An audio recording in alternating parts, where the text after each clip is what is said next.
Hey, what's up, guys? Welcome to Law Splaining the Interwebs. I am your host, Nick Ricada of Ricada Law, a small law firm in central Minnesota.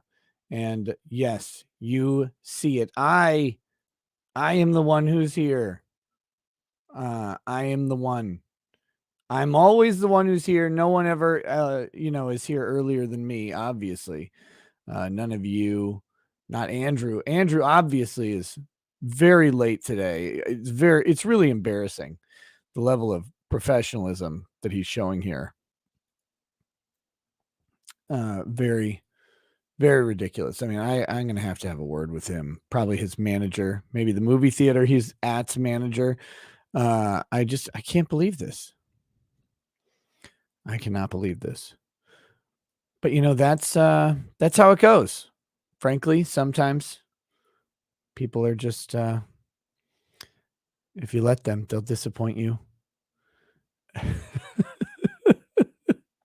Just kidding. Just kidding. I'm sure he'll be here very soon. Let me get this thing pulled up and we're going to watch this trial get to some, oh my God, some closing arguments today. It'll be great.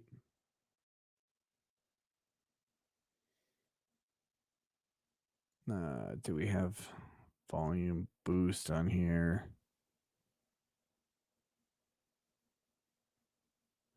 They've had really inconsistent court audio. But, oh my God. Whew. Change your Streamlabs name. Oh yeah. Shit. I got to do that. Thank you, StreamYard. But yes, edit name. Data law. There we go. That's all fixed. I'm probably quiet because of how messed up everything was yesterday. Oh my goodness.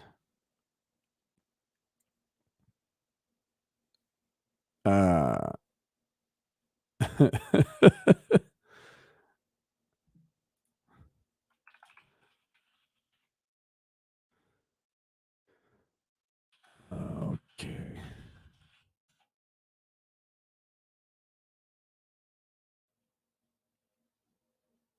Let me think.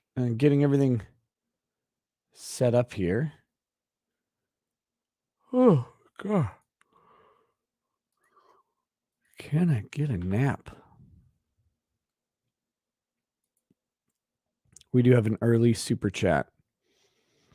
Chininator says, if you're not 15 minutes early, you're late. Wow. What was that Drumline movie? To be on time is to be late. To be early is to be on time. I agree. Thank you, Orlando Jones, for showing us the way, brother. We'll do this. Do this. We'll add the overlay when it's time. Oh, I am ready for this trial to be done. I don't like these early mornings. Next trial I'm covering better be in Guam or Hawaii or something, so we can just start it in the afternoon, go right into the night show. Okay. So the courtroom is not actually doing anything yet. They are there. If you guys want to see, there's Curtis and Vivian and Eric Funderburk and this chick. I don't know her name, so that she's this chick. This Vivian's daughter. Well, Curtis and Vivian's daughter and son flanking Vivian, protecting her from the ghost of Chad, who may come back from the dead to throw unpopped kernels into the eyes of the unsuspecting. Thank God her children are there to protect her from this vile evil. Curtis is asleep. Good man. Envious. Very envious right now. Let me try it.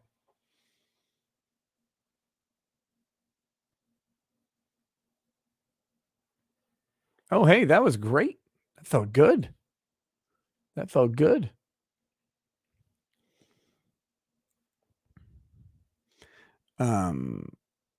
So anyway, we're just waiting. Blonde court reporter is there today. This has been a surprising case as far as court reporters go. Really has. Because you know, in Edgecombe, Borowski's court reporter was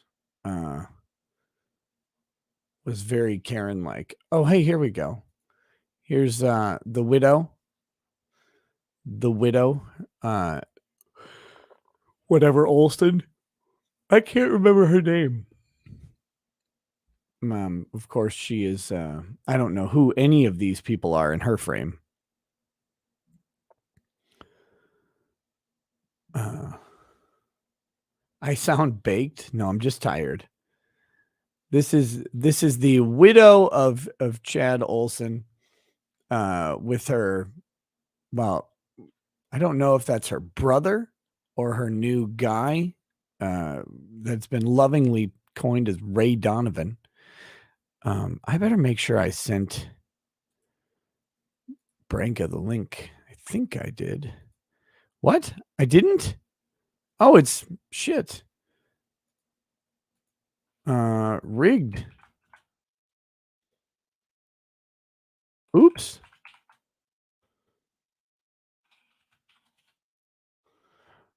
Okay. No wonder I beat him. No wonder I was here before you. I thought I'd happen.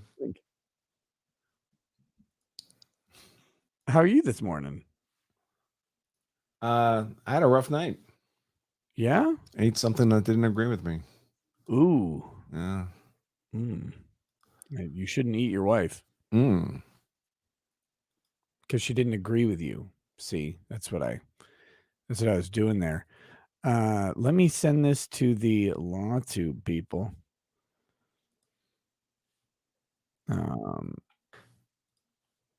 Okay. It's closing argument day.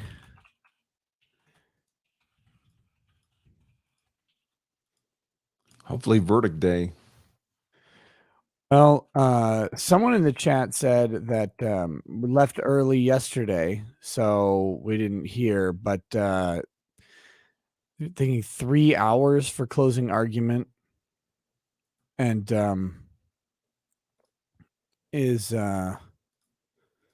whatchamacallit, they hope to have this to the jury by 3 p.m. Eastern, I guess. Oh my God, that late?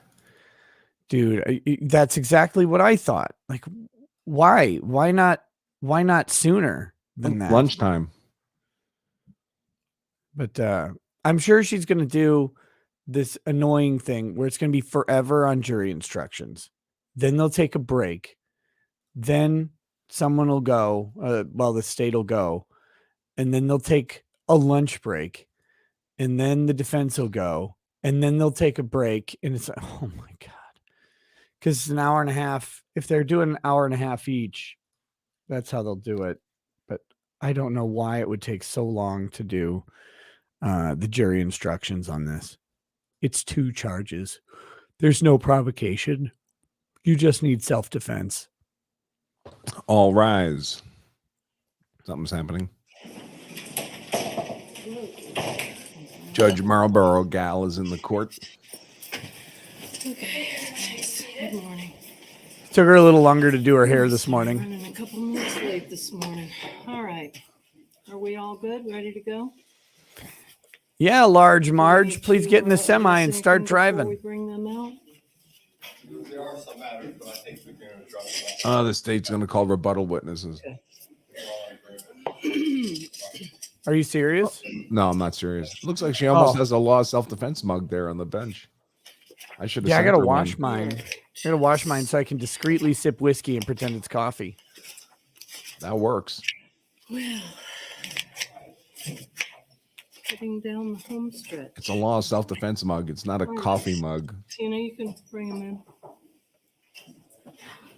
Anybody can have one, folks. They're at lawselfdefense.com/mug. Hard to kill, hard to convict. Crank this all the way up to the high res of 720p, which looks as bad as 360p. Yes. Fidson over on Odyssey asks, what trial are you thinking of covering next? I don't have a plan to cover another trial right now because I'm kind of just hoping that that I, have a little bit of a break from it. That's the goal. And if this is the last day of the trial, folks, it's the last day of hard sale. 70% off our hardcover book, autographed by me personally. lawselfdefense.com/hard sale. We're going to get started. Both the state and the defense have now rested their cases. The attorneys will now present their final arguments.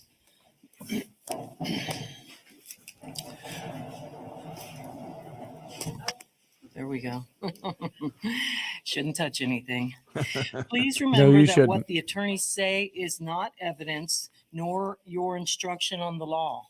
However, do listen closely to their arguments. They are intended to aid you in understanding the case. The attorneys, in making their arguments, will be referring to the testimony as they recall sicker than me. They will not knowingly misstate the testimony, but if their they won't, recollection I think they will. Yours, I think they absolutely will. Your own recollection of the testimony.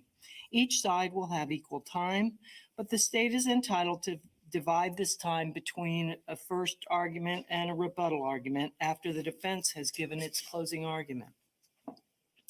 Mr. Rosenwasser? Thank you, Your Honor. Wow, right into it. Good. She's not going to take a break first. I guess she's going to do. Why do I think they were going to read jury instructions over popcorn toss before the? When you think about it, you think that should be on a this is headline weird. Newspaper, big bold black letters. Man killed over popcorn toss. This is his legal argument You're that the media standing at the reports should checkout line be at the the grocery verdict. store, Yeah. and you look at that, or you're surfing on the internet, and you see that, and you click it, and you think, well, that's sensationalized. No one could ever think that would take place. There's no way that a man was killed over a popcorn toss. It's because he And wasn't. it's not just rhetoric in this case. It's not something that we talk about and we say as if to make a point, to make it flashy. Because in Invoking this the case, we media know that that's they're what not happened. supposed to follow is a bold strategy. You don't have to look between the lines. You don't have to say, well, maybe, possibly that's what it was over. We know that's exactly what it was over. As Oh, this is flashy horrible. And as sensationalized as that sounds, that's what happened. And we know that. How is it that we know that? Because 2 to 3 people in the theater heard this defendant say that right after he shot and killed Chad Olson. 2 to 3 people. He doesn't even have a Derek number. Friedoff, Mark Turner, and the Summit sent Charles Cummings.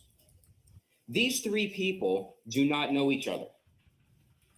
Derek Friedoff was sitting a row in front of the Olsons and to the left. Mark Turner was sitting all the way to the right in the defendant's row. Charles Cummings was sitting a row in front of Mark Turner. All across the theater, One whole row. they heard the defendant say, "Throw popcorn in my face." That's row. why we know this One case trial. is truly about a man killing another man over a popcorn toss. These 3 people, Derek Friedoff, Mark Turner, Charles Cummings, they don't know each other. They're not friends. They're not family. There is no evidence that would lead you to reasonably believe that they got together to frame the defendant, that they got together in the theater and they huddled together and they said, you know what? We don't know Curtis Reeves, but let's make up a story that he said, throw popcorn in my face, or some words to that extent about the Oh, popcorn. I love the dishonesty of how this stuff Some words happens. to that Reasonable effect. to believe they got together to frame the defendant. Some grand conspiracy. Something nobody claimed. The This defense case never is claimed this. absolutely, unfortunately, about a man killing another man over a popcorn toss. Now, you don't have to really read too much between the lines or go Yeah, don't think about it too far hard. below the surface to determine why this happened. Now, when I say You already this, said it was over I am popcorn. not saying this as an indictment on law enforcement in general. We are only talking about the defendant. And what do we know about the defendant? Well, their certificates and evidence. A career law enforcement officer, trained in de-escalation tactics, not only through the department. When it's convenient to the state, the the trained law enforcement officer. When it's not, he was a cop so long ago, it doesn't matter. But how you take the most volatile situations and you de-escalate it, lower the volatility. Yet, despite all that training, instead of de-escalating the situation, the defendant instigated the situation. The situation. The defendant started it and he stopped. The Jersey Shore. And what you have to look at is what's happening here. Here's an individual. The defendant is a person that I submit to you based on the evidence, likes those dangerous situations, likes the adrenaline, the units that he was involved in. He likes the control. I submit to you because Now, there's I'm not no saying there's anything evidence wrong that with that's leadership. true, Of course there by the isn't. way. That would be silly to say. But likes the danger and likes the control. And that's how he started this, that's how he instigated it, and that's how he ended it. And that's what this case is about. It truly is about a man who killed another man over a popcorn toss. Now, the defendant wants you to believe this, and I submit to you that both versions of the events that the defendant told you are absolutely 100% not credible. And I submit that you know that already. The defendant wants you to believe this. A retired captain from the Tampa Police Department who's been involved in robbery, homicide, fugitives, the Special Weapons and Tactics Team, also known as SWAT. Remember during his testimony what he said. Man, it's eye-opening. When I first started, the level of violence and the dangerousness, you wouldn't believe it. Yet that very same person wants you to believe that in all his years doing all those jobs throughout Tampa, the one person that scared him the very most, the one person that he had to shoot and kill was in theater number 10 on January 13th of 2014. The person that scared him the most is a father and a husband that said, leave me alone, I'm texting my daughter. Maybe he threw an F-bomb in there. You can't kill anyone for an F-bomb, that's for sure. Is it reasonable to believe that that person, Chad Olson, scared him the most in his entire life in that moment in theater number 10? Maybe it was his situation that made him scarier. He reaches and he grabs a popcorn and he throws it at him. In his entire career, that's the most he's ever been scared. Absolutely unreal and unbelievable story. The defendant in this case it sure is completely interesting out of anger. And we know zero evidence of anger that he stated afterwards. And not only that, you're going to have the videos back there with you. You're going to have the state video. You're going to have the defense video. He sounded so angry when interviewed by police. Very minor differences. Watch the reaction that the defendant has when he's shooting, because that demonstrates the anger, the explosion. And that's why those words come flying out of his mouth immediately after he shoots. He lunges forward. He's not back in a life or death struggle like he wants you to believe. And we're going to talk about his stories. Well, we're going to talk about him. That is absolutely not what happened. He lunges forward. And how was he able to do it so quickly? Because when he was moving back, that gun was at his hip already. That's exactly what happened. That's how he was able to fire. He already had it at the ready. We're going to talk more about that later. Now, when he's interviewed in the cruiser, think about this. Now, you have that tape statement. Listen to it as many times as you want.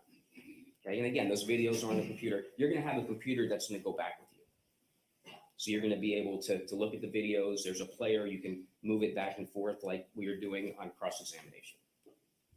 When you listen to that post-Miranda statement, think about it. Now, you have to rely on what you believe is in that statement.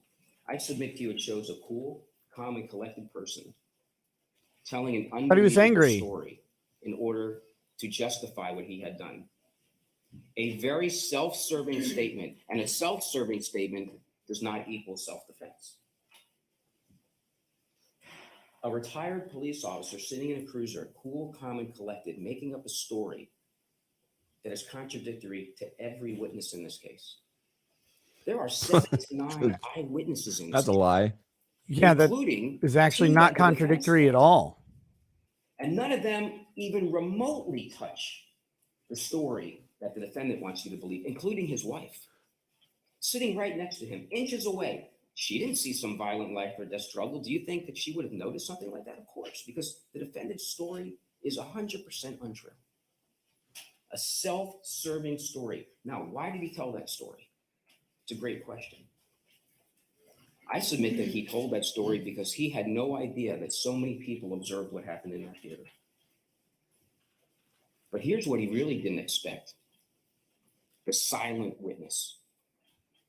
Who is the silent witness the defendant never in a million years thought The was camera. going to speak the loudest words in this case? It was that video. I submit he had no idea there was a video in there. The silent witness spoke the loudest because when you watch that video, every single thing that he said was untrue. Every single thing. Wow. And then he came into court and took that stand and looked you in the eye and told you a completely different story from the unbelievable one in the cruiser. Why is that? Because he knows what really happened on January 13th of 2014. Just like the witnesses that came in and told you. Just like the video tells you. He shot and killed a man over a popcorn toss. He started it and he ended it. End of story. Now, we had a jury trial the past 3 weeks. When we have a jury trial, the state, sometimes people call us the government, okay? But it's the state of Florida. It's the 3 of us prosecuting this case. We have to prove the case to you beyond a reasonable doubt. That's our burden. We gladly accept it. It should be that way. Now, what is a reasonable doubt? At the conclusion of the case, Not what you're you gonna hear have. all of the law. I get a copy of the packet as well. You don't have to memorize the law. It's kind of complicated. We're going to go through it. I have a lot of boards and an easel. We're going to go through the law. Okay. Now, a reasonable doubt. This is part of the instruction. A reasonable doubt may come from a lack of evidence, and it may come from a conflict in the evidence. Now, I submit to you there is no lack of evidence in this case. 7 to 9 eyewitnesses and the video. And the defendant's self-serving statement. It's almost like when someone says they didn't commit a crime because they have an alibi in another county, but then it's proven that they're in the county. It's like, why make up such a story? A conflict in the evidence, let's talk about that. I submit to you, whenever there's a jury trial, there is a conflict in the evidence, right? I mean, just the very nature of a dispute is there's a conflict in the evidence. And that's not a reasonable doubt in and of itself. Because if you think about it, then you could just have some people come in and say, well, I said it's red, this person said it's blue, conflict in the evidence. How would you ever prove a case? You couldn't. So what did you actually have to prove that the person saying it's red is wrong. There's a lot of evidence in this case. And you got to sift through it. You got to look at it. You really got to analyze it. And you got to say to yourself, what evidence here is credible? And Judge Barthel's going to read you an instruction. And what she's going to say is you can believe all of a witness's statement. You can believe none of a witness's statement. You can believe some of it, discard some of it. That's totally up to you. And what's interesting about this case is we have a mixture of all of that. There are witnesses where you can believe everything they said. You could take some of what people said. Vivian Reeves' testimony, Jennifer Shaw's testimony. You could take some of that. Others of it, I submit, you're going to have to discard because it's certainly take the parts that help me and discard the parts that don't. All this. You can completely disregard a statement. Both of the defendant's statements are completely unreasonable based on the totality of circumstances. He didn't fear anything. He wasn't vulnerable. He was an instigator. He started it and he ended it. You can't say provoker because the judge denied that jury instruction. A reasonable doubt. You have to take all the evidence, find out what's credible. So what you do is you take the not credible evidence, you put it aside. You take the credible evidence and you look at it. And we're going to go through the elements of the crime. So you take. Oh, he's wearing daddy's tie today. Look at that thing. Apply it to all the elements. He's about to trip on it. What you do is you start with the highest crime charge. And again, we'll talk about. Does it end or does it actually reach the floor? You take the credible evidence, you apply it to the law. That's how you come up with a just verdict. Now, the other instruction that is contained within a reasonable doubt is this. It's such a scummy close that I actually want Michael Michael Drejka to be an innocent now. imaginary doubt, a possible doubt, or a speculative doubt. Okay, I'm going to repeat that because it's really important. It is not, and the most important two are possible doubts or speculative doubts. Those are not reasonable. So there's a story that I tell for every closing argument. Obviously, I'm going to tell it today. So let's say that it's the summertime and you're out walking your dog and it's nighttime, and you hear thunder, you see lightning, you smell rain, and you go to bed. When you go to bed, you wake up and your neighborhood is soaking wet. What he's describing is not a reasonable doubt. It's circumstantial evidence. That it rained. Absolutely. Because common sense tells you that. And remember, you don't leave your common sense at the door. Thunder, lightning, smell of rain, your common sense, it's been proven beyond a reasonable doubt it rained. Now, is it possible the neighborhood kids went walking around that night when you were sleeping?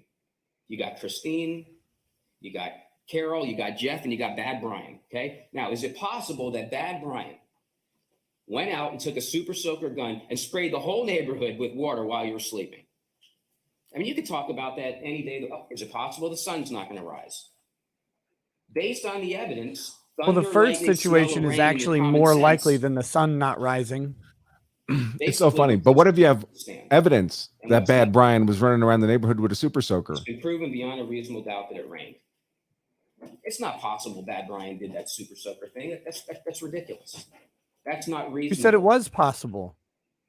Now, can you speculate that a helicopter went over the neighborhood with a bucket of water going to a fire, and that the bucket of water landed on the neighborhood? That the helicopter pilot just urinated out of his aircraft. That is completely unreasonable. Can you speculate your car's not going to start tomorrow? Sure, but that's unreasonable. So those doubts are not depends on the car, frankly. So you got to be careful when you start getting into possibilities. Maybe you have a Toyota Yaris. You have to focus on the credible evidence. Kia Soul. So let's talk about speculation, because there's so much speculation in this case. It's really important to talk about it up front. I'm going to call these speculations shiny objects. Because what happens with a shiny object? See, if you look at a shiny object, let's say there's a whole bunch of shiny objects floating over here. If you look at those, you're going to forget to look over here at this table where all the credible evidence is. And when you look at all that credible evidence, I submit you're going to find the defendant guilty of either murder in the second degree. He's pointing to the defense table subconsciously when he says the credible evidence. Because these shiny objects, if you look at them, so I guess they got a lesser included or manslaughter. So that's their degree of competence in their second degree murder charge. If a lot of questions are asked about a shiny object, or you yell about a shiny object, but you're yelling about a shiny object, the popcorn. It doesn't become any more relevant, and it doesn't become any more important. It becomes shinier. That's all that happens with shiny objects. So let's talk about all the shiny objects, the unreasonable doubts in this case. Show us on the mannequin where Bad Brian touched you. Where Bad Brian super soaked you. The sheriff's office should have recreated the scene, and the theater was too dark and too loud. That's a shiny object. First of all, it'd be impossible, literally impossible, to recreate that scene. It's literally been done in a courtroom before. The world couldn't recreate that scene. And why is that? Because think of all the moving parts. You'd have to know where everybody was seated. But if that's a burden on you, my friend. Because every angle would be important. If it can't be done, that's not an indictment of the defense. Where the defendant was, where all the witnesses were, what the exact scene was at that exact time. It actually doesn't have to be exact, though, because other people than Curtis's perspective isn't important. There's no testimony that anyone was obstructing his view or even between Chad and the screen. A light meter wouldn't tell you a thing. A sound meter wouldn't tell you a thing. Who tells you? Witnesses. They take a stand under oath. They tell you what they saw, what they heard. And they're often wrong. To frame anybody on January 13th of 2014. It's impossible to recreate the scene. So when a paid witness for the defense gets up there, Michael Knox, and talks about recreating a scene. Well, there's plenty of room here for the defense to do a compelling close, so I hope they do. He wouldn't bring that to you. I submit to you there would be a very long cross-examination about it. Like, how could you possibly? This is a tell tissue this paper jury close by the that this scene prosecution. could be recreated? Plus, how would you even document that? A camera would never in a million years, ever. What about in 2 Man, million years? I wish you would have done that lengthy cross-examination. It's a shame. That would have been better. Now, was it too dark? Remember at the beginning of opening arguments, I said, hey, please make sure that a witness is not pigeonholed into one word. Remember, muted, dim, dimmer, dark, darker. But one word means nothing. What's important is the picture that's painted. And you saw it happen during the trial. Now, what did all the witnesses tell you?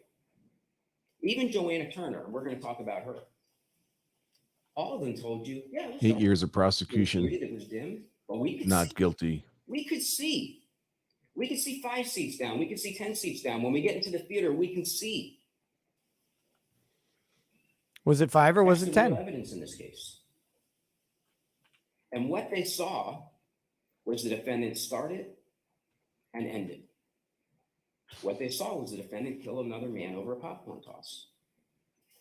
None of them Now, testified to could they that. hear what happened? Oh, it's so loud. The previews are so loud. We couldn't possibly hear it. Well, that's not true because every witness came in here and they told you, yeah, previews are on. But we could hear. Now you think about the layout of where everyone was in that theater. You have the defendant with his wife sitting in the back row. Directly in front of them is the Olsons. Going back into the defendant's row all the way to the left of the Hamiltons. They could see, they could hear. You go all the way to the right, you have the Turners, Joanna and Mark. They could see, they could hear. Even closer is Jane Roy. She could see, she could hear. Then you have the Olsons. To the right of the Olsons, you had Charles Cumming. He could see, he could hear. Then in front of the Olsons, you have Derek Friedoff. He could see, he could hear. Nicole Olson, even Vivian Reeves. There's not a question if it's too dark or it's too loud. Now, there was. Do you find it funny that one of the people literally couldn't hear on the side? Okay. You remember Matt Reeves, and we're going to talk about where Matt this is Reeves, happening. Okay, I would submit to you that Jennifer Shaw and Matt Reeves were in a tough situation. They were credible and not credible at the same time. But Matt Reeves said something that was really interesting. Now, think back to the defendant's first statement in the cruiser. Again, Matt Reeves is trying not to it's murder an this unreasonable man statement. right It now. didn't happen. I mean, it absolutely didn't happen that way. But think about what he said. He said that while he's leaning back in this life or death struggle, he's yelling what? What's he yelling? No, no, no, and whoa, whoa, whoa. What's Matt Reeves say that he heard when he came into the theater?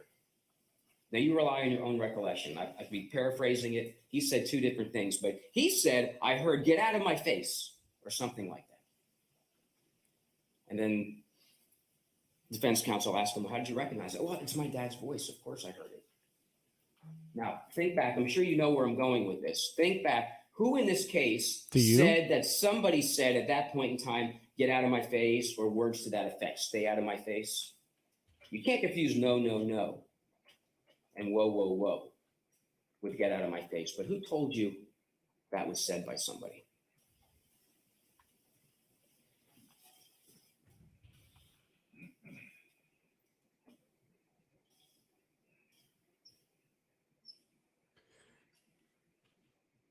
Guys, imagine watching someone stand up and literally just lie to people to try and get you to go to prison. So you put it away. I told the manager for no reason. In other words, I went in and ratted him out. Fixed my put it away. I was gone, around it. And he turns around in his seat and he says something about he was,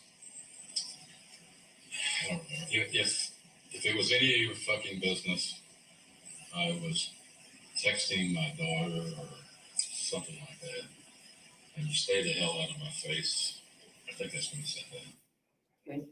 So who is saying that someone is saying words that are close to that? The defendant.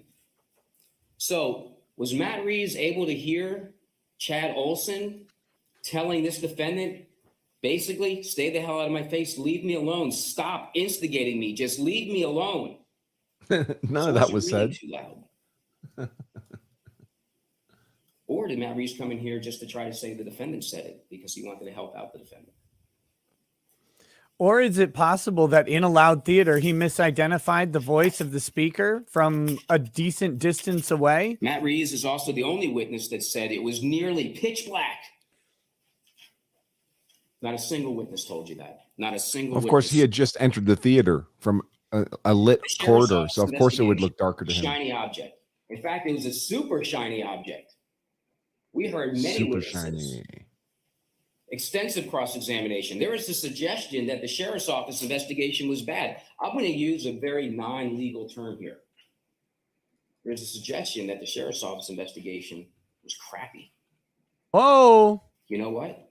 The sheriff's office investigation was crappy. Absolutely. It was a terrible investigation. There's no doubt about that. You could bring in one witness, you could bring in 50 witnesses. There's not a single person that would listen to this case and say, wow, they did a fantastic job. That should be an acquittal right there. Yeah, I was going to say, then not guilty. Great job. That'd actually be a big part of my clothes. But it's an incredibly shiny object. Who said this was a crappy investigation? That prosecutor. Because in reality, it doesn't mean a single thing in this case. Now, do we want law enforcement to do a great job? Of course we do. Kidding me? But in this case, it didn't mean a thing. Because we brought in witnesses, eyewitnesses, credible eyewitnesses. And you saw how they were cross-examined. They were tested. It doesn't mean a thing that the sheriff's office didn't do a great investigation. Think about all the witnesses that testified in this case. I'm gonna try to name the most important witnesses. You had Nicole Olson. You had Vivian Reeves even. Her testimony kind of meant something because what she doesn't tell you speaks volumes. Jane Roy, Joanna Turner called by the defense, Mark Turner, the Hamiltons, Angela and Alan, Charles Cummings, Derek Friedoff, 9. They came and told you what happened. It doesn't matter. Let's say the sheriff's office, just for the sake of argument, asked one question of each of those witnesses. Does that mean when they came in here and testified about what they saw and what they observed, it doesn't mean anything? Wow. Of course not. It doesn't matter in this case. Not a single bit. You could just remove the sheriff's office from the whole case in this case. Now, there are some investigations where it really does matter. Thankfully, it's not this case. It's a big, shiny object. We absolutely agree they could have done a better job. Not only do we have all those witnesses, we have the silent witness, the video that tells you what had happened. The detectives, this is shiny object number 3. The detectives didn't have the qualifications. They didn't know enough about self-defense to be involved in this case. All right, let's talk about that. Doesn't mean a single thing. Okay, you have a defendant here who has all this law enforcement experience. It's not some unsophisticated person that for the first time he's ever been interviewed. And when you listen to the post-Miranda statement, he's asked plenty of questions. But let's say he was just asked one question. Do you really believe that this defendant didn't understand what was important to tell the detectives and that the interview was the defining moment? He knew enough to make up a story to justify an unlawful shooting. Perception distortion, he's throwing out this terminology. He knows what's going on.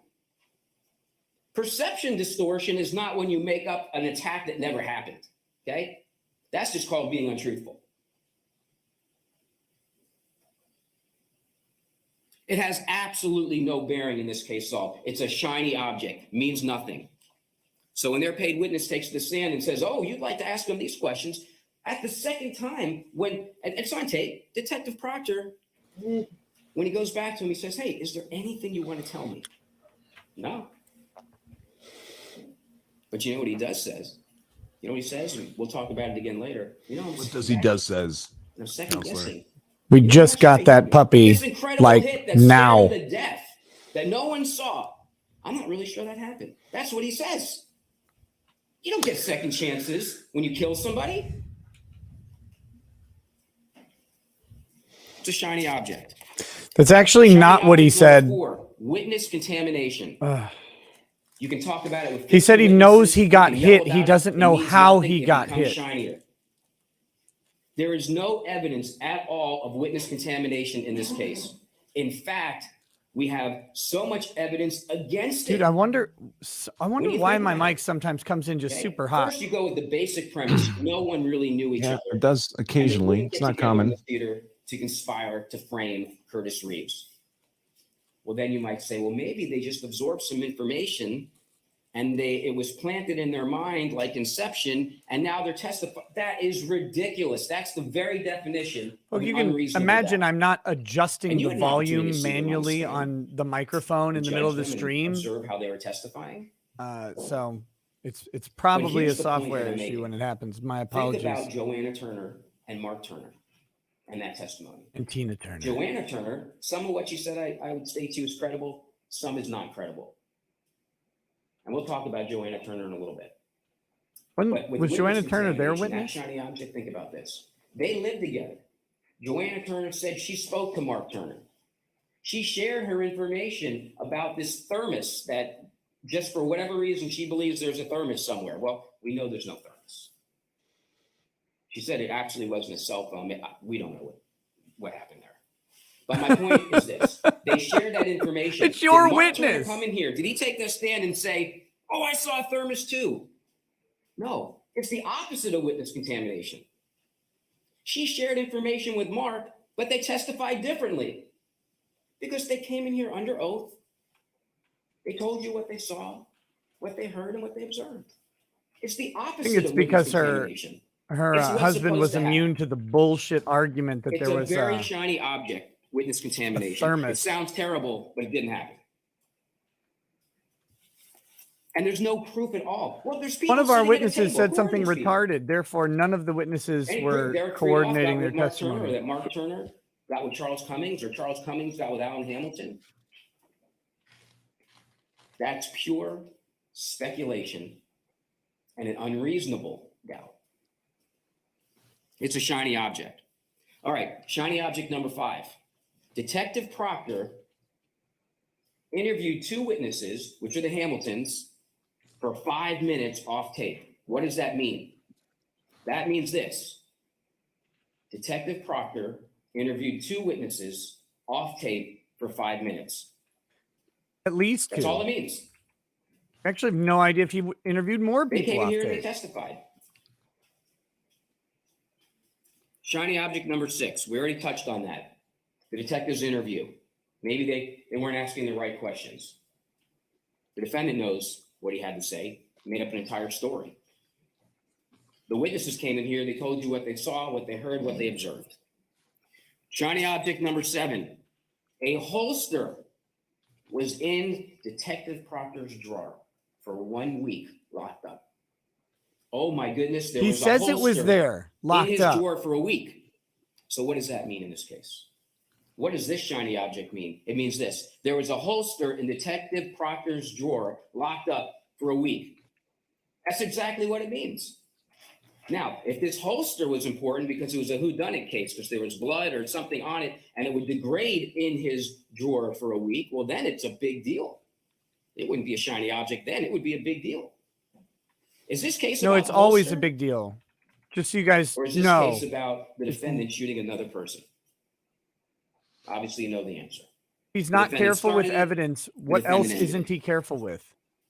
Shiny object. Oh, he's also not careful number with 8. witness testimony. The video surveillance Also not was careful with taken by video Cobb surveillance. Theater employees, and all the way out of state it goes, and then it comes back in a box that no one opened until it had to be Missing opened. 5 hard drives.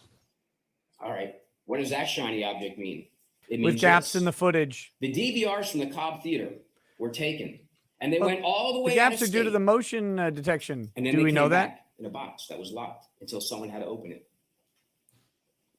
And now you get to see that very video, a video from the state and the video from the defense.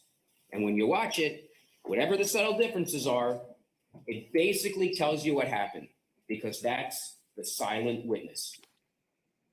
It did go. And it came back. Escobar is taking notes. End of folks. story. It's a shiny object. Was it the best practice? Of course not. No one would argue it's the best practice, but it doesn't matter.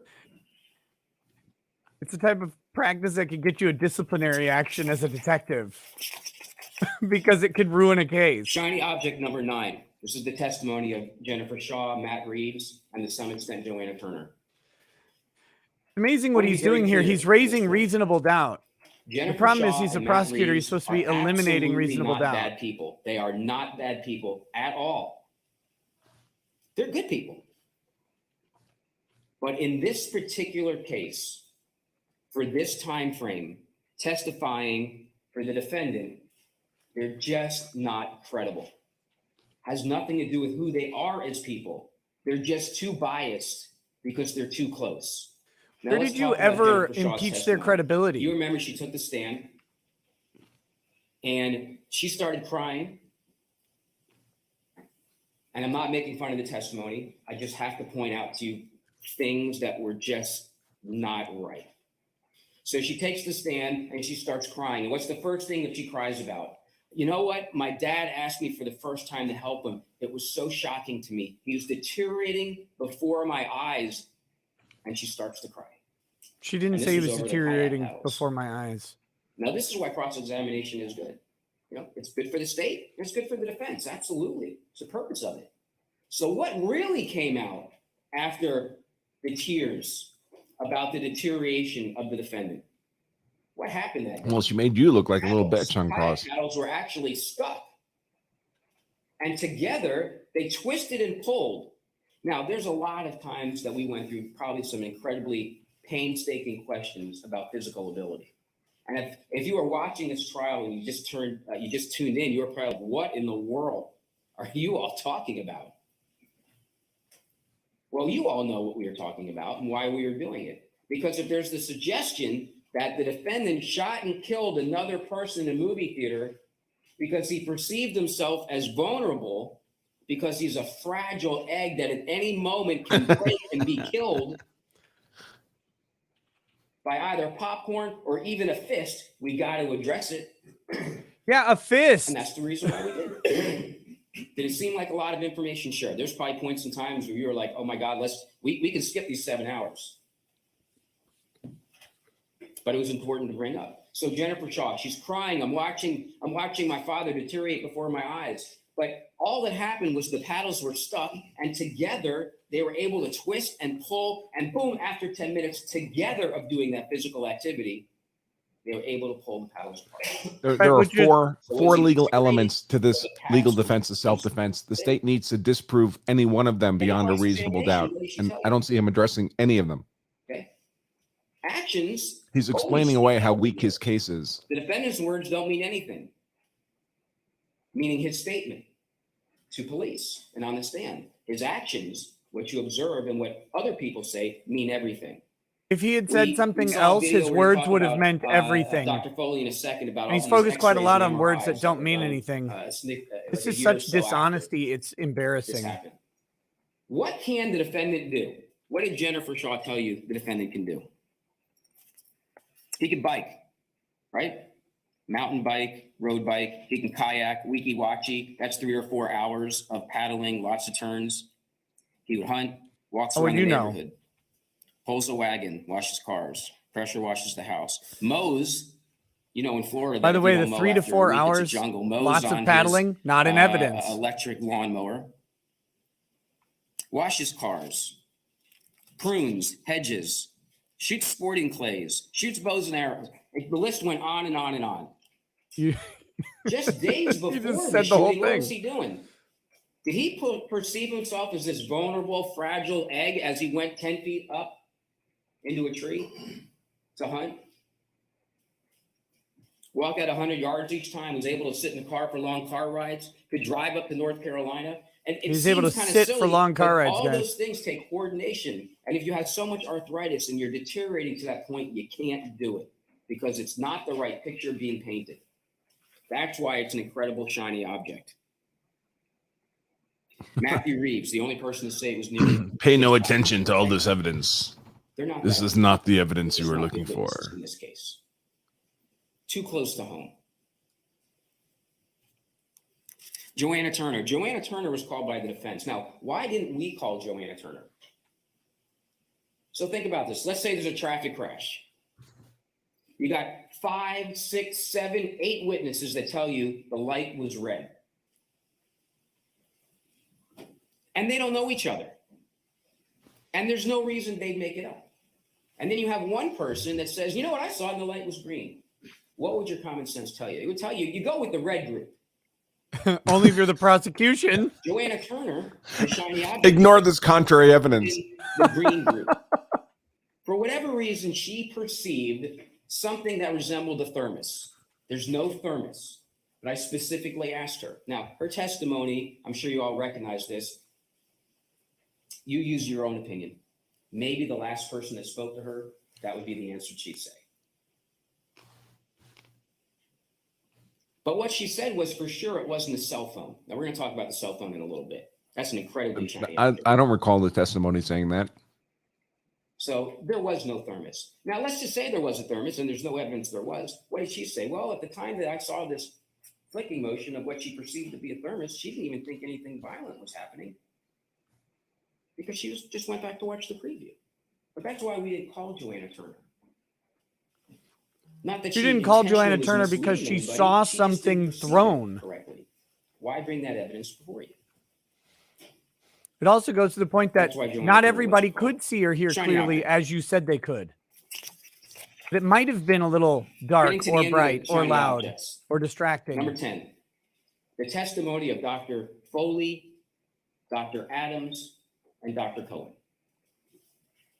Dr. Adams charges $450 an hour. You would remember him. He used to be the medical examiner at the Hillsborough County. Took the stand, went through an incredible amount of information.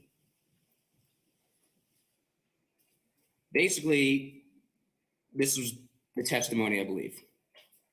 Dr. Adams was speculating about all the possible events that could happen to the human body. At some future time, in some unknown way, with some unknown variable, hitting some part of the body might possibly, maybe hurt somebody or kill them.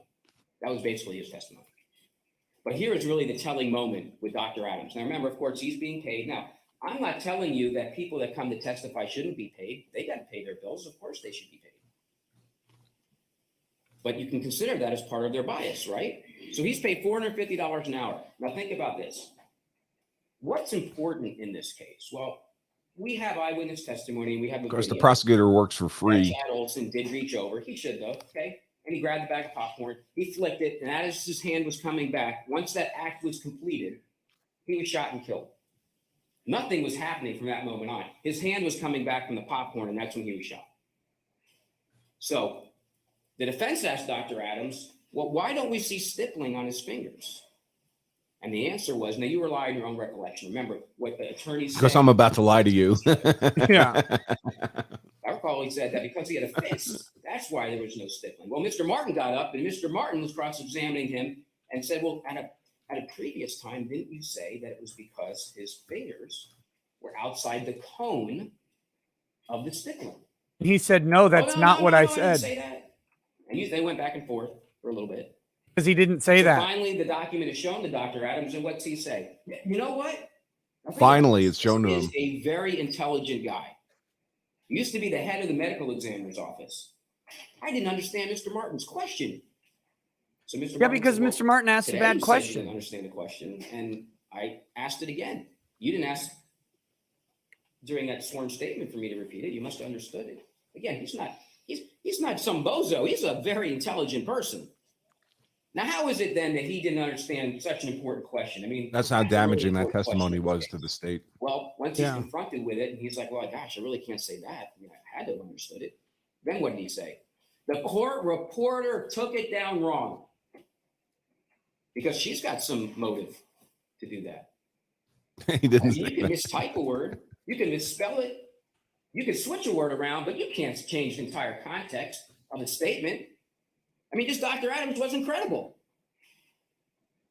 Dr. Foley, we already talked about him. That's the x-rays. Every witness against me wasn't credible. We're not going to go through all of Jennifer Shaw's testimony again.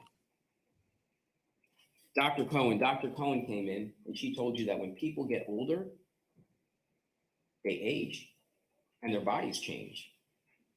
And you know what? When people get older, they do age and their bodies do change. In fact, the defendant was older and his body changed. Doesn't mean a single thing. Let's say he was sitting in a theater with 2 broken legs and a rotator cuff injury, and someone threw popcorn on him. Oh, well, now that he's got 2 broken legs, he can shoot and kill somebody. That totally makes sense. You know what? His back's hurting really bad. He's got a herniated disc. Popcorn goes on him. Yep, absolutely. We can kill him. Sure, you get older, you can just kill people. But actions speak louder than words. All of that testimony are shiny objects. And she talked about people perceiving themselves as vulnerable. And if they perceive themselves as vulnerable, that's why they may do a certain action. Is the testimony and the evidence and the video in this case, does it demonstrate that the defendant perceived himself as vulnerable? Yes. Absolutely. That's why he not. shot. That was the testimony. Did he try to de-escalate things because he felt vulnerable? He leaned in twice to Chad Olson. He instigated. He started. Did he perceive his health as deteriorating? I mean, all these little things we talked about seem so silly. And I almost hate to bring them up. But the week before, he's hunting and going up in trees. That day, he drives. It sounds silly, but his wife could have driven. Could have dropped him off at the front if he was such and such poor shape that day. They chose the back row, for crying out loud, all the way in the middle. Anyone who's been around a single old person knows how ludicrous this argument is. We all know how uncomfortable that is. And yes, of course he used the wall for balance. No one wants to step on people's toes. I've never walked through a theater and used a wall for balance. You perceive yourself as vulnerable. Never You don't once. do a single thing the defendant did in this case. And it just goes along with his statement. It's so untrue. And that's why you keep going back to, it sounds sensationalized, but he started it, he ended it, and he killed someone over a popcorn toss. The last shiny object. Or And you then we're about going to talk that? about the facts of the case with the law. Cell phone DNA. Again, he's making a more defense you style talk about argument it, of the louder raising you talk reasonable about it, doubt this in makes the it shiny. defense's Look argument. over here, That's don't not look his over job. here. Why is there no DNA on that cell phone? I mean, obviously you all know why. There's no way ever. Well, there is DNA. Fact pattern. There is, there is absolutely I'll DNA. rephrase. Thank you. I'll There rephrase. is DNA that is uninterpretable. It doesn't matter. It literally doesn't matter. There is no way ever that phone was used in this case against the defendant. Ever. Not a single witness sees this phone event take place. And The silent witness his does. wife, who's sitting next to him, do you think that she would have seen a violent attack with a cell phone happen if she's sitting right next to him? Well, I closed my eyes. Come on, really? All the people in the theater didn't see it. The silent witness video doesn't see it. The defendant has no injuries. How in the world is that even remotely possible? Oh, that's right. His left eyelid had a red mark behind his glasses. Oh, Now, there's one an reason I had injury. his glasses patched on is just to show you that the hard part on the nose is there, like on most glasses. And if he was hit in the face, he'd have a mark. It'd cut him. If it was that hard, then he literally thought he was going to die at some point. Could that's how cut violent him, Chad Olson not was. would. The most easily bruisable person, because he testified he's easily bruisable. On his arms and Didn't Shaw legs. testified he's easily bruisable. A phone is thrown at him. Now he changed his story. First he said he was hit with a fist. Maybe the hand had a phone in it. Now the phone was thrown at him. This phone never, ever touched him in that manner. Ever. Ever. And if you remember, there's so much information that comes about sometimes. You almost have to be like an encyclopedia of knowledge. If you remember back when he was testifying, he said something really interesting if you caught it. Okay? He said, because you couldn't see Chad Olson in the picture frame, that he was too far away from him when he threw that phone. Very interesting that he said that. But here's something else. Remember, he changed his story. Because in the post-Miranda statement, when Chad Olson jumped up, the popcorn fell. So based on his statement, and you have to listen to the whole thing because he talks about it and then they go over it. He says the popcorn went by the wayside almost immediately, which means when you see that video and Chad Olson standing up, we shouldn't see the popcorn, or we should see it fall. But what we really see is popcorn being tossed and then a shot takes place. That's how we know with 100% certainty the defendant wasn't being truthful. But what's he say? He says that when Chad Olson stands up and the popcorn falls by the wayside, it's at that time this attack happens that's not seen on video or by anybody in the theater, including his wife. Well, except for the person that you said lied about it. She saw it. Really she just thought it was a thermos. He saw the phone, so he just put 2 and 2 together. But on the stand, he talks about this phone attack happening 8 seconds before. How in the world is that? He changed his story. Now we have 2 unreasonable stories I submit to you. Self-serving stories don't equal self-defense. If he was hit by a phone, or even if they don't have to prove self-defense, dude. You have to disprove it. Raging mad. How in the world does he not have an injury other than a left eyelid behind glasses? So now he does have an injury. Any injury. He was explosive and he was mad about the popcorn. That's what this case is. He started it and he ended it. Those are the shiny objects. So let's talk about what this case is. What's the credible evidence? You take those shiny objects, you put them away. What's the credible evidence in this case? We know that the Olsons came to the theater on a Monday. They dropped their daughter off at daycare. They sit in the theater, second and back, last row. We know at some point one of them wanted another piece of candy or something. Chad Olson goes out. Alcohol. I believe if you look at the video, it looks like they're there first. It doesn't matter.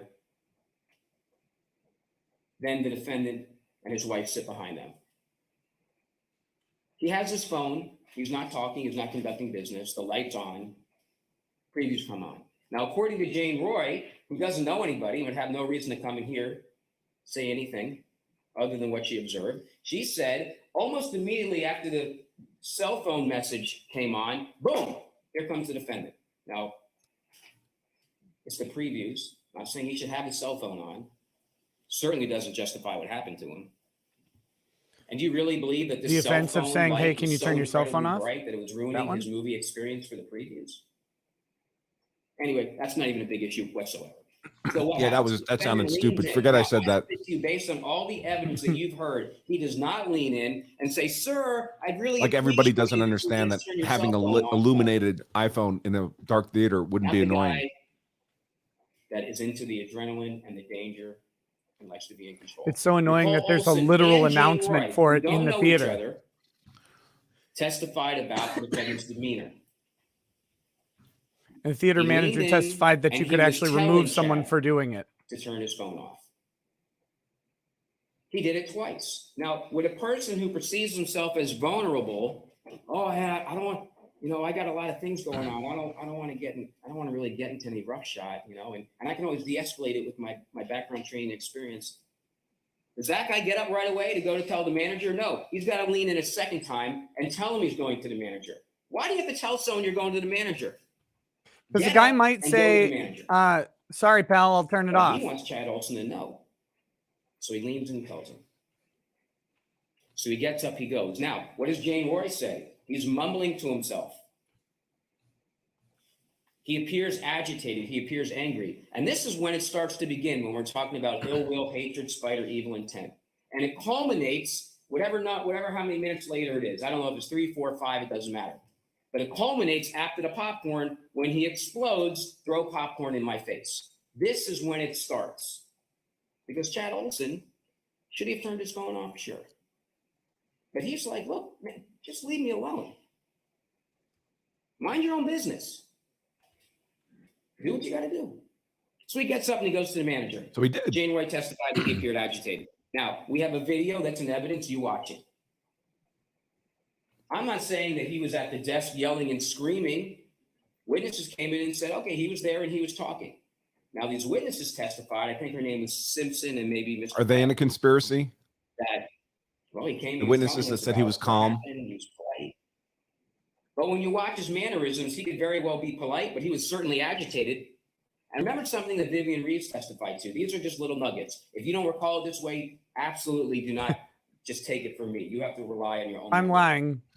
Just ignore it. But she said she was kind of ticked off.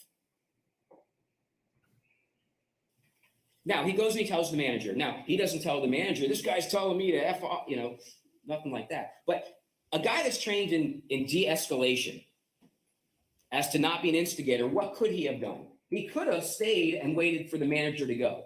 Well, when I asked him that question on cross, what did he say? Oh, the manager told me to go back. He still could have stayed there. He could have waited for the manager. Just because the manager tells him to go back, all of a sudden, oh yeah, if he was really concerned. That you could have done something differently doesn't mean you don't have a privilege of defending yourself against a violent attack. And what purpose? So he's supposed to just stand there forever? Missed the movie. And what happens? Chad Olson, either he put it away or he turned it off. It doesn't matter. It truly doesn't matter. The point being this. The issue well, it does matter because if he put it away, he couldn't have thrown it. Experience. We know he didn't put it away. We found it on the floor. The person that's trained in de-escalation, does he sit back down in his seat and let it go? What's he do? He initiates again. He pokes him. I see you put your phone away. I wouldn't have had to go telling you. Why in the world does he have to say that? Contact. Because he's the alpha male. He wants to let him know. Because he's used to being in control. It's like getting in the last word with a kid. It's spiteful. Wait, do you get last words in with kids? Right so say he was spiteful. That strips him of the right to defend himself against a physical attack? I don't think so. Gems in there, okay? The defendant states that he then turns around. Well, there's a spiteful exception to self-defense.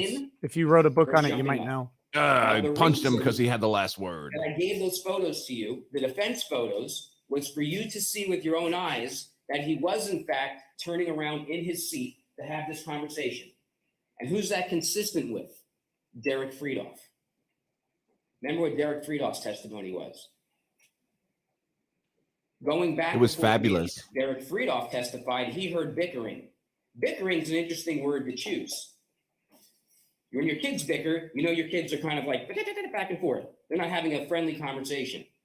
There's bickering. So when the defendant wants you to believe, sir, I'd really like for you to turn your phone off. That's not what Derek Friedoff testified to. And what Derek Friedoff say? When he went to the manager, everything settled down. Homeostasis, everything's fine. And when does the bickering start up again? When who is reintroduced into the equation? The great instigator. The great instigator. Now it's back up again. Because he started it and he ended it. So Chad Olson turns around in his seat, and I gave you those pictures. He started it and he ended it. The catchphrase for the prosecution's closing. That he looked one start, one end, one defendant. He's standing there. He turned around in his seat before. Now remember, Derek Friedoff told you, and even the defendant said this, at no time was Chad Olson turning around prior to the popcorn and initiating a conversation with the defendant. He was always looking forward. He was the one out of the two that was trying to de-escalate it. Now, he could have remained quiet, but I submit to you, the defendant would have just kept going and going and going. But he's looking forward. Leave me alone, sir. Leave me alone. If anybody, Chad Olson is trying to de-escalate the situation from the person. Actually, it was him who was de-escalating. So what happens? The credible testimony is this. That at some point in time, he does get up. And at some point in time, it's clear as day what he does. He leans over and he grabs the popcorn and he flicks it on. Is it reasonable to believe that this defendant, with all his background, training experience, and his karate experience that we're going to absolutely address in a little bit. His karate experience, the 71-year-old karate from him, ninja. He was going to die. Because that's what some of the instruction for the law of self-defense is. Did he reasonably believe he was going to die right then and there? There is no way in the world. That's not the Or legal did he standard. reasonably believe that he was about to suffer great bodily harm? Now, there may be an argument made, well, you know, he didn't know that he was going for the popcorn. He just saw a hand coming at him. Then you just We're gonna articulated address that whole self-defense. thing right now. First of all, we know it's about the popcorn because that's the statement. Don't lose fact of that. Lose fact of Okay? that? If you hear, oh, a hand's coming at him, he reasonably believed because a hand was coming at You him. see it right in the No, video. he killed them because of the popcorn, because he said that right after the shooting. Throw popcorn in my face. He knew what happened. It's not just a hand's coming towards him. He knew what it was. And when you watch the video, you see the popcorn and you see from the hip the shot. That's this case.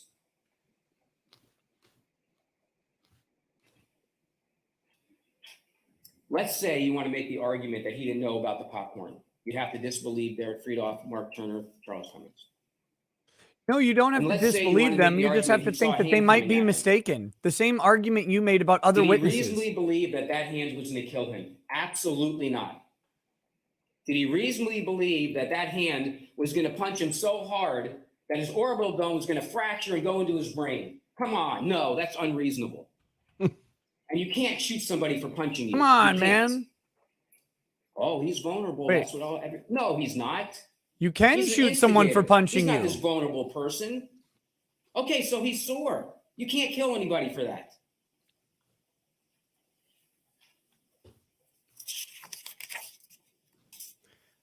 Again, you So just Chad misstated the Olson law. stands up. Now, there's a lot of dynamics going on. He grabs the popcorn, he tosses it, he's shot and killed. In that time frame, Nicole Olson's standing up, and she's just like, honey, come on. Now, the defendant wants you to believe there's this royal battle between Chad and Nicole. How is it no one sees this royal battle?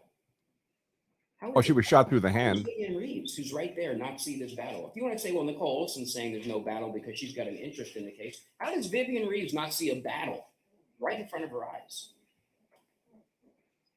How does no one hear or see this? No one characterized that interaction as a battle. Nobody. Was this a life and death struggle? When the state has to mischaracterize evidence like this, they're just lying someone into prison. Come on. So Oh, you don't remember the testimony about the great battle and of the theater rose? Nicole Olson's finger. And we know why. Because she was holding her husband back? So what's the law in this case? What was the defendant charged with?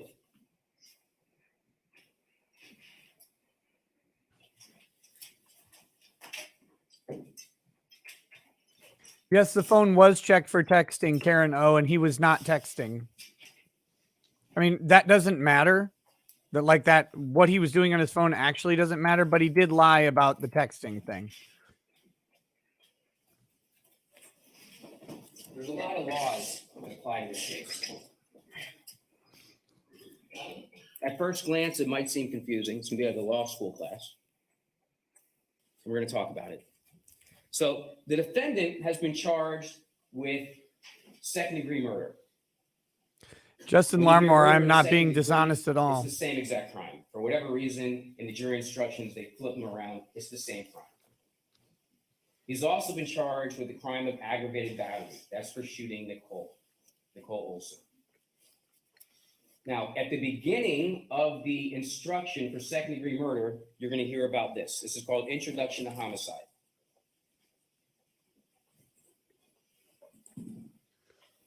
So these will be jury instructions, not statutes. We're going to say that it's not going to work right here. It'll work. That's all right. I'll give you a second. All right. So let's use this one just for now. Okay. Don't need that other one. All right. So introduction. You can't get the easel to work. Make sure everybody can see this. If I put this right here, can everybody see it? Look at poor Matt there. Doesn't get to sit behind the desk. Why didn't they blow these up more to actually fill out the card? Okay. All right. Introduction to homicide. So this is the instruction that you're going to hear. In this case, Curtis Reeves is accused of murder in the second degree. Murder in the second degree includes the lesser crime of manslaughter, which we're going to talk about, which is unlawful. A killing that is excusable or is committed by the justifiable use of deadly force is lawful. If you find Chad Olson was killed by Curtis Reeves, you will then consider the circumstances surrounding the killing and deciding if the killing was murder in the second degree or manslaughter, or whether the killing was excusable or resulted from justifiable use of deadly force. So let's talk about justifiable homicide. This is the instruction. The killing of a human being is justifiable homicide and lawful if necessarily done. So let's talk about that. Every word in jury instructions is important. Okay? Necessarily is very important in this instruction, meaning, was it absolutely necessary and it makes sense? Because if you're taking a human life, you got to be 100% sure. There's no gray area when you're taking another person's life. No, there is. That's actually, yeah, just misstated the law entirely. And lawful if necessarily done while resisting an attempt to murder. Okay, we'll just throw that one out. We know there's no attempt to murder the defendant. While Actually don't know to that, murder but- or commit a felony upon the defendant, or to commit a felony in any dwelling house. All right, so that's this last sentence here is about in the home, doesn't apply. We're in the movie here. Okay.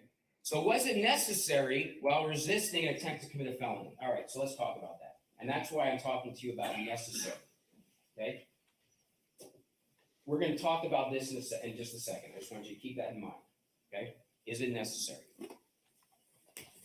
That's justifiable homicide. Guys, I'll get to the Then you super learn chats about between the excusable homicide. two arguments. Here's excusable homicide. Everybody see that? Just let you know I see him.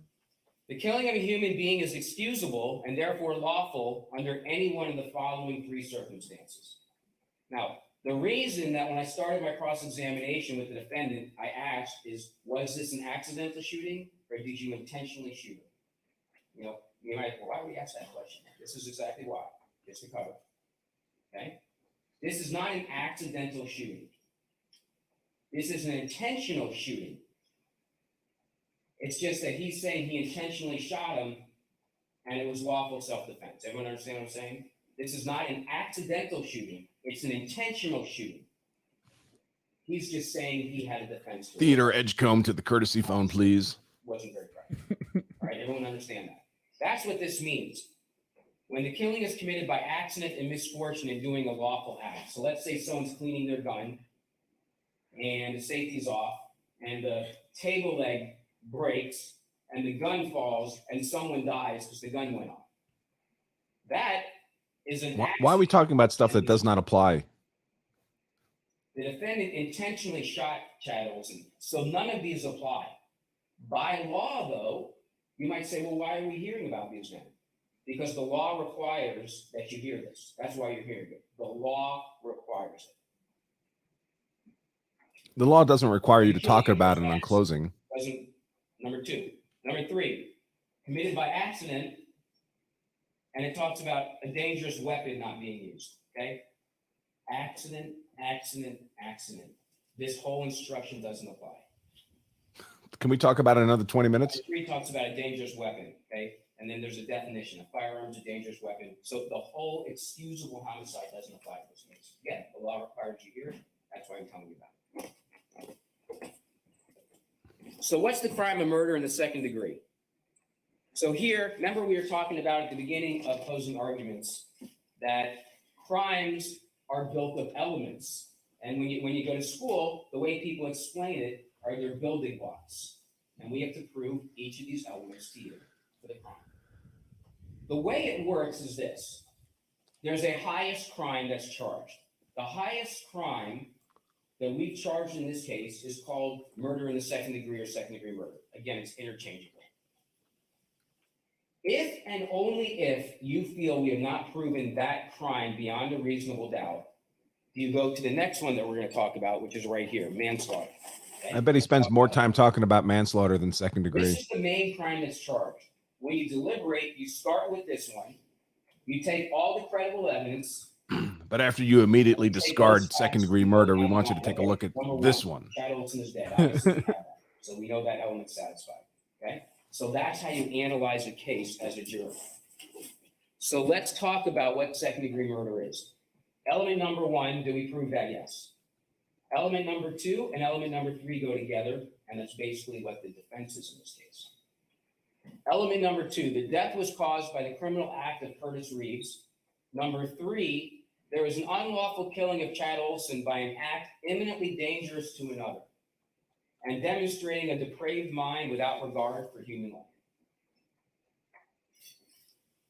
Then there's definitions.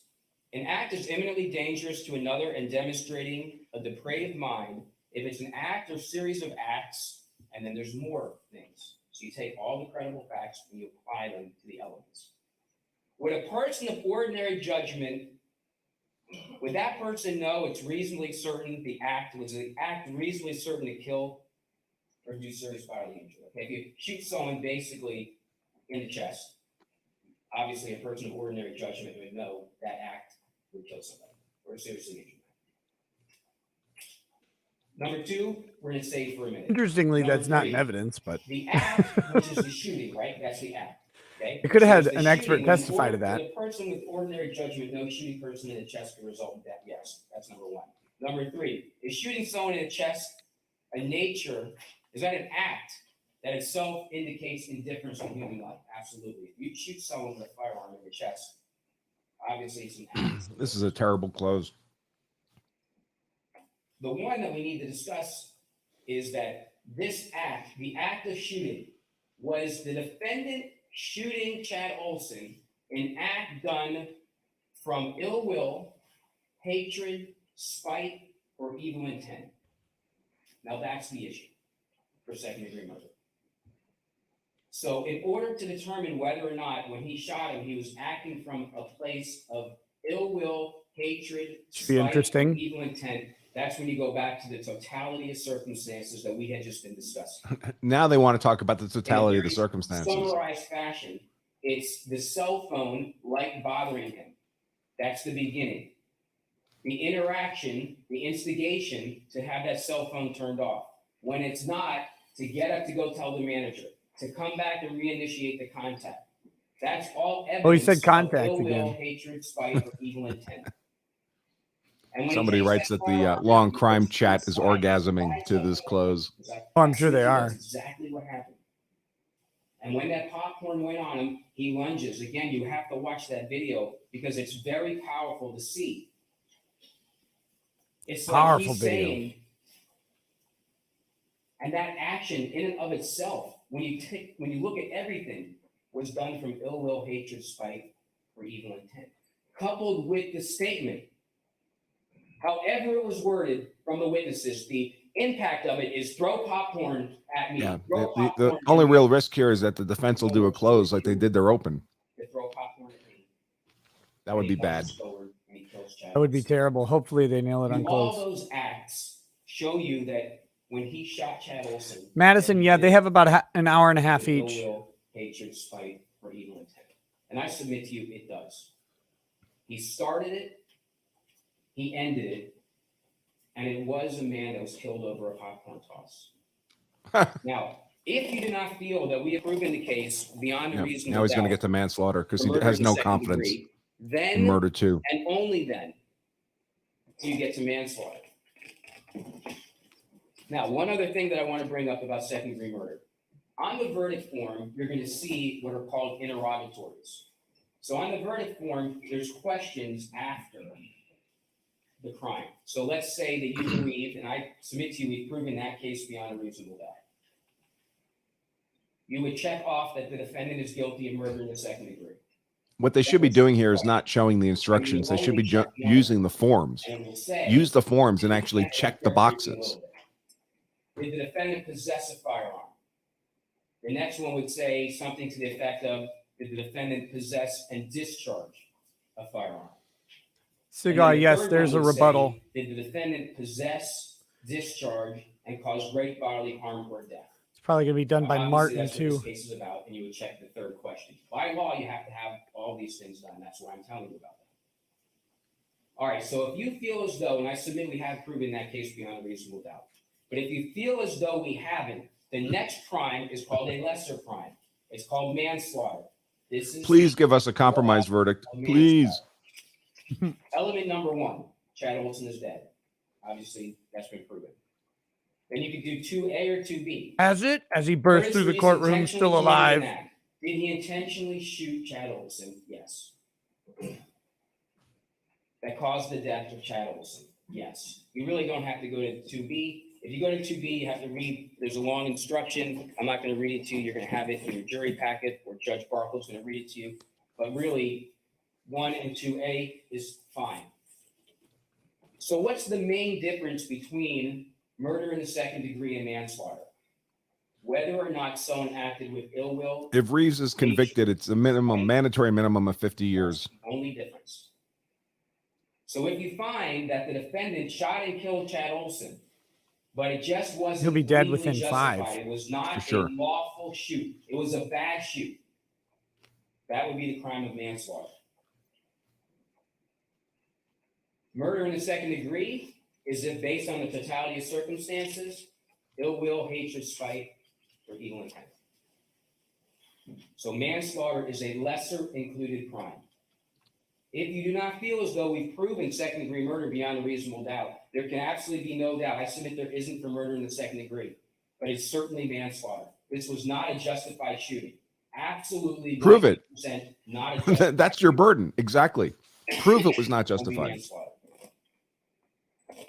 Under manslaughter, there would be one interrogatory, and it would just say something to the effect of, was a firearm used, or something like that. Yeah, Rooster, we'll do polls after arguments. The other crime that the defendant's been charged with is the crime called aggravated battery.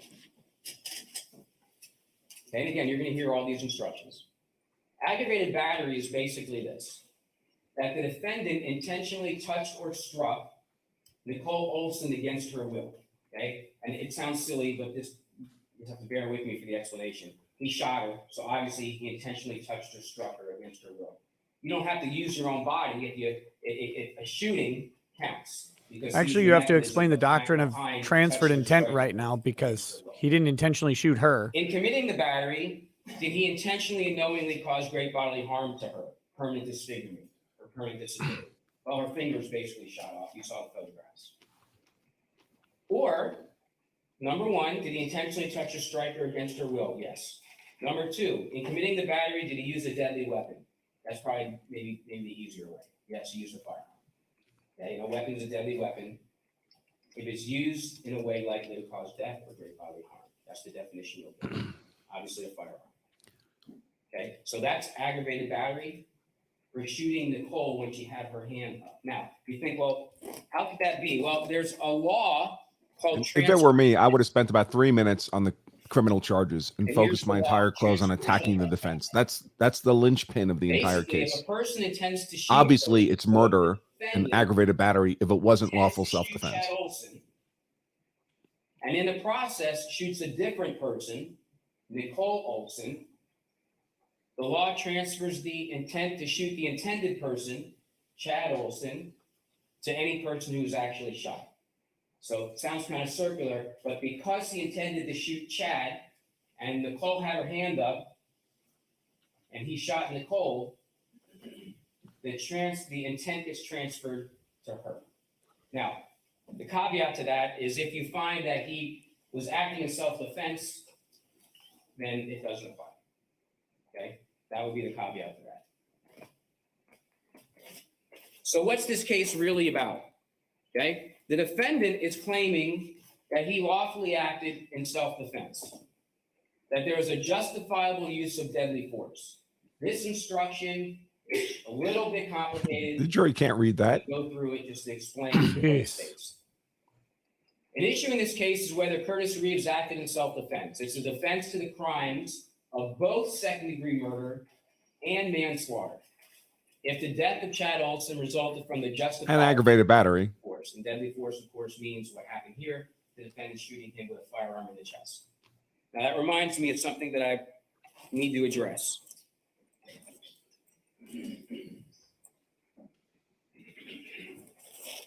Real quickly, at the very bottom on my board, and you're going to get this instruction, we do not have to prove for second-degree murder that the defendant intended to kill him, just that he intended to shoot him. And the fact that he died It's fine. That makes sense. Okay. It's fine. It's fine. Don't worry about it. We don't have to prove that when he shot him, he meant to kill him. We just have to prove that he shot him and he died. Okay. That's what. Well, you have to prove he intentionally shot him without justification. For the state to prove the defendant had intent to cause death. Just that he shot him and he killed him. Okay. Just a little teeny distinction. All right. Yeah, intentional murder Back is to first degree, no matter how quickly the justifiable use of intent deadly force. manifests. Again, every word in here is incredibly important. The use of deadly Incredibly force is important. justified if Curtis Reeves reasonably believed. So remember, in the first instruction, was it necessary to kill Chad Olson? Absolutely not. Here, did Curtis Reeves reasonably believe that the force was necessary? So you kind of paraphrase that. The use of deadly force is justifiable if Curtis Reeves reasonably believed that shooting and killing Chad Olson was necessary to prevent his imminent death or great bodily harm to himself, while resisting an attempt to commit the felony offense of battery on a person 65 years of age. Oh, they included it. So that seems like that's like a loaded paragraph. Let's break it down. Oh my goodness. Well, the judge is going to allow that language in. I would hammer the F out of that. Yeah, me And we too. talked about it. I was cross-examining the defendant about it. Battery is when you intentionally touch. Or I'm really strike someone against surprised. their will. I mean, Bob Maybe was maybe the state couldn't put forth a coherent argument, but it doesn't really seem to apply to me. Pushes him, trips him, Throws popcorn at him. throws soda on him. That's a battery. It's a misdemeanor crime. Now, if someone is over the age of 65, Wait, he Wow. wins Felony. then. only because of the age. That's the only difference. But then it's a felony. About this crime. Then he Right. wins automatically. So Bob and Joe are walking down the street. Joe is now 66, 69, let's say 71. And Bob pushes Joe or punches Joe. It's Oh, a I felony, would drill this down his but throat. because he was over 65. That's it. And this language says So he can looking back shoot at this him now. instruction, the use of deadly force is justifiable if the defendant reasonably Man. believed that shooting and killing Chad Olson was necessary to prevent imminent. Escobar, you've got to ram this right down their gullet. Would it be I reasonable can't believe they're for the gonna defendant to think at that time, allow sitting that. in the It's like an theater, outside with the legal light condition theory. as they were, I mean, they should just where dismiss people the can case see, people can It hear. should. It's got all the evidence to support it. because it's not contested. There was a battery. His age is not contested. To die. Absolutely not. So shooting and killing Chad Olson wasn't necessary to prevent imminent death or great bodily harm to himself. If I were the jury hearing this, I'd say, "Are you shitting me? There's a definition Why did I have to sit here for 2 weeks?" It doesn't include bruising. It doesn't even include moderate harm. No, it includes It any is what harm it when is. you're over the age of Great 65. You just said bodily it. Harm. Would a reasonably cautious and prudent person in the defendant's position, with all this training about the No, we escalation don't think the tactics, judge with JNOV, they already rejected the argument at the pretrial hearing, but it would a should reasonably be if cautious you're and going to prudent allow the person believe that instruction. as he That's sat the there distinction. and the hand came across and grabbed that popcorn, that he was about to suffer great bodily harm? No. This is not a justified killing. Absolutely not. Now remember, don't Well, lose fact. just of saying what it doesn't the make it so, sentence was dude. That he said, because it's not just a hand coming towards him. He knew popcorn was thrown at him. He knew that bag was grabbed. And when you watch the video, you can see it. The bag, the popcorn, and he shoots and he lunges forward. And he says, don't throw popcorn at him. He knows it. It's not just a hand coming in. That's so important. Even But so, again, you just let's made say this for some the case reason that you if he wanna knew the discount that. popcorn was thrown at him, A he's hand justified in coming shooting. Does not lead a reasonable person to believe they are about to just be beaten to a pulp. Now I regret not listening to the jury instructions last It's night. simply not. I wish I'd known that was in there. And he started it.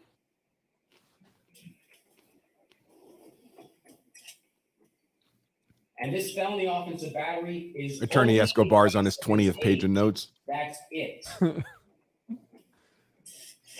A person is justified in using deadly force if he reasonably believes that such force is necessary to prevent imminent death. We already talked about that. Or a great forcible bodily harm, we felony. talked about that. Or the imminent commission of, there should be a Y here, but imminent commission of aggravated battery against himself or another. So let's talk about that. We got to break that one down. Did he have to kill Chad because he felt he was about to die? The answer we've already covered is no. Did he kill Chad because he thought he was about to be beaten to a bloody pulp? That's not the standard. Again, don't focus on that. He says the popcorn, he knows about the popcorn. So none of this applies. So let's talk about where the imminent commission, meaning about to happen. That's what it means. Imminent commission of this crime. Was he about to have an aggravated battery committed against him? Okay? So what's the evidence in this case? You really got to analyze this. The evidence is this. He reaches in and he grabs the popcorn. He brings it back, he throws it. His hand is on his way back. Nicole Olson has her hand coming up. He's killed. Aggravated batteries tend to involve the use of a weapon.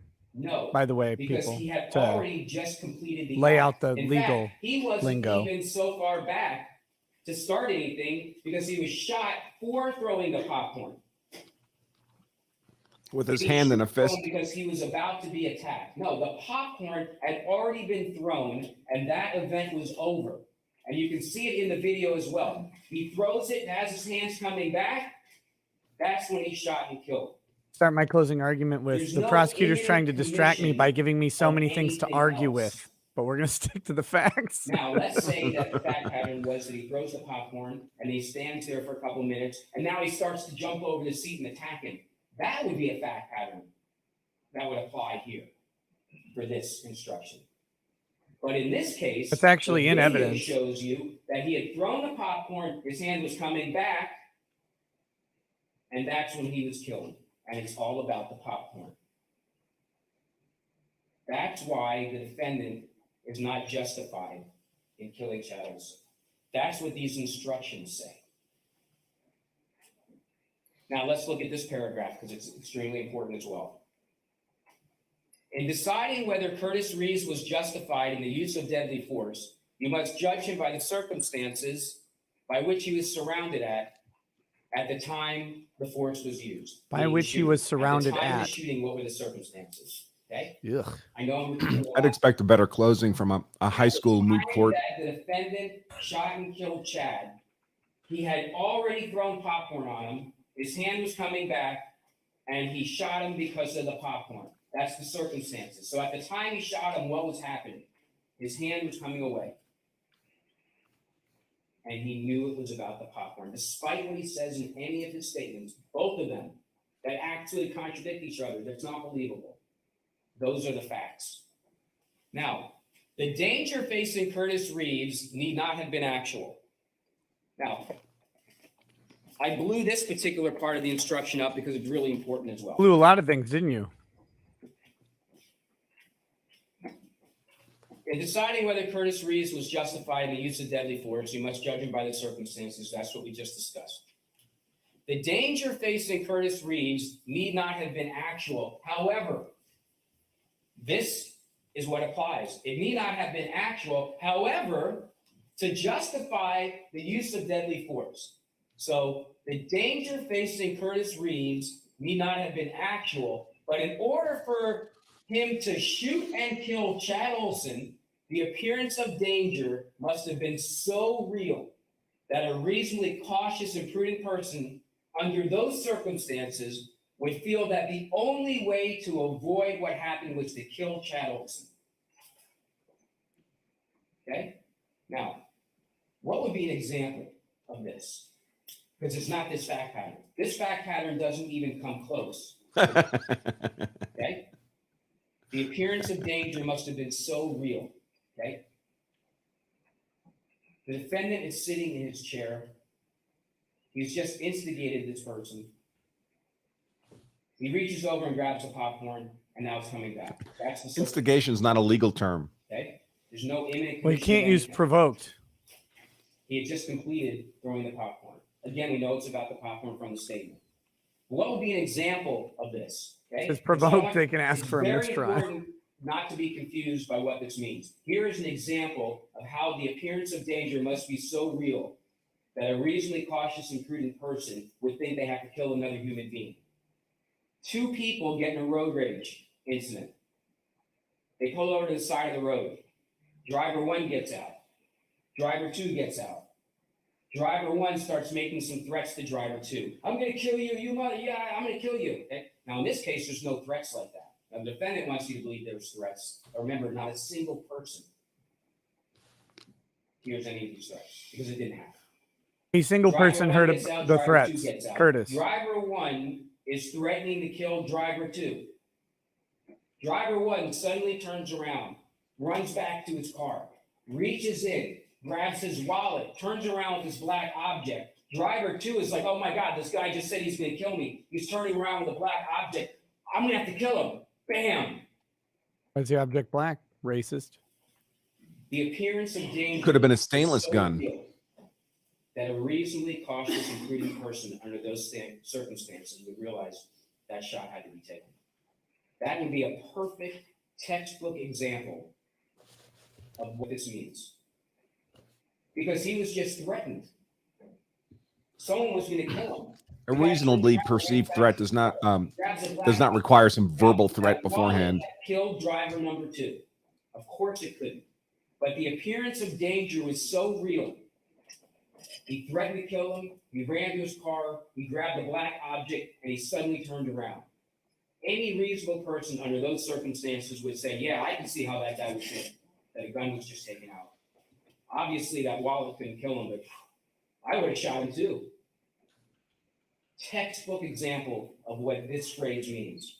It does not mean that because Curtis Reeves, in his mind, believed this imaginary attack happened, that he's justified.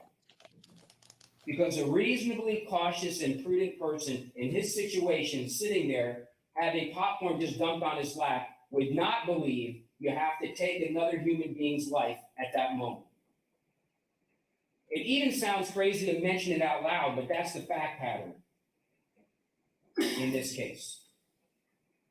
This instruction does not justify killing Chad Olson. If Matt's going to sit back there and cross his legs, he should have put some reflective tape on his shoes first.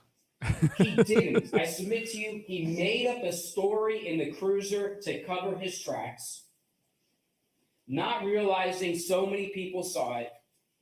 I would have gotten away with it too if it wasn't for this kid prosecutor. The whole thing.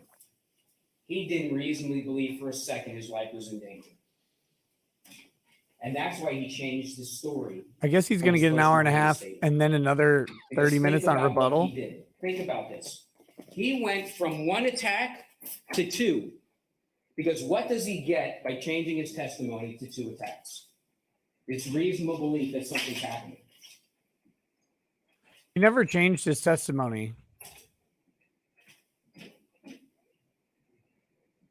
The day of the shooting, again, I submit to you, this story is not even credible.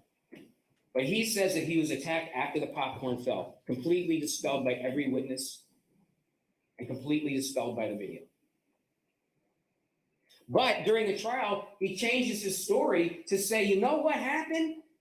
And it's funny because I asked him, you remember, I said, why? How in the world do you get these two stories? He's like, I don't know. How do you not know when you kill another human being?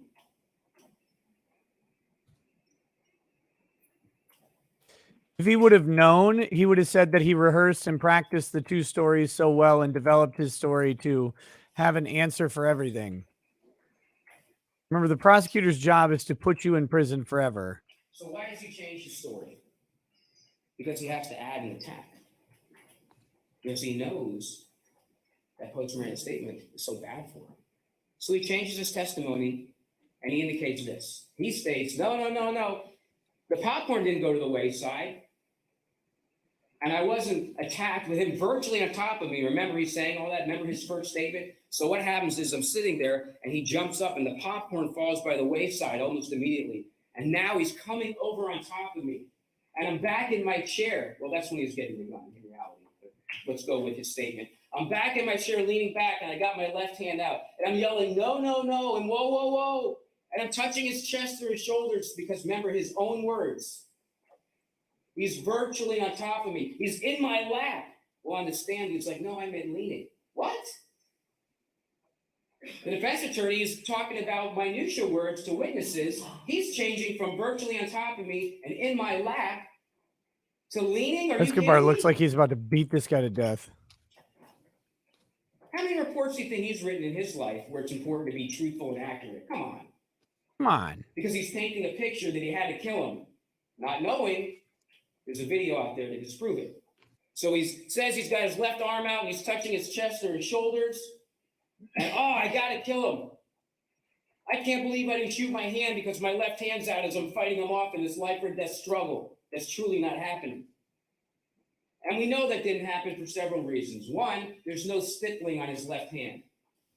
Everyone that was shot, everyone that was in front of his gun has stippling. Nicole and Chad. How is it that he doesn't have stippling on his left hand? Well, possibly it's the same reason why he doesn't have an injury from a phone. Well, maybe the reason you're claiming for no stippling on the fingers, the cone was too small. Person. It's because it didn't happen. But you don't even have to look at that common sense argument. You just have to don't think about what I just said too hard. Played it slowly and rocked it back and forth like you can do it in the jury room to show you that what actually happened is as he's shooting out from the hip, when the popcorn hits him, because he's mad, he takes that left hand, you can clearly see it in the video if you watch it, and based on his muscle memory, he slaps it against him so he doesn't shoot his hand. So when he's like, oh my God, I'm so surprised I didn't shoot my hand, watch that video. His left hand goes up, and based on his muscle memory, he immediately brings it to his chest. Okay. That's exactly what happened here. He intentionally killed Chad Olson because he was mad. So his arm went out and then he pulled it back and he just doesn't remember pulling it back. That doesn't mean he didn't put his arm out. I'm very confused by this argument. He changes the story and what's he say? In court, he says, well, I came back from the manager and he was staring at me. Now, why was that important? Because he wants to be like, I'm the great de-escalator. You know, to calm him down, I wanted to tell him everything's all right. But he didn't tell that to Detective Proctor, because to Detective Proctor, he says, I re-initiated, because that's truly what happened. And on the stand, the only person using the word re-initiated is you. Manager, and that's when I was attacked, a full 5, 6, 7, 8, whatever the number is, seconds before. So when I saw his hand coming towards me, that's why I realized I had to kill him. But we know for a fact that didn't happen. Oh. Number one, why would he change his story? Number two, what's this first attack that happened 8 seconds before? Well, first he says that he's hit with a fist. Then he says it's a fist with a phone in it. And finally on the stand, he threw the phone at me from some distance. Because I demonstrated on the video that he wasn't even in the camera when it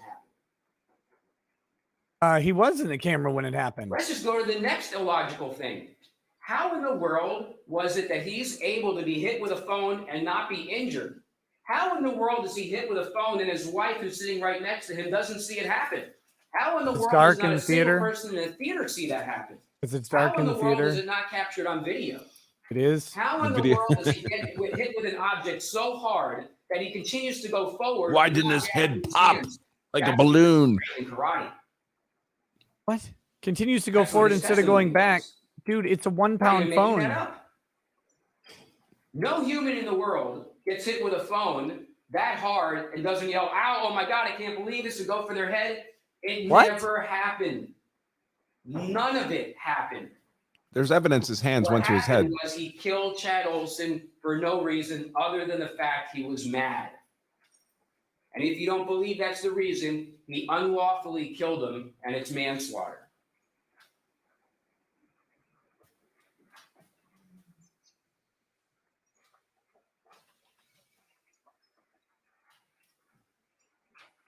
But for the fact that juries are so unpredictable, I'd be feeling pretty good right about now. Yeah, that's the problem. Legally, this argument's stupid. Practically, will it work on a jury? Absolutely Let me could. show you 2 pictures. We can't read the jury's faces. They can.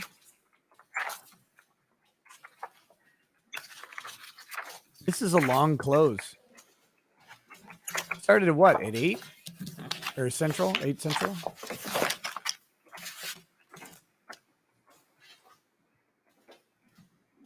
Cypher Warrior says, I've been stabbed and didn't go, ow. This guy must be a pussy.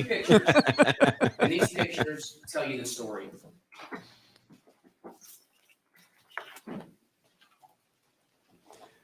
If My some left in the hand- jury buy this argument, it's fine. This is the defendant, Only Curtis one Reeves. person has to buy Curtis Reeves' story. You may see that his left eyelid is red. From all accounts, people testify that he was touching his face afterwards. The detective indicated that he was rubbing his eye. Like you would if you'd been struck there. This is Chad Olson's picture. Did this person Chad Olson rubbed his chest reasonably really believe hard. this was necessary? in Your this privilege to shoot in self-defense is not contingent on the injury you've already suffered. It's contingent on the imminent injury you're trying to prevent. either murder in the second degree? You don't need to have suffered a scratch before you can shoot someone dead in lawful self-defense.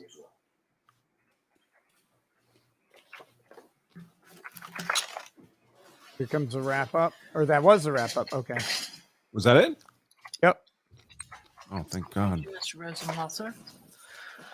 Ladies and gentlemen, we'll take let's take 15-minute recess and 3 cigarettes remember my instructions during the break. smoked simultaneously. All right, we're in recess for 15 minutes. I'm gonna upgrade to 2 cigars at a time. All right. So I'd ask you what you think about the quality of the closing argument, but I feel like I might know your answer. That was awful.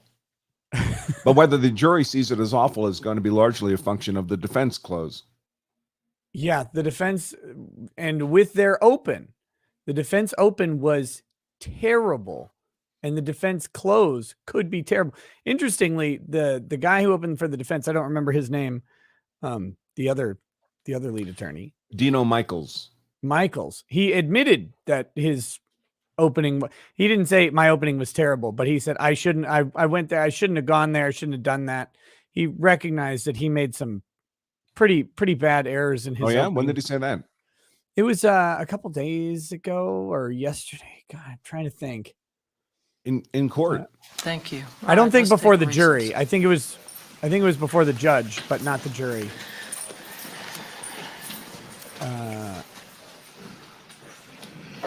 Just waiting for them to all clear out. Okay, there we go. You can see the law and crime commenters coming in. It's so funny. Mhm. That closing was very good, factual, logical, and not boring. Oh God. That's every word of that is a lie. Yeah. The way they structured the closing argument for the prosecution, and this should tell you the concern they have for their case, is the prosecution was trying to raise reasonable doubt about the testimony of the defense rather than proving beyond any reasonable doubt that the facts of the case disprove self-defense. They're trying, if you believe it, that shouldn't be in your beyond a reasonable doubt standard. Now, unfortunately, I don't think they have a coherent argument against self-defense beyond a reasonable doubt, or that's why they're not making it. Right. That is, I agree fully with that. Okay. I'm going to start reading some chats here because there are a bunch of chats that have come in so far on the stream, and we need to keep up with those since we've got a 15-minute break here. Over on Rumble, what's up, Rumble? By the way, Rumble and Odyssey are also live. Deb Step says, see the news report of 2 people claiming Curtis got aggressive with them at the same theater.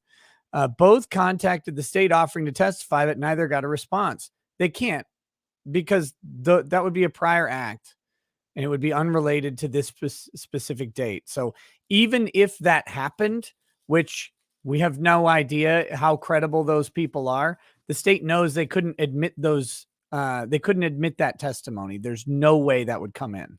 And there's no evidence he got aggressive here. Curtis Reeves was never physically aggressive towards Chad Olson until the shot was fired. Right. And the only testimony of his actual demeanor was at the counter, and it was by both the theater manager and the lady there, who said he was calm, that he was normal, that he was not angry. And the state then tries to use that as somehow indicative of deceitfulness on his part or something. He didn't even tell the manager that this guy was swearing at him. He testified, I wasn't threatened at that point. The guy was just being irritating by having a bright cell phone on in the theater. So he didn't think that he needed to fight the man or that he needed to alert the manager that this guy was going to be violent. Because at that point, he said something and the guy popped off to him a little bit. Who cares? I don't know, like, how other people go through life, but like if someone said, get the fuck out of my face, I'd be like, whatever. Right. Like it wouldn't bother me if another man said that. It might be alarming if they use profanity in a theater or whatever, but at the same time, it's not like I'm going to, oh my God, I'm going to go tell the manager and I'm going to stand out there and bring the manager back against his will to enforce my will upon you. Very weird. But that's the argument the prosecutor wants people to believe. So there you go. So Dowland 222 says everybody takes a beating sometimes.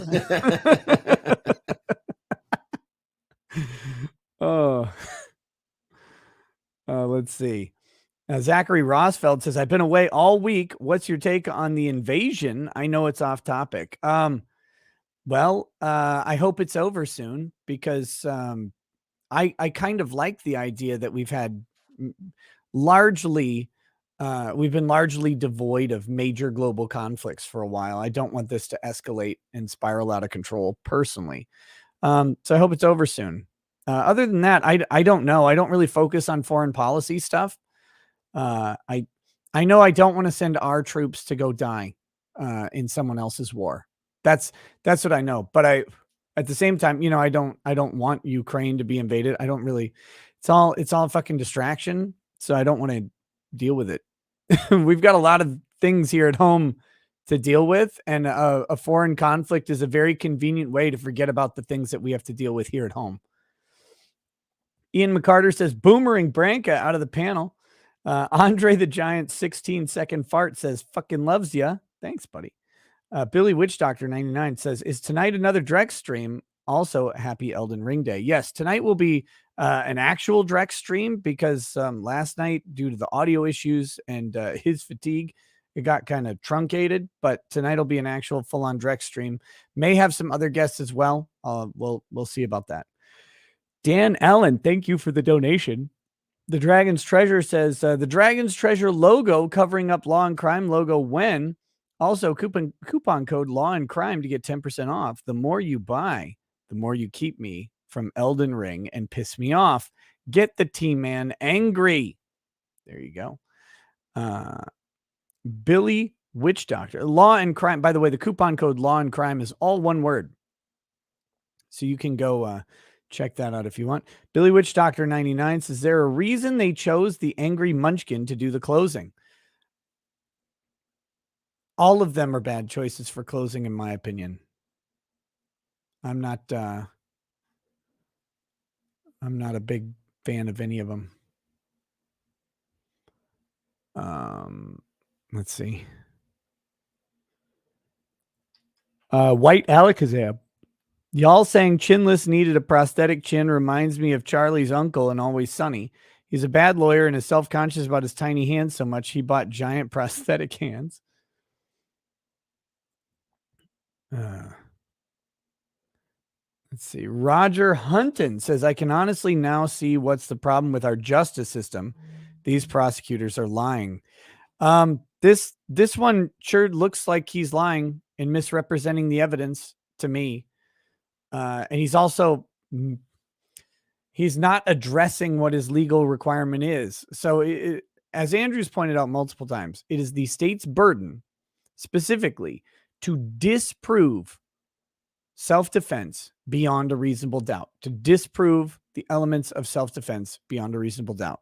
Well, one of the elements, because if you don't have all of the elements of self-defense, then you don't have self-defense. So to disprove any one of the elements of self-defense beyond a reasonable doubt. I don't think they did that here. And I don't think they even argued much about that. And the reason I don't think they did is because I think they're not confident in their ability to actually do that. So what they did was they opened the argument dishonestly and said, this is about popcorn. I don't believe it's about popcorn. The facts don't seem to support it being about popcorn, but that's where they went with it. So, and that should tell you enough. If they don't believe they can disprove the elements of self-defense beyond a reasonable doubt, then they should ethically drop the case. 11 Bravo Crunchy says, Nick sees the puppy for the first time. Why can't my nose be that small? Sheds a single tear. Yes, thank you. Thank you. Elena Stansby says, I agree with the prosecution if there was just one shiny object. The problem here is there are so many shiny objects in this case, counsel.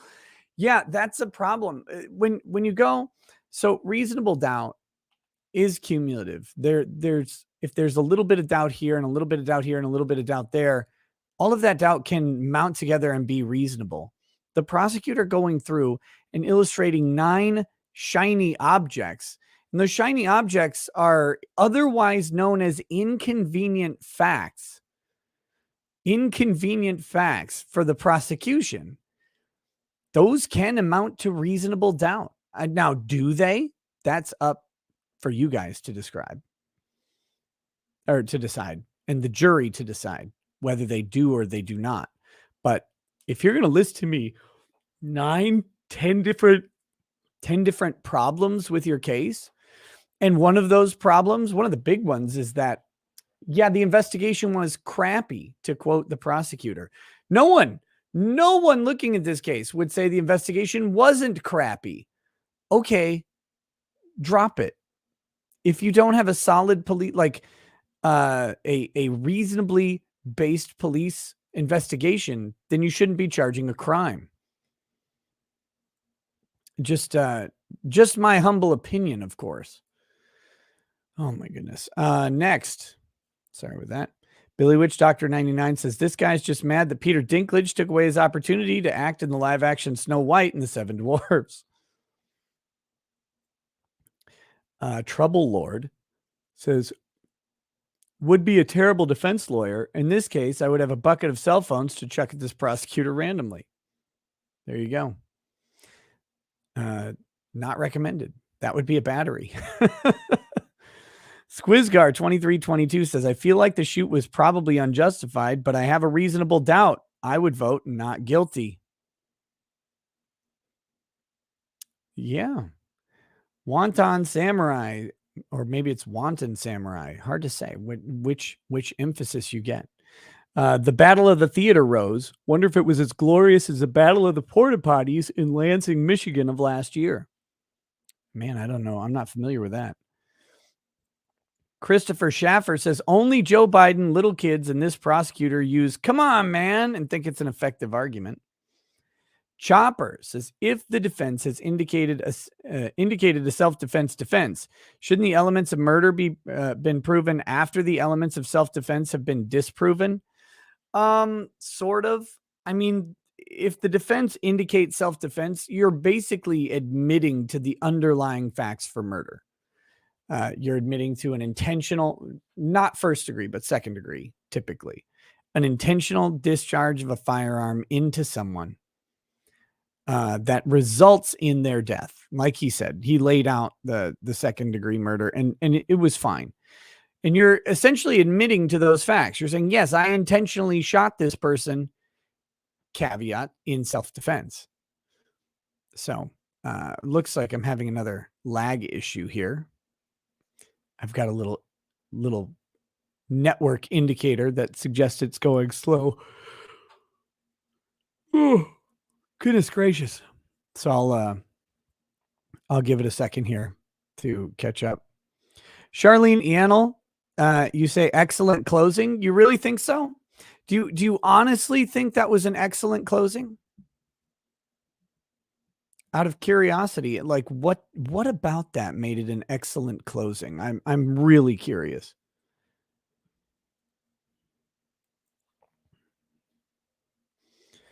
Let's see. Mephitic Miasma says, prosecution, pay no attention to the man behind the curtain. Lancelot 652 says, this guy and Binger would be a great couple. They both lie through their teeth. And all right, there's those. That it ended.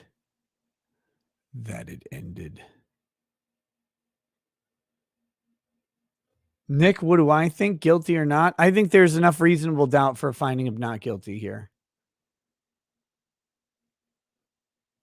But I don't know what the jury will do. Oh, yeah, I got to put up a poll. Okay. After prosecution closing,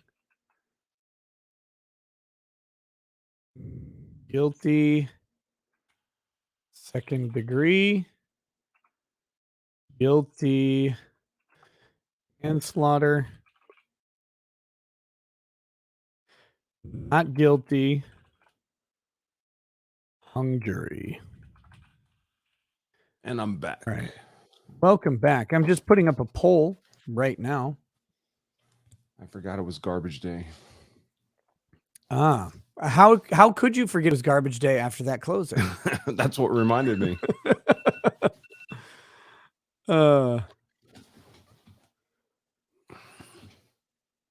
Let's see. So yeah, I just put up a poll says after the prosecution closing, guilty of second degree manslaughter, not guilty, or hung jury. And we'll see how that goes. Here you go, chat. Here's a view of the courtroom. We just got an eating motion from the court reporter. She just ate a chip or a cookie of some sort. Maybe it was a bagel crisp.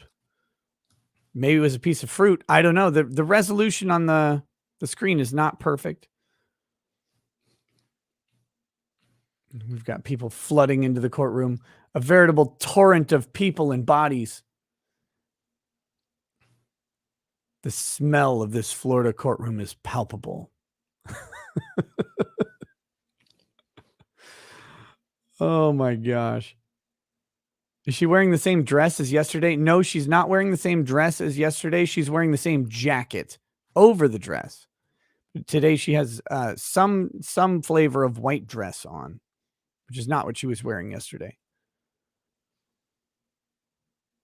But I do believe it's the same pink jacket that she's wearing.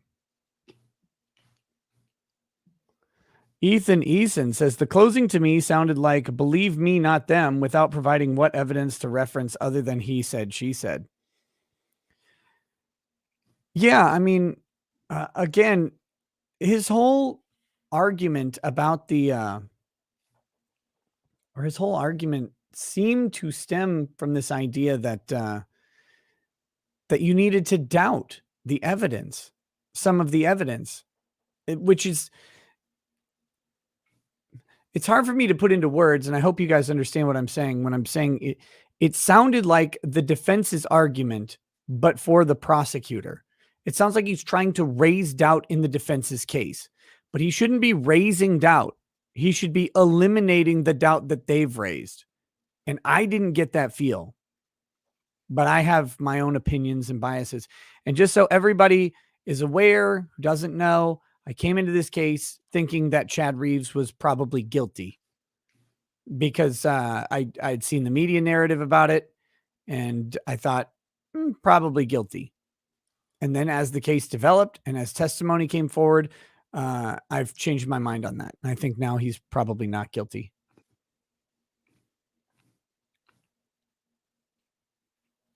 WE says, what are your thoughts on of reports that Biden will nominate his pick for the Supreme Court amid all the conflict with Russia? Someone said he did. Someone said his Supreme Court nominee has been announced.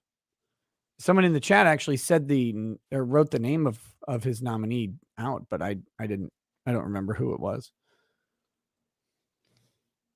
I actually hate the public process of the Supreme Court nominee, mainly because everybody's like suddenly an expert on these judges' decisions and decision making, and it's like none of you, including the judges, the media channels who are talking about this, none of you have researched this judge. I mean, some poor intern at CNN was forced to run through a list of decisions and develop some sort of report as quickly as possible, or they're borrowing a prefabricated report from some think tank who monitors judges. It's like, because no one has time to go through all this shit. It's insane. But anyway, it's just my own personal gripe with the process. Luke Pearson says, as Richards announced the invasion of Ukraine. Well, it seems here, people of America, that the Ukraine has been invaded, maybe, or whatever. I don't know the terms that are used in foreign conflict, but it seems that Russians have crossed state lines into Ukraine. And I know from Thomas Claire Binger that is a bad thing. They brought arms, armor, weapons, tanks across state lines and into Ukraine. There you go. Babe Lincoln says, can I get a hell yeah for my freshly baked little human? She's my first, and I'm really proud. Also, take my peasant money. Hey, Babe Lincoln, congrats. Wait to bring another people into the world. We need more good people bringing little people into the world. That's a good thing. That's a good thing. Tyler Mueller says, I missed yesterday's coverage. Can I get a TLDR? Yesterday's coverage of this case was actually Curtis Reeves was testifying, and I thought it was really interesting to have him on the stand. I thought it was much more interesting than the previous 2 days of testimony. And whether you believe Curtis Reeves or not is a different question. What he didn't do was say anything inconsistent with self-defense, despite what the shrimpy prosecutor would have you believe. I actually don't think that he made his statement inconsistent with his pre-Miranda statement at all. That is an actual misrepresentation of what happened by the prosecutor. Yes, that misrepresentation is allowed because the prosecutor is allowed to be incorrect in how he perceives something. I don't know that his misrepresentation is intentional or malicious. It may be, but I don't know that it is. So I want to be very clear on that he is allowed to misinterpret or misunderstand what Reeves said, but I don't believe there was any inconsistency between his two statements. Personally, did you agree with that, or did you pick up on anything? No, I concur. There was nothing inconsistent with self-defense, and the cross-examination by Rosenwasser was flailing. Yes. Thank you, everyone. Be seated. I did my usual write-up of yesterday's proceedings. Folks can find that at lawselfdefense.com/blog. Are we set? Ready to go? What you going to be using that for? Various. Bunch of things. Jury instructions, photos, videos, a lot. Just show them to me if you can, or tell me what you're referring to. I should have it. They're all the exhibits that were in evidence. All right. I just wanted to sit back here and not over there. All right. What a lazy judge. When we get to it. Go ahead and bring him in. I did tell the jury because hang on one sec. What? Yeah. One of the jurors must be pooping. Because of the long time we're going to go, I told them to tell the jurors that they can have snacks in there. Judgment may be a little bit less than 3 hours. Okay. Okay. He may be a little bit less than 3 hours. I anticipated 2.5 hours? It is what it is. Yeah. There we go. Okay. Oh God. Did you?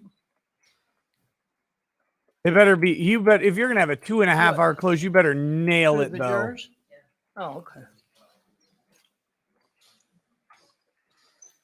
You better be a comedy mastermind if you're gonna keep jurors paying attention to you for that long. I demand juggling.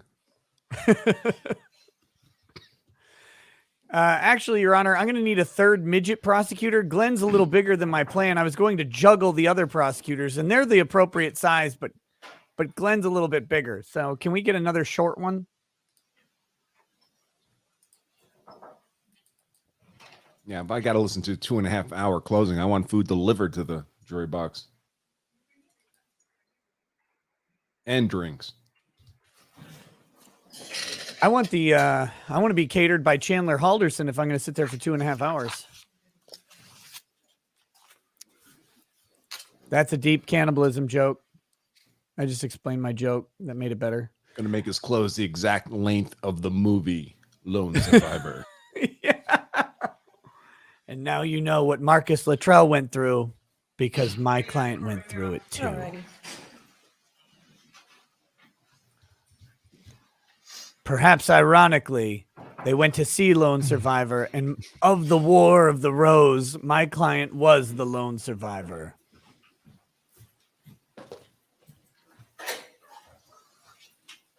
Jury may be seated. All jurors are present and accounted for, Your Honor. Thank you, Deputy. Ladies and gentlemen, were you all able to abide by my instructions during the recess? All right, very good. We'll go ahead and get started. Mr. Escobar? Mr. Escobar. And Matt. This is Matt's big moment here. Yes, Matt. I'm rooting for him. You think Glenn's going to do the rebuttal? Yes. I better reposition. What a terrible plan. Ladies and gentlemen of the jury. Imagine having a negative charisma score and doing rebuttal. Ugh.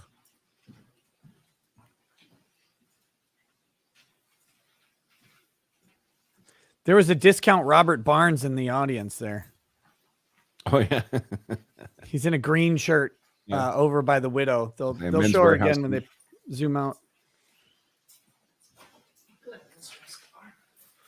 There he is. You don't judge a person until you have walked a mile in their shoes. It's a very wise old saying, and one that actually is embodied in the laws of self-defense, not only in the state of Florida, but in this country. The Constitution Now we find out if he read my book. embodies the right and the law of being able to defend yourself. There's a great wisdom in our laws, both nationally and here locally. A great wisdom. That wisdom in the law of self-defense starts with a term called perception. You're going to work with that term throughout your deliberations in this case, because the law protects that reasonable perception.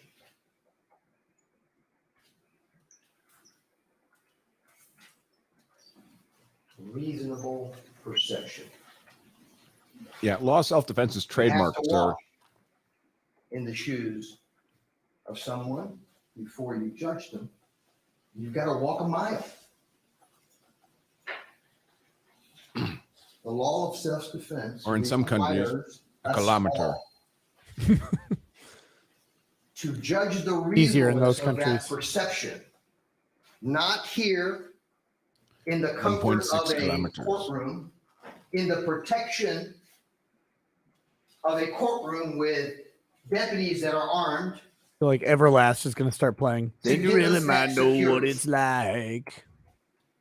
The law of self-defense requires each and every one of us to stand in the shoes of Curtis Reeves, a 71-year-old man at the time of this incident, a decorated law enforcement officer who had countless and countless hours of training in the use of force, in the assessment of danger, and the risks that take place when we are faced with a dangerous encounter. Curtis Reeves, at the time of this incident, had more knowledge, more experience, more study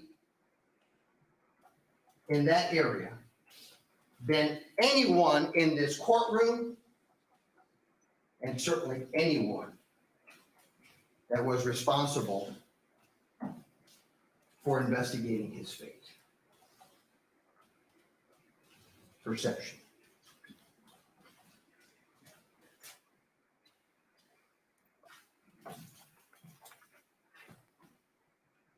The prosecution came up here. I think I counted, we're probably at 28 to 30. It doesn't matter. This doesn't matter. This doesn't matter. This doesn't matter. This doesn't matter. And by the way, this doesn't matter either. And this doesn't matter. And by the way, this doesn't matter either. Ladies and gentlemen of the jury, everything matters. Do not discount anything. Do not discount anything that we do and we say and we present, and do not discount anything that the prosecution presents either. Because it matters. We live in the greatest country in the world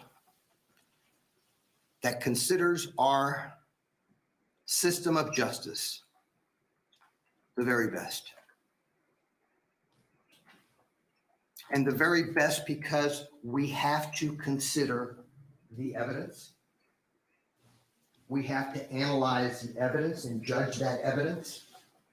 And this very court, the judge, is going to instruct you on a great deal of rules that you can apply in this case. Is this a version of the Chewbacca defense? No, I don't think so. Thoroughly review every one of them. We're about to start doing that ourselves.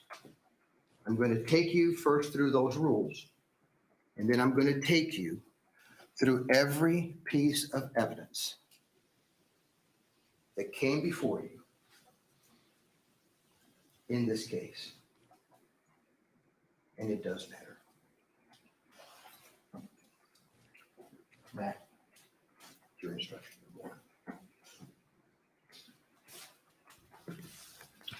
Please not guilty. Yeah, I think the prosecution strategy of saying this does, the stuff doesn't matter was a bad strategy. The court's going to instruct you personally on an instruction called plea of not guilty, reasonable doubt, and burden of proof. It is the bedrock. It is the foundation of our system of justice. And one of the reasons that it's one of the first ones is that that's where you start. Yeah, the state never once mentioned their burden of having to prove the crime and disprove self-defense beyond a reasonable doubt. In this very courtroom. And what does it tell us? What does the wisdom of this law tell us? It tells us that Mr. Reeves has entered a plea of not guilty. And it tells us that this means that you must, not can, you must presume or believe that he is innocent. That's how we start this trial. There's a reason for that. There's a reason for that. Because it's not Mr. Reeves' obligation to prove his innocence. It's the prosecution's obligation to prove not only the crimes alleged, but is to prove beyond and to the exclusion of every reasonable doubt that the defense of self-defense is not present. That's his burden. So we start with that presumption.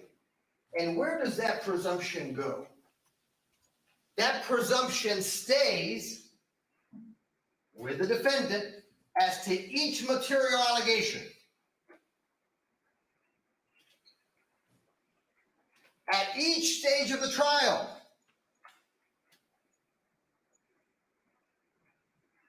Unless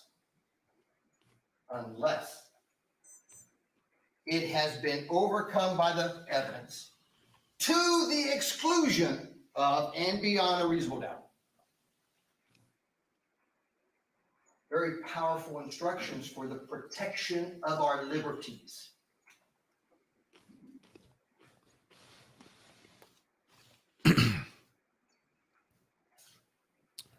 From the comments, I also think this should be emphasized at the end of the close for the defense. But I also think it's important to frame it at the very beginning, so everything the jury hears is within this framework. Again, you're going to be sandwich it in. by Your Honor, that you're going to be considering in this particular case.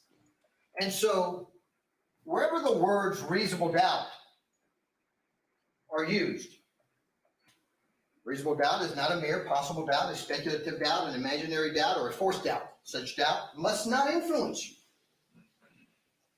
However, on the other hand, if after carefully considering, comparing, and weighing all of the evidence, all of it, ours and theirs, there is not an abiding conviction of guilt, an abiding conviction of guilt, or even if you have that conviction,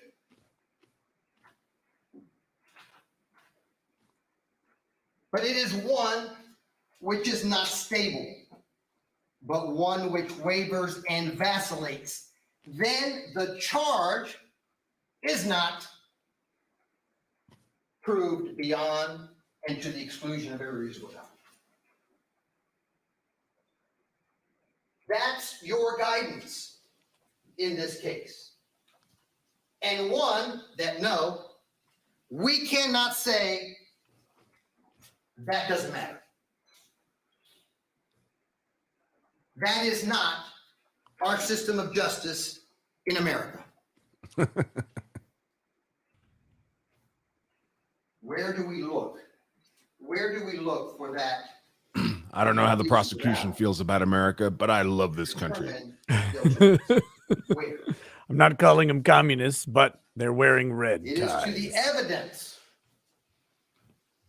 introduced at this trial and to it alone that you are to look for that proof, and to it alone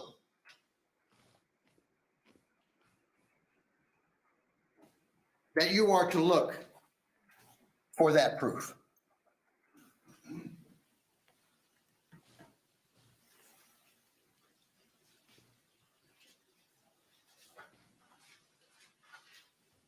Where can that reasonable doubt arise? From the evidence, conflict in the evidence, or lack of evidence. Now, the prosecution says, look, we had horrible law enforcement officers. It doesn't matter. It doesn't matter. I about fell out of my chair. Is a It always matters rather baffling statement. in our system of justice. It always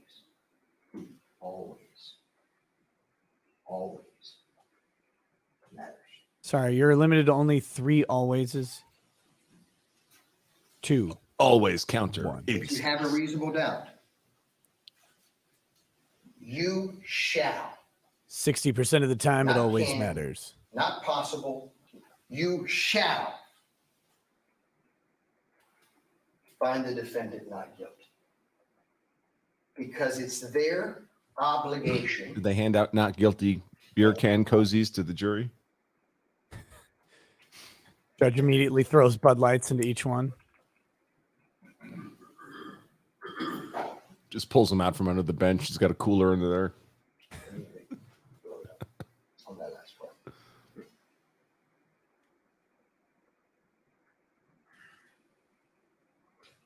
Thank you. Come on, Matt. You got to step it up, man. You're messing with his timing. He's only got 8 hours. You shall find the defendant guilty.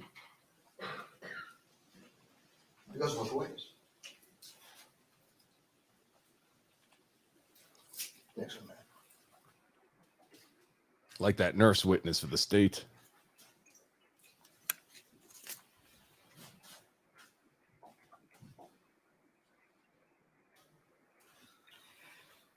Justifiable use of deadly force. This is an instruction that the court is going to give you, and you are going to be able to work with this instruction for a very important function in your decision. Justifiable use of deadly force. Our Constitution, the laws in Florida, protect us as citizens to be able to defend ourselves in the face of danger.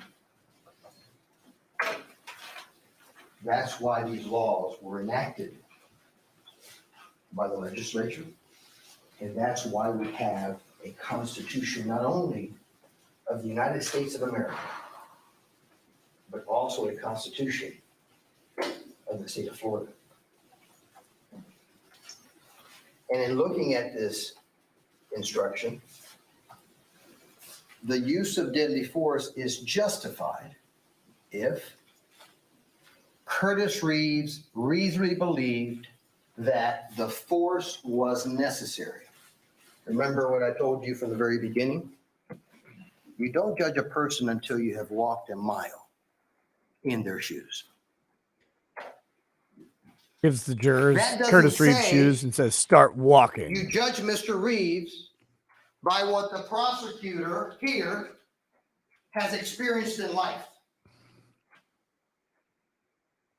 You only judge Mr. Reeves and you step in those shoes. And as you'd a be judging him through the lens of 71-year-old virginity. former decorated law enforcement officer that not once in his entire career fired his weapon in the line of duty, that was asked to start one of the most dangerous squads that you could have in a law enforcement department. An individual that traveled the entire country to learn those cues to prevent that danger from happening. In the law of self-defense, it doesn't tell you, get smacked first, get punched first, and then you can see what you can do. Because as their witnesses themselves have told you, law enforcement, medical examiner, you name it, one punch can cause great bodily harm, and one punch can cause death.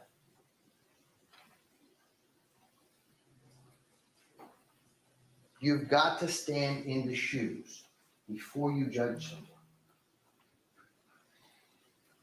What else was in those shoes? What else were in those shoes? You were in a theater, in a darkened time of that theater. Previews were playing loud. The distance between Mr. Reeves and Mr. Olson was extremely short. You remember an opening statement, Mr. Lawson said, "Oh, he was in that row way over there." Did they even give you any measurements here? Not a single measurement was given to you by the prosecution, because they want you to think that that particular distance was a row way over there where this was 17 inches, I think they said, something like that. But that doesn't work, because you've got to stand in the shoes of Mr. Reeves as he was seated there in that seat, at very close range to Mr. Olson. When you're applying this very instruction, because Curtis Reeves reasonably believed that the force was necessary to prevent, circle it, prevent. You don't get a punch first and then you get the justifiable right to defend yourself. That's not how it works. To prevent imminent death or great bodily harm to himself while resisting an attempt to commit the felony offense. We're going to talk about this one.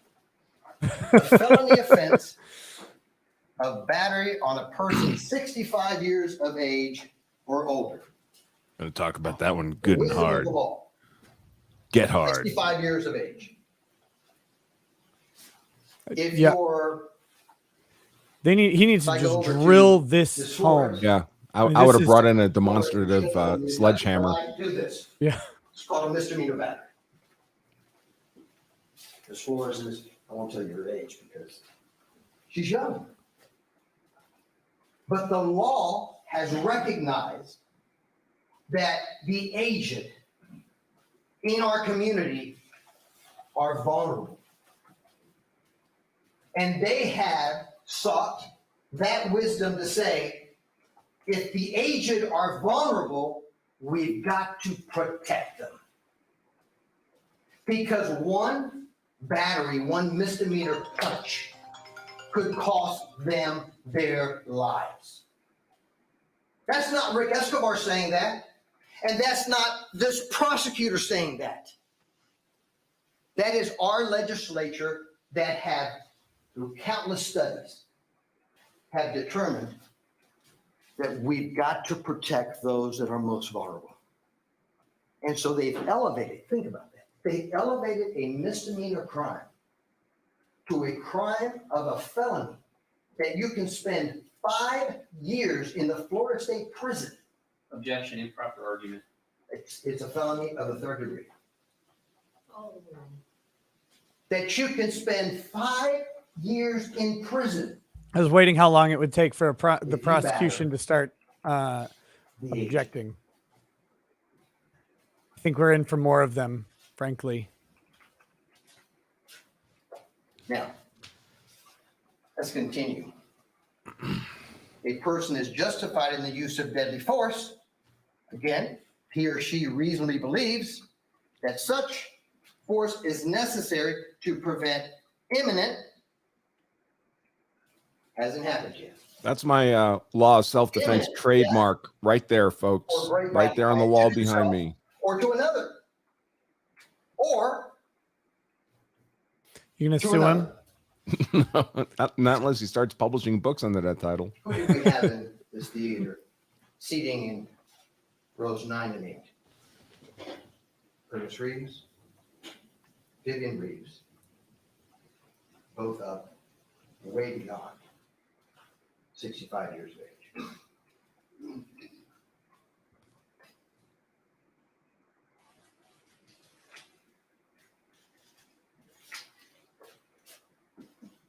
The imminent commission of an aggravated battery. That's another way. Not just someone 65, you can do it this way. Totally justified. There's another way. If in fact someone's committing an aggravated battery, the throwing of a phone.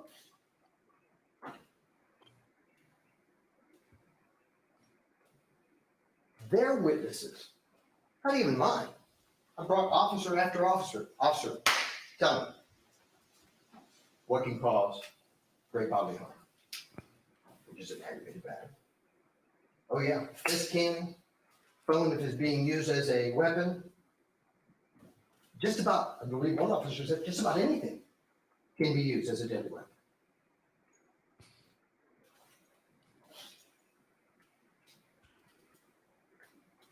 Up a little man. So those two sections give you, this is what can justify the use of deadly force. But now, how are we going to make that determination? Because in deciding, that next paragraph is in deciding whether Curtis Reeves was justified. So in deciding whether Curtis Reeves was justified in the use of deadly force, you must, not can, not maybe, you must judge him by the circumstances by which he was surrounded at the time the force was used. All of the circumstances, his knowledge, his close proximity to the individual, the low lighting conditions, the noise level, the problems that he was having physically. I think that when you all, and we're going to talk about Foley a bit later, not only did you hear from Dr. Foley, again, one of the preeminent radiologists in the country, not only did you hear from Dr. Foley, but he showed you on the x-rays and the MRIs some of the most trusted procedures that all of us in our lifetime at some point in time will have. And he showed you area by area by area of Curtis Reeves's problems. Disc herniations, impingements on the cord, his actual skeletal system from the very back. I'm not going to bring out the skeleton, but all the way down the back, he had black discs all the way back, bone on bone in his hands, bone on bone in his back, bone on bone in his cervix. Oh, I feel in his cervix. You've got to stand in those shoes. Well, I learned a lot about Curtis just now. All required. All of the circumstances. Every single one of them. It's not what. Now I know why this guy didn't go to medical school.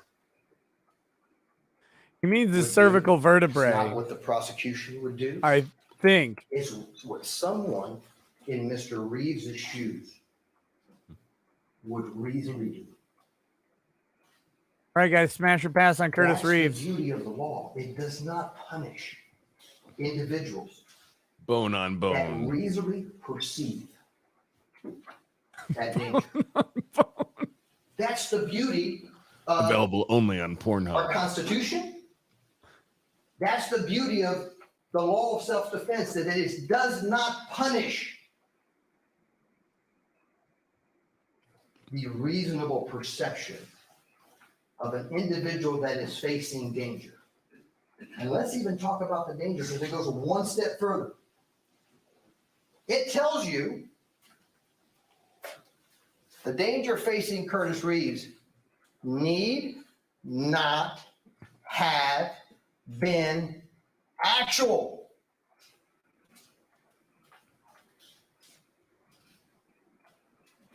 Need not have been actual. That danger didn't have to be actual. But as long as he reasonably I always wonder perceived how that well it was this plays with juries. a dangerous situation, the law protects us.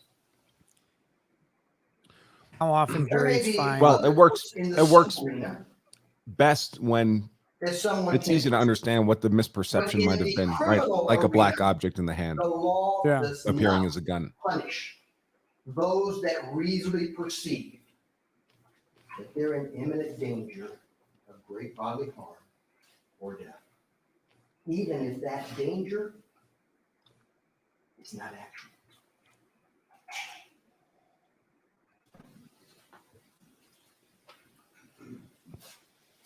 You should have opened up The appearance by of getting up and danger screaming at the must have jury. been, Get out of my however, fucking face. I'm talking to real. my fucking daughter. And that a Scream at reasonably him. cautious and prudent person under the same circumstances, again,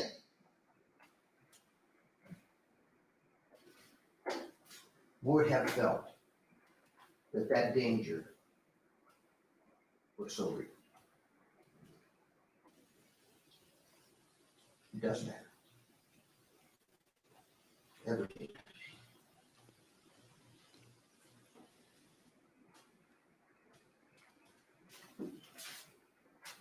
Based upon the appearances, Curtis Reeves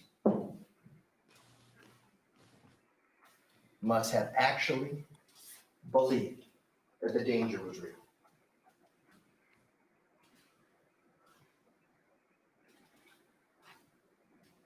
It's another very important paragraph right below it. And again, it's protected by the U.S. Constitution, the Florida Constitution, and our Florida laws. And as we walk in society, and as we interact with people in the great state of Florida, we're protected by All these shout outs to the Constitution are weird. And what does it say? That as long as Curtis Reeves is not engaged in unlawful activity, which there's no question he was I not. think he's just trying to draw attention to the fact that this is Was it a movie not theater, him making it up. getting ready to watch Lone Survivor, But it is a watching little, the previews. it's a little much. So there's no question that there was no unlawful activity. And I confess I've never read the Florida Was attacked. Constitution, but I don't In believe the any word place self-defense where he appears has in the the right U.S. to be. Constitution. certainly he had the right to be at the Cobb Theater to watch The Lone Survivor. No, but He had no duty to retreat yeah, I don't know. and had Just- the I mean, absolute right American Stand self-defense his law is ground just derived from and meet Old force English common with law. force. Including deadly force.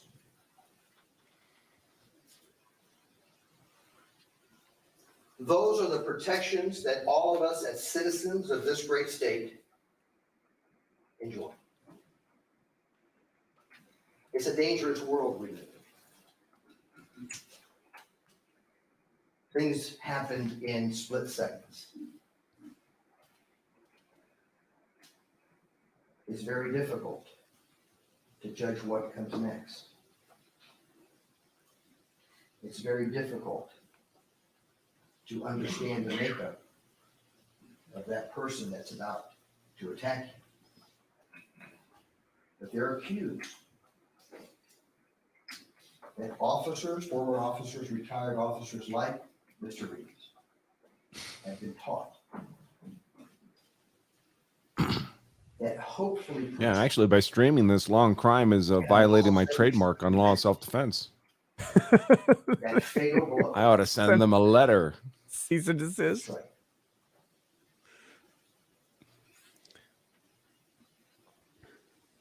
Only if you close the letter with "lol, get wrecked, nerds." Those cues. Get wrecked. It wasn't only Dr. Bedard. Again, you know, they complained that our experts were expensive. Our system of justice wants that. They want to get it right. Our system of justice does not want to get this wrong. They complain that our experts charged an hourly fee to help in the investigation of this case. Roy Bedard, one of the nationally recognized experts in use of force. I wasn't my expert, right? Remember what he told me on stand? Roy Bedard testified for this very prosecutor months before. This very prosecutor. Stand up, sir. Let the jury see you. He wasn't about to testify on this one for him. Objection, improper argument. Did they touch him with a 10-foot pole? Did they even come up and chat with him about his opinion his opinion. which Yeah, they was didn't the cross most Bedard, did important they? Opinion that Curtis Reeves did not fire that weapon in response to popcorn being thrown. His theme, his primary theme that he came up here, he said, ladies and gentlemen of the jury, this is about a man that shot another man over popcorn. Their expert witness, Roy Bedard, got up here and under oath said, absolutely not. 0.72 seconds between that period of those hands coming to grab that popcorn and the firing of the shot. Remember, Roy Bedard said there's an action and a reaction. The human body takes time to perceive what you're seeing, to decide what you're going to do from that act, and then to carry out the act. 0.72 seconds. Impossible. They didn't touch that with a 10-foot pole. They could have brought Roy Bedard for the government. Let's not even go to Roy Bedard. Let's go to Detective Aaron Smith. Remember all the questions I asked him about his training? Hey, we had training on use of force. Yeah, we have these training exercises, and we look at all these cues, and yeah, it's really scary, Rick, when we fail. Really scary, Rick, when we fail. Did you hear Aaron Smith get up here and say that the shooting of Mr. Reeves was about someone throwing popcorn on him? They had Mr. Smith right in their little palm right here to just ask him one, maybe two, maybe three questions on that issue. Not a peep. They stayed away from that 10-foot pole. I'm not going there.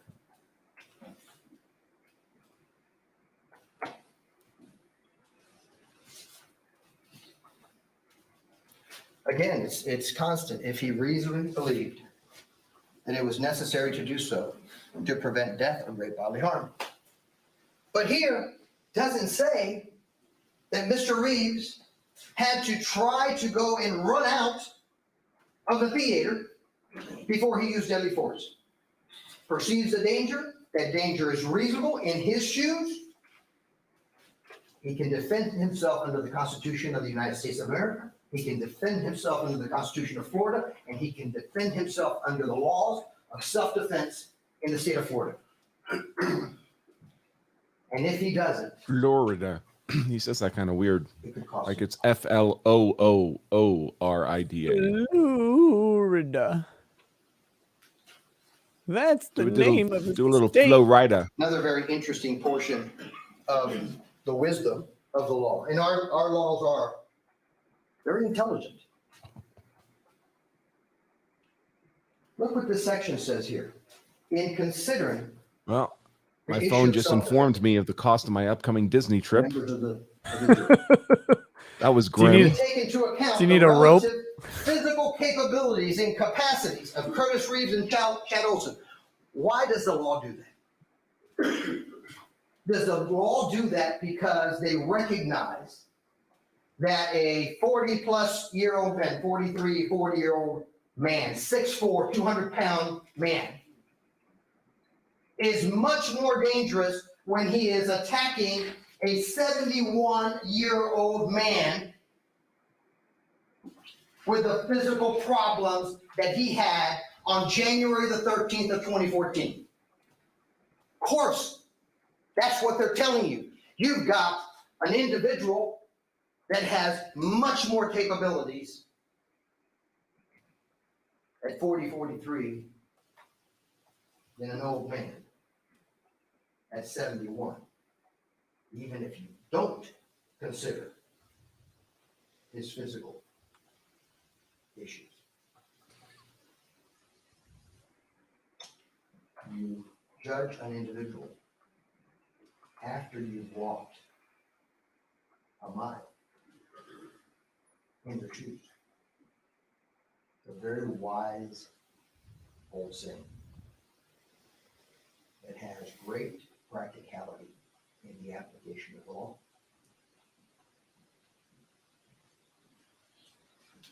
Was Chad a hothead? If in your Maybe. consideration there's an issue of self-defense and you have a reasonable doubt on the question of whether Curtis Reeves was justified, you shall. It would be a miscarriage of justice if we don't. You shall find Curtis Reeves not guilty.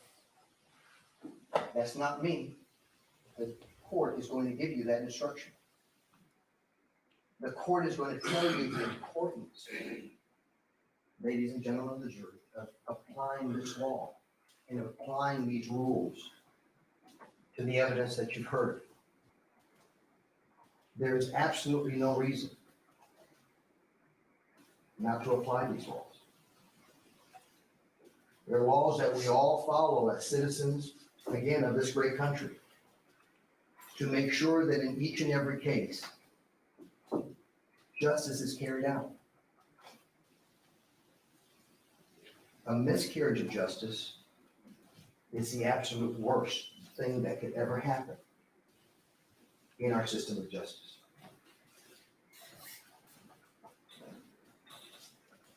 Matt, can we go to the next one? Transferred intent. I want to talk a little bit about transferred intent if we can, because it's a concept that sometimes you may need some explanation. But it's a short one, not a long one. And I think the prosecution gave you a little bit of insight that the intent transfers, the intent to do harm against one person, but you end up doing harm to another person, that intent transfers.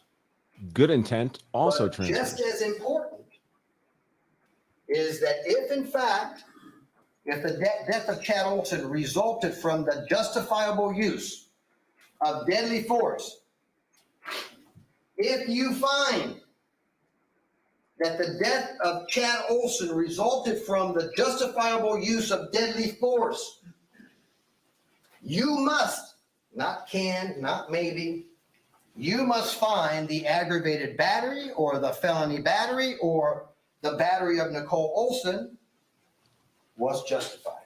Meaning the battery on her, the aggravated battery, the felony battery on her. You must find that it was justifiable. And why? Because the initial act by Curtis Reeves in defending himself against Chad Olson was reasonable in his shoes.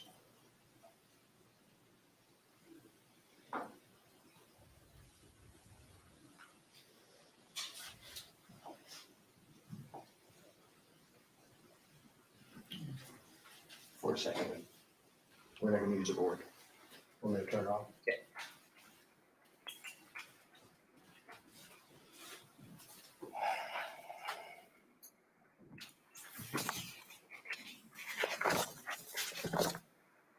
Ladies and gentlemen of the jury, who is Curtis Reeves? Who is Curtis Reeves? One of the most decorated, accomplished police officers in the history of the Tampa Police Department. You got about double the numbers of long crime. Not all Yeah. of them, because unfortunately back in those days, That's in too the bad. 60s, they didn't keep all of the training manuals and all the training documents. But you're going to see a stack of training that this individual attended and was certified all over the country. If you remember, the initial Funny because their stream gets promoted Navy. by YouTube and From Navy, he mine went kind to of work for doesn't. GTE for a couple of years, and then he applied to become a police officer. Only the cripple gets the An wheelchair, individual to Nick. serve our community. An individual that walked out of his home every day, not knowing whether he would return. not knowing whether he would return to his wife, not knowing whether he would return to his children, and not knowing whether he would return to the occupation that he grew to love, serving others.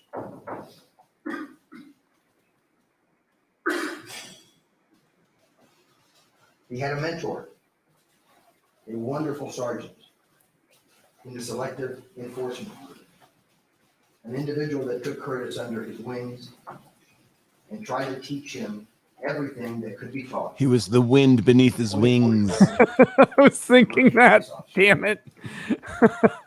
Those rookies, Cause you are face the the dangers wind that veterans beneath do. my wings. they're out there apprehending individuals that do awful things to others. Shootings, beatings, thefts, abuse, domestic violence,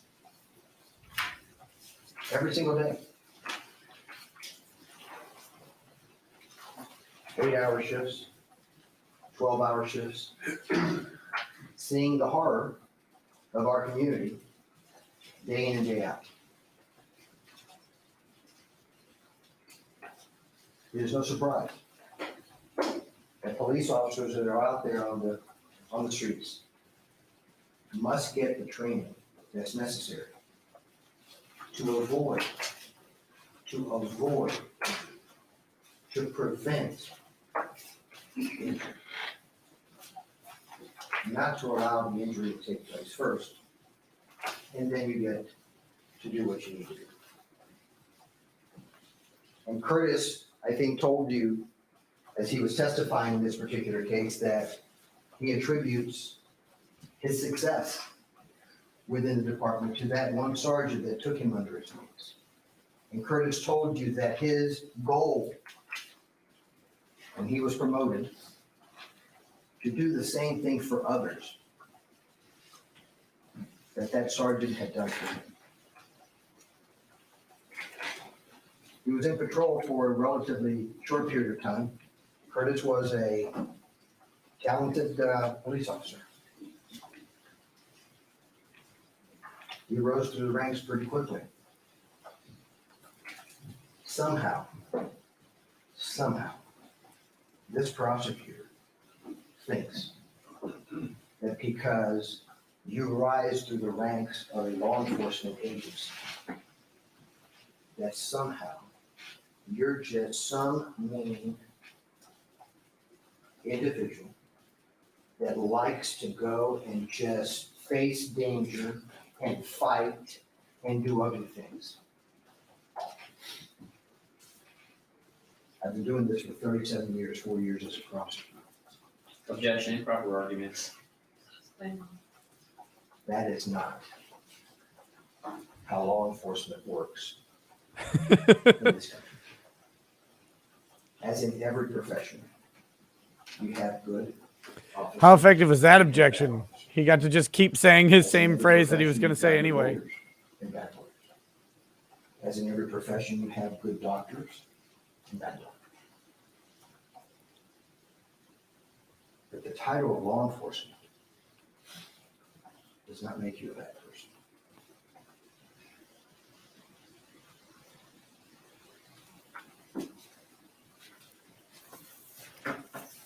Simple man,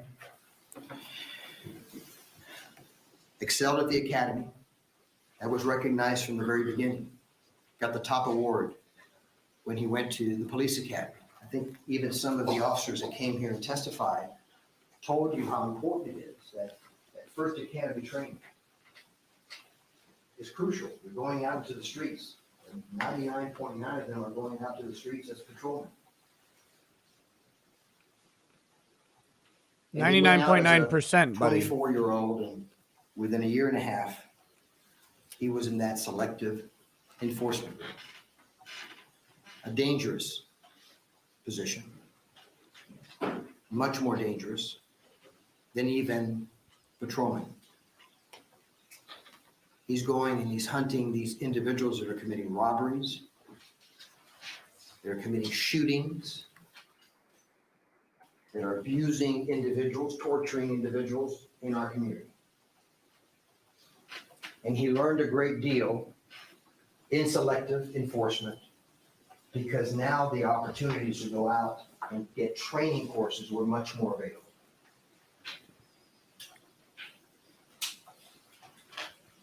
He did so well in selective enforcement that he actually started some of the divisions that Tampa Police Department had never known.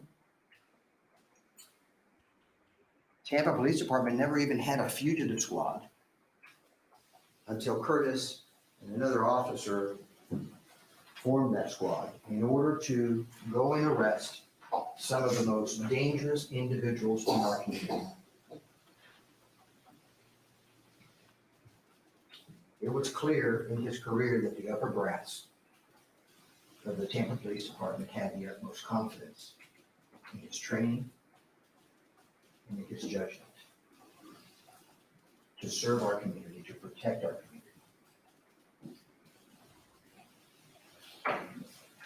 And Curtis told you that as he was going up the ranks, he was actually even pulled into the detective ranks even before being assigned as a detective for 2 and 3 months intervals in order to help the detective division.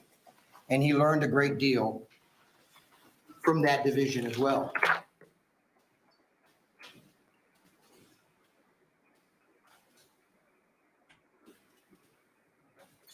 That fugitive group exists today in 2022. How many years from its inception?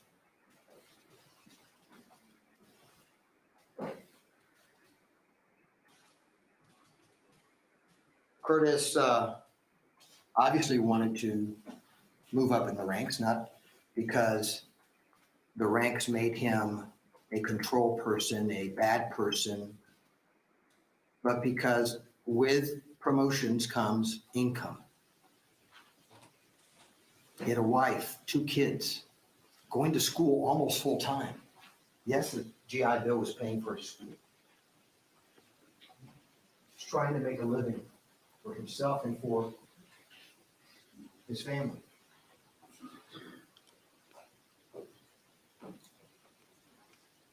And he graduated from the University of Tampa, summa cum laude.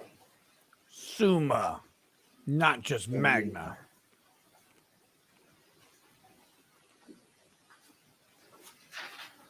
For the Tampa Police Department to recognize his achievements.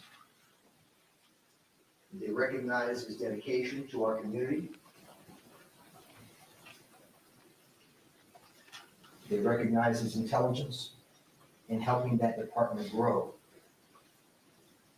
to be a much better department. Of course.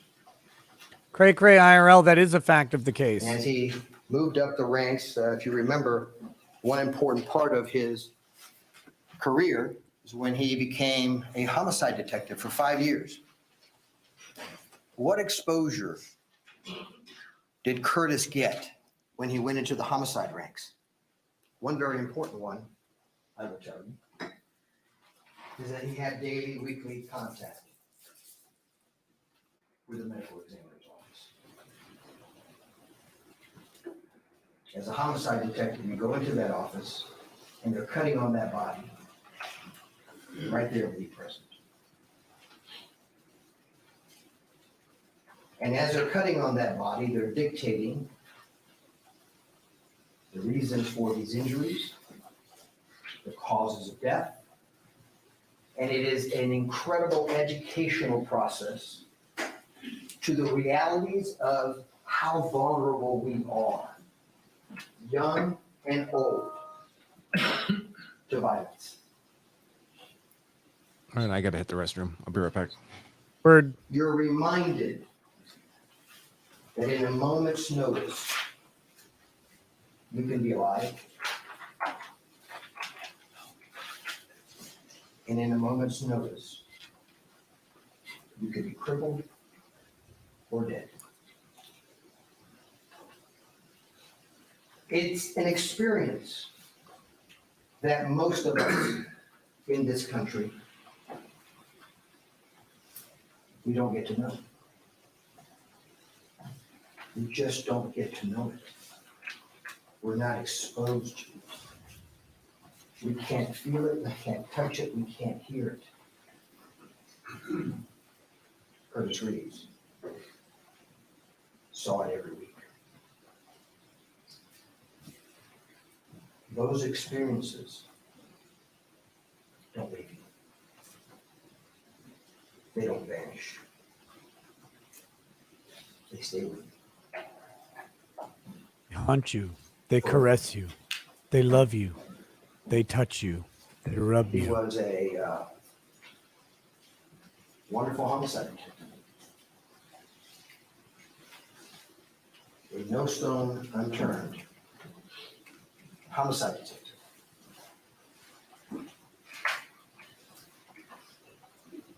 Because it does matter. Does melodramatic closing actually work on most juries? It feels very It fake. does I don't matter. know. Don't let the prosecution tell you. I think he's drawing this out too long, personally.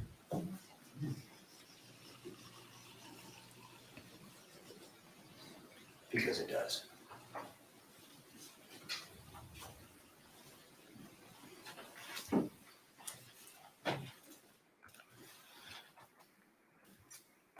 In his career, probably the most prestigious. Objection, improper argument. You said probably. Come on. In his career, he was asked, along with one of the other sergeants,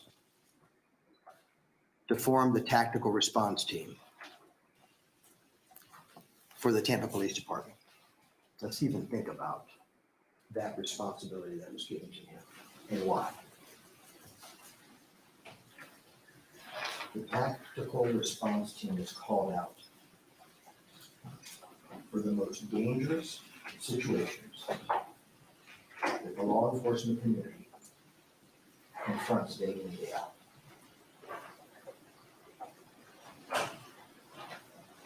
It was not only a responsibility to actually formulate the blueprint of that team, but more importantly, it was a responsibility to make sure that the men and women that were going to be part of that team were going to have the tools necessary to come home to their husbands and wives and children. Objection, improper argument. That's the responsibility that was put on people. 4 objections now or 5? I think that's 4. Where's the person in the chat who keeps count of these things? To make sure that he could find out as much as he could about the risks of danger and how to prevent his fellow officers and himself from being hurt or being killed. You know, back in that period of time, I'm sure that wasn't as sophisticated as it's becoming even today. But those same cues, you certainly want to create distance from the person that's attacking you. Why? Because the shorter the distance, the greater the danger, the quicker that individual can strike, cause great bodily harm, or kill.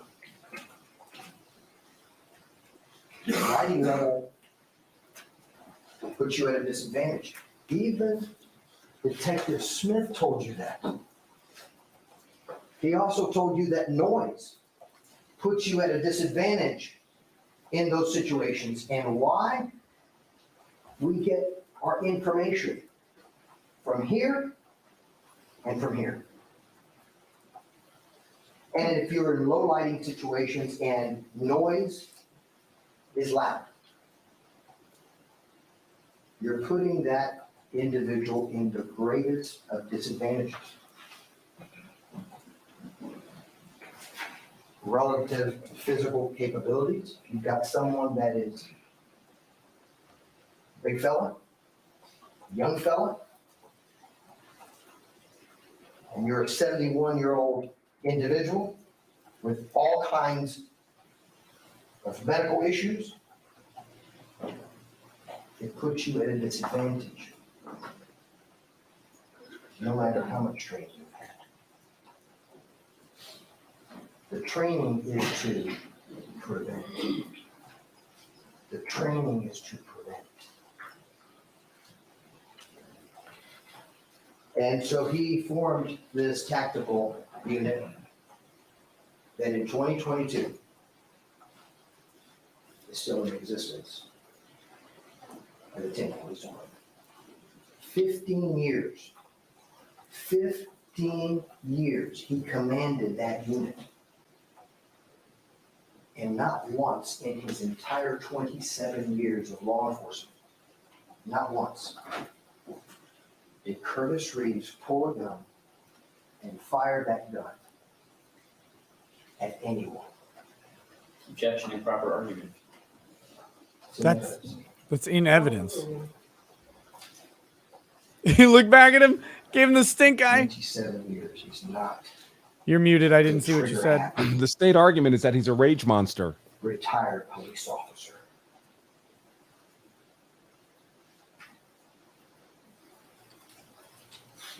So what's that, 5? I should start keeping track. 5 objections. Yeah, 5 is what I'm seeing in the chat.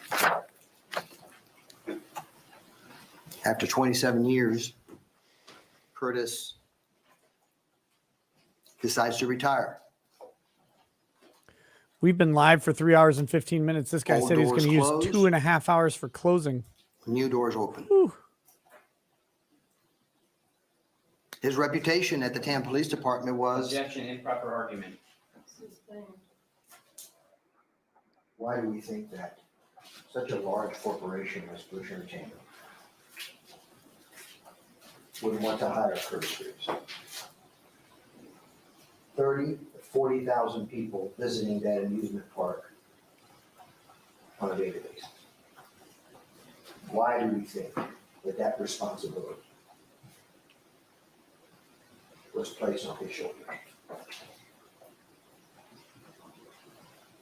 That responsibility was placed on his shoulders because Curtis Reeves was going to do everything that humanly possible to make sure that Bush Entertainment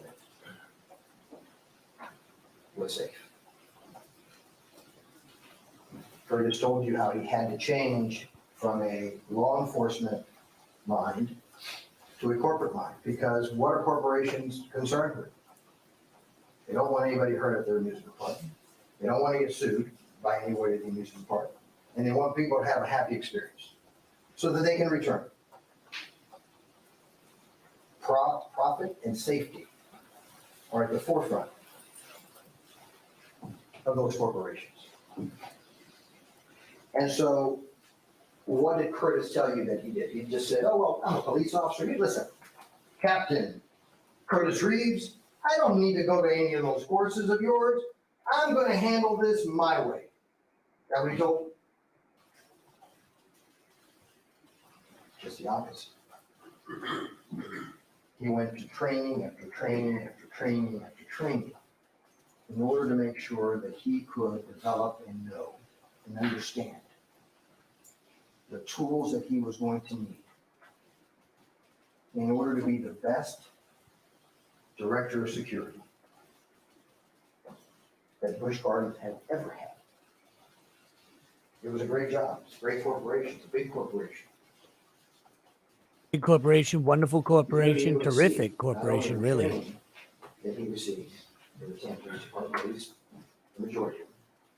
But you're also going to be able to see all of the certificates and all the training that he received from Busch Entertainment, because fortunately it's a corporation, so we're able to get more of those. Because they keep on. For 12 years, he served 12 additional years, 27 at TPD, and now 12 additional years as head of security for Busch Entertainment. You didn't hear anybody coming in here and say, you know, that Curtis, when he was a member of Busch Entertainment as head of security, he was a wreck. He was reckless. He was mean. He was out of control. Objection, improper Yeah, I argument. knew it was coming. Oh. I was gonna say another objection's brewing right now. Because Curtis Reeves was an outstanding head of security. Objection, improper argument. But unfortunately, his health dictated otherwise. It's the realities of us getting old. We want to keep doing things that we did when we were 30, 40. But we realize when we get up every morning, that there's reminders. Reminders of the aging process. Reminders that we want to forget. That we really don't want to confront. That we don't want other people to see. It's that fear if we stop walking, doing the things that we've always done, that we're going to end up in a wheelchair. Objection, improper argument. He testified to that. What did Dr. Cohen? Dr. Cohen was not, some expert that we, picked that was traveling around giving expert testimony. She was the professor right here in our community, at the University of South Florida, that developed the first aging studies here at USF. Incredible experience throughout the country as far as academic experience. What does she tell you about the aging process and what it does to everyone? We all get there. Some people a little sooner than others. Some people a little later. Some people a little different. But we all get there. And when we get there, it's a scary place. Because we know that it doesn't necessarily get better. We know that as our bodies deteriorate, as Dr. Foley told you, it doesn't happen overnight. It takes many years for that process to take place, and it gets worse. With every single year, it gets worse. When you go to bed at night, and you're reminded of that, you wake up in the morning. Preach. And you think of your grandchild, you're reminded of that.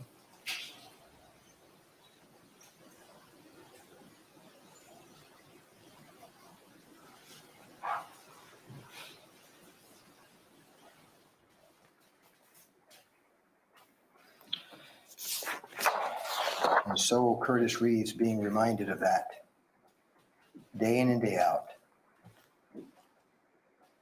Retired from a job that he likewise loved with Bush Entertainment. I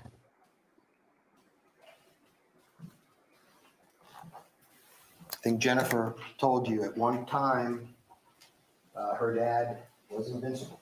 He could do everything. Physically fit, kept in tip-top shape, and loved the outdoors.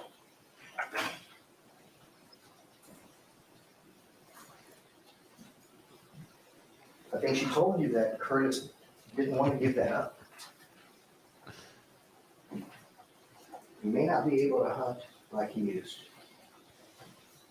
to. But any dollar of that hunt was worth whatever pain he was enduring. Objection, Your Honor, this is improper argument. It's not a argument, that's what she testified about. All right, I'll move a little.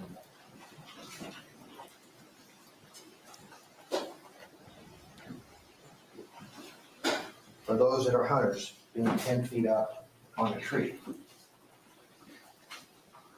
may not be viewed by many as really hunting.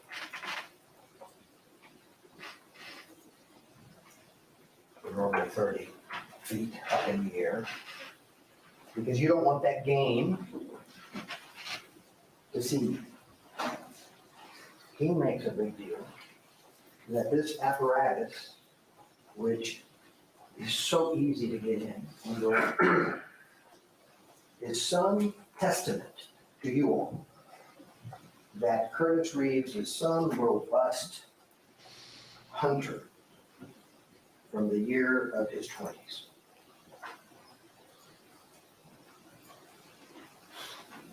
As citizens growing old, as Dr. Cohen has told you, you want to avoid sitting down and withering away.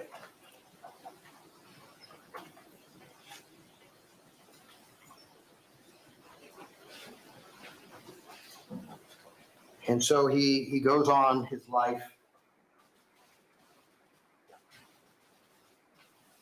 Now to retire and spend time with his wife, built a new home. These are precious So what years. he's trying to do is build a totality of the circumstances argument of putting yourself in the shoes of Curtis Reeves. That's the point of this. I don't know that it's very effective personally, but that's what he's going for. 50 plus years. Who better knows Curtis Reeves than Vivian? All his pains, all his aches, all his inabilities. She's right there with him. Unfortunately, she's going through it herself. And so life with your long lived life and partner, your wife. Objection, improper sympathy arguments. So life. Improper sympathy argument isn't a recognized non-speaking objection. Can be wonderful. And likewise. Improper argument, improper objection, Your Honor. Oh, of course.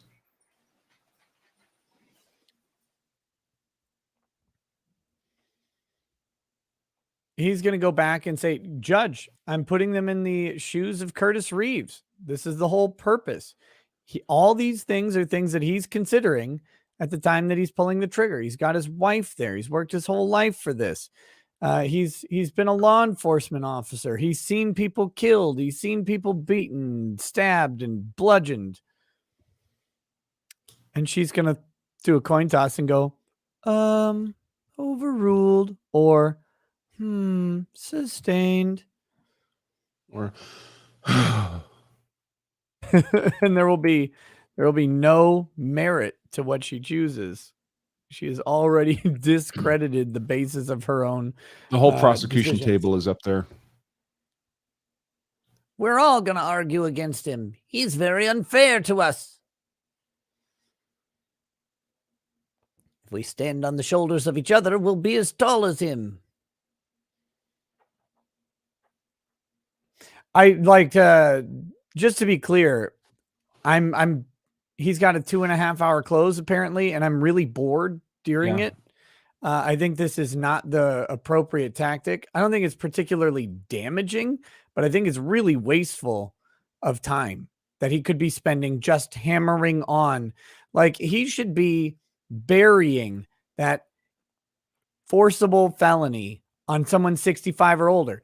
If you find that he tried to do any battery against him, grabbing his popcorn is a battery, touching him, hitting him with his phone is a battery, throwing popcorn at him is a battery, any of that, Florida calls that a felony. He is justified in defending himself against that felony. He is justified. It's right there in the law. And I know you might think that it's unreasonable to defend yourself against popcorn or someone punching at you, but the law says that someone over 65 needs to be protected from that force, period. And so it gives them the opportunity to defend themselves because they don't deserve to die based on what someone else doesn't, or what someone else's experience would be. I don't know how to close that sentence. I kind of lost it, but I mean, on the substance, the defense closing is fine, but it's too drawn out. There's only so much energy you get from a jury. You can't waste it. Yeah. It's, I mean, I find my attention wandering. Yep. It's weird to,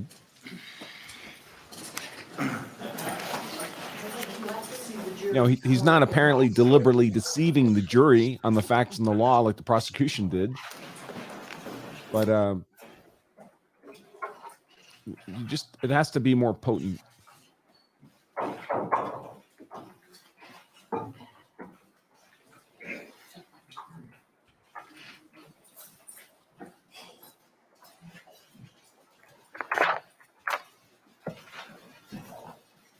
Matthew Reeves, likewise, talked to you about his experiences throughout the years of his father. In fact, he was the one that had gone to that hunting trip right before this incident occurred. It's important to listen to all the evidence because it matters. Objection, Your Honor. It doesn't matter. Curtis Reeves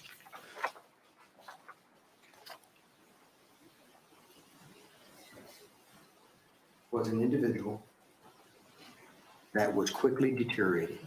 Dr. Foley told you that. And on January the 13th of 2014, that is exactly the person that walked in to the Cobb Theater with his wife to watch Lone Survivor.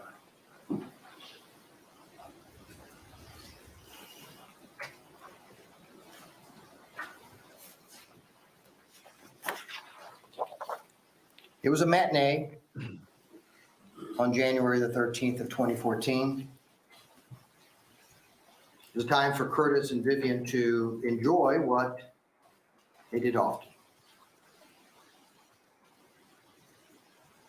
Go to a midday movie, see what the previews are showing for the future. So you can stay active and go to another movie.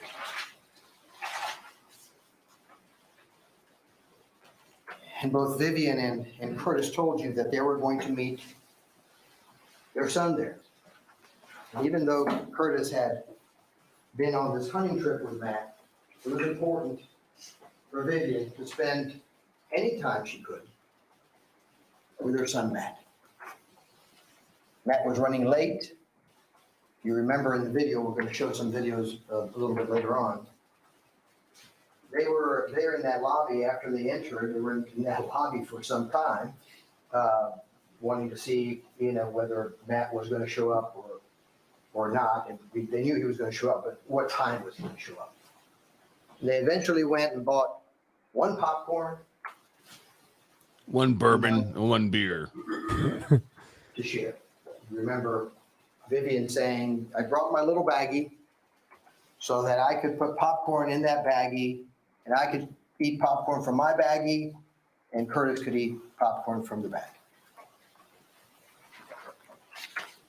Curtis, as being a retired law enforcement officer, and as he indicated on the stand, being encouraged by a federal statute that encourages retired police officers to carry their guns everywhere. Let's think about that. We talked about the wisdom of the law, remember? Why is it that we have a federal statute that encourages retired police officers to be armed at all times? Because those police officers are needed at times to protect our community.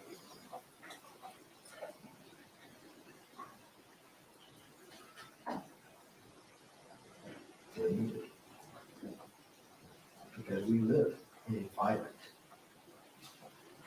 society, unfortunately. Of murder and mayhem. Because we don't know when that next violent episode is going to take place.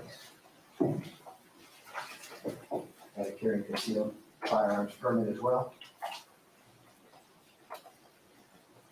And he had a little itty bitty gun.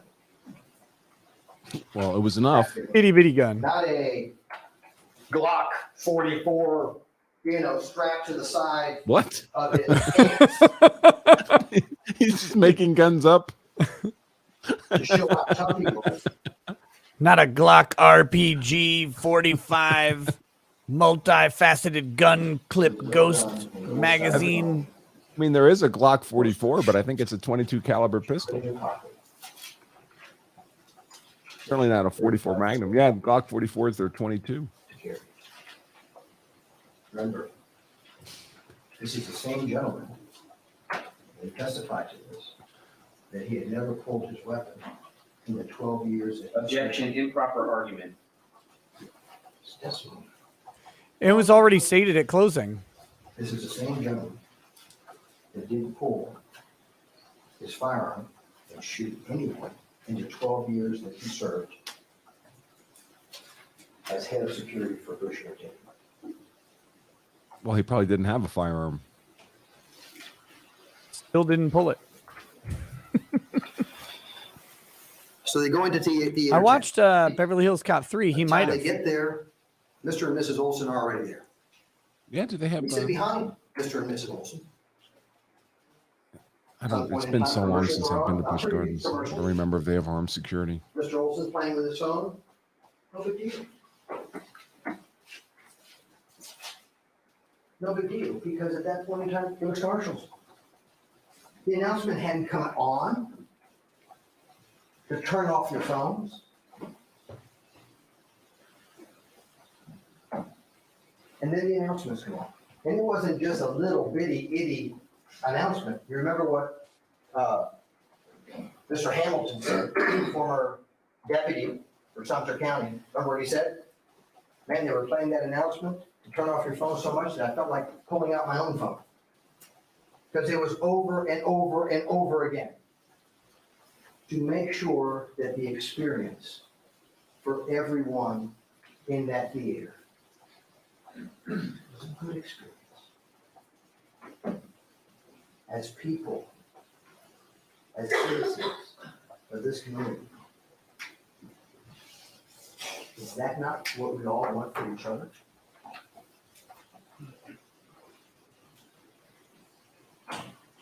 The prosecutor calls it with Mr. Reeves having that light shining on his face and leaning forward and saying, "Sir, could you please turn off your phone because the announcement went on." He calls that instigation. Again, I almost felt my instigation. Is that an act of instigating anything? As people, can we not talk to each other and say, "Sir, can you turn off that phone, please"? Is that the prosecution's theory? That somehow that was instigation?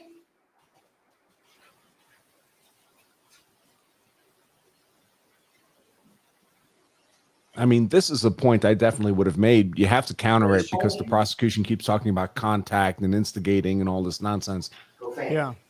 But this should have been a high point, not just lost in this ocean of mediocrity. Too long. Too long of close. You should never give yourself 2.5 hours. Fuck off. 50 minutes is the attention span of most people sitting with nothing else to Telling do. this 71-year-old, It's why college courses are 50 minutes fuck long. off.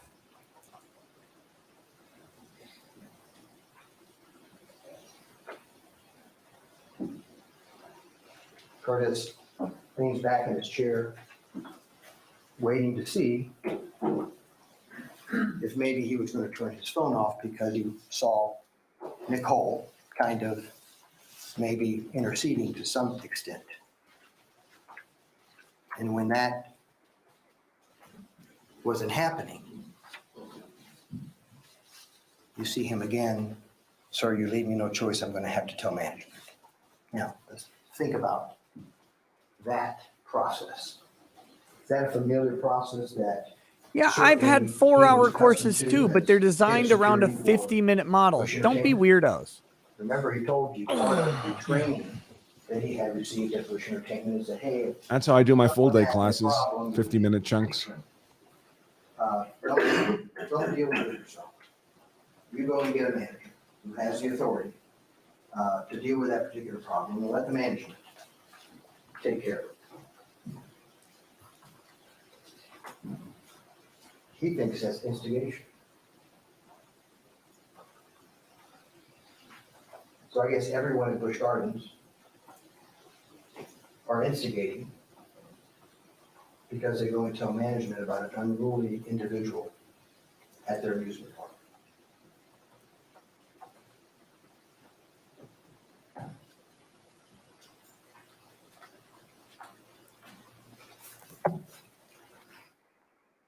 It's a darkened theater.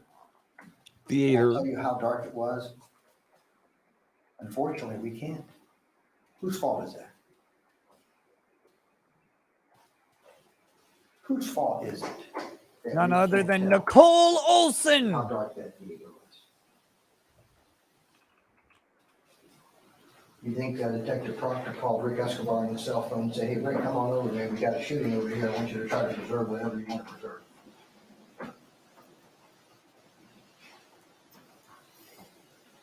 Now you can call Rick Escobar. Oh, Public Defender's Office. You know their number. Think that happened? In our criminal justice system, we rely on law enforcement to do things right. Because it matters. Because if they don't do things right, if they don't preserve evidence, Do we know how far in he is now? I forgot to look at a clock when he started.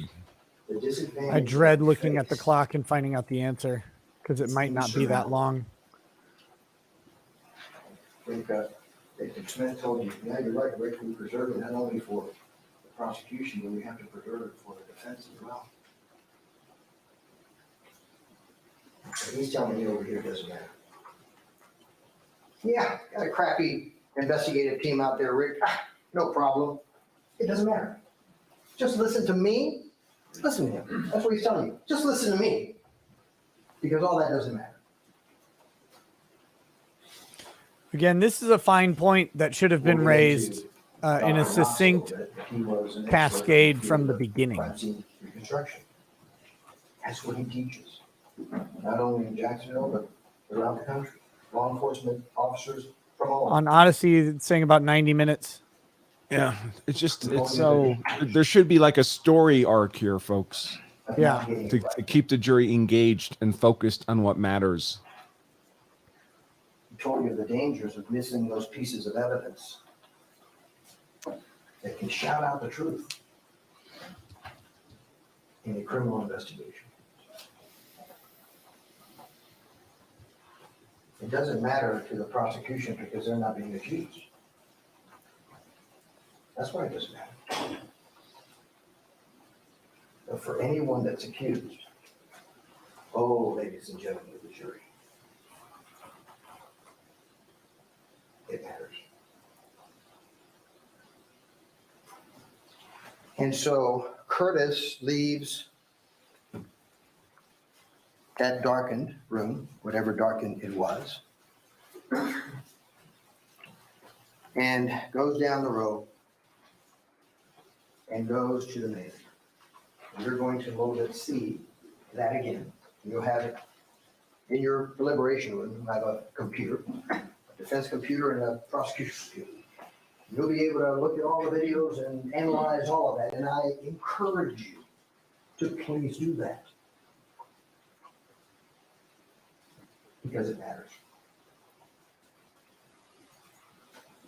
And so you'll see when he was talking to the manager, he was calm, he was polite, he was resting there on the counter, Remember Michelle Simpson was there?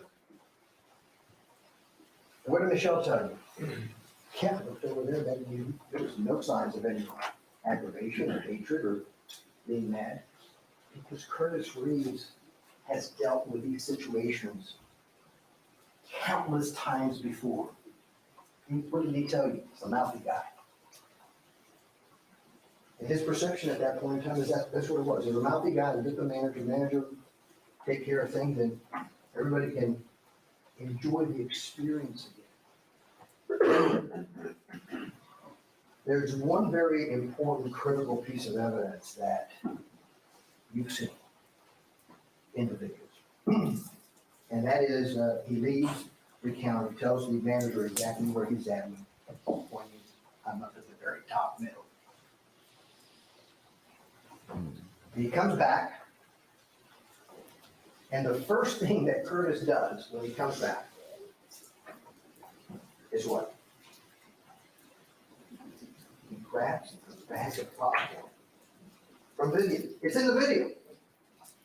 That's the first thing he does. Do we think, does the evidence show that when he comes back, he wants to have any problems with anybody? He wouldn't be grabbing a bag of popcorn, I can tell you that. That I guarantee. Because in his training, as he's told me, if he's about to get into something with someone, he better have both of his hands available. Rick Cormeyer, just under another hour, apparently. He grabs the popcorn. Terrible plan. It is at this time that there's that conversation by Mr. Olson where he is irate over the fact that Curtis has turned him in.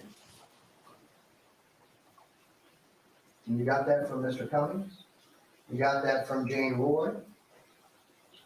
You got that from Curtis Reeves. This guy is upset that Curtis had gone and told on him with management. And so the only thing that Curtis does is say, look, I see you turned your phone down. You've never gone to tell management. And I see that you were going to put your phone on. That he calls instigating. As human beings in this community, we can't have that kind of conversation. Didn't we already talk about this? A little bit, but it was only a minute ago. If we can't, God help us all.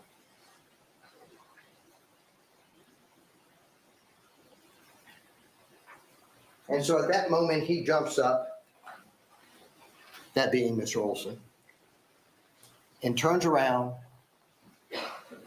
and the profanities and the attack occur. The one thing I can tell you is, thank God for that video. I have no idea why he thinks the video is good for him, but thank God. That idiot over there, The little one. As bad as it is, as limited as it is, because it only records on row A. That graduate of the Lollipop Guild School of Law. It's supposed to be recording the scene of bistro. Thank God we got at least a glimmer of a section in that camera that captured row A. I wish it would have captured row B. Had it captured row B, we wouldn't be here.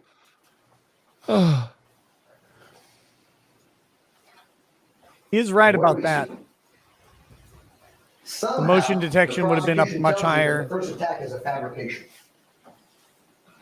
We're going to see the videos in just a few seconds. Oh, good. That first attack, Mr. Olson is clearly, half his body is in row A. And coincidentally, while his body is in row A, we see this either reflective or illuminating light. You recall what Mr. Koenig said. Yeah, Olson was like 40, It right? was 6 pixels. 43. Rectangle. Rectem. Madam Clerk, can I see the cell phone? Madam Clerk. There's no judge. Oh, she must be, where the hell is she? Repositioned to look at the video, or is she just out taking a dump? Just I fell don't out know. of her chair? We would have heard that. Would have felt that. She's laying on the ground chugging Budweisers. She's Rectangle. She's doing a beer bong. Rectangle theater. Not round. Rectangle. 6 pixels. 6 pixels? What? Now, could we prove to you all that the illuminating or the reflective light that we're able to see as you see that body coming over onto row A, can we tell you for certain that this is what it is and that it is not Curtis's shoes? We tried. We spent a lot of money, experts flying from all over to get to that cop theater to try to prove with a cell phone in our hands and the actual shoe to try to determine what was that light source. And through no fault of the defense, and through all the fault of the state of Florida. We should throw the phone at the prosecutor's table. Watch them all duck. Was pretty. See? They don't like it. They had come in, taking all the hard drives in the middle of Man, that lawyer for Nicole Olson just looks like he's fresh out of rehab. from the cop theater with a patrolman. Or on his way. Uber's on his way to bring him there. Mr. Sillis. My name is Mr. Sillis. I'm here to come get some evidence. Sure, come on in. Go upstairs, take all the evidence. Cop theater flying someone down from Alabama. Here, sir, take it back to Alabama. Alabama? Within 60 days, not only had they taken the hard drive, remember Mr. Peck, what he said, they had dismantled and taken the entire surveillance system. So when we arrived at the cop theater in the middle of the night, 2 or 3 o'clock in the morning, Mr. Koenig told you, we couldn't do anything. It was a total waste of time because the responsibility of preserving that evidence was there the evening of January 13, 2014. I will tell you that they had, and you heard the testimony, they had Detective Busson, they had Detective Papanella, they had Detective Lindsay that had just gone briefly to the hospital. He should use scare quotes every time he says detective. They had started the most respected unit in the Pasco County. What were they Sheriff's detecting? Office, cybercrime. Jury's out. Right there to do everything that we were prevented to do in that theater. They could have done it right there. And for one reason and one reason only, it didn't happen. Because Detective Smith now was assigned as a lead crime scene detective, prestigious position. And he decided that no, nobody was going to do anything. He was going to do it all. Remember, it was the second time ever handling a crime scene investigation on a homicide case. Detective Smith had not even taken the mandatory homicide course. He told you himself. No, hadn't taken that yet. And who was his shadow partner? Vladimir Putin. Detective Proctor was the person that was supposed to teach Detective Smith. Now, if that's not the blind leading the blind, I don't know what is. Detective Proctor was cross-examined by me. And he had to admit from this very stand, he didn't want to. How long did it take him to admit? It was radio silence. Detective Proctor, you were not equipped with the knowledge.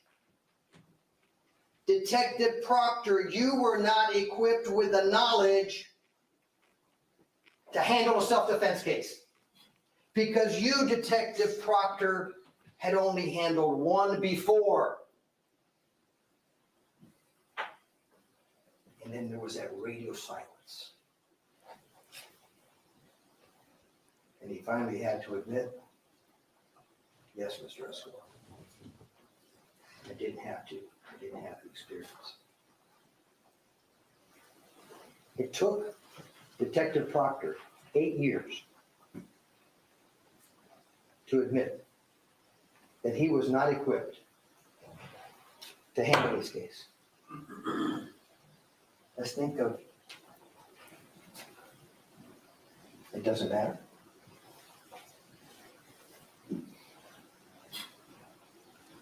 It doesn't matter.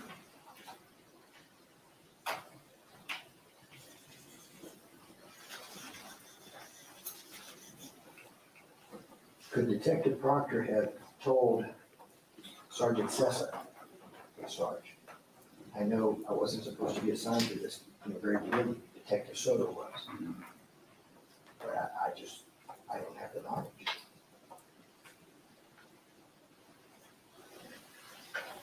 He waits 8 years, yet before the ladies and gentlemen of the jury,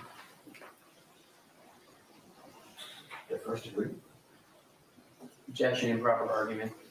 Suspend. It matters. We're going to go through the next very important part, the video, because the first attack is as vivid as it can be in that video. Now, you remember, you heard testimony that both sides had the FBI. I don't know where their FBI guy is, but my former Objection, FBI. improper argument. You heard from my FBI guy. where is their Of course, FBI they guy? complained about him as well, but he was costing money. We brought you one of the leading experts in the country in video surveillance, analysis, and enhancement. Mr. Koenig has worked on the most important cases ever in this country. Fortunately, he lives right over here in Pinellas Park now.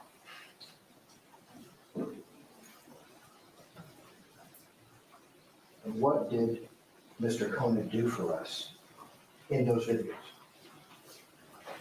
He told you about a concept that is very, very important.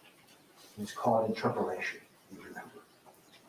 And then when you're doing forensics, you've got to make sure that if you're going to enlarge or enhance that video in any way, it's got to be done a certain way.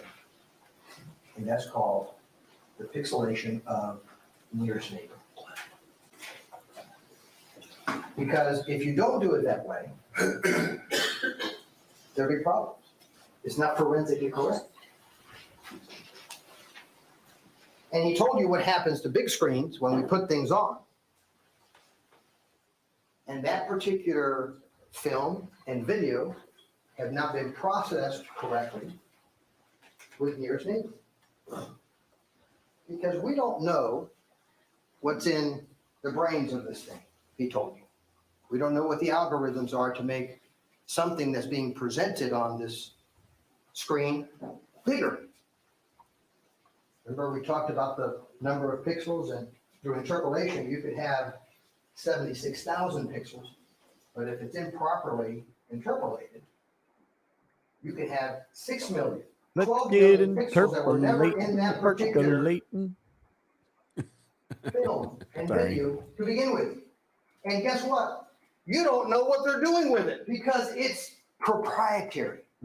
They don't want to release the secret so that a forensic expert can analyze it and make sure that what you're getting is truly forensically correct. Objection, improper characterization of the testimony. That's not true.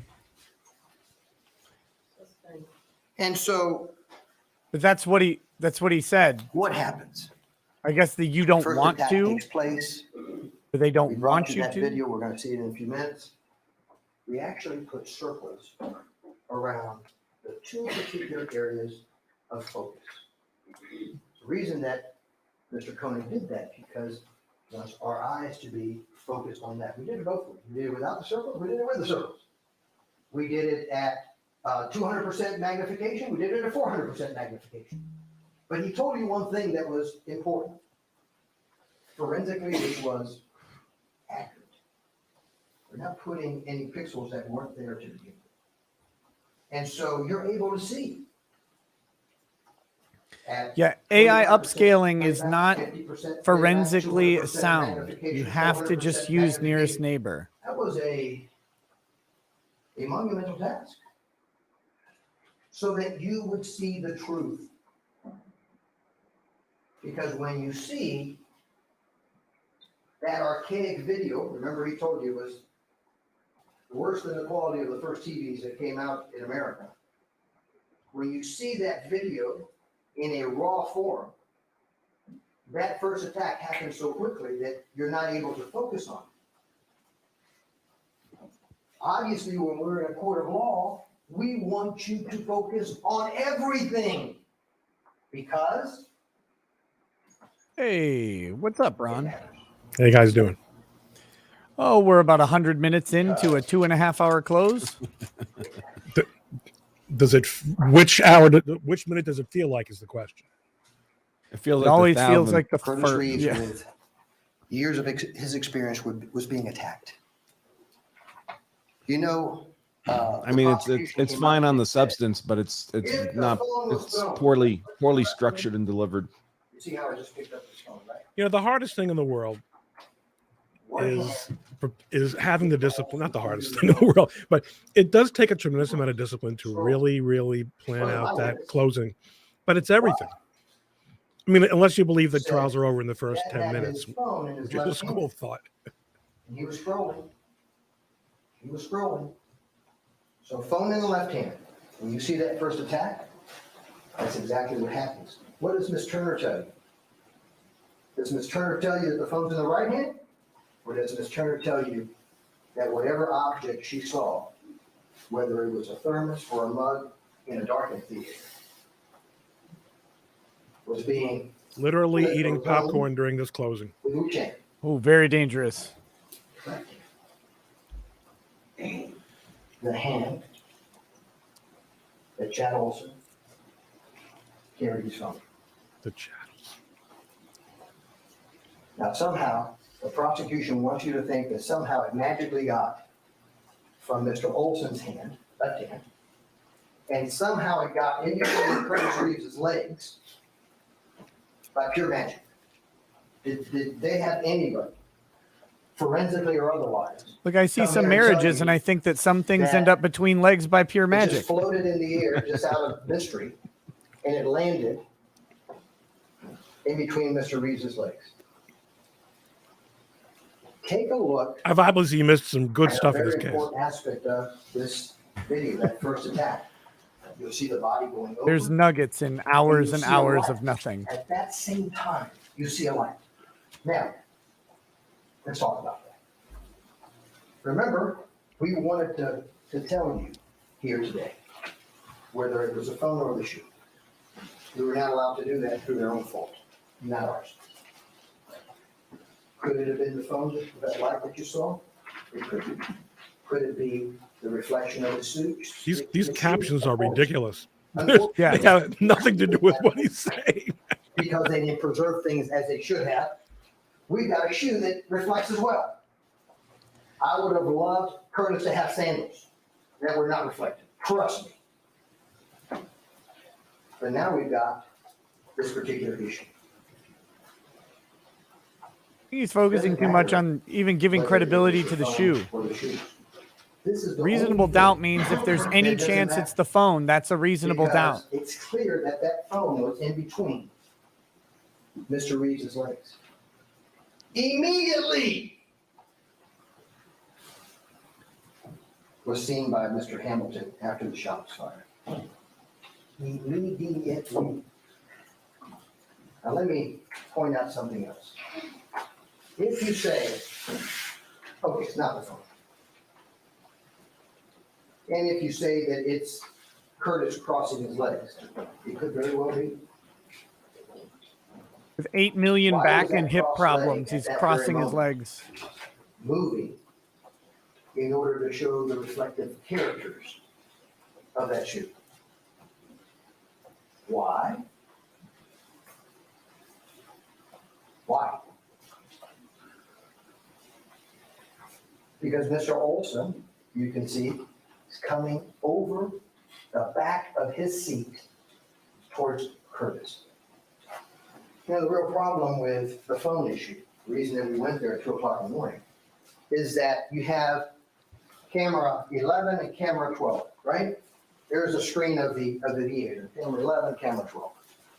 These cameras, one camera is recording, the other camera is not recording. There's no rhyme and reason. Nick, you don't pay me enough for It is this. the dinosaur of dinosaurs. As far as I don't pay you enough. You think you're yourself confident? See you guys. Later. But this is the problem. If the phone is not illuminated at that time, for whatever reason, it's a darkened theater. Are you going to get a light? Are you going to capture that illumination if it's not? This is black. Hit it again. Break Same the thing evidence. here. If the phone is being thrown, depending upon all the positions that a phone can be thrown, and that light is not on, are you going to capture the illumination?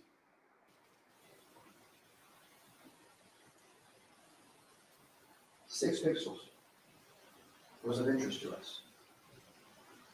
6 pixels. Oh, I see. He's saying on the video, the little illuminated Mr. Knox, rectangle is 6 Mr. pixels. Koenig wanted to do. is to God, I bring was that so evidence to flipping you. confused about that. For one reason and only one reason. Law enforcement failed to do their job. And so you'll see that there's about 8 seconds between the first attack and what I call the second attack. The popcorn incident. I just And got that because I remember, stopped we had thinking about Mr. it Knox, right we away. had quite a few witnesses, Mr. Koenig, tell you that what someone is experiencing in that particular chair cannot be captured, that perception cannot be captured exactly from a camera that's 35 feet up in the air.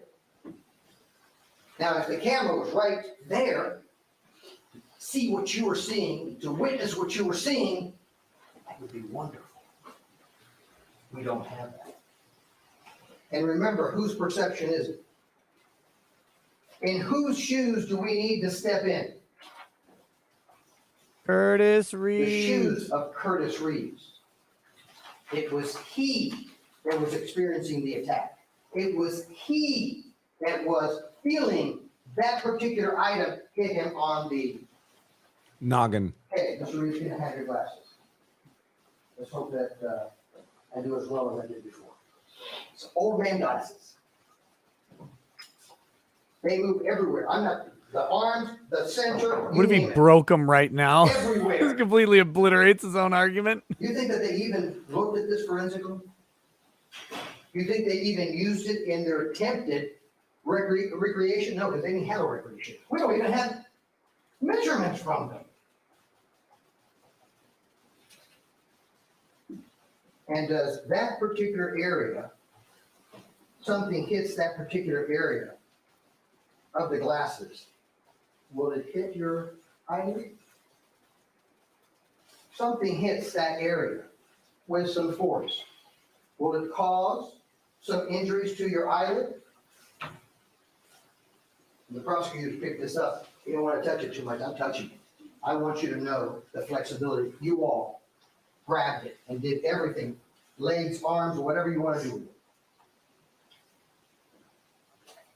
Curtis Reeves was hit with a phone. 4 glasses, more asses.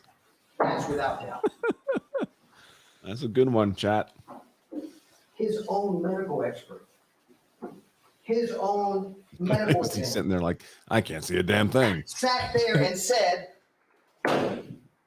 you can throw a phone at somebody and not have any evidence that it was thrown and hit the face. He said that Objection, right up there. improper characterization of the evidence.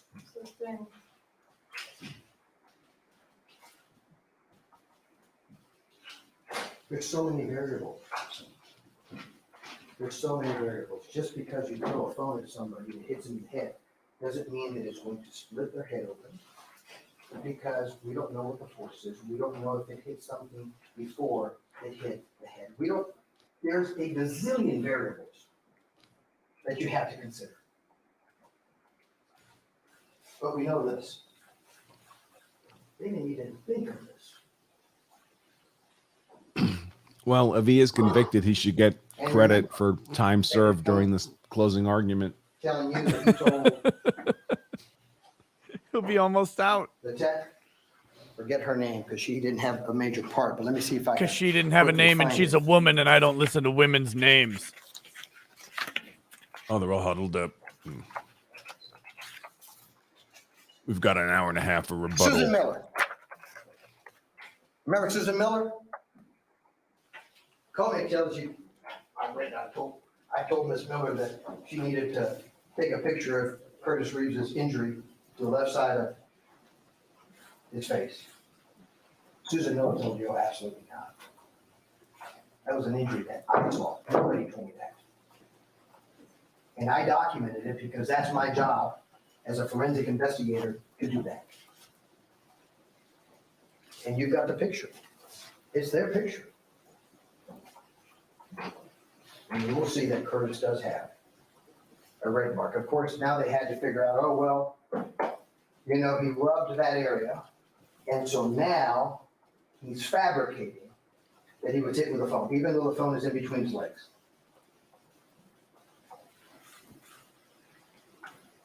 Sorry, Curtis.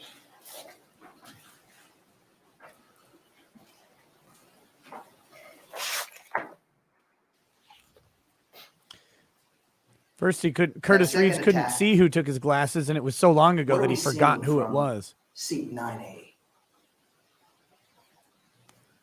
If we were in seat 9A, what would we be seeing? We'd be seeing those hands coming at you. That's what we would be seeing if we were in seat 9A. That is what Curtis Reeves would be seeing. Curtis told you that after that first attack, his glasses were a bit askew. Now, you've seen those glasses. Now, if it was my glasses, I'd probably be, because they're so Objection, stiff. improper argument. My glasses would be stiff. Objection, still the same argument. Doesn't matter what Mr. Escobar's glasses can do. Mr. Reeves' glasses are flexible. And so I think some of their objections, like that one, I guess is fine, but it seems pointless before to object there. that situation, I knew that I had to retrieve my firearm because this guy was coming at him. And Mr. Olson's very wife. We're at 18 objections from the prosecution. And couldn't. I want you to think about that. Here's Mrs. Olson. Her husband has got to be somewhere, either directly in front of her, whether she's seated halfway or totally up, or to the right of her. She's using her left arm to hold him back. Now, that's pretty awkward if he was here, but not so awkward if he was right in front.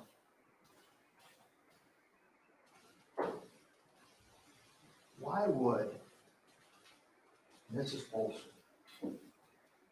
have to hold her own husband back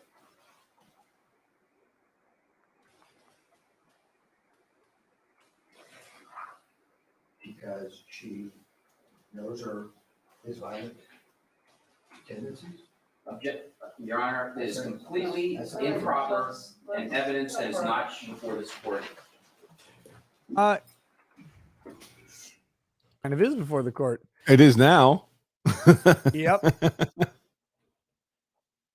Oh, she's pissed. Look at how mad she is.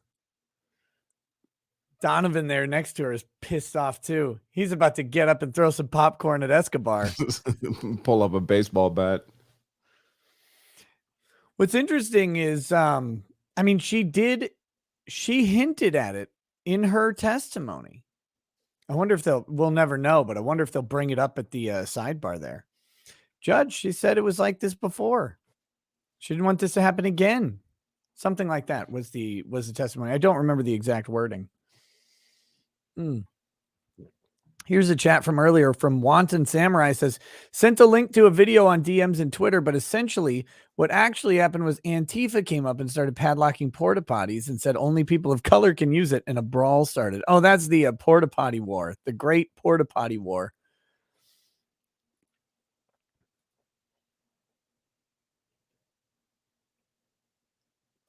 So the results after the prosecution's close, I'm going to close out the poll.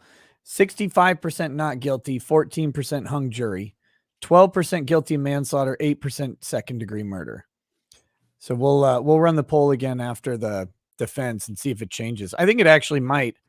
I think his defense, like you said, it's not bad on substance, but it's really long on time and it's really disjointed. There's no compelling story arc going on, and there should be. And I think they're at risk of losing people. Personally, the one advantage that he has over us for sure is that I'm, kind of bored and getting distracted. He's right in the face of the jury and they have nothing else to do. So he is able to kind of command some attention from time to time. But I do think it's hard to follow an argument that's this long. Even if you don't have any distractions at all. I mean, I've got the chats, I've got stream management stuff. The judge is up.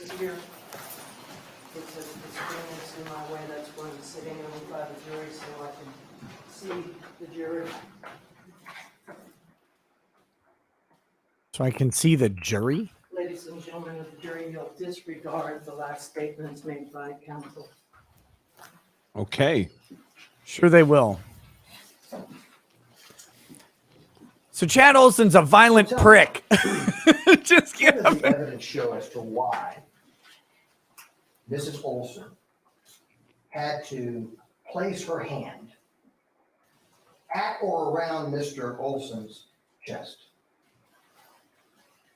What was she trying to prevent?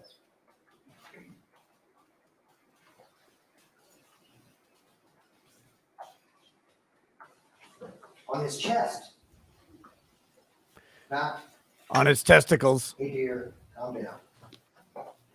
Not hey dear, calm down. Forensically, Mr. Olson's hand is in front of his thorax during bloodshed.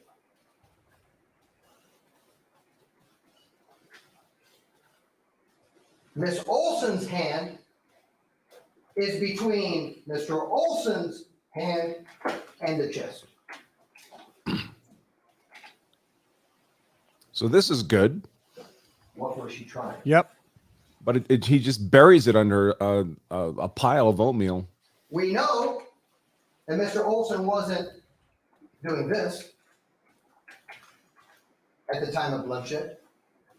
We know Mr. Olson wasn't doing this at the time of bloodshed. What's he saying? Yes, the thorax is an insect body part. It's Correct. consistent with the evidence. We're going to look at that photo in just a bit.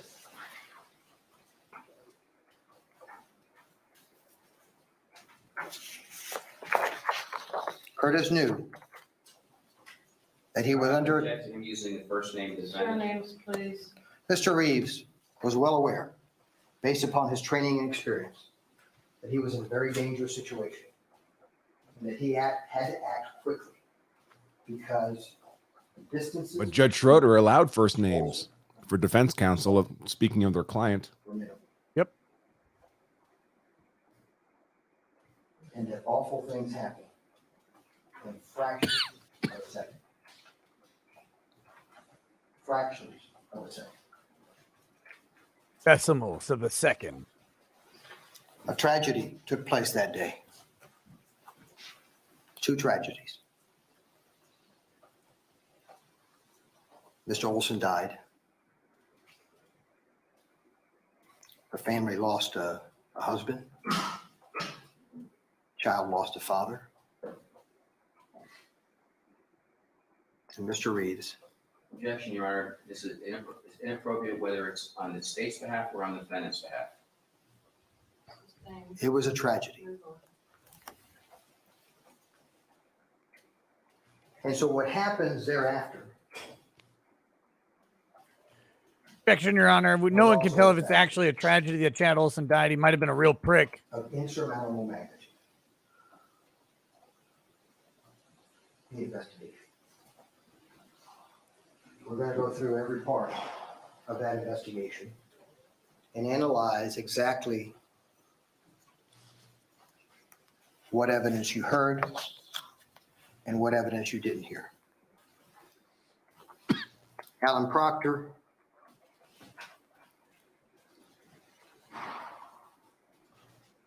mentor of Aaron Smith, was not supposed to be assigned the lead detective role that day, if you recall.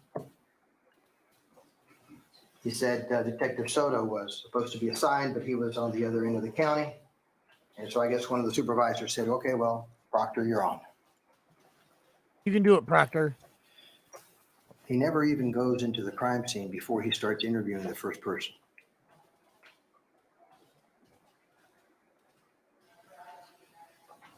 He never goes into that scene. He's the lead detective in this case.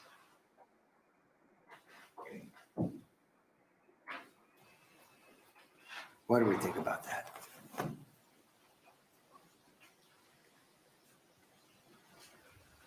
And he ends up initially interviewing Corporal Hamilton and his wife.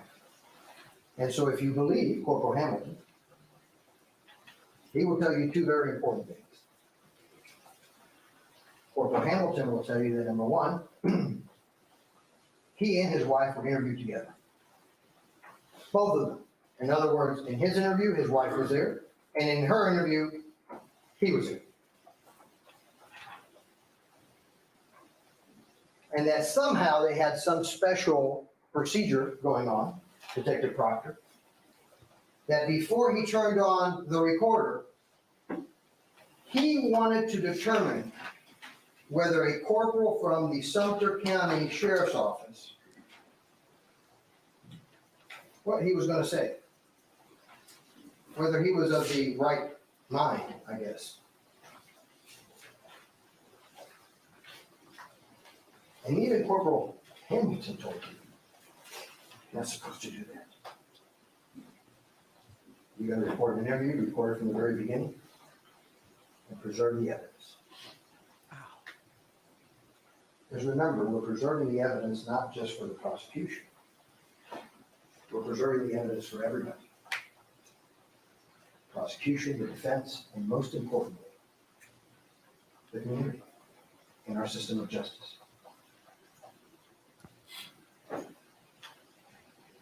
And Corporal Hamilton, finally on cross-examination, says, yeah, Rick, you're right.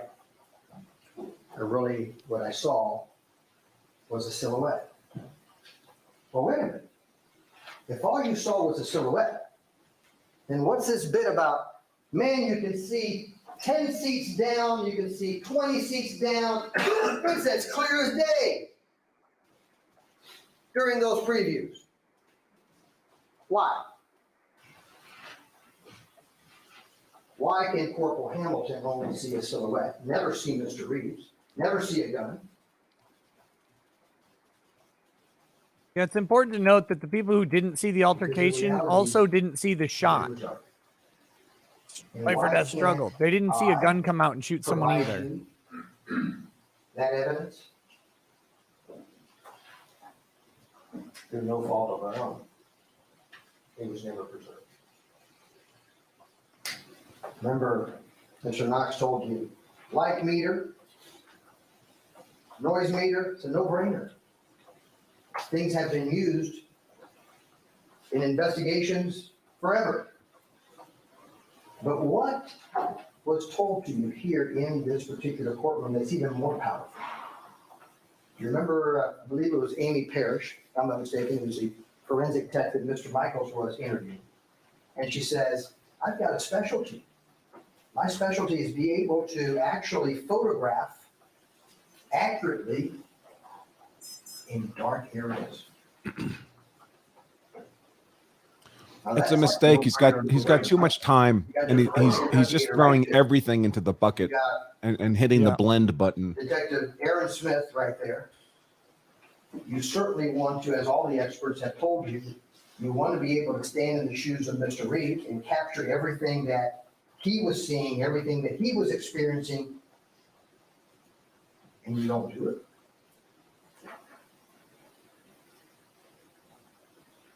You remember their photography was such a disaster that they had to come back 2 weeks later, even under Aaron Smith's, remember he told you, my main focus there at the crime scene was I wanted to make sure that they had good photography. Of course, the spotlights that they needed were right outside in the parking lot of the forensic lab truck that they never used. Instead, they brought flashlights.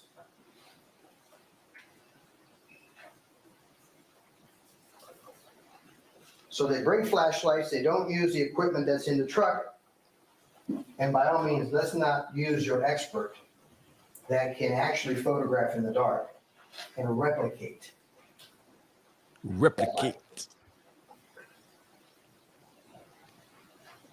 So what do we do now in our criminal justice system when that has disappeared through no fault of the defense, but all fault of the government? He says it doesn't matter.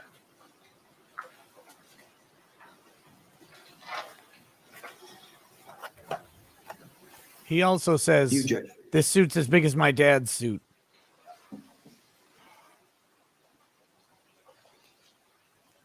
So Mr. Proctor, Detective Proctor, now Mr. Proctor. I would personalize it for the jury a little more on that it doesn't matter stuff. Individuals, and clearly, if you were on trial for a murder you didn't commit, would it matter? Hey, every time. Yeah. Would it matter for you? How about your son, your brother, your father? Towards Mr. Reeves, and we don't hear a beep from Mr. Reeves. Because otherwise it sounds like technical excuse making. Yeah. Profanity. The word, pardon, fuck, used in whatever way at that moment Mr. Olson was using it towards Mr. Reeves. Now, a year or two ago, I slipped down the stairs and broke my ankle into the basement. Someone? And of course, my wife was wearing a Bluetooth headphone, so couldn't hear me screaming down there. But my daughters learned a lot of new words. I bet they did. Is that behavior that indicates that someone who's uttering those words has to be totally out of control? Who does that?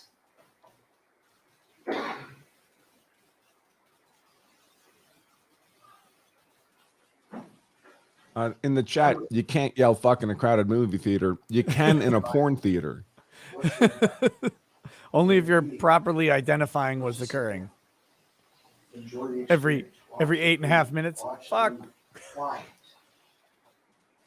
It's peaceful. It's relaxing. Yeah, here's one consequence of getting older, folks. It took a year for my ankle to heal properly from a not very bad break. Nobody in this entire room has ever heard before in a theater.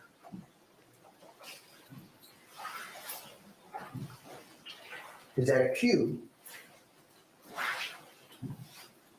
Is that a good cue to understand that the gentleman, if you want to call him that, that had already attacked you? What did he say? There was a glitch there in the Matrix.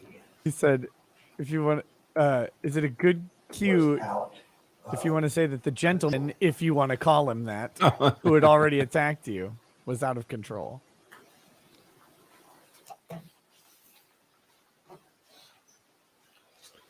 But that's not important to Detective Proctor. Because remember, he doesn't know what a structured interview is. He doesn't know what a structured interview is for a self-defense case. He didn't even want to know what Curtis's experience was in being able to recognize. I didn't object to him calling Curtis that time. Assess that risk and act accordingly. Please, ladies and gentlemen of the jury, please listen to that interview of Detective Proctor to Curtis Reeves. The proper questioning, according to the experts, would have been, no, you got to know details. Tell us what courses you've taken. Tell us how long you've been tactical. Tell us the experiences that you've had in the past, because why?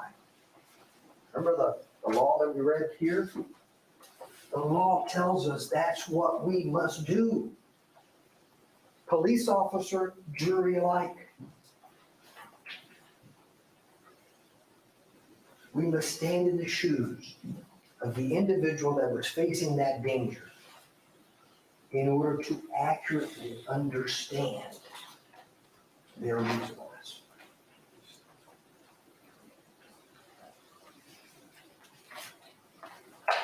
Doctor didn't ask any questions concerning lighting, noise. In fact, he didn't even know exactly where Mr. Reeves was seated. You think he said, hey, Curtis, come, we know you're not a danger because we just put you in the front seat of the patrol car. Come on with us. Let's, sit down here.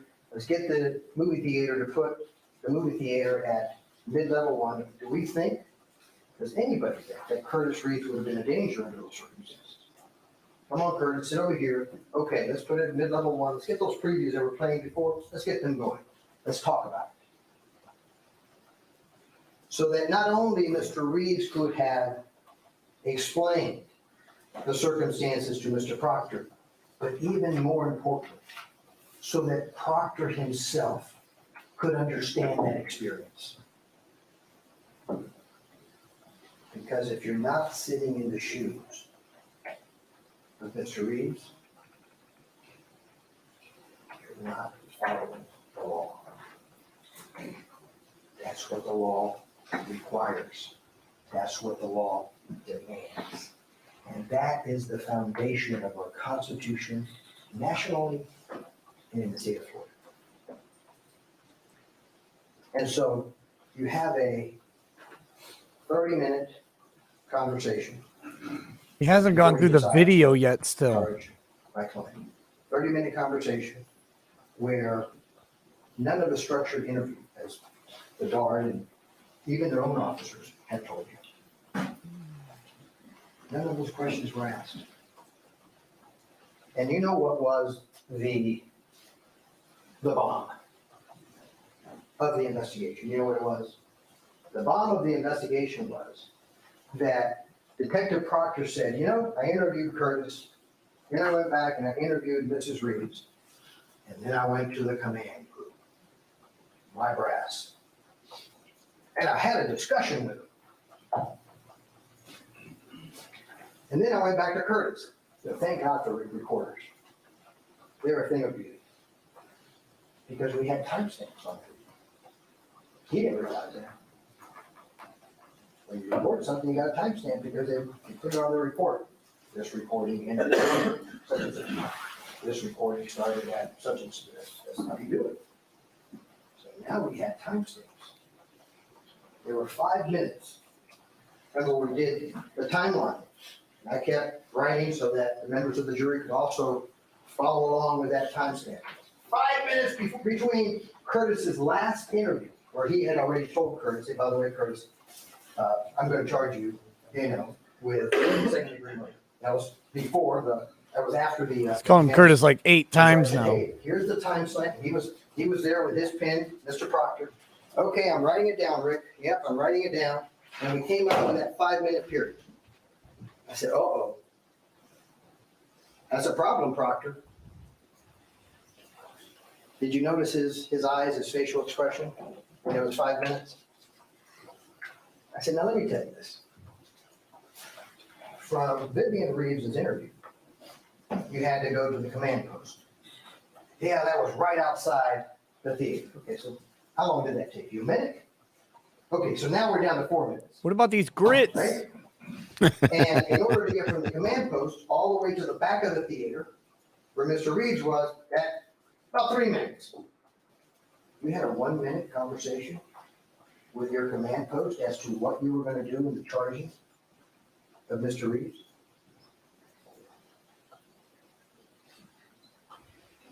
Is that the thoroughness that we expect in our criminal justice system? Is that the thoroughness that our system of justice demands?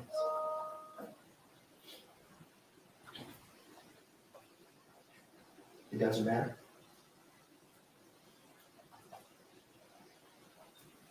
It doesn't matter.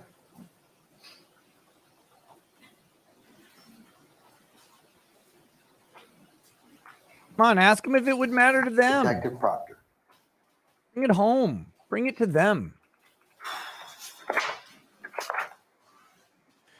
When you want them to experience an injustice, you have to localize the injustice to the person. Brief Because interview with Mr. Reeves. people are relatively okay with injustices to other people all the time. Absolutely no experience in dealing with self-defense cases. In my opinion.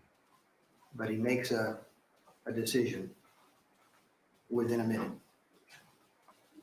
with brass. Did he really go to brass? Did he make his decision? Is this a case that he really didn't want to investigate because it wasn't supposed to be assigned to him? Was it just dumped on him?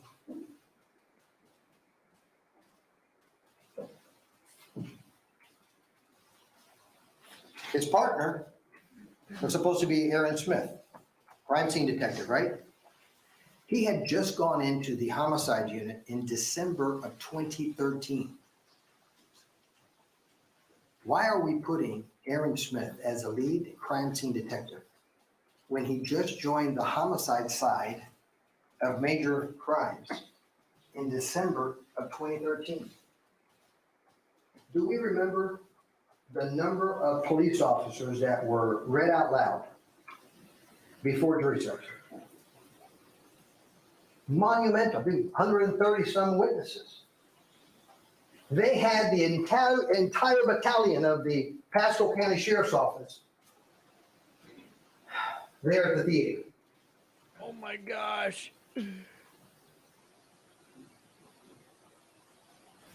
Every juror right now is thinking, when is lunch? Yeah, no kidding. It's Remember, he quarter started after doing 1. interviews first, right? Because he wasn't supposed to be that either. When he first got there, it assigned him to do interviews. Now, did he become crime scene detective because Proctor, the mentor, suggested that that's the position that he should have? Only doing one crime scene investigation before.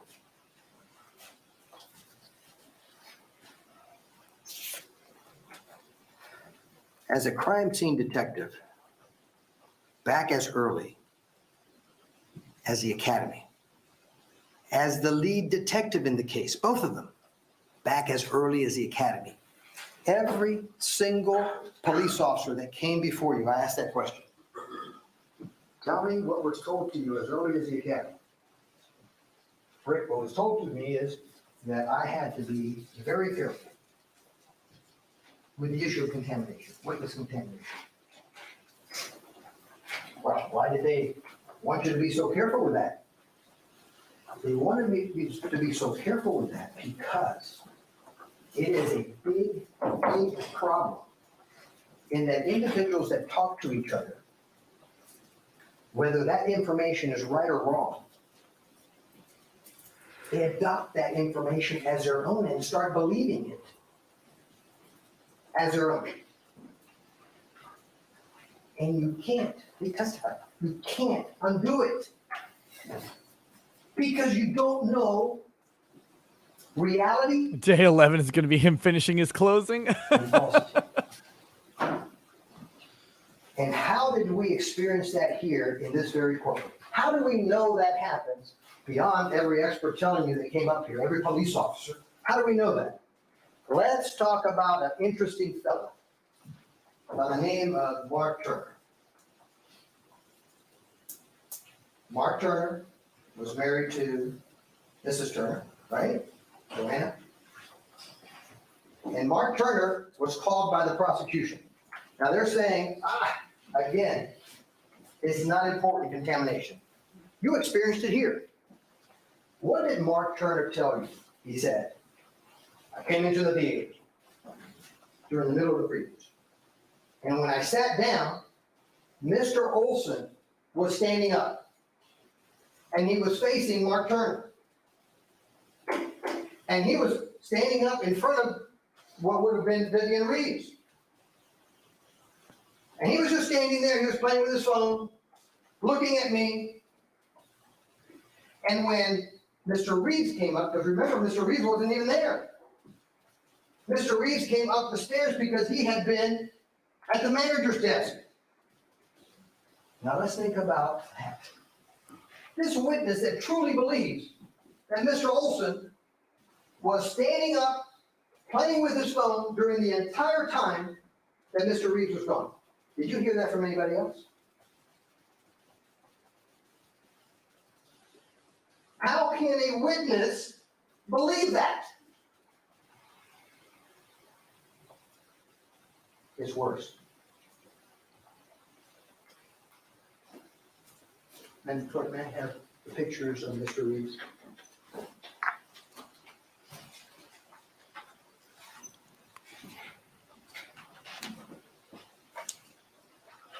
So what I do is just use it. Mr. Turner tells you he sees Mr. Reeves coming up the stairs. And he's wearing a tan London fall jacket.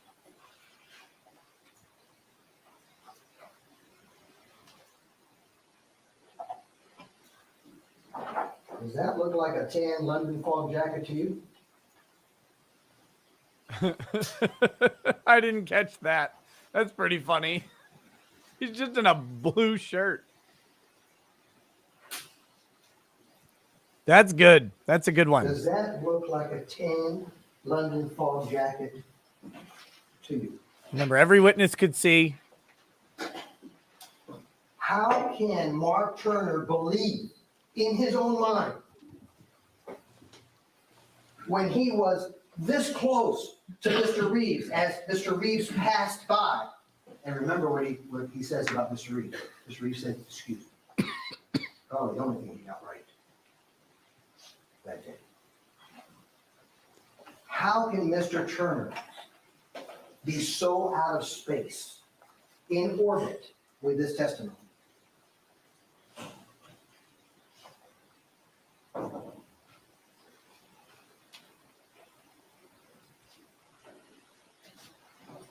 Okay. That's what happens. That's what the experts have told you happens.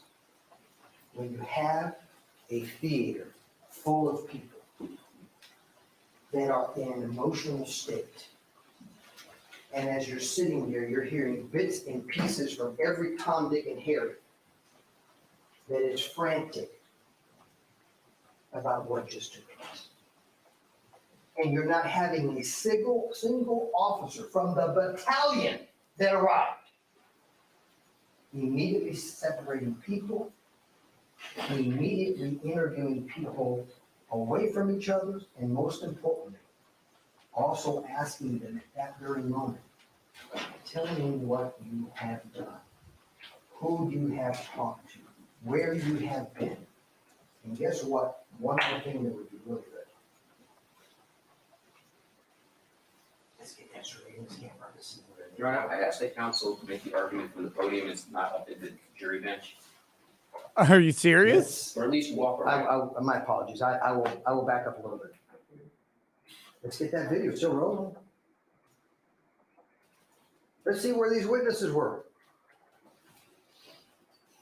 Let's see who they talked to. Let's get that video from the concession area. Let's get that video from Theater 11.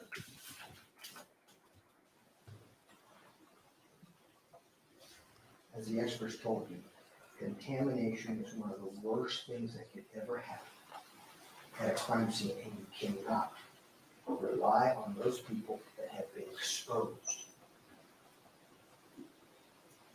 And especially in a highly emotional scene like this one. Mark Turner.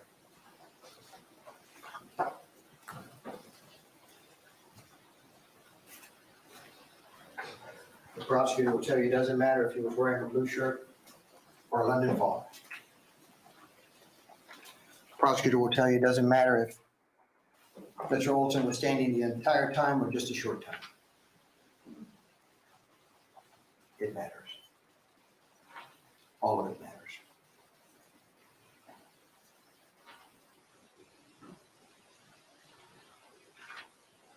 Notes of conversations were destroyed by Proctor. Remember that 5 minute on, 5 minute off, 5 minute on interviews? Oh yeah, I took notes. Where are they? Destroyed.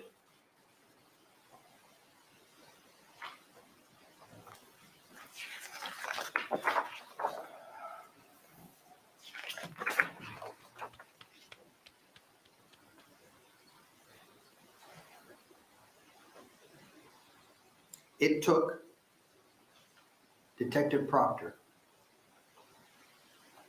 almost 4 hours to finally go into the crime scene.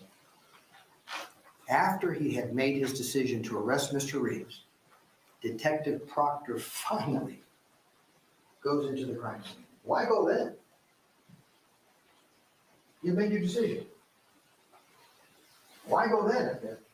He said, I've got such faith in Aaron Smith. I've got such faith in Aaron Smith concerning his competency.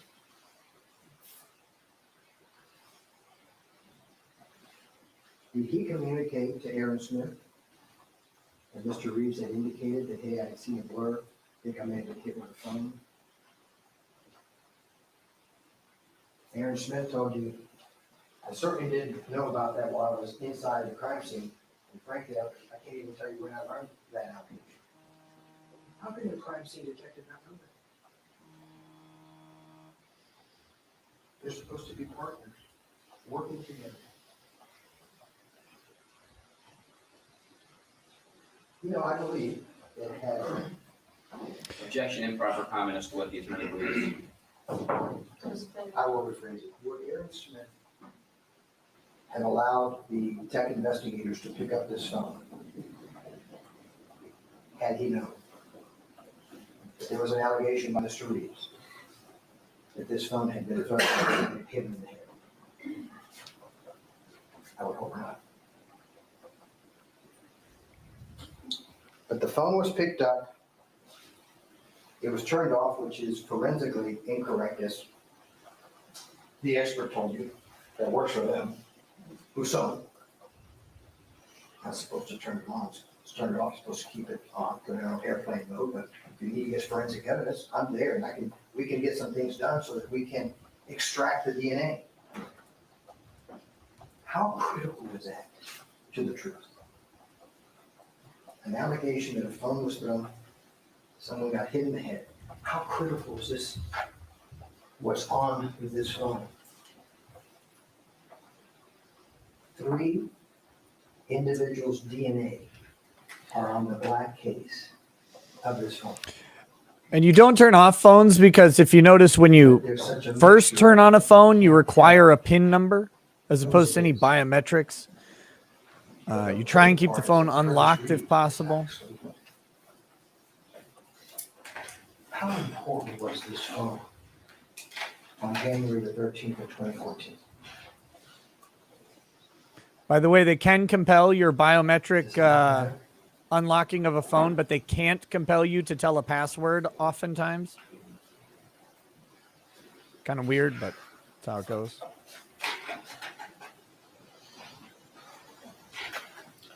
And so Detective Smith is there in that crime scene, and really, what is he doing? What was he doing there for 3 hours? Did he get up there and tell you, hey, this is what I'm doing for 3 hours? The only thing he told It's you was that, StreamYard this compensating is for me not pictures. He just threw talking. that. Sorry. Because he had to go 2 weeks later to get more pictures. guessing. Because, oh, the lighting wasn't too good because we had flashlights instead of the spotlights that were in the trunk. What else did Detective Smith do in this case? I can tell you.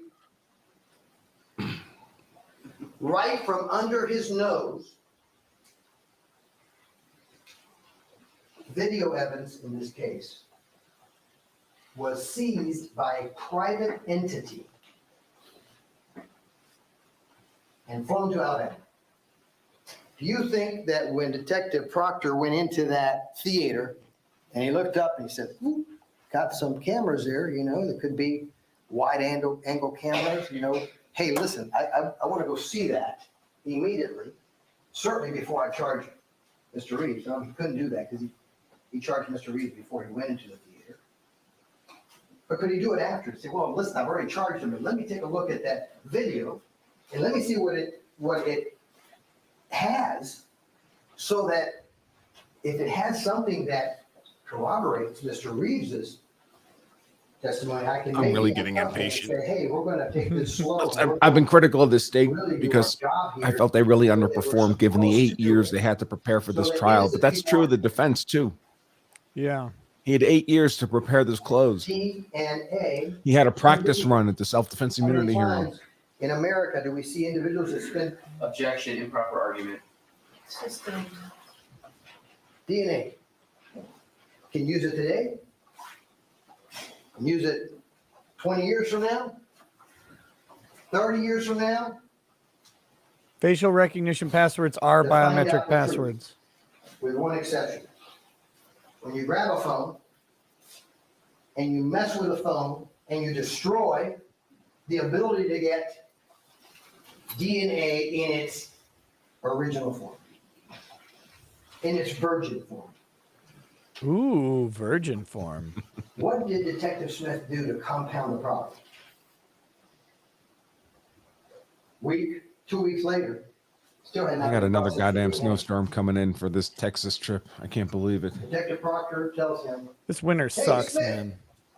I need to find I out may have who to leave stole 2 that. days early and just spend a weekend in Can you Oklahoma go City and, of all get the places. evidence and let's Ugh. open up those packages and let's turn on that phone and see whose phone it was, despite the fact that they already had information from Mrs. Olson that this was her husband's phone. Who else's phone could it be? Well, wait a minute. Okay, you really need to find out. I get it. I'm going to Texas to get someplace warmer, folks. I'm not going to visit Nick in Minnesota this Forensic time of year. investigators, come here. No, we'll do that Let's summer, swab spring, the or phone, something not preserve terrible. DNA, then you can do whatever you want. So, let's get another glove. Let's grab the phone. Let's turn it on.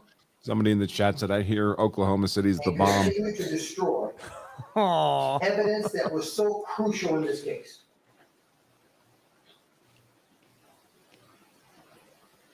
Yeah, I think I'll go to Oklahoma City for a couple days. CCW safe is there. I can visit with Was those it? guys. It doesn't matter.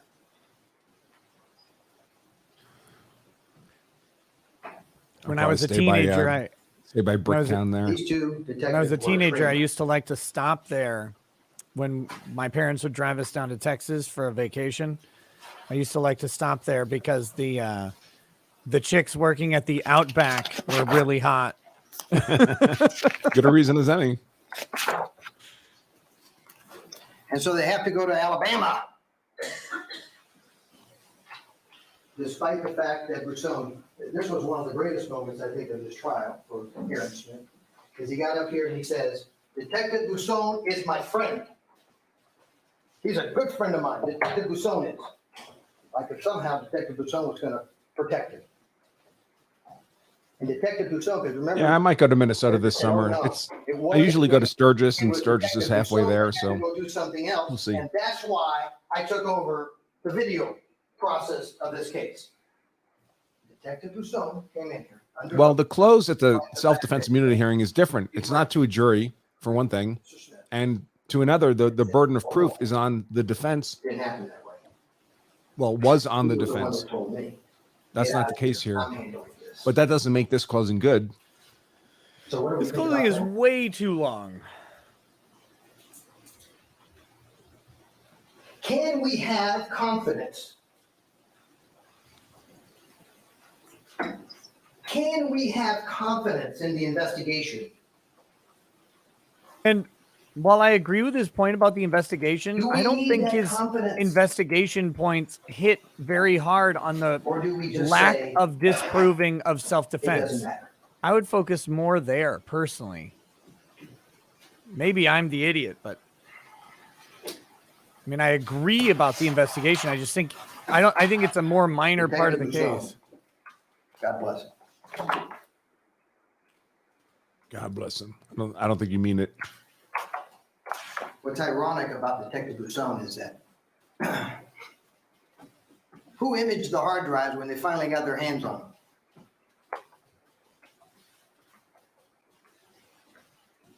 Detective Broussard. Detective Broussard.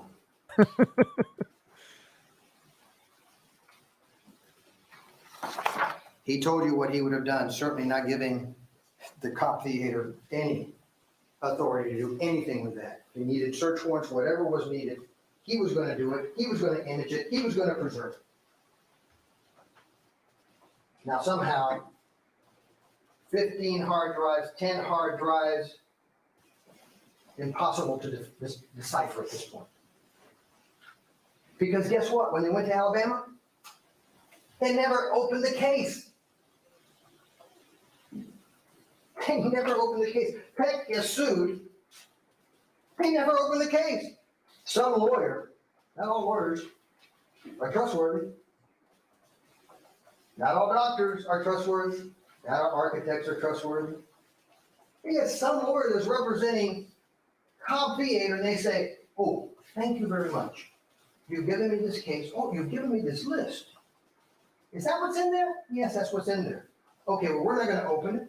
We're just going to take it over to evidence. We're going to put it in evidence. There could have been 3 kilos of cocaine. Nobody would know until they opened it. Well, that would have been a party.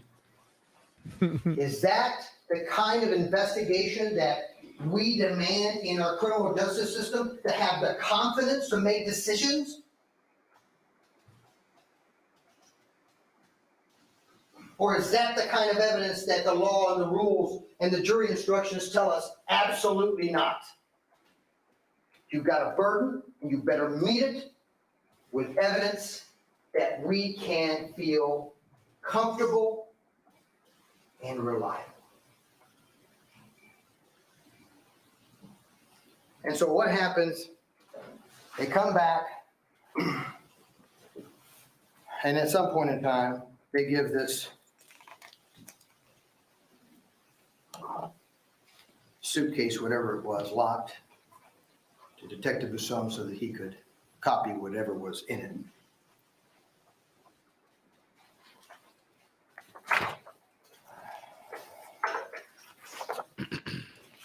I think we've talked about Susan Miller and the fact that she had a very limited role, but a very important role here. And that is recognizing that when she looked at Curtis Reeves, you could tell that he had some injury and wanted to document it.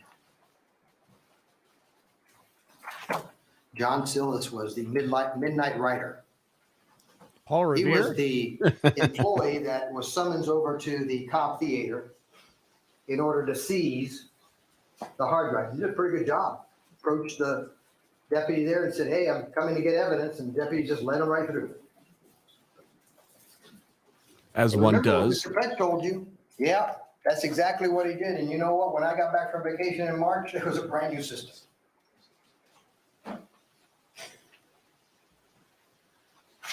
Silas Peck.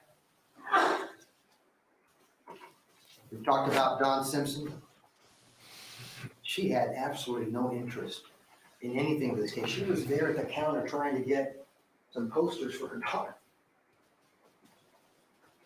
And she told you without hesitation, when I looked over at Mr. Reeves, he waited patiently. When, I stepped over to the side and I heard that conversation, it was a conversation of a calm man, polite man, not an angry man.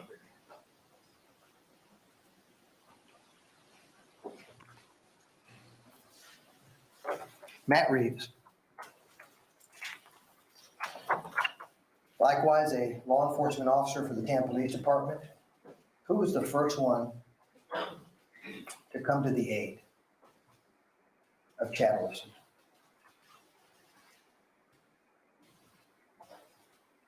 Matt Reeves. He was the one that caught Matt Reeves. They caught Mr. Olson. They summons another individual. Hey, help me. At that point in time, he didn't know who had a weapon, who didn't have a weapon.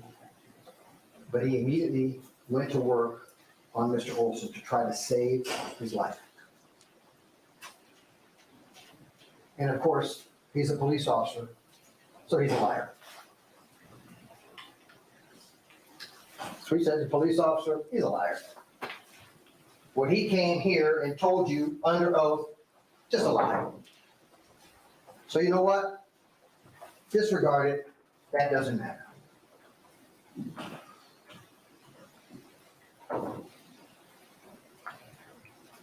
I submit to you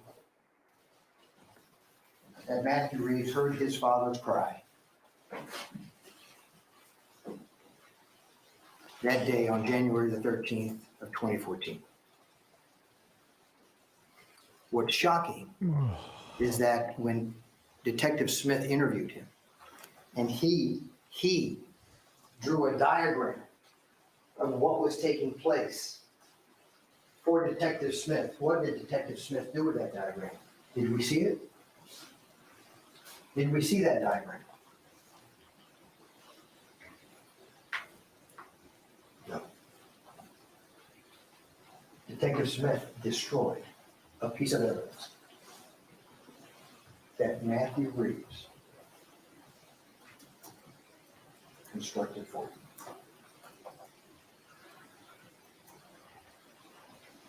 A witness there at the theater at the time of the event.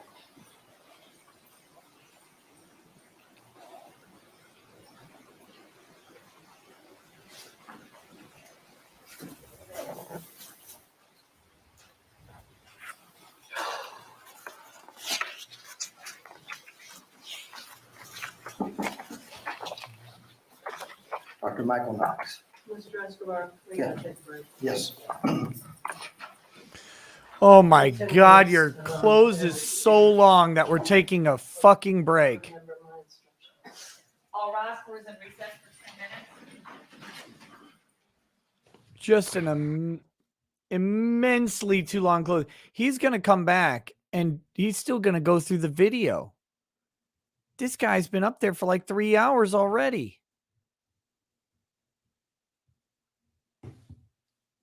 This judge is just going to give him all the time in the world, I guess. Was it 3 hours aside? I think he's been up there for 3 hours. If it's 3 hours aside, we got another hour and a half of rebuttal. We're going to listen to Martin talk for an hour and a half straight. Oh my God.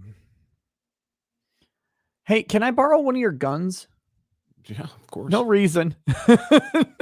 no reason. I'm just hungry. Looking for a lead diet. Oh my God. All right. Well, I think I'm committed to going to Oklahoma City for the weekend. So if anybody, not this weekend, next weekend probably, if anybody has suggestions on things to see there and want to super chat it, always appreciated. There's too many comments. I try scrolling through the comments to find stuff like that. And it's just, unless it's super chatted, everything scrolls and I just lose it. So it's speaking of super chats, I'm going to start reading the thermostat police. Sorry, he was someone going towards the thermostat. The guy's like, no. Back off. Sorry, I'm a dad here. You can't have that thermostat. Speaking of super chats, I'm going to read through some of the ones that came in during that close. Maggie says cervical spine, not cervix, lol. And at this point, I don't know.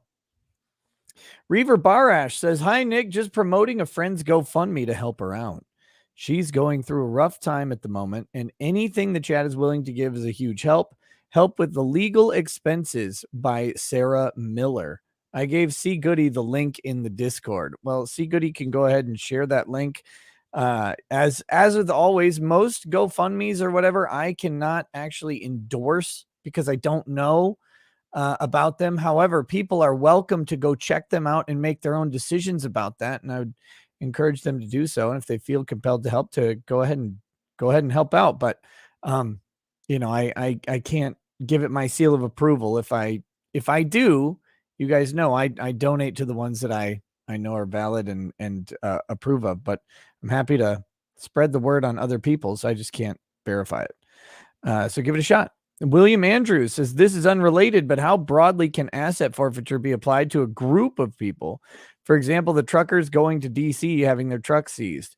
The truckers who participate in what is ruled to be unlawful activity are subject to civil asset forfeiture, because anyone participating in unlawful activity is subject to a forfeiture of any assets that are being used to further the criminal act.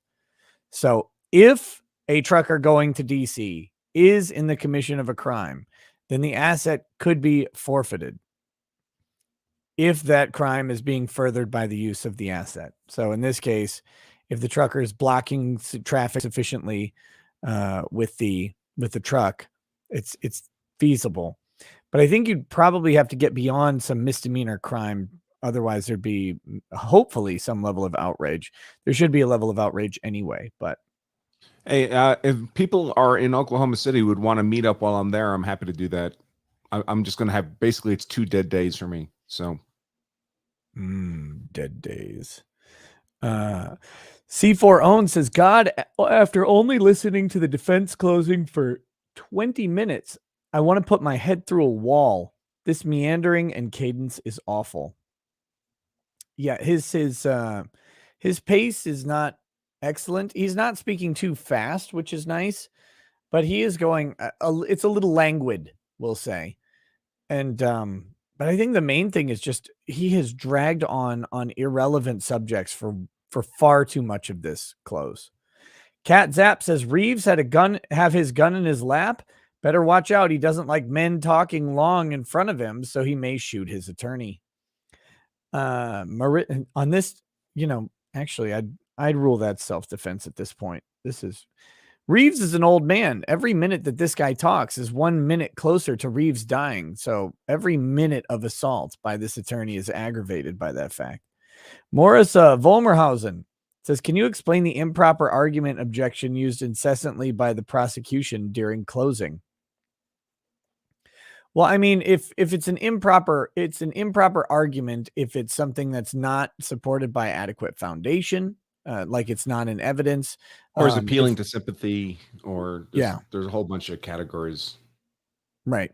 So it's the one that he ended up calling out pretty specifically was the appeal to sympathy as an improper argument. Although at over 20 objections now, I think the prosecution runs the risk of getting into the Kim Potter issue, which is the jurors and Kim Potter said that they felt that Earl Grey and Paul Eng were up to some sort of tricks or something like that in the interview, which it may be a worthless self-assessment, but for whatever it is worth, they said they didn't like the shenanigans or whatever of the defense.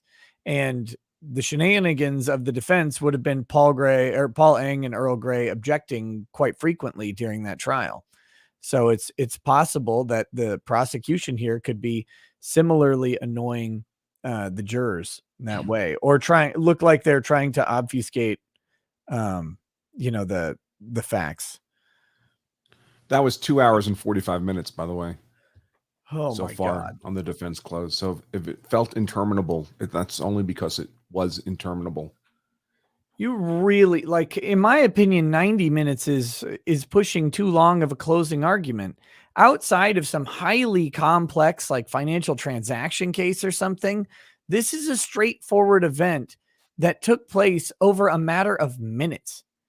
I mean, really, when you get down to it, you need to hammer on the fact that there's all of the testimony and the physics of it and the forensics of it support the fact that Chad Olson is turned around in his chair, standing up in a movie theater over Curtis Reeves. So you say, was he standing up politely, sitting back from his chair? How would that be possible when he's grabbing the popcorn? The guy is imposing on Curtis Reeves' space. Curtis gets hit in the head. After that hit in the head, Chad Olson doesn't stop. He's still in the space. In fact, he's going to reach in again and throw the popcorn. Is it reasonable to think he's going to get hit again? Of course it's reasonable to think he's going to get hit again. He was just hit. This guy's moving at him. He's erratic. He's leaning over into his space. Focus on the facts present at the time. We got this long tirade about how he's a great cop and he's a super good cop, and everybody, I think it's important to maybe bring up that he never discharged his weapon, but then he goes on and on about how all of these different things. It's like, dude, you don't need to do this. And then cram down on that argument that any battery against a 65-year-old and up is a violent felony, and therefore he's absolutely privileged to use to defend himself from the commission of that violent felony. If that's in the law, cram the law. Absolutely. Oh my gosh. Smash it, as the kids say these days. Exactly. Smash that law button. Oh my goodness. These are the criticisms I'm having of the prosecution. That it should be laser focused on the facts of the case. And I mean, I know he's spent at least an hour of this argument on how bad the investigation was. And I agree that the investigation was shoddy, but it should be a 15-minute machine gun rattling off of all the things they did wrong and how the state should pay the cost for that in this verdict. That should not be on the defendant. And then move on. Right. Because you're sitting there. Merits. Where's the actual self-defense analysis? I mean, I would be actually hitting those elements. These are the things that matter. Innocence, imminence, proportionality, and reasonableness. They were all in my client's favor. Not one of them has been disproven by the state beyond a reasonable doubt. That makes this self-defense. Yeah. Focus. You know what they say when you have the facts on your side, pound on the facts or whatever. You have the law, pound on the law. If you have nothing, pound on the table. It's starting to look like a lot of table pounding and not a lot of fact and law pounding. And there's plenty of law on the side of Curtis Reeves, and there's a good set of facts on the side of Curtis Reeves. So hit on those things. And again, in my opinion, other people are free to draw different conclusions. Abe Eckstein says, Ron Coleman, any thoughts on Biden's Supreme Court justice pick? Unfortunately, Ron was only with us for a minute. And that should tell you the riveting nature of the closing argument. See, Goody says, Widow looks more disgusted than when chat asks legal bites for feet pics. Caligula says, I'm still behind because of work, mostly through the defense's close. It's even a slog at 1.75x speed. Oof. You can't be mostly through it because we're not through it yet. So we have no idea where it'll end. A brand man says, living in the South, all of my gripes about some of these people down here, their pronunciation of all my gripes about some of these people down here, their pronunciation of theater is one of the worst. I wonder how long it takes this defense attorney to cook his grits. BG Willia 21207. Here we go. We got this back. Says, Just came back from the doctor, says that I'm living with a hernia. What did I miss? How'd the prosecutors rate on the Binger scale? Well, the prosecution closing wasn't really any good either, but the defense is not doing well. Malik 1013 says, thanks, Nick, for the coverage. Can I borrow that gun after you're done with it? Also, Branca, you having lunch with fans or just going to get away? I dropped an email just in case you're open to that. Thanks. And he said he would be open to meeting up. Anthony Tupin, hey, how you doing, buddy? Oh, my goodness. Good to see you, man. Says, I hear the Alfred P. Murrah Federal Building in Oklahoma City is a blast. Ooh. Ouch. Ooh. Jeez. Maybe too soon. No, I'm just kidding. There is no too soon. We're going to get that notion out right away. So. What is happening? What is that? Can you hear that sound? Is that me? I don't. Well, could you hear it? If you could hear it, it probably wasn't you. Crackling? Yeah. I don't know. It went away, though. I think it might have been on the long crime feed. The bastards. Those no good sons of bitches. Yeah. Oh, so unrelated to law and crime, I had another copyright claim released the other day, which was good. It was not a copyright strike like law and crimes was. It was a simple claim. The interesting thing is how long it takes some of these things to go away. Because that one was from a stream like 35 days ago or something like that. Yeah, the court reporter's on our phone. I hope Curtis doesn't notice. You think you're getting out of this because you're a woman? Blam, blam, blam. Turn it off, Missy. I'm going to talk to the manager. Going to grab my Glock 44. The manager is my Glock 44. He'll come remove you from the courtroom. Read Jordan Crow, yellow super chat for Branca. Jordan Crow says, Branca, for your Oklahoma City trip, if you like sandwiches and poutine, check out The Mule. There's also a craft beer eatery near it called Oak and Ore. If you like waffles, check out Waffle Champion. Okay. There's a couple for you. You want me to send that to you? Yeah, sure. That'd be great. I saw somebody recommended Mickey Mantle Steakhouse. So I'll give that a try if I can get a reservation. Here we go. I'll toss this over to you on Twitter so you have it.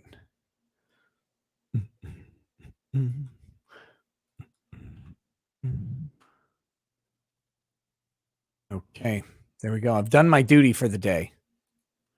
Thank you, I sir. personally have given you 3 recommendations for restaurants.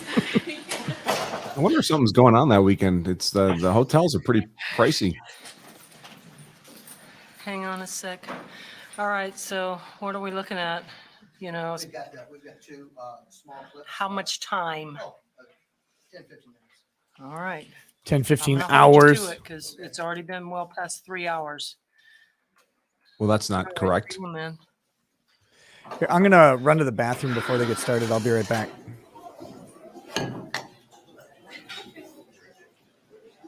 Oh, there's fresh scent of Bud Light. Mm.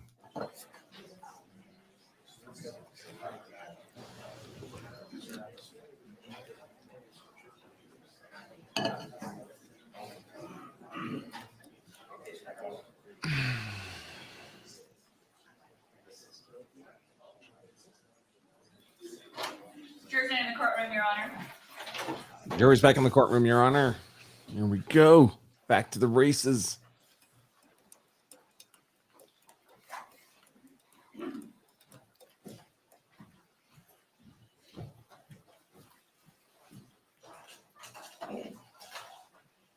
You may be seated. All jurors are seated. Thank you, Deputy. Ladies and gentlemen, we'll just be a few more minutes, 10, 15 more minutes before we have a lunch break, okay? Just hang in there. Hang in there. I know it's been torture. Trust me.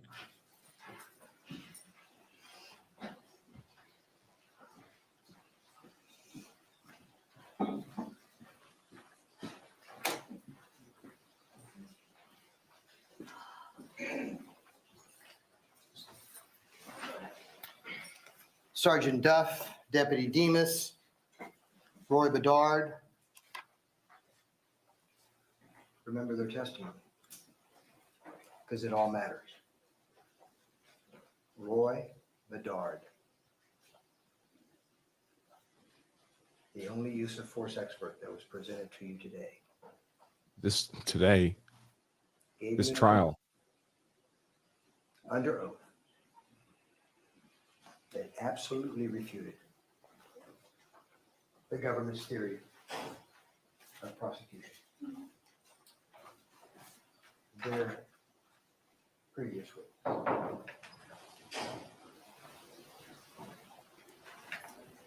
Bruce Koenig. I'm going to show you two small clips that Mr. Koenig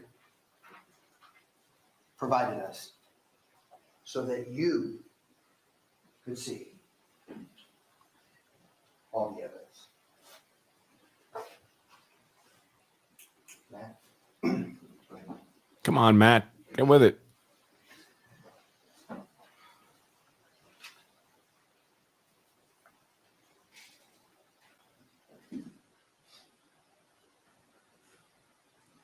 May I stop it right there?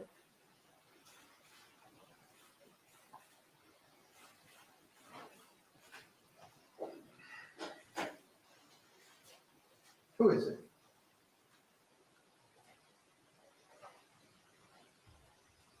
Clear in the other row. Row A.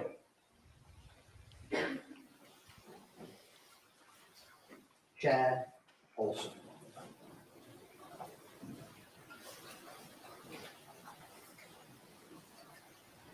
What's that? 1, 2, 3, 4, 5, 6.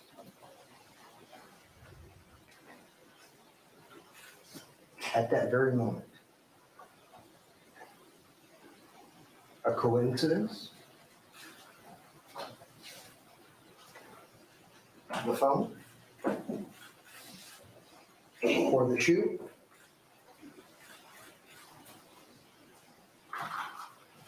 You got to say it's not a shoe. It's not a shoe. The phone. If it's not the phone, it doesn't matter. That's the one thing that doesn't matter, because where did we find that phone? In between Mr. Reeves' legs, immediately after the shot.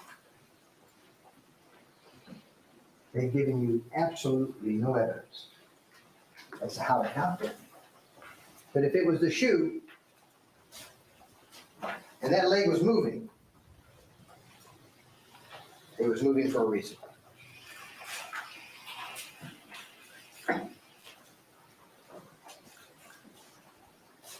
I don't think there's any way that's his shoe. You cannot convince me that his leg is over there and then moves up to his chest or face or whatever like it would have to. First attack. Next one, Matt.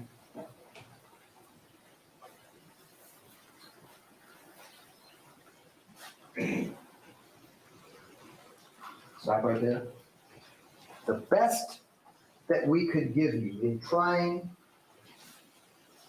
to really feel from seat number 9A what this gentleman was seeing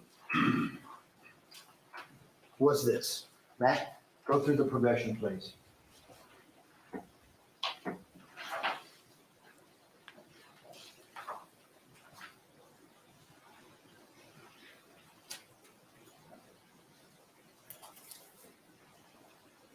Bam. Ladies and gentlemen, this all happened within seconds. The actual shot. I am dreading an hour and a half of Prosecutor Martin. 2 seconds. Hopefully he won't do it. Second. He probably will, but hopefully he Where's won't. the shot? And Roy Bedard. Unfortunately, he's given him anywhere to go on rebuttal. Abuse of force. Told you under oath that Mr. Reeves did not fire his weapon in response Keep it hot.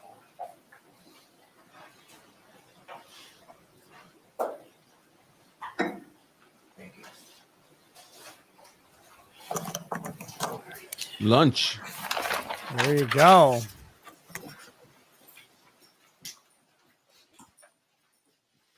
Decent finish. You know, the trouble is, it's the kind of closing that's only compelling to people already on your side. Even then, maybe you turn them against you by running on for 3 hours. I think that's the biggest risk, because it was just way too long. Ladies and gentlemen, we're going to go ahead and take a lunch break. Oh, don't do that. We'll take an hour for lunch. It's 2 o'clock. Be back at 3 o'clock if you would, please. And we'll get started again. Any questions? Oh, all right. Please remember my instructions during the recess. Don't do any independent research. Don't discuss the facts of the case amongst yourselves or with anyone else. And don't watch any news or media. Thank you. She was hoping to actually have the closing arguments done and going to the jury at 3. Now they're going to be coming back from lunch at 3. Ugh.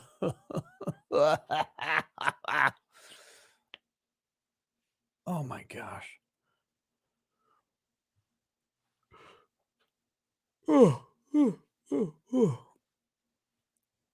Brutal. Yeah. My back is extra sore because of the boredom of that close.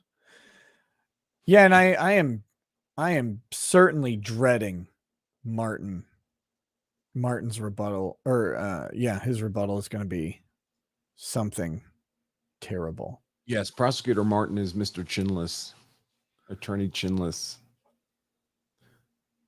All right, I'm going to grab something to eat out of the fridge. I'll be right back. Sounds good. I will be here reading chats and addressing what's going on. Billy Witch Doctor says, do you think they'll even get to deliberations today? Nope. No, think about it. They're going to come back from lunch at 3. Martin's going to have an hour to an hour and a half of rebuttal. And then they're going to go to, they've got to read the jury instructions because those were not read ahead of the arguments. So they're going to have to be read after the argument, I would think.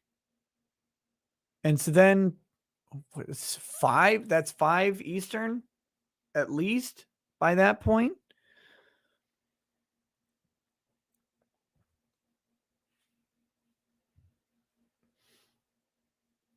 Was a copyright claim? Oh yeah, the other copyright claim. It was a late stream. It was some video clip I played. I don't remember what it was. I could check real quick. It's not. I have the email freshly, so let's see. Oh, it was from the first unbreaded stream when we were just we were fledgling unbreaded at the time. Didn't even know what was going on. Warner Brothers Films had a copyright claim on something. I must have played part of a trailer or something. I think a movie trailer or something like that. I'm trying to remember what it was, but they had copyright claimed something that I did in that video, and it was released because most of these things are fair use. I don't tend to actually violate any copyrights, shockingly. Speaking of, we can go ahead and get this off the screen here. Go away. Be gone, thoughtery. All right.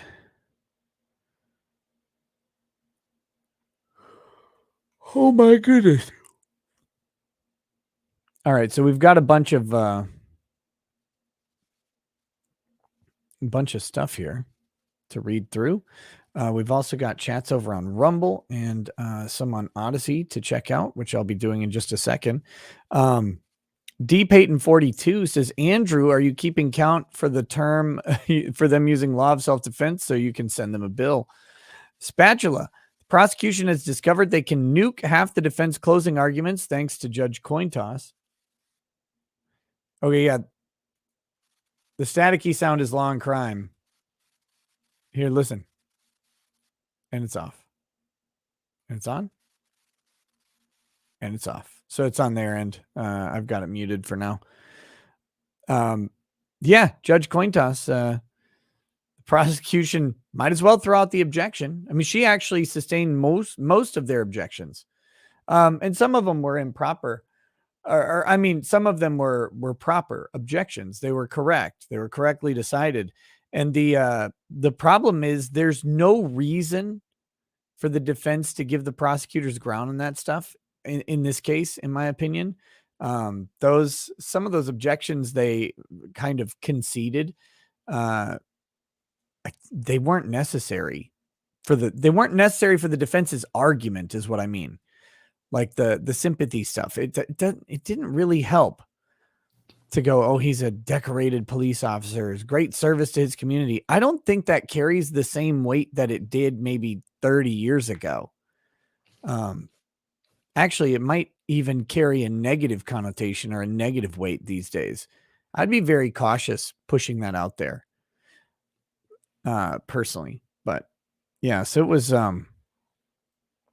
yeah. I'm not a big fan of what happened for 3 hours now, and that it was 3 hours long. Taintso says, hello, Nick and crew from sunny South Florida. Even Pepperidge Farms can't remember what happened 8 years ago. Yeah, well, memories are malleable. Law 1 and 1 Crime 1 CEO says, where is my royalty check, you long-nosed bastard son of a bitch?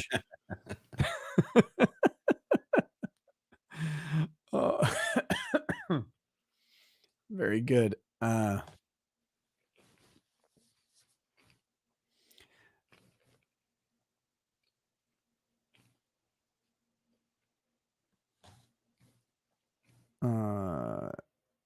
Okay. G-Soap says, Curtis got a gun. His whole world's come undone. From looking straight at the sun. What did Chad Olson do? What did he put Curtis through? They said when Curtis was arrested, they found Chad slumped over a chair. But man, Chad had it coming. Now that Curtis has got a gun, he ain't never going to be the same. So there you go. I think that's pretty sure that's a reference to what, Aerosmith? Mahouse is Mahouse says, gotta make a new account. Buy yourself a beer on me. Great content, Nick. Oh, thank you.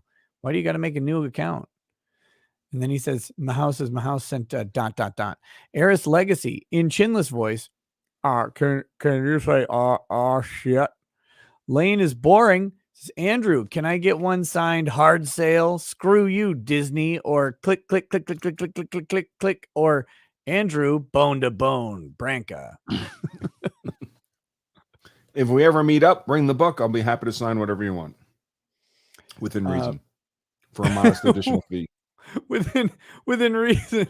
I want you to fill the entire page with the N word, please. If you could do that. And also sign your name and put a thumbprint after everyone so I can prove it's you. Base says, I bet they let Kat wear a mask so the jury wouldn't see her licking her lips thinking about another helping of Bartwurst. Krista Chili. Oh, God. Aiden Ramos says, if Branca steps away, it's the Hershey squirts. Lol. I think that's in response to your bad evening. Yeah, the trouble was coming out the other way. Oof. Gosh. Cheryl Fodel says, Boomer, no volume on Rumble, where I've been watching you. There should be plenty of volume on Rumble. I assume you guys on Rumble can hear, right? Like, I'm not. Yeah, I mean, they're referencing what's going on, so. C. Goody says, you called it LawTube again? I'll see your ass in court. QGG639 says, Judge has the same hair as Jeffrey Feiger. Owen Tuleja says, hopefully Reeves smuggled some popcorn into the courthouse today so he can whip it out as the jury reads the not guilty verdict. We'll have to see. I'm not, I am convinced legally that he is not guilty based on the evidence. I am not convinced personally that the jury will find him not guilty. Oh, speaking of which, I need to put a poll up. Hopefully that doesn't influence the poll. After defense closing argument,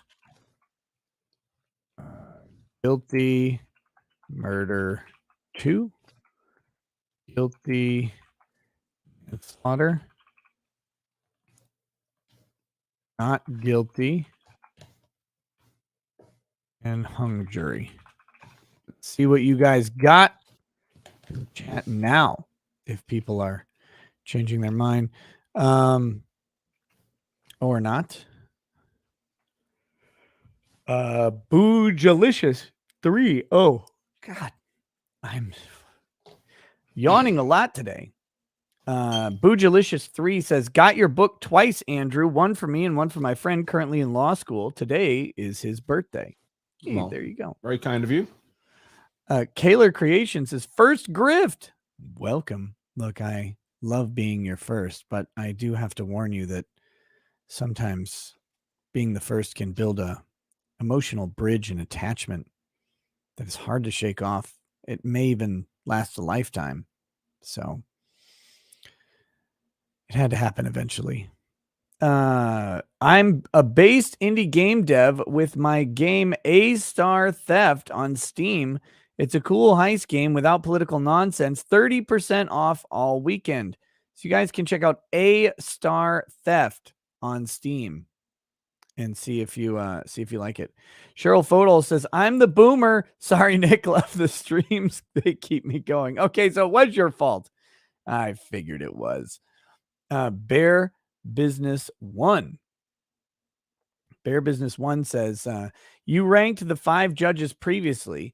Have you ranked the 5 prosecutors? I think the best was from Edgecombe and Bingers on the bottom. Yeah, I think so.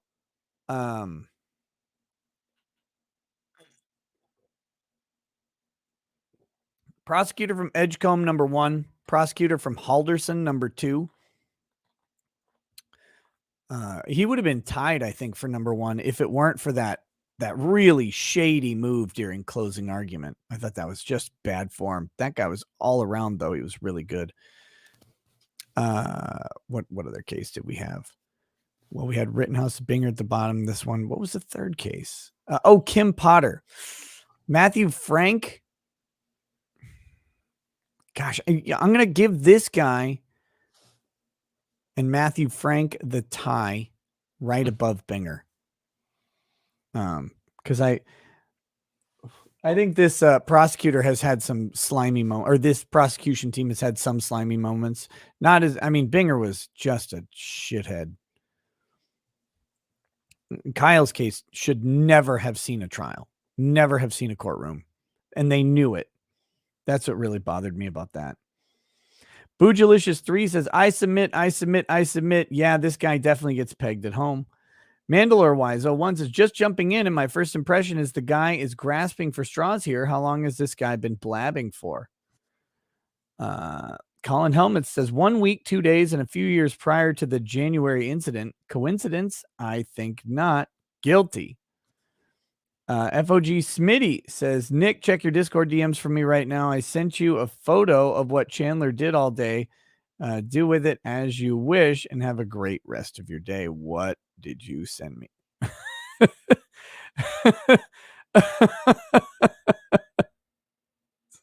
guy definitely iced his parents.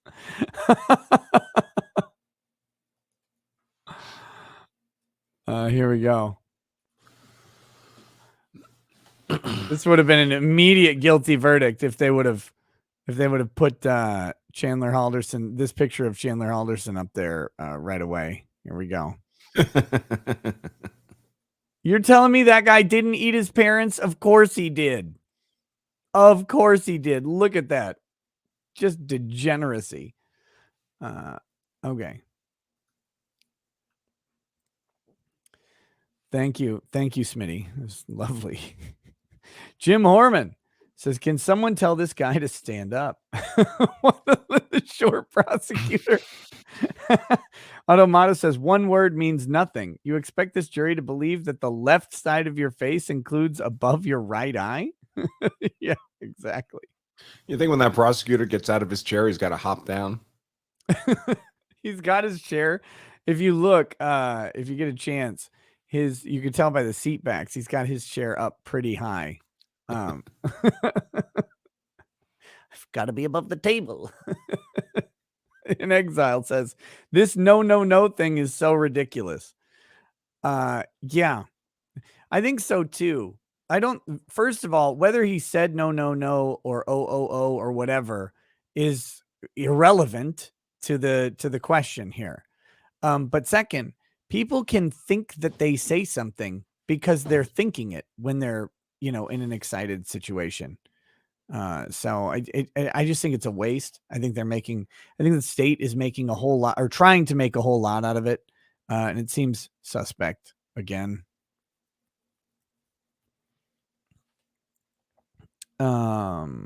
Monkey Meredith, welcome to Paralegal Status in Exile, says his problem is that we did see them cross-examined. Yes, we did. Keldrig says, is it true that prosecutors are made from the gum scraped off the underside of school desks? I have not seen any facts to contradict that assertion. Unbreaded Cracker says, yesterday, Brandon said the U.S. will stand up against bullies, but he backs Canada and their dictatorship.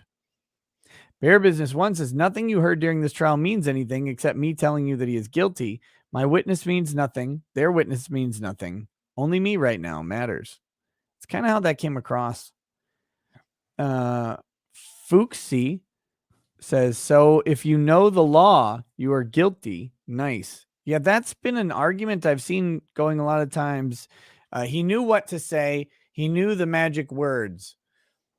But if you know what to say, I guess it's easier to construct a defense or whatever. But consider the converse of what that assertion means.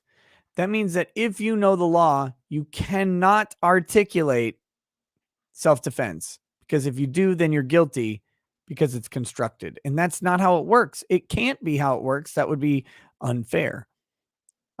So I don't like that argument very much. Brian Hack says, I confess, I actually did super soak the whole neighborhood. Don't take my accomplishments away from me and give me back my tie. Bad Brian. Mike P229 says, if state must disprove self-defense beyond reasonable doubt, why is that never explained to the jury? Any comments? Oh, it is. It's in the jury instructions. I mean, I don't know why the defense didn't talk about it at length. I would have. Yes. So that seems a real shortcoming. I mean, that's what I would have closed with. Ended with, I should say. Yeah. Yeah, he should have circled back to the couple points that are massively in their favor on the law.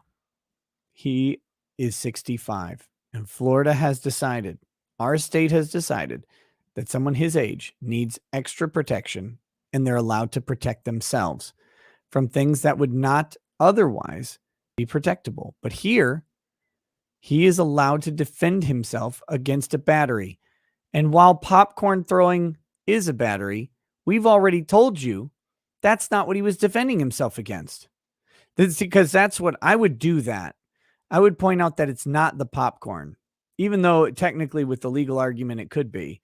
But their whole theory is that it's not. And I think that's the right theory of the case for the jury. So we've already proved to you, or we've already shown you through testimony of an expert that it's not about the popcorn. It never was. But that throwing of the popcorn represents an ongoing battery in the mind of Curtis Reeves. That ongoing battery puts him in danger of serious bodily injury or death. And he has every right to defend himself from it. Because one unhinged, towering lunatic doesn't get to take your life away because you talk to a manager or whatever. I would bring it back to that. I would bring it back to the disproving of the self-defense. And then the other thing I would hammer home is the presumption of innocence, I guess, which kind of just ties those ideas in together. But I would go back to those jury instructions that he hit on at the beginning, because I thought those were pretty, that was pretty good stuff. Kelly Jansen says, is it concerning that the defense attorneys aren't writing down any notes regarding all the lies the prosecutor is spewing? They were taking down some notes on that. I wasn't watching them the whole time, and you can't see them all of the time, so who knows? Joseph DiMartino says, the only guy trying to sell shiny objects in this case is a prosecutor. He also says, did the medical testimony show that Reeves can take a beating? So I had a question about that. They spent a lot of time on the illumination of the phone. You would see it, you wouldn't see it, whatever. Did you catch like what the deal was? No. Because I couldn't follow what the argument was supposed to be on the illumination thing. Like, are they saying that the infrared cameras wouldn't have picked up the phone if it wasn't turned on or something like that? I guess maybe. Which is silly because a bunch of stuff is picked up that isn't illuminated because those cameras emit infrared light and then they take pictures of what it bounces off of. But okay. Stephen Cabrera says this closing argument has an extra 31st chromosome. Josh Vermillion says Lil Guy is so proud of himself. He has no case, so he has to lie and manipulate. Scary. A lot of people believe this BS, though. I want to step on this guy. Spider Woman says, really enjoying your content. It may be early, but please have a drink sometime for our dog, Henry. We had to put him down. He was a great companion, guard, and friend for 10 years. He will be missed. Oh, yeah, 1 second.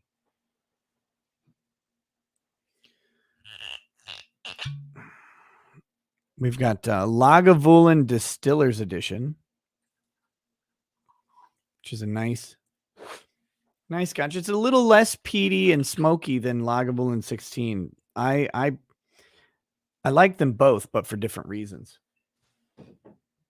So to Henry, a dog and a companion, we always mourn their passing. Cheers. You didn't ask for a toast, but Danny Cheryl says, I'm late. What did I miss? Is the short man doing a good job in closing? I don't think so. I don't think either did a good job in closing. No. Didn't we say that during this should all have been a story. He should have told a story in that 3 hours if it took 3 hours. And I might have started with, a big FU to the jury. That's what Curtis Reeves had to respond to. And then step through it as a narrative. What was Curtis Reeves doing that day? He just wanted to go to the movies with his wife. What happened then? And then you can step through after the shooting. You can say, and how did the police investigate this? Like a train wreck. Yeah, I think that's right. And we've talked about this in different shows before, but storytelling is something that is absent from the teaching in law school and absent in a lot of times from the practice of law. And you need to be telling stories, and you need to tell. The reason you need to tell stories is because stories are very effective ways of communicating with people. Very, very effective. And so you tell stories in the hopes that they'll understand your position or your plea. And if you want them to walk a mile in his shoes, listing his accomplishments and all of that stuff that he did, none of those people have those accomplishments. To me, that's not great storytelling. Like, the thing that makes good character storytelling in general is the ability for me to relate to the character, even when I don't match the characteristics, even when I don't have the achievements or life experience of the character, I'm able to relate through other humanizing factors. And so that's the story you tell. You talk about this guy not as a cop. You can mention he's a cop for 30 years, but not everybody's a cop for 30 years, and the law doesn't specifically protect cops for 30 years, but who it does protect? It protects the elderly. Surely you've got a parent, someone who's been through this process of aging. You've watched it happen. Of course you have. We've all watched it happen to our friends, our relatives, our loved ones, and we've seen them become more frail as they get old. So here you have this guy who's going through this, and he's experiencing it. And I know you guys haven't gone through this yet, but someone who has. So put yourself in their shoes, even if you can't put yourself in Curtis's shoes. What would they do in that situation? What would you do in that situation? And then, start getting them to relate to him on a human level. In my opinion, again, Automata says if he climbed up a tree, then he must be guilty. Oh no, it's a rhyme going the other way. Dang it. This must be countered. Wolfgang Deo says if defendant lied, why not go for perjury, manlet? Justin Holland says, does the judge thank the jury with beer in the jury room? Yes. Yes. Trouble Lord says, I would be a terrible defense lawyer. In this case, I would have a bucket of cell phones to chuck at the prosecutor randomly. I think that would work. That'd actually be very funny if you could pull it off. You might get a contempt charge, but throw a phone at the prosecutor. See if he ducks. See if he just takes his beating. Like a manlet. Dirt Bike says manlet splaining. Wolfgang, it is my business when you interfere with me. Jocelyn Holland, thank you for the donation. Aloha Boy says, hey, Nick, after making that special delivery to Binger, will Florida be the next state you and Andrew ride down to get prosecutor Corky and company hard? Jocelyn Holland, thank you for the donation. Again, Jocelyn, if you're having trouble getting your message through and you're still around, looks like YouTube might be deleting it. Please give the tag C Goody and he can get it to me. Aloha Boy, CS says Chad Olson does not get to pick how someone responds to the fear and violence he is purposefully perpetrating on them. Correct. Yet don't be violent. Don't do that. Daryl Conger, thanks for the donation. Paul Farrell says, I really wish my workday was ending so I could drink to help listening to this. Sadly, I'm not so lucky. 11 Bravo Crunchy says, is Microman finished flapping his face hole yet? Well, he is now. Allison C says, throw popcorn in my face is a super awkward phrase that no one would ever say after someone threw popcorn in their face, except maybe the prosecutor. Yeah. The only way I could see it is if he was scoffing, like after the kill, like throw popcorn in my face, something like that. But it doesn't make any sense that this would be a complete phrase.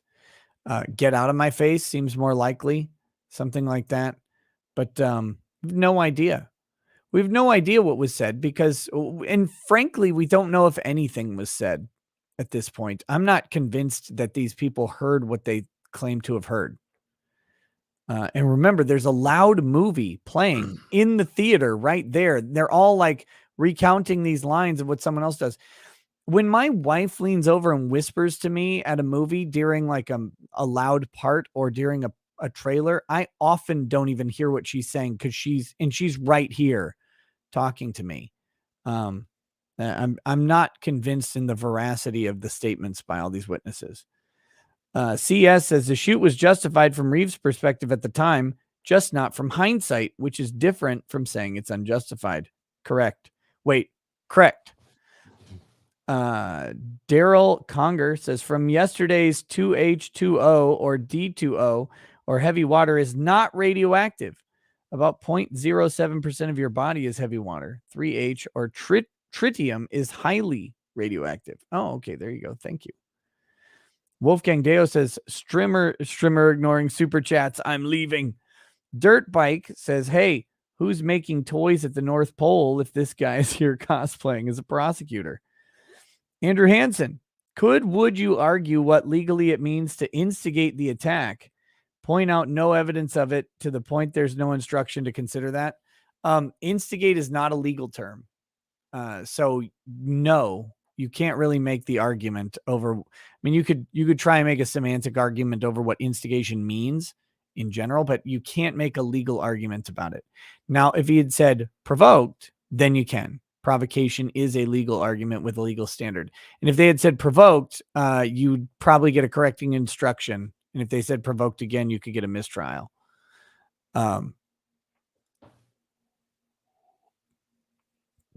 Because the provocation instruction was left out of jury instructions, they can't really talk about it. So they're trying to get there with the instigate thing. If they had a provocation argument that was effective, it would have been included in a jury instruction. Chewbacca. Wait, Roger G says Chewbacca, would he shoot Chad in the chest? No. Cameron Mason. The judge is literally going to explain these instructions. The prosecution is making these jurors out like they are stupid. Andrew Hansen says, any chance of a JNOV based on this close? No. No, there should be. Like in a perfect world, there would be a J. I think that comment posted when they were talking about the forcible felony language under Florida law. So as a matter of law, I mean, if that's met, you would think, where's the rational basis for not finding self-defense of those? I mean, no one disputes that the popcorn was thrown and that Reeves is over 65 years of age. Okay. I got to show the dog again. Oh, what is this? This thing is ridiculous. Ugh. I saw that in Men in Black. Yes. It's wearing a shirt. Yes, Lady Raggeds is very excited that it's wearing a shirt. But okay. You're kind of cute, thing. Again, this is a new addition to our family just this morning. Okay. All right, get out of here. Okay, so no, I agree.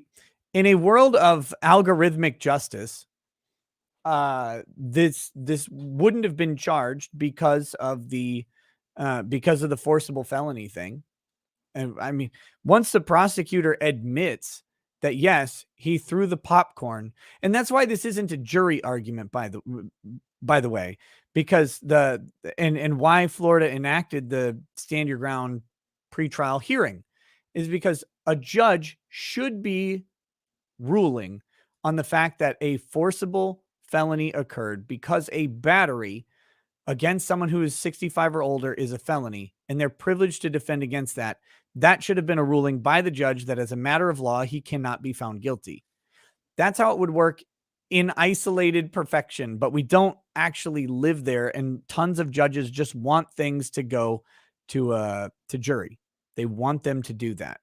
So, by the legal merits, JNOV, yes. By the practical aspect of how rare JNOVs are, no, not a chance. Darth Moonslayer says the cell phone hit, you must acquit. Crafty Huragog says F in the chat for the prosecutor. No Name says this closing is terrible for the state. It reminds me of when Jim Carrey kicks his own ass in Liar Liar. B.A. Krim says, when did the defense start? I think they're still talking about the prosecutor there. Austin Pissy says, I'd say the short prosecutor has Ben Shapiro energy, but his last name implies his ancestry was a little at odds with Shapiro's. Oh, no. 11 Bravo Grungy says, if the justice system operates under the presumption of innocence, why does the state get the last word in court?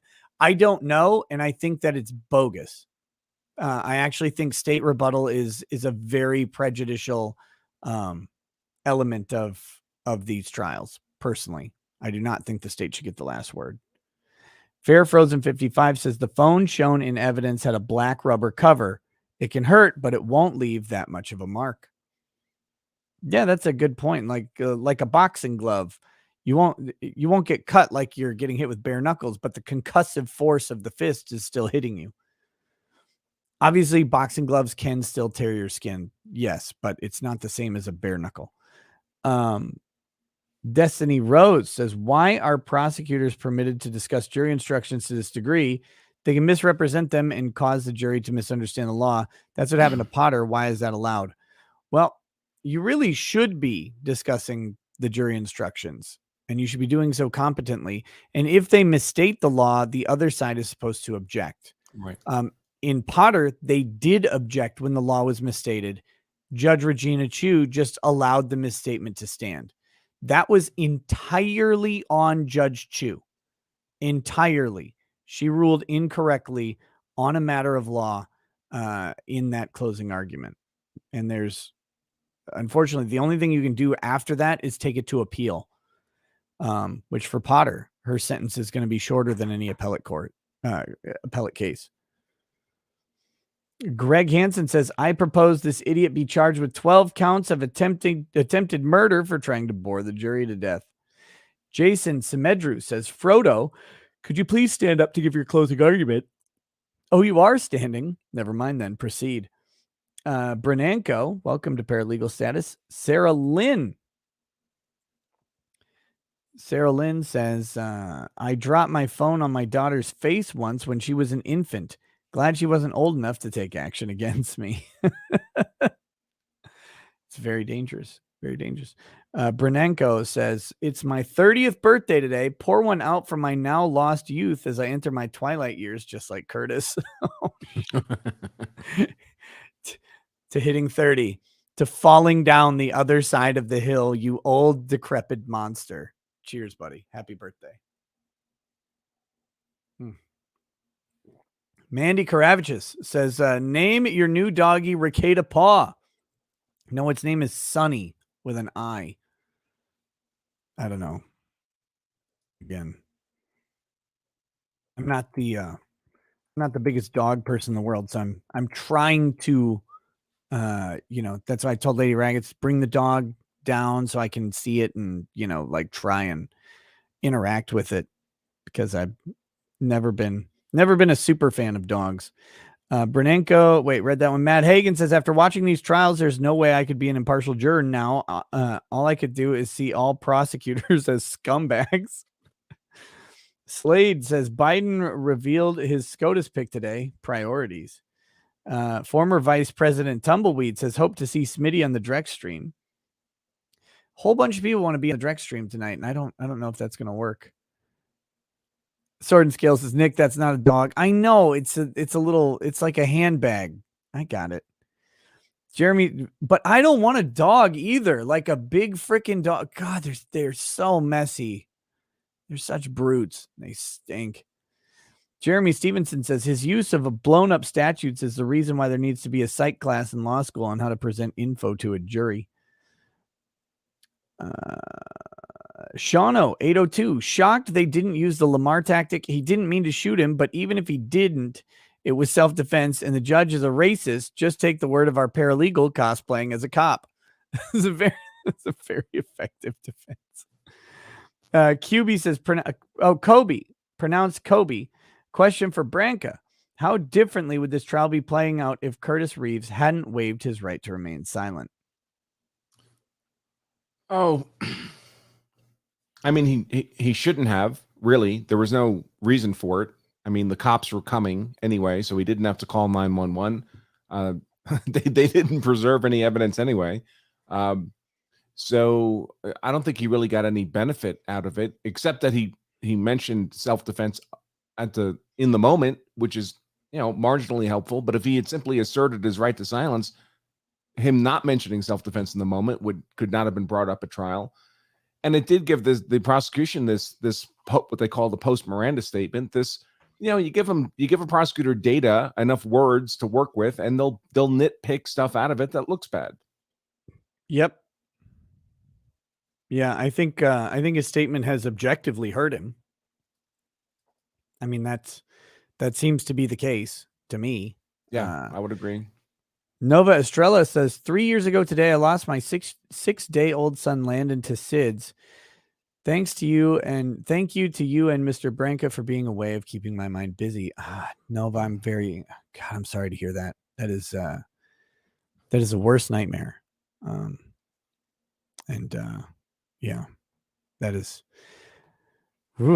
rough. Okay, next. Hart Ponder says, would there have been a strategic reason to insist on a speedy trial? Why did he waive that?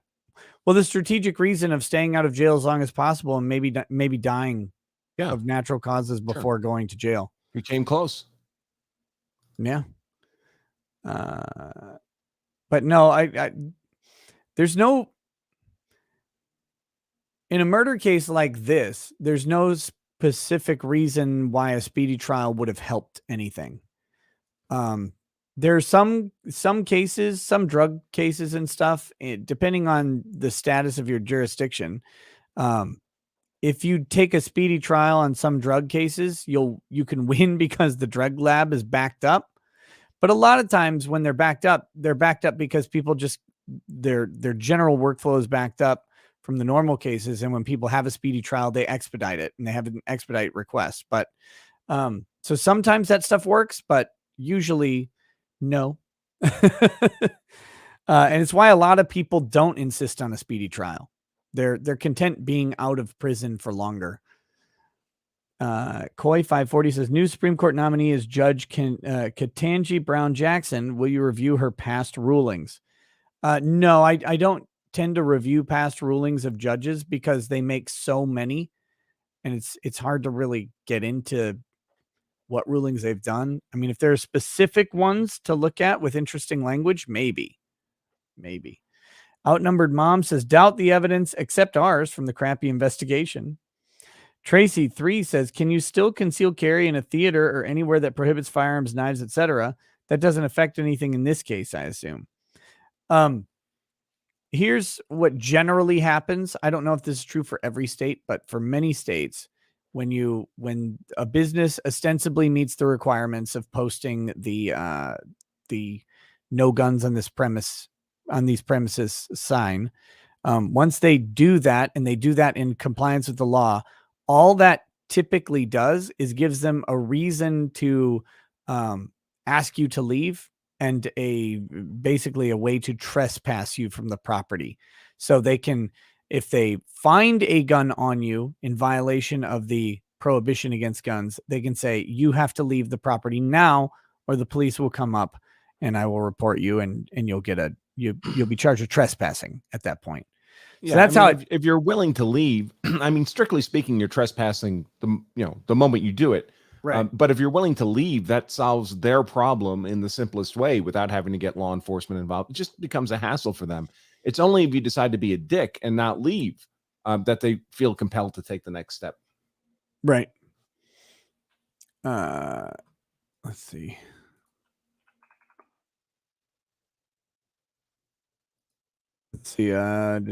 Doug Carter says, according to the New York Times, as of 32 minutes ago, Biden named Ketanji Brown Jackson as his nomination. Richard Thibaud says, Richard Thibaud says, excellent closing. The only you come to that conclusion if you presume guilty from the start and paid zero attention to the trial. Yeah, that was responding to one of the chats that someone made. Alan Fogelson says the real guilty, not guilty result will depend on the jury understanding the premise that you have to know he did not meet self-defense criteria. Ashley B says, was Reeves offered a plea? I have no idea if he was offered a plea. Ron says lone survivor turned into lone how could he cadaver. take a plea? They'd have to offer him a plea with no time. They're not going to do that on a second-degree murder charge, and you can't do time. So you're not going to take a plea if you're 71 years old. You're going to wait it out, especially once you're out on bail. Right. Yeah. And who was that? That was Steve the other day who said once someone's out on bail, they're way less likely to take a plea because they're not locked up. they're just open. Ron says lone survivor turned into lone cadaver. DG, thanks for the donation. Funeral Man 04, the shoes are reflective. The phone is reflective, just like the prosecutor's smooth brain. Also, I got hard. Questionable says turn off all courtroom lighting and tell the jury that it's just dim lighting in the courtroom according to the state's interpretation. Wolfgang Deo says, I don't like yelling because I want to then discount it. However, it does seem effective in keeping idiots paying attention. Emphasis is weird. Yeah, I mean, you've got to be dynamic in front of this jury because they're going to be bored in general. But I think the prosecutor was using dynamic volume and stuff pretty well, but he shouldn't have to do it as much because it shouldn't be 3 hours. Johnny Stoffel says walk a mile in his shoes, starts throwing popcorn. J8 donation. Jonathan Bott, I love listening to y'all, not only for the insight, but it's like watching a live version of MST3K. Right. And writers didn't write our lines for us. Even better. J870, thanks again for the donation. President-elect 4 Doors More Whores says, ladies and gentlemen of the jury, The law of self-defense doesn't tell you to get smacked once, but it does tell you to get hard. National Populist says Branca should strike this stream for relentless and unmitigated use of law of self-defense. Modern, thumbs up. Thank you. DCV Titan says his cervix. Guilty, Your Honor. Murderbit says thank you for your cervix, Officer Reeves. Lamb Chop says when he says law of self-defense, I say .com. Chininator says unlike Chinless, I am the chin of chins. B.A. Krim says Branca should have gone to Paris instead of Disney. It is cheaper. I don't know that I'd want to go to Paris right now, personally. I want to go in 2024 is when I want to go to Paris. I think that's when it's either 2024 or 2025 when Notre Dame is back open. So I want to go see how they ruined that. And also in 2024, they've some luxury hotel line bought one of the Versailles buildings and retrofitted it back to like 1789. All of the furniture or whatever is from that year that's in there. They've located everything, and you go and live like one day in court. It's like a one-day hotel that you don't want to stay there for long. It costs too much, but it's like a day at court, and they have like a 5-course Michelin-starred chef meal there and stuff like that. That sounds like fun to me, but I'm stupid. So those Michelin restaurants are awfully nice. I've never been to one. They are amazing. Because I don't live anywhere near, because they only do them in LA, New York, I think Vegas. Here in the US. Yeah. Yeah. I don't know where they are in the US. I've only done them in Europe, but they were awesome. Yeah. In the US, I think it's only LA, New York, and Vegas that have the Michelin star ratings. But yeah. Paul Farrell says, quick, everyone buy Law of Self-Defense merch so Disney doesn't get Branca's bike and house. Reaver Barash says, side note, Chinless's voice sounds like an inferior Russell Greer. Kind of does. CS says, it scares me all the people focused on Curtis asking people to turn their phones off when Olson was literally physically abusing an elderly man for that.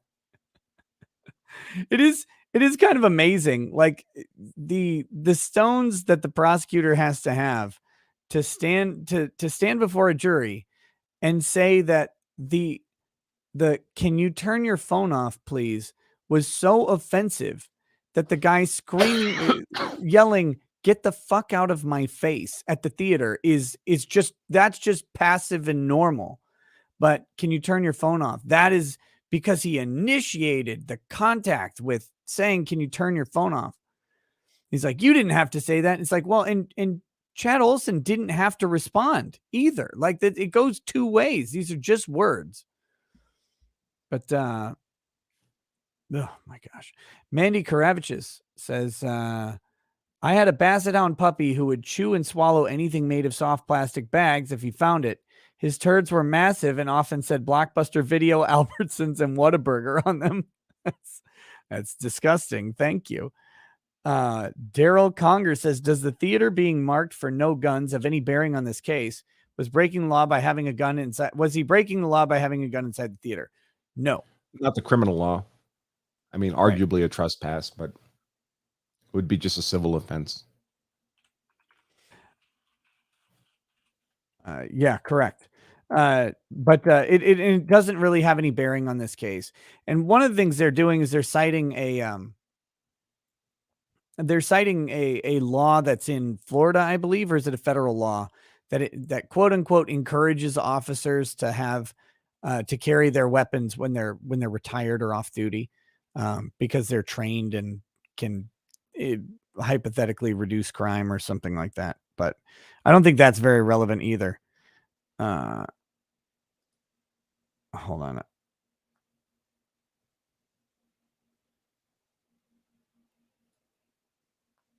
I'm asking if Lady Rackets can bring me some food.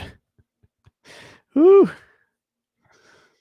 Let's see. All right. JC Adult says, can they object to the objections? Yes, Yes, you can object to objections. It actually happened in this case. It was kind of fun. But it did happen, I think, yesterday. You can object to an objection if the objection is objectionable. Magna Shield says, brevity is a soul of wit, Rush Limbaugh. Mr. Maine, thank you for the donations. And then the question, is the gremlin from Lollipop Guild throwing out objections to purposefully break up the flow of the defense closing argument? What a precious little bitch. Yes, he is, of course. And you should do that in this adversarial system. Randy Chase says, I love Mrs. Olson on the Muppets band. Jeremy Stevenson says, any thought on defense using the well during close while prosecution was mostly at the podium? I'm a fan, shows passion for your client in case. No, I think especially with how long his close was, he had to get up in the jury's face, be up there, be loud, get their attention, get their head moving. The farther you are away from the jury, the less their head has to move to look at you. Get them moving. It's a sales tactic, right? Like if you're selling someone something, you want to put something in their hands, put a piece of paper, something that they can look at and hold on to. Doesn't matter what. You want their hands here and grabbing something. You want them open. You want to open that body up. If their arms are folded or whatever, or they're distracted. Any of these little tricks that salesmen would use, keep someone moving to keep them interested. Do that. And so the closer you are to them, the more they move. Reaver Barash says, you know what makes the boring parts a tad more interesting? Listening to Unbreaded Remix on loop in the background. Tracy 3, Rekieta Law, I would love to hear your thoughts on the parents of Ethan Crumbly's parents. I think you mean just Ethan Crumbly's parents, right? Yes, on their hearing. Okay, I thought so. It's like, I don't know about anything about Ethan Crumbly's grandparents. I haven't watched the hearing yet. I understand they are now held over for trial, and they will be going to trial on these charges. I think the charges against Ethan Crumbly's parents are bogus, based on what I've seen. I'm not a fan of charging people for the criminal acts of others, and they're not charged with conspiracy. They're charged with negligence, I guess. Something. What are the charges of Crumbly's parents? I haven't looked. I wrote it up once when it first hit the news, but I haven't really looked at it closely since then. Okay, right now.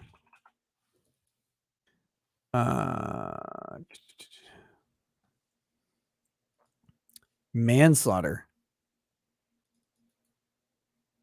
Yeah, so maybe some theory of recklessness, that they provided reckless access of the gun to their son. Ethan Crumbly parents. Judge rules parents of school shooter will stand trial. Let's see what we've got. Involuntary manslaughter charges. And let me see. Involuntary manslaughter, Michigan. Here we go. Elements of manslaughter. The defendant caused the death of the deceased victim, that the deceased individual died as a result of the defendant's action. The defendant either intended to kill the victim, intended to do great bodily harm, or C, this is more likely, created a situation where the risk of great bodily harm or death was very high, knowing that as a result of the defendant's actions, he or she knew serious harm or death would likely result. So that's the recklessness. Or that the defendant caused the death of the victim without justification or lawful excuse. Involuntary manslaughter occurs when an individual kills another person without intent or unintentionally. So again, the argument is that the parents of Ethan Crumbly are the cause of the death. But clearly Ethan Crumbly is the cause of the death. And so unless you think that the parents somehow caused Ethan Crumbly to cause the death of these students, it's an improper charge. God, their audio is still messed up. So I reject the idea that they are responsible, that they are criminally liable, I should say, for that, for the death of those kids. And I think it's really a mess. Here, let me pull up the courtroom for the chat.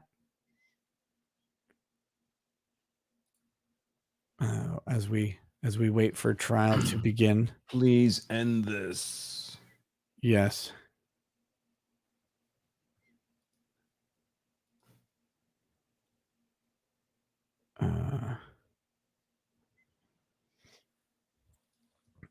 Okay. Let's see if we can get a couple. Wolfgang Deo says, besides repetition, the yelling emphasis seems okay. Yeah, I didn't have any problem with his vocal dynamics during the thing, or not much of a problem. I don't think I mentioned having a problem. Flying Pussyfoot says, would they be civilly liable? I don't think so. There's an intervening cause that almost every jurisdiction recognizes.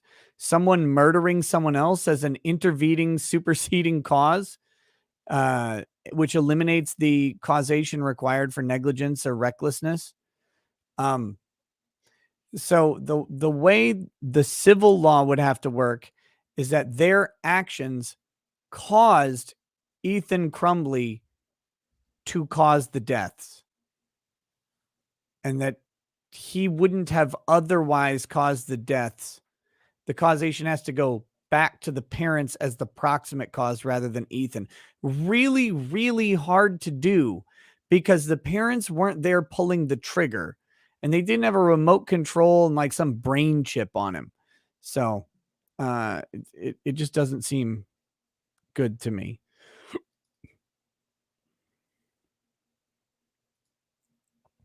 Skeleton says Drexel is a lot paler than I remember him being. And why does he keep talking about getting hard? And then he says paler, autocorrect is useless.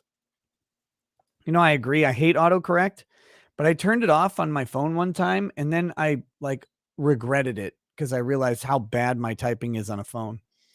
Preston Barnhill says the structure of his closing and pacing is awful. OML. Roosevelt Media News says if the glasses are hit, you must acquit. Dirt Bike. This prosecution has done a well-rounded shit of a job. Not guilty unless the jury are mouth breathers. John O'Mara says everything that guy said is bullshit. Thank you. Coiny 777 says my ears are bloody and beaten. Can't take it any longer. Rodney Smith says, geez, Branca, take some vitamins. Blaine Storm says he has to talk to them until the whole jury is over 70 so they can know what his shoes are like. Rooster Cogburn says, while I was drifting into dreamland, I had a random thought. The promotional video for B. Ivory Lamar looks like it was made by Prestige Worldwide. Okay. Black Tiger 001 says, objection, Mark Turner is not interesting. Alexandra Smatrola says, I hope the jury gets paid a bonus for going through this shit. 11 Bravo Crunchy says, this defense attorney must play World of Tanks. He's way too good at snatching defeat from the jaws of victory for this to not be his normal MO. Keldrick says, it's amazing how all these objections do nothing except drive home the defense's point. 11 Bravo Crunchy, the closing has progressed past the point of being useful and well into beating a dead Chad territory. Kyle Martin, the closing is equally, if not worse, than the opening. He may have just lost his client this trial. He should just hammer home the law as it is stated. Dirtbike says, Branca, for your next book, the promo code should be Stay Hard. In Exile says, Borowski should be the judge in all cases. You know, I think so. I think so. Can you imagine him 3 hours? You want to have 3 hours for closing? Are you serious? Stop it. Just stop it. Danny Sherrill says, how long was the OJ close? I can't imagine longer. I have no idea. It's probably on a Wikipedia page somewhere, right? I would think everything about the OJ Simpson trial. Let's see. Closing argument of Johnny Cochran in the OJ Simpson case. Not that long. I'm looking at the transcript of it. It's not that long. You get that from B. Ivory's website? Yeah. OJ Simpson trial, Johnny Cochran closing argument part 1 is Oh no, shit! It is pretty long. Never mind. They must have had things shortened up. Murder trial by the numbers. Here we go. Oh, come on.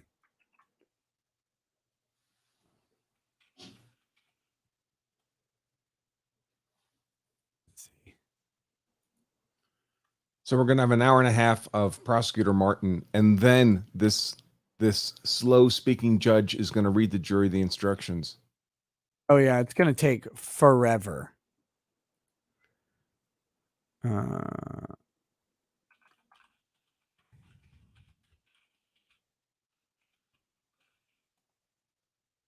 trying to get these numbers while I'm thinking about it.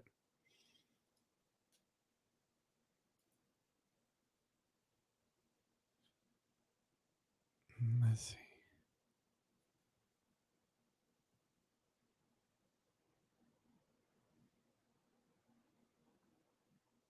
Oh my God.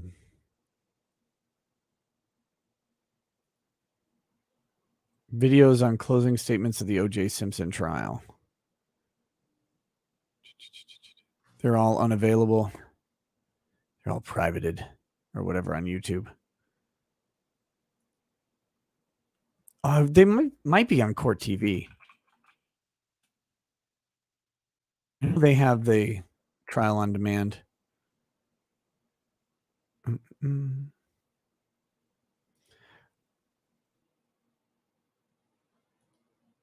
Wait. Watch live. Do they have? Yeah, they don't actually. Court TV, I think their cameras are recording this, and I'm pretty sure they're not broadcasting it. Kind of amazing.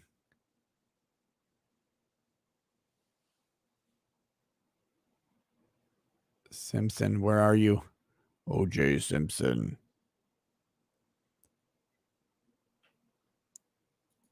Wait, no, that's Nevada versus Simpson, 2008.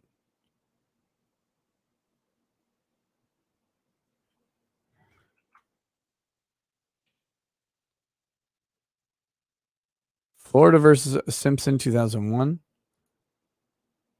Oh, they don't actually have the old one. Okay. Well, I'll have to see if we can find it eventually. Right now, it's not looking promising for the length.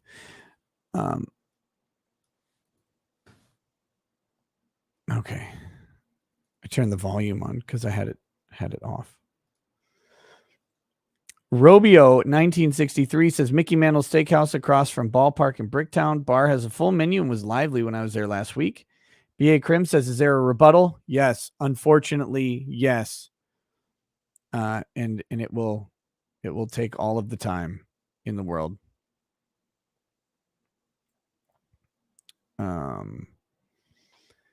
Next says William Barnes, prosecution admits popcorn was thrown, assault proven, defendant is over 65, felony proven, self-defense proven, no facts are in question, done. Jury go home, judge rule on facts, not guilty, done. Yeah, as stated in kind of a just world of algorithmic legal determinations, that should be the way it works out. But unfortunately, it doesn't.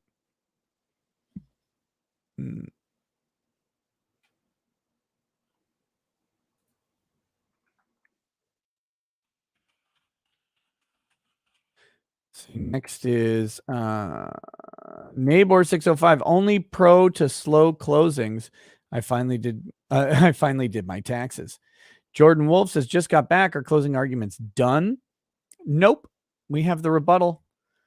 You're back just in time for the rebuttal. Next.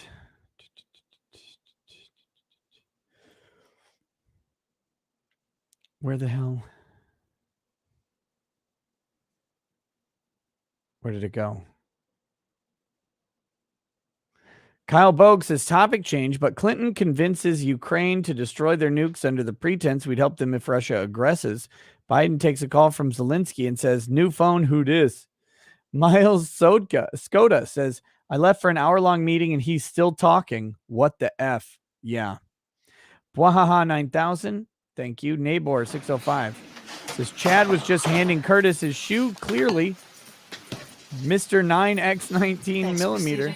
Says, Branca, check out Wilshire Gun Range. It is a range, restaurant, and bar. Or if you're feeling Yes. fancy, check out Vast. Enjoy the stream, gents. Thanks.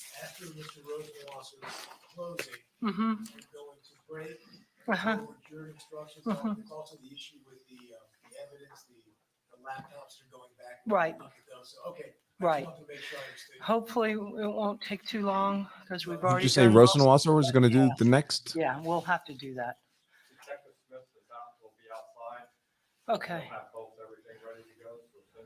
That would be a mistake by the state, but I guess it's up to them.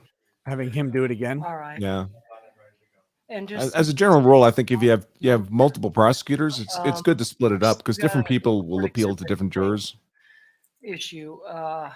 I don't know if the state, somebody's video that was used, we're going to get a thumb drive and put that in as a court exhibit during openings. Remember that? I had it in my notes. Was that the Transcend? I don't know. We'll figure it out. Okay. Because that has not come in. Okay. And there was something else that was a court exhibit. But, you didn't? Okay, then it had to be you guys. Let's see. All right. Yeah, Brendan Coleman we'll says, make just sure got we back get home. that Thought in. we would be at a verdict watch by now, The not good end news of is it is a closing court- watch. Every question I had was about a court exhibit, so they don't go back anyways, so. Huh? Okay, so whatever. Scott Bain says, hate that the prosecution gets the last word. All right, if still Fundamentally requested, unfair. I mean, I don't I know that agree. it's- I don't know. Anything else? All right, we'll bring them in. You're using this then? Okay, I'll have to relook. Kate. Your monitor works. Oh, okay, and I can see all the jurors. Right, your monitor works. Don't touch nothing. I got it working. Thanks. Thanks. Trisha's on standby just in case. Okay, yeah, you can bring them in. Yeah, that'll work fine because I'll be able to see them and I can see them. It'll be up on the big board. Cool.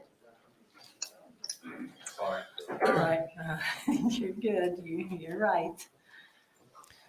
Weird. I'm still not as bad as Judge Tepper always was. Oh my gosh, you would start pushing buttons before anything would even happen. She'd push another button and it's like, whoa, stop. Here you in the courtroom, Your Honor. Okay. This judge is just annoying.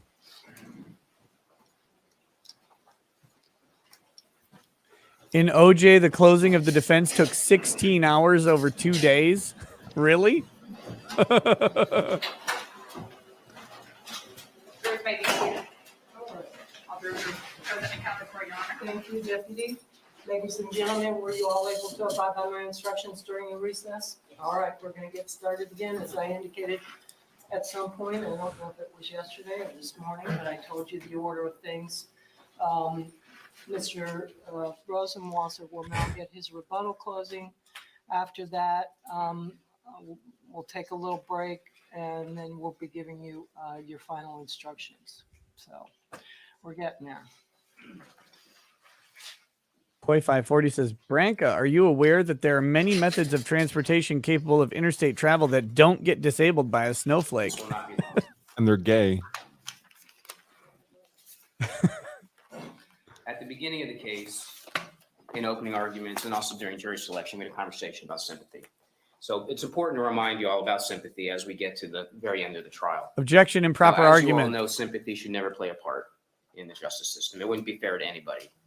We would not want you to find the defendant guilty because you felt bad for the Olson family. Wouldn't be fair. But in the same vein, we don't want you to find someone not guilty because if for any reason you feel bad for the Reeves family. Now, sympathy, of course, is a human emotion, but it really does have no part in the criminal justice system. In fact, there's an instruction that Judge Barkel is going to read to you, and I'm just going to read it to you very quickly just to show you that it's in there. says your verdict should not be influenced by feelings of prejudice, bias, or sympathy. Your verdict must be based on the evidence and on the law contained in these instructions. So I know it goes without saying, and I almost feel bad saying it. The more I think about it, the less satisfied I am with that defense close. You also know that the judge is responsible for any sentencing. You should not let that factor into your deliberations at all. You are the fact finders and the law appliers. Any sentencing issue. They certainly don't want the jury to know it's a mandatory minimum what 50-year happens sentence. is this. Sometimes when you walk back in, and I know this might sound silly, but sometimes when you walk back in, someone might be in the audience. Might be a family member, might be a friend of either side. They might give you a smile or a glance, or sometimes people look away. Obviously, that does not have any impact on your deliberation. If any of us looked over and smiled, or at some point we looked like we weren't happy, the same for the defense table, has no bearing on the case. It would kind of be like putting it into the shiny object portion. It really doesn't mean anything at all in this particular case. So it's just very important for you to remember that. There were some comments that were made during defense counsel's closing that I do want to address.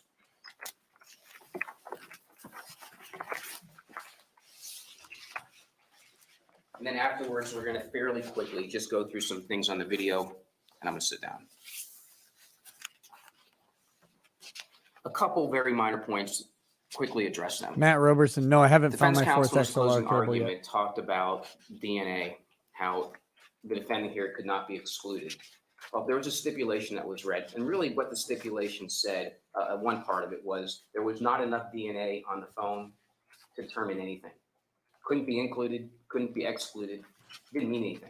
There just wasn't enough DNA on there. Doesn't really matter, because we all know based on the evidence, this phone was never thrown. The reason that the phone was where it was because either of two things happened, and no one knows. But the reasonable inference from the evidence That sounds like doubt. that when he reached over for the popcorn, it fell, or at the time he was shot, it fell. Wait, how would that at all With happen? 100% certainty that at no time was that phone ever used as a weapon, wasn't used to punch the defendant, and certainly was never thrown at the defendant. We know that for a fact because why? Because there's absolutely no injury. And even for the if that eye. was some miracle, there's not a single person that saw an attack with a phone in the entire case, including his wife.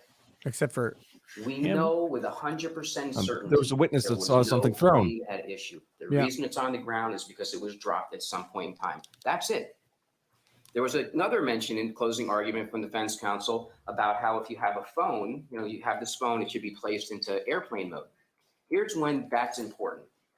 If a phone is being searched for videos or for photos or for text messages, the content, you can save the content by putting the phone in airplane mode, or you put it into a certain box.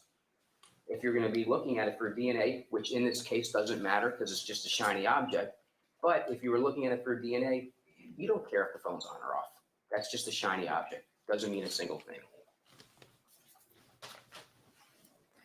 Defense counsel talked about the timing of certain things, and we'll go through it on the video.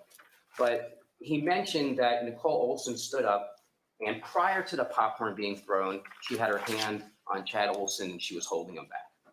Well, how do we know that's not true, that that's not the proper timing in this case? Number one, it's not on video. Number two, go back to this point about eyewitnesses. Not a single person testified that there was a struggle where Nicole Olson was trying to hold back a charging Chad Olson. Who didn't see that? There's nobody in the entire case that saw that happening. And if it happened right in front of who? Vivian Reeves, Jane Roy. Nobody Actually, saw someone that. did Why? testify Because that her hand was this way with her ring out, holding him on, holding his Keep going back chest. to the defendant starting it and the defendant ending it and a popcorn toss. And that really is this case, unfortunately, in the most simplest of terms. That's just what happened. It's sad, but that's exactly what happened.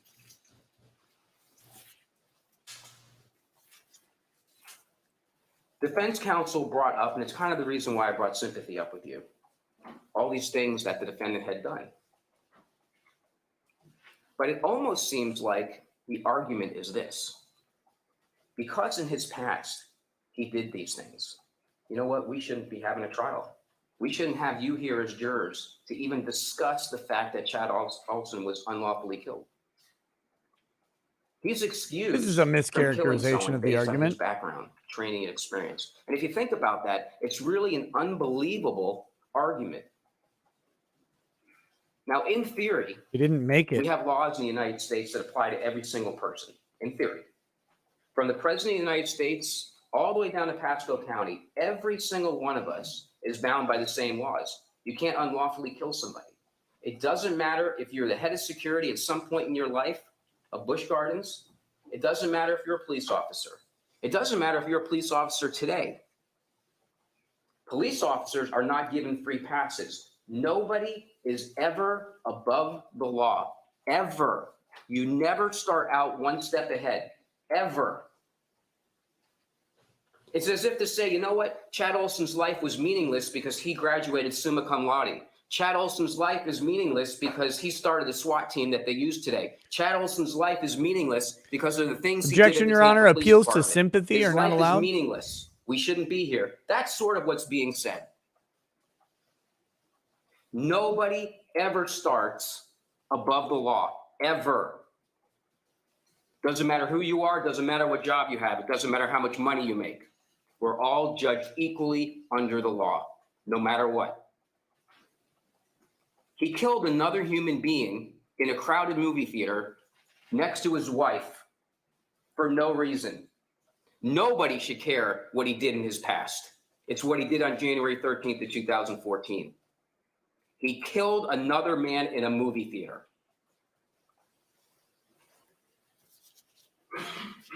Defense counsel talked about this first attack happening so quickly. It happened so quickly, he didn't even mention it to Detective Proctor, right? Because it never happened. No, he said he got hit. There was a conversation about Detective And Proctor then other making a things mistake because happened. he never, ever had investigated a self-defense case. And I mean this as almost sarcastically as I'm going to say it. If he never investigated another case after that, he still has never investigated a self-defense case because this is not a self-defense case.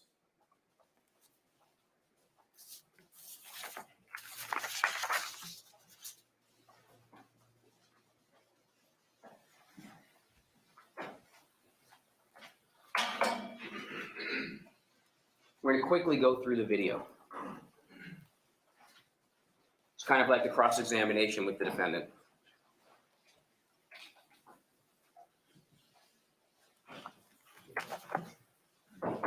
Just turn the lights to this. Sure. Whoa, Oh, now whoa, they whoa, dim the whoa, lights. whoa, whoa, whoa! I didn't think we could do that.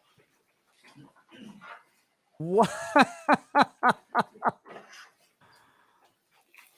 Oh my goodness!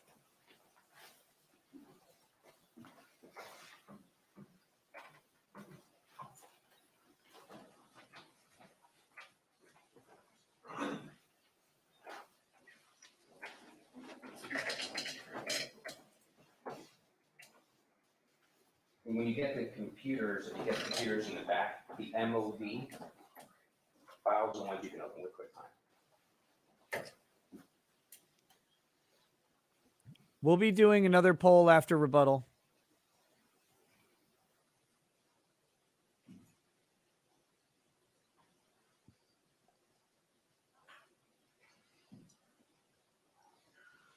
Of course.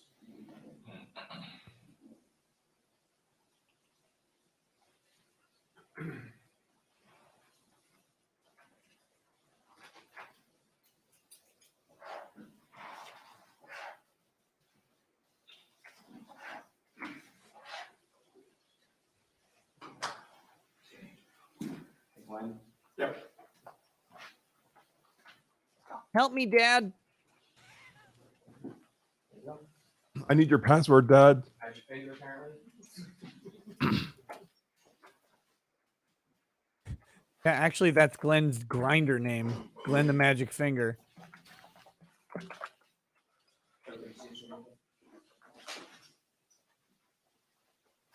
I think he has trouble with the facial recognition on his phone. That's not a face. Why does my phone never turn on? Lancelot says, can we give the Hobbit to Sauron for being a member of the Seminole Order?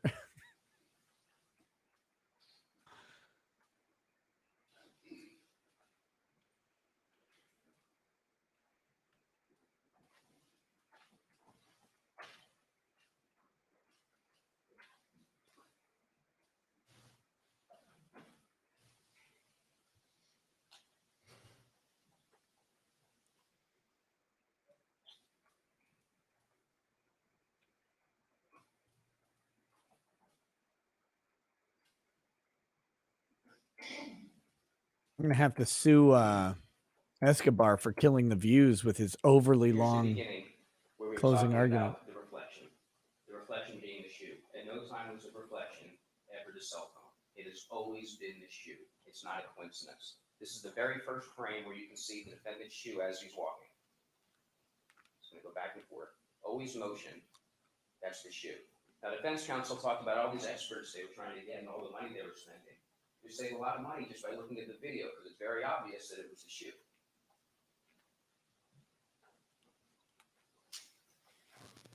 Yeah, you're gonna never convince me that that was a shoe. In the relevant part, I mean, the part where he's walking away, sure, but the other part, it does not travel like a 71-year-old's man's leg would travel. And the reflective is on the back of it. So is his shoe upside down, picking up the light from the camera? It doesn't make any sense. This is the defendant and his wife coming into the theater. And it's really nothing in that they're just walking in the theater, but the camera's able to pick them up because it's within the motion sensor area. Okay, that's the importance of just watching the very beginning. An almost insignificant event of two people sitting down triggers the motion activated camera. Now, when you're looking at this, if you can look, you see the defendant is on the left side, and this is Vivian Reeves on the right side. In front of Curtis Reeves, you can see this is Nicole Olson. So they sit down, Nicole Olson is already there.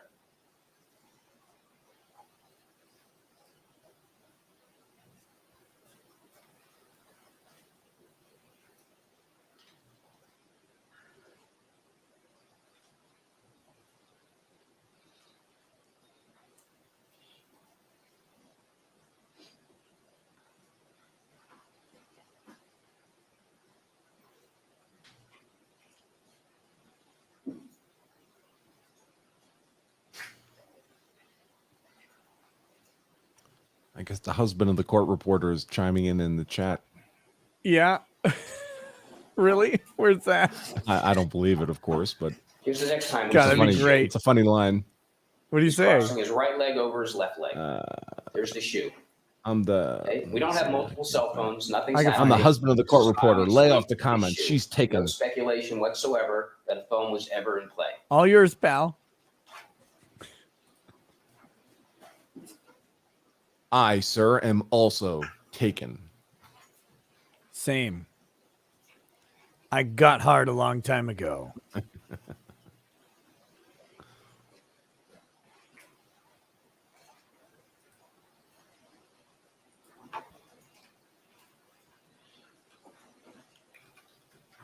Here he is leaning all the way in.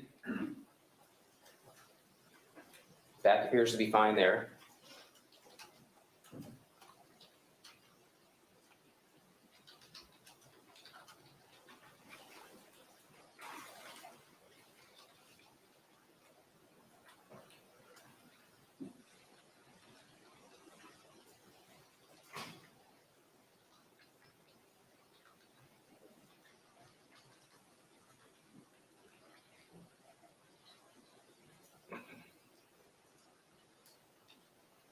Someone said send nudes for proof.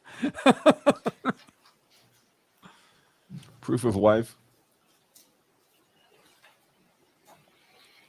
Oh my God.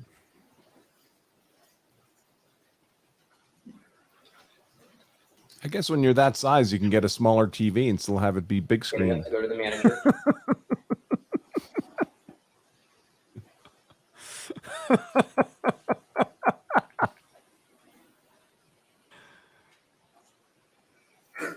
Now, for the next 3 minutes, he's at the manager's desk.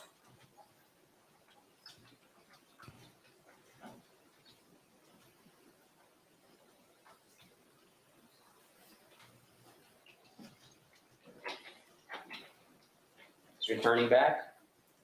Lo and behold, light's moving. There's a flash of light. No cell phone being thrown there. Flash of light.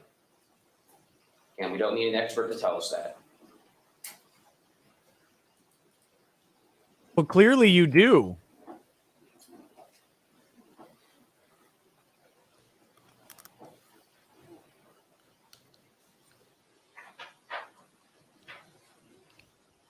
Once the defendant comes back into the theater, as Derek Friedoff indicates, once again, there's bickering.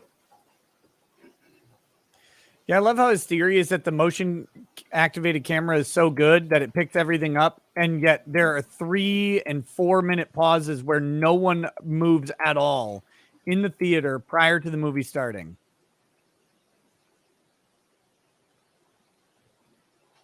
Chad Olson turns around in his seat. No, the state did not have an expert Coincidence? testify about the flash of light. Defendant's right leg is moving. As he moves forward, you see the light. Absolutely, with 100% certainty, his shoes. And as we Nope. indicated, What's Not that a other chance. thing out no here? way at this moment that a phone is being thrown. As he goes forward, The And his light explanation moves for in the not reacting, opposite not way putting his that his hands up foot to would his be head, moving. not exclaiming anything, not having any injuries, was because he took karate some time ago. He took karate. So he's not injured because he took karate? Now, what did the defendant indicate? Now, Tell me remember, you've there's never been in first karate attack- without first telling attack. me. There is no first attack. However, what the That defendant means you don't indicated bruise. is that during this Right? blue Bruce screen Lee time- never bruised. And remember, we had a conversation up here. He's like, well, the camera doesn't hit Rosie. Bruises on the inside. This camera's not picking anything up at all. This is why because the there's state not getting the last any word is type of absolute significant bullshit, event though. that is being recorded. So when the defendant wants you to believe that during this period of non-recording, Nicole Olson is fighting back with Chad, who's a raging lunatic, it's not picked up by the video because it's not happening, because there was no phone thrown. It's an absolutely made-up event that didn't take place. Since he's lying about Now, this, the other can important part of this, any of this be thrown I'll tell out? you in a No. second. So now he's reaching over, he throws the popcorn. The popcorn has now hit him. After the popcorn has hit him, the defendant is going forward. Now, there's another flash down here, which is obviously his shoe. He has been hit with the popcorn. The gun's at the hip. He reaches forward and he shoots him. Popcorn thrusts forward and shoots. Now, Roy Bedard. Let's talk about Roy Bedard real quick. Roy Bedard did testify 2 years ago in a case that I prosecuted. And what Roy Bedard does Objection, is relevance. he travels around the country, testifies for the state, testifies for the defense, and he educates juries on self-defense. Now, This is the not an defense brought evidence. it up. Or the illogical leap. The defense is that brought it up in because their close. Roy Bedard Did they? didn't testify for the state in this case. That means the defendant's not guilty. That's the extremely illogical leap.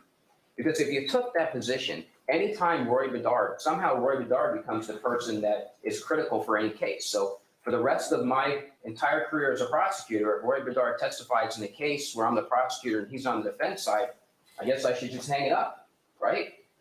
I'll just jump off the case then, because if Roy Bedard's on the other side, that means that person's not guilty. That's how illogical that argument is.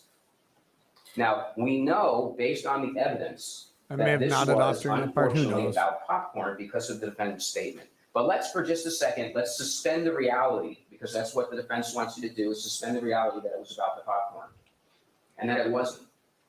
What that means is, if you want to believe what Roy Bedard stated, and he wasn't asked, who knows if he knows anything about the defendant's statement about popcorn hitting him? We don't know. No one asked that question. We don't know where that information came from that he testified to. But let's just suspend reality, because we know the defendant made that statement. If We know where it came from. He started the talked about the process of shooting timing. and killing Chad Olson, think about this. I think you It's objected worse for to it. him. Because what's happening right here? There's not a single thing that's happening here. So he made the decision to kill him for absolutely no reason. But in reality, that's not true. You have to suspend the reality. Because what happened was, after the shot, he made it clear why he did it. He had an explosive moment of anger. He was angry because of what happened with Chad. Because Chad was Somebody had an explosive standing moment up of for anger. himself,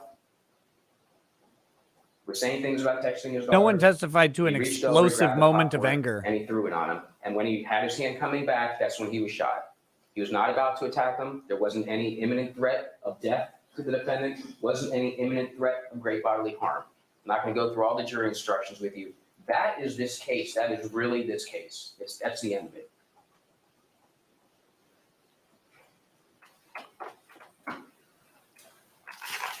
There was a question asked by defense counsel, Detective Proctor. No, I had an explosive moment of regurgitation Series last of night is what happened.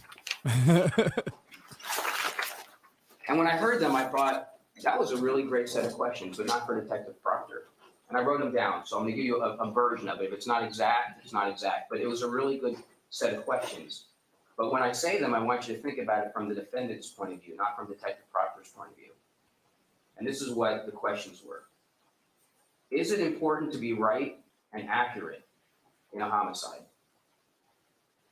Dealing in possibilities is dangerous in criminal court because a man's life is in your hands. Except possibilities are the basis of that's really every powerful. defense. And that's exactly what was at issue in this particular case. Possibilities are doubt. The defendant here had a man's life in his hands in a movie theater on January 13th of 2014. Chad Olson went to the movies and he never came out of that movie theater. His life was taken from him. It was an unjust shooting. He didn't deserve it. Not under that fact pattern in that theater on that day. We come back full circle. The defendant started it. The defendant ended it. And yes, unfortunately, a man was killed because popcorn was tossed. The defendant is guilty of either murder in the second degree or manslaughter. And he is guilty of aggravated battery as well. Thank you. Oh, thank God. Mr. Rosenwald, Thought that was going to be an hour and a half. Oh, goodness gracious. Yeah, yeah, just push back. That's fine.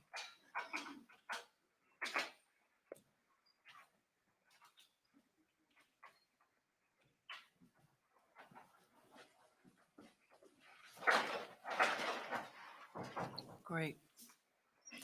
All right, ladies and gentlemen, I know that was pretty quick. I do want to, I got to let you go for a short break. The lawyers and myself have a little bit more work to go over shortly before we begin your instructions, okay? So go ahead and take about There's no defense rebuttal, folks. That's it. 15 State gets the minutes, last word. maybe a little longer, but Again, I Deputy think Martin that will is come and get you when one we're of the ready. worst Probably artifacts at of the least criminal 15 justice minutes, system. And then we'll be ready to start with instructions, okay? Remember my Why do they need instructions another during the 15-minute recess. break? All They right, just thank had you. an hour, and he only took about 15 minutes. Move it along, Judge.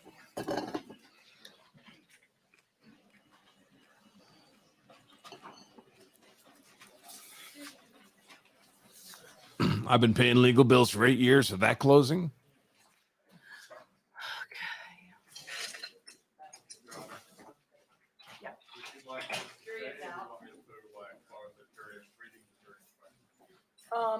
Are you gonna, you're not using it anymore, right?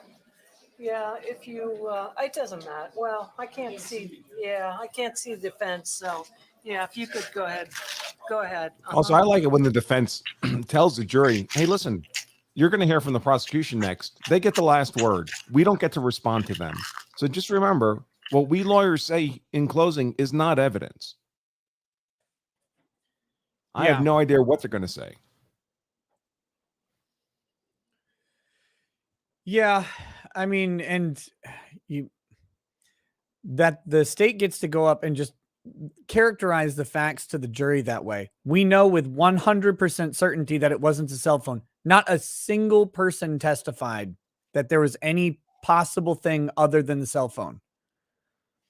No one actually testified. Curtis Reeves, he tried to get Curtis Reeves to testify that the light was obviously from his shoe. And he said, no, it wasn't. He said it was not from his shoe. So that's not actually in evidence. Just because the prosecutor introduced it through a question doesn't put it in evidence. I know that's a confusing thing for prosecutors because prosecutors run law in easy mode, but that is what, that is the truth.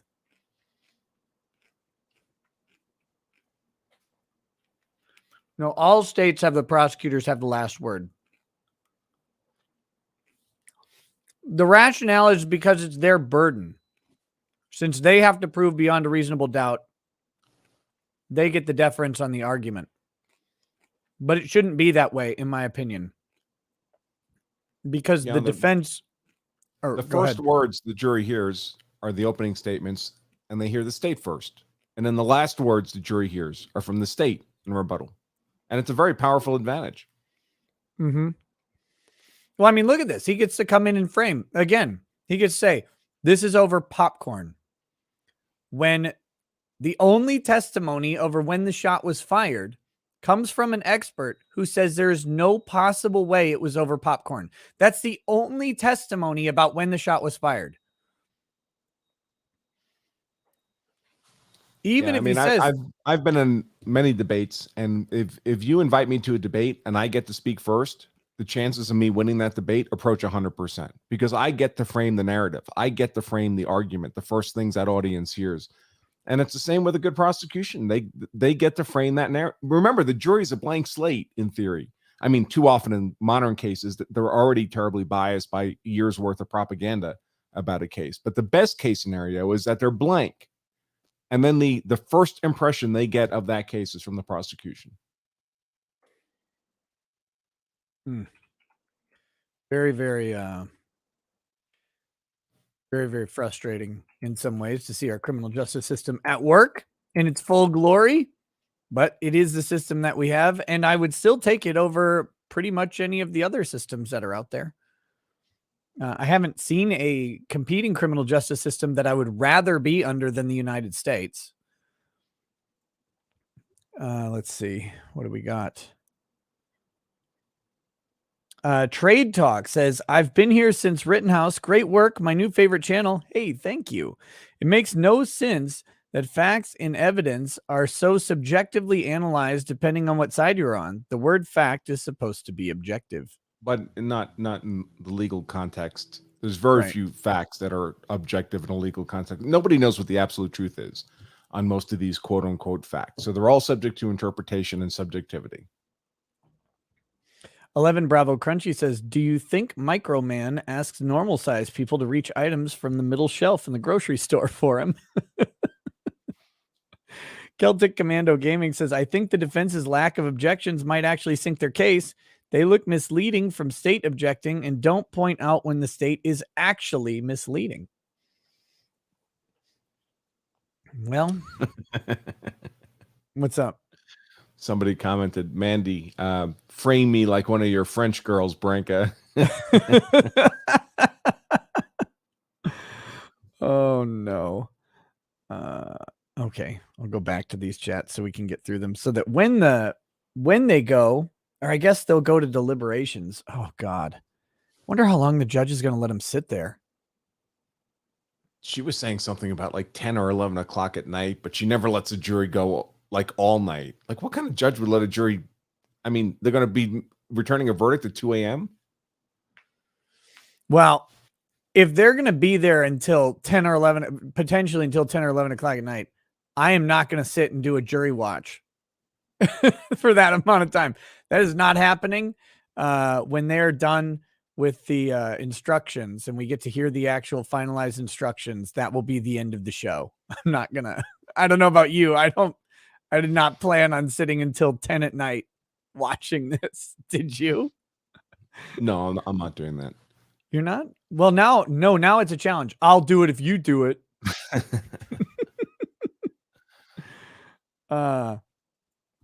Here we go. Tank Theta says, glad to see other fellow based game devs, mate. That was to an earlier super chat. Brian Schultz says, I mean, no offense, but thanks for being there on days when Crowder doesn't have a show in the morning. Oh, I don't know why I would take offense to that, you bastard. Rowan Cowart says, do y'all think the judge's hair is that way due to extensive wear from a beer helmet? Very possible. Timothy Reaper says, for those giving Nick their first super chats, get yourself tested because Nick is a total super chat slut. No lies detected. Popcorn says, what are your comments on Stephen Avery and Making a Murderer? My comment is I didn't watch it. 200 Watt Studio. When did the Lollipop Guild become a district attorney's office? Every time I think about that. Your Honor, we'd ask you to find him guilty. 200 Watt Studios says, instead of getting on a soapbox, the DA should have used an apple box.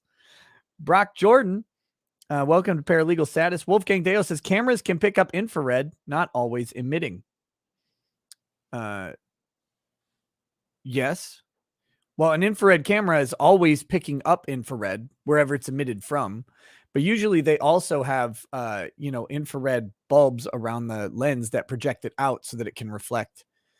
Brock Jordan says, during the jury instruction hearing yesterday, the judge said the jury will go until they have a verdict. She stated, I have had a verdict come back as late as 3 a.m. Oh, good Lord. Rach says she said last night that she won't restrict their deliberation time. She said she once had a verdict at 1 a.m. See, look at this. Look at this. The facts are not objective here. We have two different recollections. 200 Watt Studio says, how can a man not tall enough to get on the It's a Small World ride at Disney think he could take down a full-grown man who was a former cop? Questionable says the prosecutor was upset when defense was standing against the jury box because when he was doing it, the jury could not see his Oompa Loompa self and he was jealous. Idaho Plumber. Sorry I haven't been as active lately, Nick. I spent my Super Chat money on a new Hellcat 9mm. Still watch every day, though. Hey, thank you. You never have to apologize to me for not sending a chat. Always happy to have people watching. Paul Farrell says, can we put the prosecutors in the chairs? Put prosecutors in chairs in a dark room like a movie theater. Have the guy do a reenactment of chat on them. I love that they dimmed. You know they did that as a dick move, right? That was 100% the prosecution being an asshole, because they made a big deal about how they could not recreate the conditions of a movie theater there in the courtroom. It would be impossible. And yet they dimmed down the lights to give a better view of the screen, just like you would in a movie theater. And they didn't turn them all the way off. They just dimmed them. Absolute garbage. Law 1 and 1 Crime 1 CEO says we should tell Canada that Russia is honking too loud and tell Joe Biden corn pop is hiding in Ukraine. Maybe they'll do something then. Let's see. Toby Jean Almy says, when will we receive a Red Dawn 2022 Nick Swayze rendition? Would pay to see old Nicky Swayze whip Putin communists. Wolfgang Deo says, dislike until more law dog. Frederick Little says, what's the name of your new puppy, Nick? Its name is Sunny with an I because it was named by a 9-year-old. Josh Vermillion says, is this the judge that denied the mini pretrial? No, that was denied on appeal, wasn't it? Well, no, Right. I don't know what they mean. They had the self-defense immunity hearing. This judge presided over that hearing. Okay, yeah. And That's probably what they meant. Denied immunity. Then there was an appeal because the legislature changed the burden of proof on self-defense immunity. She had denied a new hearing, and the appellate court said she's not obliged to grant a new hearing. So, let's see. Josh Vermillion says, wait, Barry Dworak says, will you teach the pug the Count Dankula salute? Probably. If Lady Rackets ever goes on vacation, she's going to come back to a little Nazi pug. That is almost guaranteed. You pretty much have to. 11 Bravo Crunchy says, should name it Frank after the pug on Men in Black. But it's a girl pug. Jeff says, nice tea. Have you heard of Fright Rags horror teas? Nope. I have not. Aloha Boy says, a la Chrissy Mayer skit. If you put a wig on Kurt, I bet he'll make a great Judge Bud Light. Judge Barthel could be potential comedy gold, Nick. Mr. Maine says, missed my earlier super chat. You Law and Crime super fan. How did I miss your thing? No, the Gremlin and the Lollipop Guild. I just hadn't gotten to it yet. Sorry. Oh, now I got to get back down to where we were. Skeleton says, Ricada Paw just earned you more money. Have the little guy be a stream goal with X amounts of money means the chat can see the dog. Yes, $15,000. There you go. KTB, thank you for the donation. And also, why wouldn't this defense plagiarize the form of the Rittenhouse defense with pics of witnesses on the stand to help the jury and himself to stay on track? Everybody has their own style of doing things. Steve from PA says, why is Mark Davis spending the offseason trying this case instead of fixing the Raiders? Zyvan says, question for Nick and Andrew. What are your views on compulsory jury service? Could an argument be made that you cannot get a fair trial when the jury is forced under threat of violence to be there?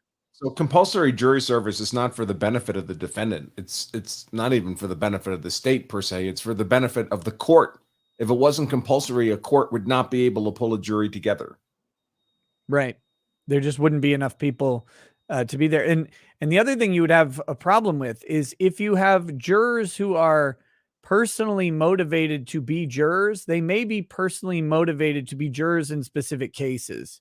Right. So if they're just showing up to be voluntary jurors in the upcoming murder case, they may have formulated several opinions one way or another and want to impose those opinions on the defendant or on the state. Yeah, And it's you like don't if you've ever want lived that. in an HOA, you don't want the president of your HOA to be somebody who really wants that job. You want it to Right. be somebody who hates that job and is just doing it because somebody has to do it. The person who wants that job is going to be a little tyrant. Automata says, rebuttal, where do you keep your dead? Christina Daly says, why didn't you just shoot him in the leg or crotch? I think manslaughter. I'm not sure if you're telling a joke or being serious with that. If he shot him in the leg or crotch, he would be charged the same. Well, he would be charged with felony battery, aggravated battery with a deadly weapon. If he shot him in the leg, died anyway. yeah, I was going to say, if you shot him in the leg or crotch, there's very strong possibilities that you could die from either of those shots. But you're trained to shoot center mass because shooting extremities is risky. You miss a lot because they move and they're smaller targets. And even when you hit them, it's often ineffective at stopping a threat. If you shoot someone in the arm who's attacking you, they still have another arm and their body's still going forward. So, heck, sometimes when you shoot people in and not hit any major organs or major arteries, and the person will keep coming and have done considerable damage to people from that. AA Ron says, can a juror object to overly long closing statements or rebuttals? No. Andrew Hansen says, should the defense have objected to the prosecution explicitly bringing into their argument the media narrative about it being about the popcorn? Probably. Well, that's their theory of the case. I mean, yeah, I just think invoking the media at the beginning might have been objectionable. Oh, yeah. Christopher Shaver says, if Circuit City had used some of Nick's sales tactics when he worked there, they'd still be open. Well, no, they were using them. I wasn't. I took all the sales trainings. I just never did it. I didn't want to sell people shit at Circuit City. I just wanted to make a couple dollars and go home. Crazy Warrior says, thank you. Oh, you're fine. Look at this closed. Oh, dang it. I missed it. The closed caption from that ruckus, all it said was God. That's it. That was the only word on the screen. Crazy Warrior says, if that pic from Gunbro is real, then it proves his innocence. He would have just cast lightning bolt and not used an SKS, trying to get caught up still.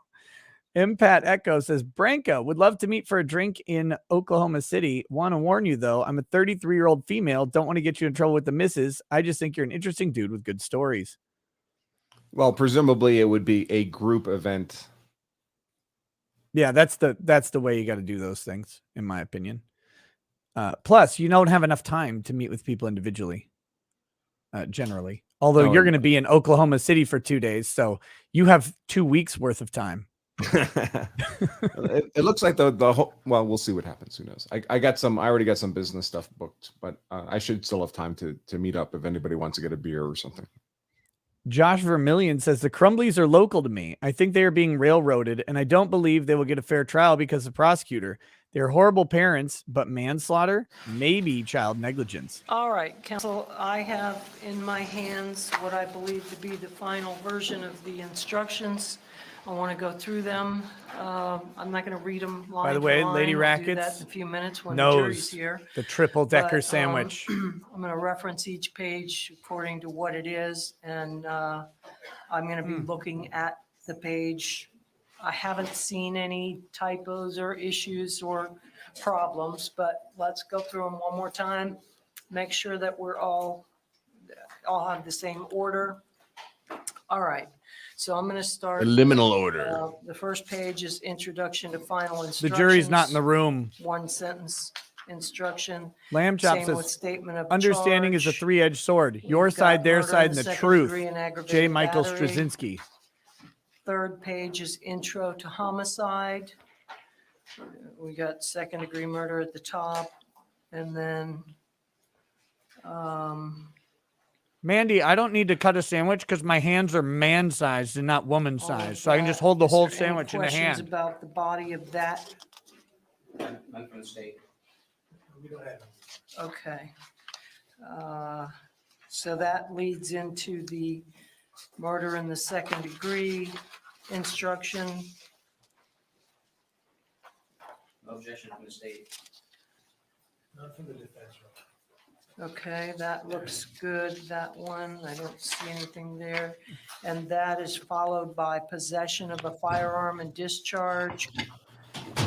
I just got a plate of shrimps and cocktail sauce. I'd rather have a sandwich. Language in there, Don't try and show me up. okay. My sandwich so has then caviar go on it. To the lesser. And a T-bone. 3.4 Lessers, and the lesser indicated is in murder in the second degree is manslaughter. I'm gonna just start with a page that we don't have. What? I don't think we have after aggravated battery, the lesser page that says the lessers of Oh, aggravated battery. okay. felony battery, and I battery. knew, that's been nagging at me, you're right. I knew there was another lesser somewhere, of this one. Okay, so that's 3.4, and we've got, We'll have to have someone make that one up. yeah, we'll need that. All right, so that's gonna go after the aggravated battery anyway. So manslaughter, that's followed by the manslaughter instruction, which is 2021 version. No objection. Good on that one? All right, and that is followed by aggravation of a felony with firearm. No objection. Okay. Then we have justifiable use of deadly force. And you guys have all gone over that extensively, I know. Correct. State has no objection to this. Okay. All State right, the objects 'cause he's next one guilty. is, battery, bat 65. We want the popcorn instruction, Your Honor. And that looks, no objections on that one. Correct. All Do right. judges then use we've gavels got the anymore? I mean, aggravated battery. Not very often, but yeah. Of Chad. That's Nicole Olson. The one that I have is, Oh, you learned on it. Adopted dog, it depends on the law. right, Right. Sometimes they're held at the 65 and time of the event and sometimes Right. at trial. and then. Usually what's more favorable to the another ag defendant bat is what's with applied, Nicole. usually. Okay. And yeah, we need the lessers. After that aggravated battery is the possession of firearm and discharge causing great bodily harm. or Okay, aggravated okay, battery. so that sticks with the ag bat. Then after that, we need the rest. Then after that is the lesser. Mr. Funderburg, I think, is doing that right now. Okay. So that'll be felony battery and battery. Correct. Okay, so we have both of those. We just need the lesser. Any problem with the felony battery or the battery? No, Your Honor. All right. No, Your Honor. Then comes the transferred intent, and you both worked on that one, so it's Should be good. It's just used as a Jack Daniels bottle for a gavel. Then plea of not guilty. And that shouldn't have had any changes to it. It all looks good. We added shall, we all agreed. Oh, on that's that. right, That's yeah. That's in the instructions. Yeah, correct. All right, and weighing the evidence, looks like we've got a total of 6 there. That all looks appropriate. We have no objection to the 6. I don't think the defense did. Yeah. you talked Do I think about lesser those. included should be allowed? No. We've got Charge the crime. If you can't charge the crime, number, then you lose. quality, then law enforcement witness, expert witness, defendant witness, proper to talk to lawyer, and then your own conclusion. All right. Defendant's statements is in there. In my copy, I don't know what the court has. I have him and her. I do too. Anybody worried about that? I'm not. You want to make it perfect, we take out the her. Right. And take out the brackets. Let's do that. Okay. Okay. Rules for Seneca 74, I'm not a jelly snob. I prefer grape jelly, but I also like apple. Strawberry's okay sometimes. But whatever you like. You know, we could really take out, well, just leave it. Number 7.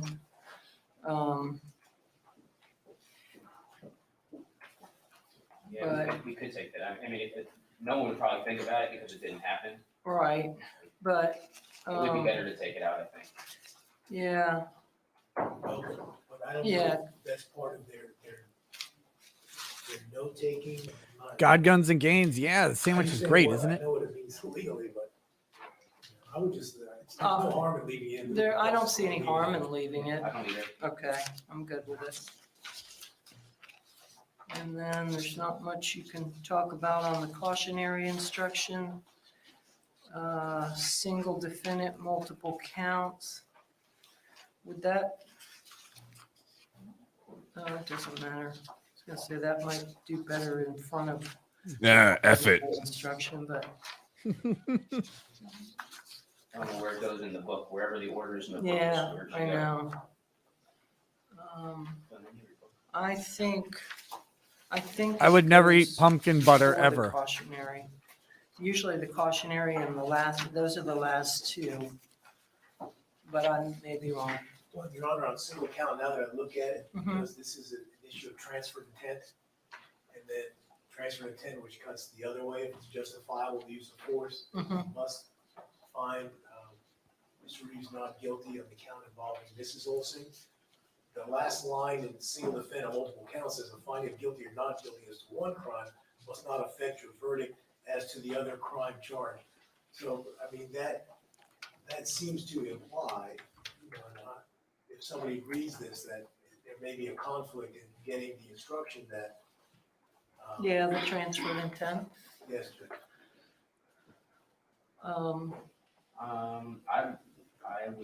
I don't think so. Well, Only because, let's just say hypothetically that they were going to go guilty on one. And they could say Yeah. not guilty on the aggravated battery. Right. And if it does come back, then we know we just have a legally inconsistent. Right. verdict, and then you know what you have. Right.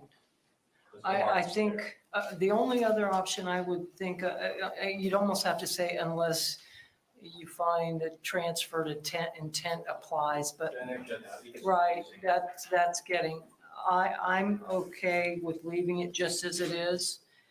And if there's an inconsistent verdict, legally inconsistent, so it'll be adjusted accordingly. I understand we're requesting that line be struck. I understand the court's ruling, but that's what we're requesting. Certainly if it ends,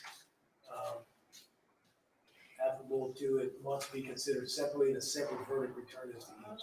I think that says it. I think, you know, without putting the language of transferred intent, since we already have that instruction, that last sentence, if that's struck, that. Yeah, but I mean, just think though. Right now, they're just hammering out the last bits of if the they- jury instructions. If that would totally not apply if they found, well, I don't know. You know, they could find not guilty as to, Right, that's the issue. They, let's say they check, let's just say they find the second degree murder was justifiable. Then they're going to find, or make a finding that Mr. Reeves is. Shree just salted butter. But for some other reason other than transfer of I mean, I don't know. Then it would be illegally inconsistent, Right. so we couldn't do it. right. That's It's correctable. that's uncontroverted.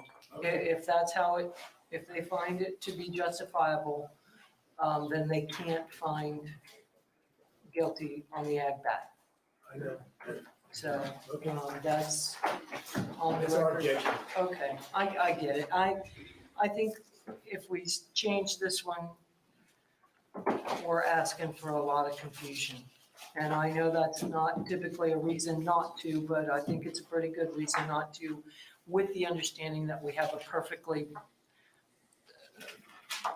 lawful remedy should that situation arise. All right, so anybody find where they're at? Should the cautionary instruction be? The cats haven't met the dog yet, guys.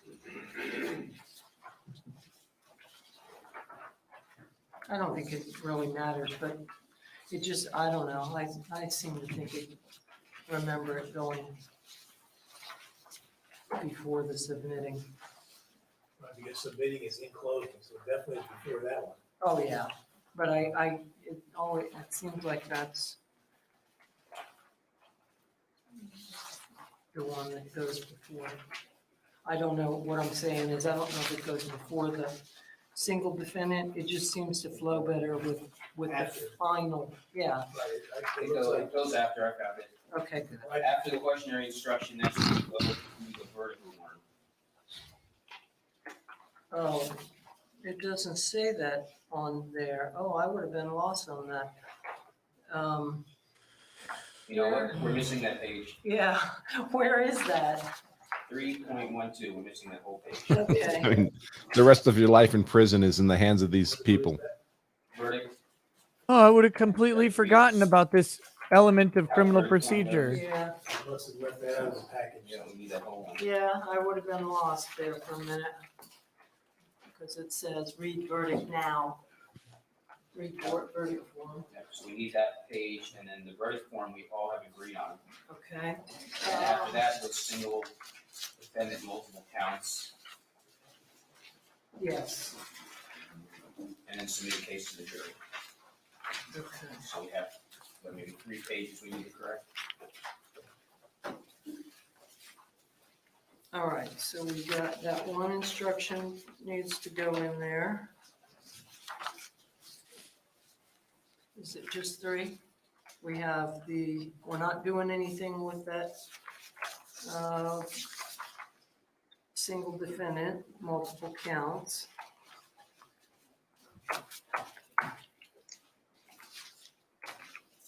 We need the lessers for ag bat, and what else? Page we're missing about reading the verdict. Right, that's 2. We're taking out the her. Oh, that's right, thank you.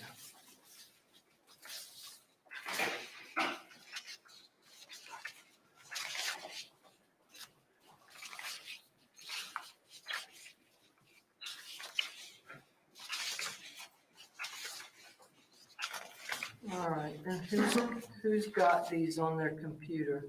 I think Mr. Thunderbird is doing some of it, right? Okay. We can, Judge Lyle, we can make a very quick motion that we're gonna make as well.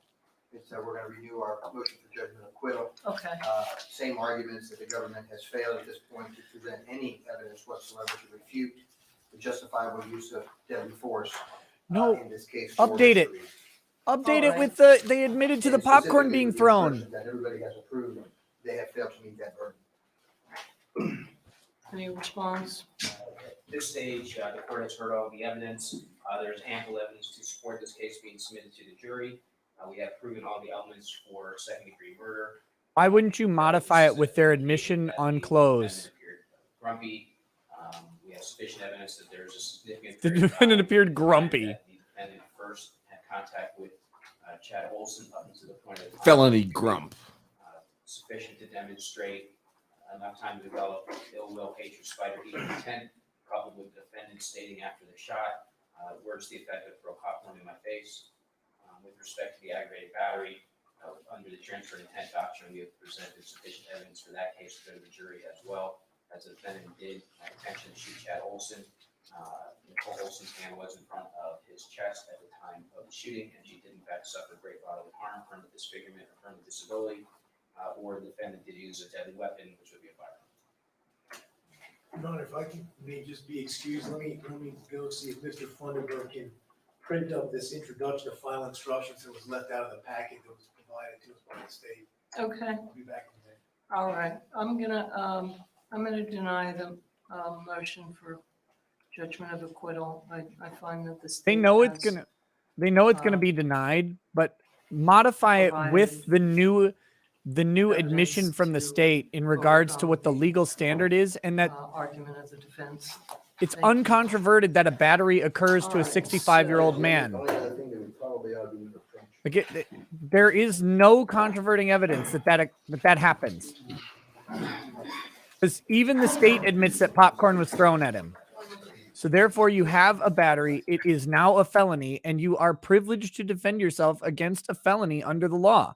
So you modify you don't have to rehash the entire motion, but you add that, and you're still going to lose. But you might, and I know he's going to die in prison if he goes to prison, but you still have an appeal point, and it's just good legal work to make sure you preserve that point.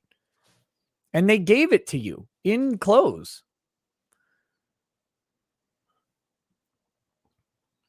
So anyway, that's my take on that. Nikki Stewart says first grift. Ooh, well, thank you, Nikki.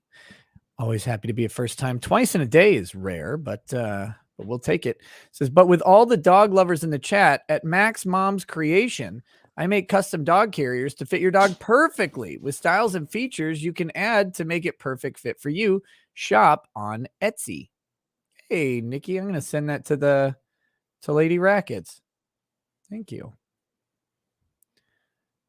And that way, maybe if she's interested in ordering one, she will. Very much appreciated. Oh my gosh, my phone's been buzzing a whole lot, and I now know why. I have all these little dog pictures everywhere. What is this?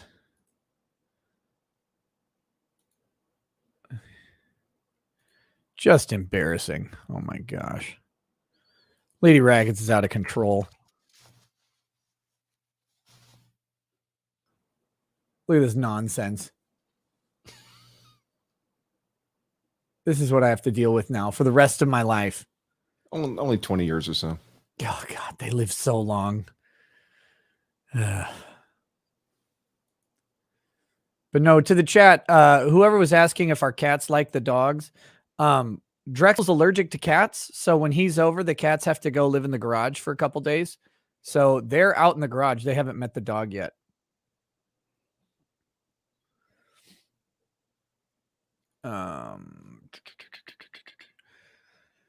Let's see. Wanton Samurai says, any chance jury finishes deliberation today? It seems weird to have them all sit and stoke all weekend. Well, apparently the judge is just going to have them sit and do deliberation straight through, which I didn't think anyone did anymore, but good. Make the jury stay until they're done. I think that's a good system. No need for this 7-day deliberations. I think if the jury said we need some sleep, the judge would probably give it to them. But she must have a beer tasting or something scheduled for Monday. She did say she wanted it done today, earlier this week.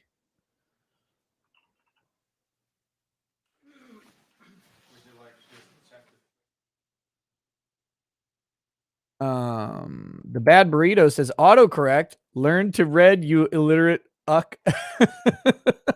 Nick Cornelson says the Binger man must not be autocorrected, unbreaded, uncorrected. Bogey 34 says, what's it going to take to get late night Branca and Drexel in a virtual room? Both Andrews, for that matter. Ever thought of a based only night panel? Well, Mr. Branca, night times are not always something he can do. No, very rarely, actually. Yeah. They're great fun, but they're difficult for me to line up. Mike Lombardo. Oh, wait a minute. You're going to be stuck in Oklahoma City for 2 days. When? Maybe. Oh, but that's over a weekend. Yeah. Shit. Actually, that's a good idea. Oh, you don't do them on the weekend? Not normally, but oh wait, is it going to be the weekend of the 5th? Yeah. I'm going to be in LA. Okay. So I won't be broadcasting anyway. Damn. That would have been a missed good idea. Opportunity. Next time. Mike Lombardo, if we have any more breaks, could you show some of the jury instructions? No, we're about to hear all of them. I'm really curious to see how they got the felony charge in. Great show. Which felony charge? I mean, that the battery is a felony on a 65-year-old. They got it in by it's in. Yeah. And it's part of the law and it's part of the instructions. So that's it. Scott Bain says, hate that the prosecution gets the last word. Fundamentally unfair. Read that one earlier, but bears repeating. Ponton 21 says, take a look at the picture of Chad on the CNN article titled No Threats Before Movie Theater Shooting. Chad looks like a total heel. Reminds me of The Miz from WWE. They strike me as cocky elitists. Let me see if I can find it real quick.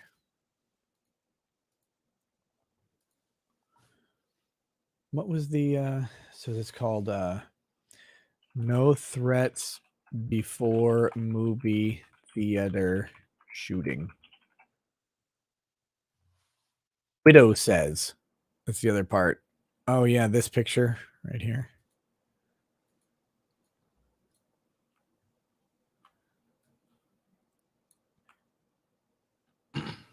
She kind of looks like Legal Mindset in this picture. Or not Legal Mindset, Legal Bites. We should get Legal Bites and Legal Mindset to reenact this photo. That would be perfect. Get him a Miami Ink t-shirt. Yeah, he's probably got one. He's from Miami. Oh, there you go.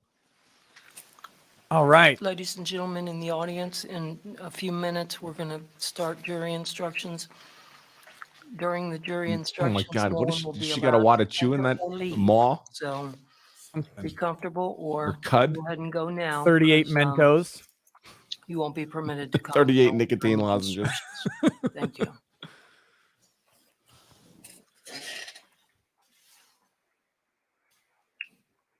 Last time someone told me that, like, go to the bathroom now because you can't go once we get started. I had made my way through Sutterfuge down to the floor where the Pope was in St. Louis. My buddy and I talked and snuck our way down to the main floor, and then we're surrounded by priests and bishops, and we're like, uh-oh, this doesn't feel like we're supposed to be here. And then they're like, take your seats. Did it feel unsafe, Nick? Yes. They're like, take your seats. Once His Holiness starts speaking, no one will be allowed to leave their seats for the 3-hour service. We're like, what the fuck? We got out of there quick. Not a good plan. We were looking for my grandparents and my mom, and we heard they had good seats, but we had gotten way farther than wherever their seats were by just lying to the security people. It's not very secure. Could have killed the Pope. Why'd you mute it? Someone had a chat comment about the judge. I don't know, something about drinking bleach, but I'm pretty sure the court reporter got all the bleach. Watching You Daily says, I know people that know Chad and can confirm he had gotten into other fights at other theaters in the area over his phone. Really? Chad Olson, the dead guy? Who gets into a fight over a phone? Either way.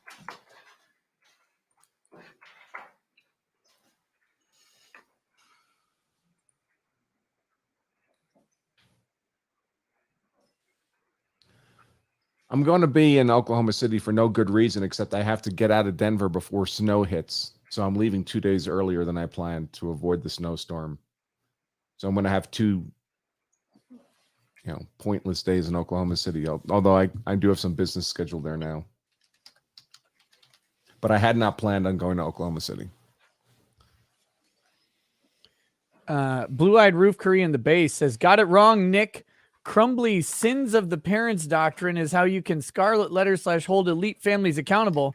Think Cheney's, Gates, Bush's, infant to elderly, punish them all into prostitution. But I don't think, are the Crumblies elites? They kind of look like middle to upper middle class people to me. Are they elites? Did I miss something on there?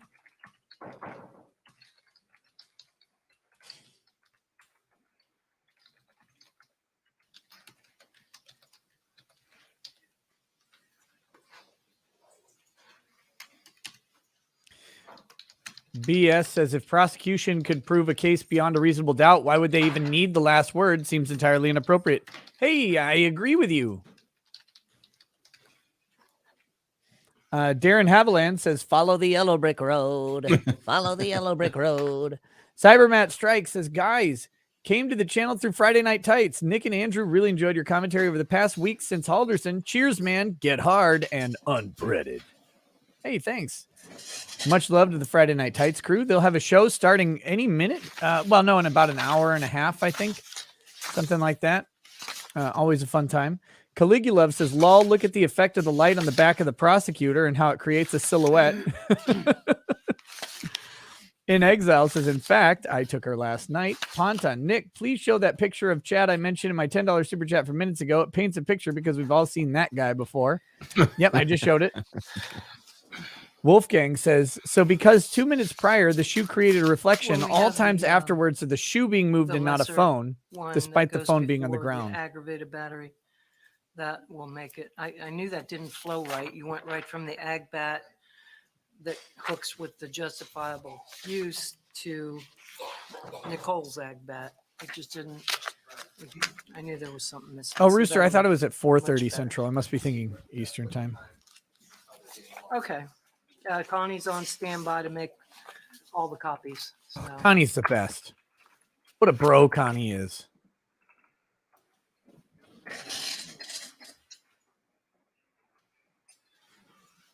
Let's see. Wolfgang, member, new, message retracted. It doesn't have a name or a message. I don't know how that works. Welcome to Paralegal, blank. Whiskey Theorizes says, 2 hours behind, working my ass off in Oklahoma City, and Branca is talking crap. Nick, how did your PBJ sandwich get invented? I think I just did it when I was in high school or whatever. MC says, in the words of Eddie Murphy, I'm a karate man. I bruise on the inside. Darren Haviland says, Chad equals not the lone survivor.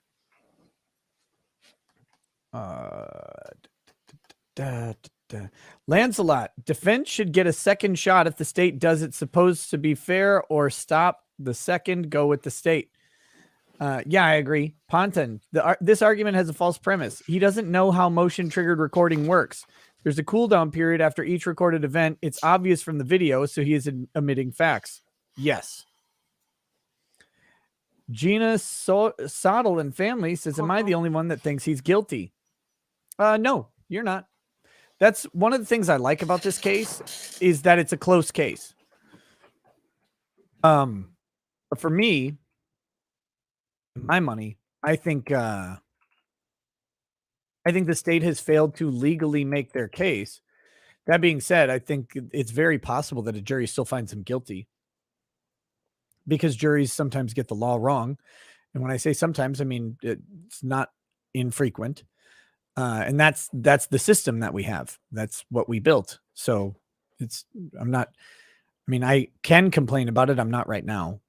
But yeah, I think. The thing I find most troublesome for the defense is in that video, it looks like when the shot is fired, he's actually lunging forward with the pistol when he fires the shot, rather than shooting from a retention position, trying to maintain distance. And it looks like an angry motion. And I'm surprised the state didn't make more of that. They did mention it in passing during their rebuttal. But if I were the state, I would have pounded the hell out of that. Yeah, there was throughout the entire trial, there was very little mention of it. Kind of weird. I think they said at one point he went forward instead of going back, like recoiling, grabbing his head or whatever was the only kind of mention that I saw from the state about it. Because his argument is that his hand was out and then he pulled his hand back, and they talked about him pulling his hand back to take the shot, which to me isn't a problem in any way. I'm not sure what the state was getting at with that, but yeah, the more concerning thing is his forward motion. I'd agree. Folks in the chat, I'm not going to Oklahoma City to get out of snow in Denver. I'm going to Oklahoma City so I can get my way to Texas. I'm going to Texas Hill Country to go riding. And I can't do that if I'm snowed in Denver. Dave T says, couldn't figure it out on Rumble, so YouTube it is. So glad I had the afternoon off from work. Time to pour a drink and start jury watch with the nose and Branca. Cheers, guys. Well, unfortunately, I don't think we're going to do the actual jury watch because it could be multiple hours. There's no time limit. There's no like, oh, they're going to go home at 6 o'clock Eastern, so we'll be done by 5 Central or anything like that. And without that kind of time limit, I'm not going to sit here because if it goes till 2 a.m., I mean, I'm just not going. I've been here since 7:30. I'm not going to go till 2. Let's see, but happy to have you here up until the jury instructions are read and the jury is sent to deliberation. Now, it could be that the jury will just say, we don't need to go back. He's guilty. We hate him. That'd be funny. Kevin Dorr says, Andrew's thoughts on North End Italian restaurants. North End of Boston, I presume. Well, it's been 4 or 5 years since I've been back there, but I lived there 25 years. I haven't eaten in every restaurant in the North End. I've eaten in a lot of them. I've never eaten in a bad one. So highly recommended. So Boston must be full of Italians. That part of it is. I mean, real Italians, like old Italian guys, sipping espresso on a little table on the sidewalk, speaking Italian. Are the Boston Italians almost as bad as the Greeks or the Arabs? Almost as bad in terms of. It was from the Unbreaded book. The guy says, oh, right, that guy. He said Italian women are ugly. They're almost as disgusting as Greeks and Arabs. It's like, oh my God. E says, any thoughts on the George Floyd, Thomas Lane, etc. guilty verdicts? Yeah, I put it on Twitter. I should probably record a short video. I think it's an injustice because I don't think that they met the legal standard for failure to render aid, specifically for Thomas Lane, who not only told his commanding officer that they needed to move him into the recovery position, but also administered CPR. So he literally rendered aid to George Floyd. So be a cop for a week, go to prison for the rest of your life. Yeah, I'm just not sure how that measures up. I know a lot of people are saying that the cops should have taken physical action against Derek Chauvin. That would be insubordination. That would lead to disciplinary action. It's if Floyd lives. This is the catch-22 of this. And I brought this up a long time ago, and people mentioned that a bystander should have Spartan kicked Chauvin off of Floyd. If you Spartan kick Chauvin off Floyd and Floyd lives, then you have just commit a felony battery against a police officer. In Minnesota, it's 4th-degree felony assault against a peace officer. So if he lives and you've saved him, you have commit a battery because they don't know that Floyd is going to die from Chauvin being on him until he's dead. And it's the same problem that they have with the officers. If the officers who are subordinate to Derek Chauvin, who's a training officer, and if they remove him physically from Floyd and Floyd gets up and is okay, then they have engaged in insubordination and maybe engaged in unlawful contact themselves. It's a problem. Mr. Self-Destruction, I know everybody says he OD'd, but that's not actually the ruling of the medical examiner. We don't know if he would have died from the fentanyl. We don't know that. And if he didn't, that's the problem. Plus, the officers on the ground, they're not seeing an OD. I don't think any of them testified that they believed he was overdosing. Because if they believed he was overdosing, they would have presumably administered aid sooner for that. Narcan or whatever, and none of them did. That was even brought up during the Chauvin thing. He didn't believe he was overdosing. So you can't use that argument either. So anyway, long story short, I think the federal verdicts against those guys are an injustice. I don't think really they had Narcan. I think there was a concern about overdose. Certainly there was a concern about excited delirium syndrome, which is normally drug related. I know there was a concern about excited delirium, but I don't think that there was. I know there was mention when they checked his pulse and stuff. There was mention of the pulse and that he needed to be brought into the recovery position. But I don't recall anything about the overdose. But I could have certainly missed it. I didn't watch the entire trial. I was in Florida. Yeah, excited delirium is normally drug related. It's a weird combination of drug overdose and psychiatric implosion. Nick is YouTube woke on the overdose argument. No, I'm just going with what's at trial. And at trial, the expert on toxicology testified that they had several instances of people living through significantly higher fentanyl doses than George Floyd without dying and without even being sick. So that's a big problem for the overdose argument. Would he have died from the overdose? Maybe. I'm not saying he didn't. I'm saying that that's not in evidence at the trial, and it's certainly not in evidence in the Lane trial. So, according to the legal standard, the death was caused by Derek Chauvin because that's what was shown at trial as an intervening cause. If he would have otherwise died from the overdose, it doesn't matter if he's the intervening cause. From a legal argument, that's just a fact. If someone's jumping out of a building and you shoot them with a sniper rifle on the way down, you are the cause of death. Even though they would have probably died when they hit the ground. So that's the way it goes. But anyway, it doesn't change my analysis of the Lane, King, and Tao verdicts. I think they're political verdicts, and I think they're an injustice. But even if you think Chauvin is guilty or not guilty, I think the same outcome applies to the other three officers. I never thought they should have been charged. But that's me.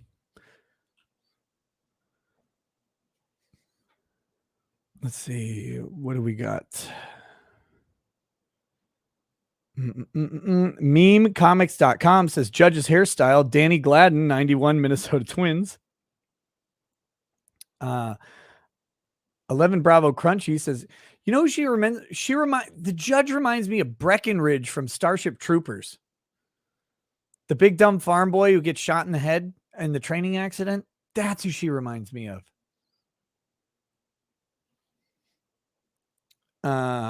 11 Bravo Crunchy says you could increase the grift if you promise to read all super chats 5 and up in the order they came in. Just trying to help U.S. America. No, that's horrifying. I used ironically to do that. enough, that person didn't super chat $5. He did $4.99, so he wouldn't have made it.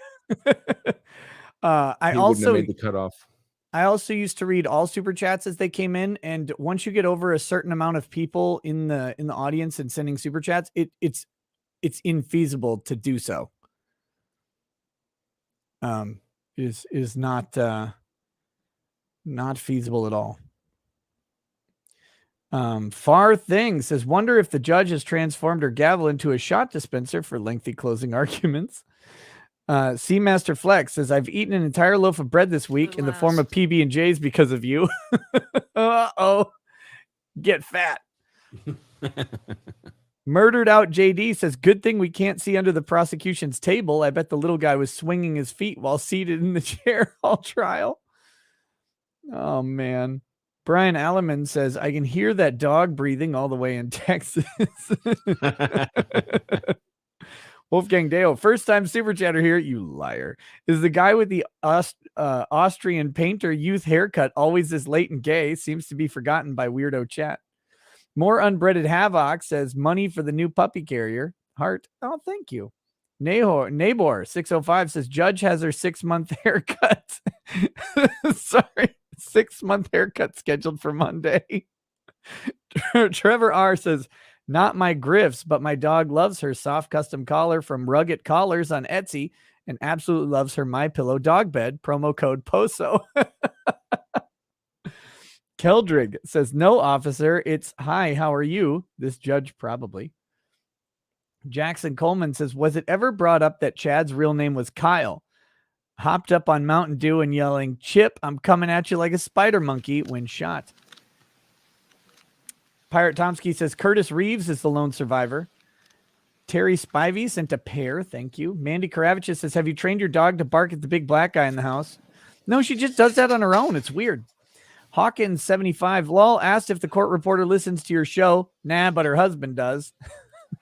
I don't buy it. I do not believe that her husband actually is watching the show. But if he is, hey, what's up, man? Al Fiver says, you guys make a mind-numbing day of painting cars go by much smoother. Can keep my brain engaged and have a few laughs. Thank you. Tanya R says, when verdict is reached, will you go live? We could set reminder to be notified. Love watching you guys. I will try to watch it. If there's a 2 a.m. verdict, I'll be asleep. Yeah. But if you want to message me on Twitter, if I'm still up for whatever time it comes in, I'll be happy to jump on. Yeah, I'll try and watch for it. If anybody else sees it, feel free to message me and let me know. But at 11 o'clock, I'll be live with Drex. So we'll have to see. Frederick Little says, what's the next major court case you'll cover after this, Nick? I don't know. After this one, I think I'm going to take a little breather for, a couple weeks because these get really long. And this one was particularly long because it's East Coast. So it's already an hour earlier. And then she did 8:30 instead of 9. So it's an extra half hour earlier than that. Sharon Sunshine. Who are asking for my trip in Texas Hill Country, I'll be everywhere. I'll be based at a junction in Fredericksburg. I'll be as far east as Bernie and as far west as Rock Springs and everything in between. Lakey, Campwood, Medina, every place. Kerrville. How fast does your motorcycle go when you're on it? Faster than the local law would like. Is that a challenge? Sharon Sunshine, welcome to paralegal status. Thank you. Assy K, really frustrating. Anyone pointing out U.S. foreign policy failures is immediately labeled as excusing Russia.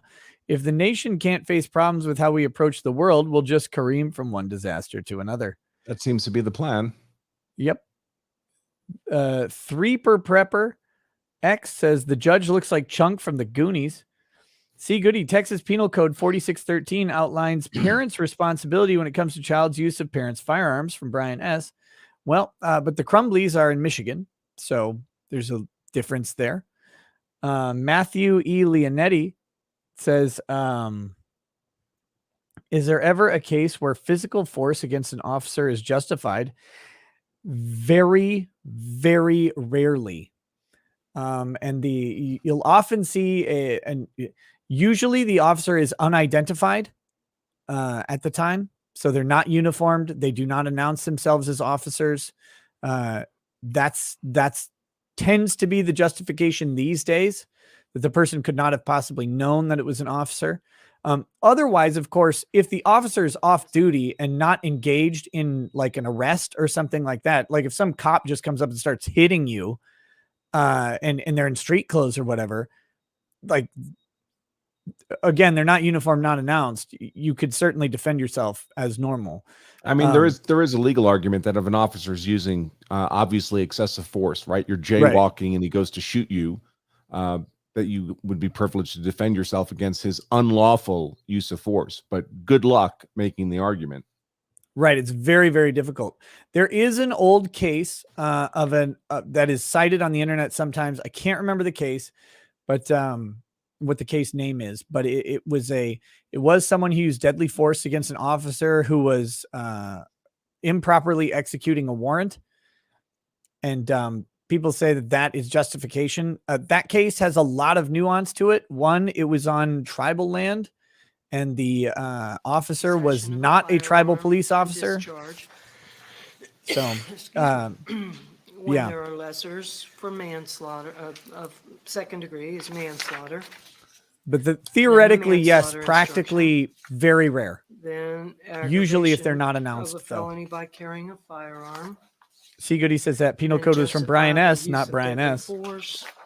Questionable. Ricada Law, I understand you live in the Bat middle of nowhere. 65. Do you also own a coconut with a face painted on it? Agbat No. of Chad. Wilson.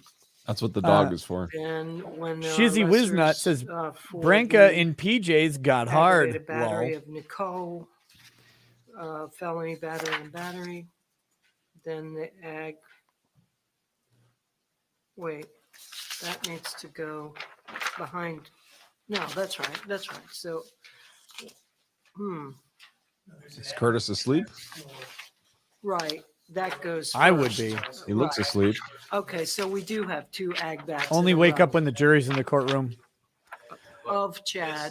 Right. Leanna says, Is I think when you're reading the justifiable use of deadly force, when you get to that crime where it says felony battery in 65, then is when you read the elements of it. So when you look at justifiable use of deadly force, Maybe he's dead. Maybe he had a quiet heart attack right there. It's like, oh, Spot in there. when you well, I'm going to lose. we'll instruct the jury. It'll go into deliberations. Everyone will exit the courtroom. The lights will go out, and he'll still be sitting there inert. you say that the court will now instruct you as to the elements of that crime, Okay, that makes sense. and then you read the elements for that crime. And then the same. He's got a cyanide tooth put in his back of his jaw. Okay, fair enough. You good with that? All right. Take me alive, coppers. So, then so Top of the after world, Ma. Ag bat with the Leanna says, but onlookers Agbat said things of like, Nicole. stop, you're going to kill him, etc. Why would Spartan kicking the officer off Floyd at that point not be self-defense of another? Because an onlooker Right, saying I'll something finish doesn't mean that, it's true. And then I'll skip those two and go straight to the ag bat of Nicole. And then after that, there will be lessers of that ag bat, which are saying, There's the 10-20 life instruction after the aggravated battery. oh, I don't have that in my package. 1020 life. Do I? Those are the mandatory There it is. minimums. There it is. Yeah, it was out of order. Okay, so No, you're out of order, Judge. that goes. The 1020 life goes right after the ag bat. Correct. Nicole's ag bat, and then when there are lessers. Okay, and then those lessers are instructed. Yep. Then transferred intent. Plea of not guilty, weighing the evidence, defendant's statements, rules for deliberation, single defendant, multiple counts, cautionary instruction, verdict, and submitting case to jury. The single defendant multiple counts goes after you go through the verdict form. Okay.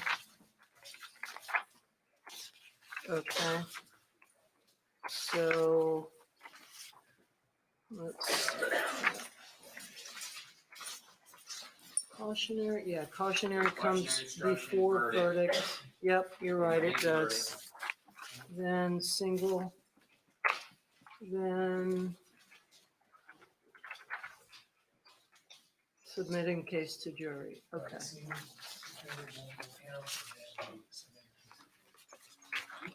Verdict, yep, right. All right. So anybody have any comments, questions, problems? I think just for the record, the state will say that the state's reviewed all the jury instructions and we have no objection to that. Okay, No objection.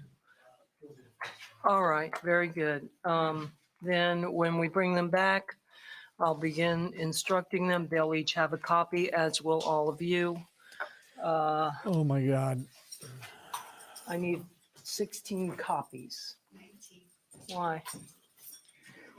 Oh, court reporter, clerk. Okay. So I need a total of 19. So that'd be 18 copies, right? We got one. Okay. Math.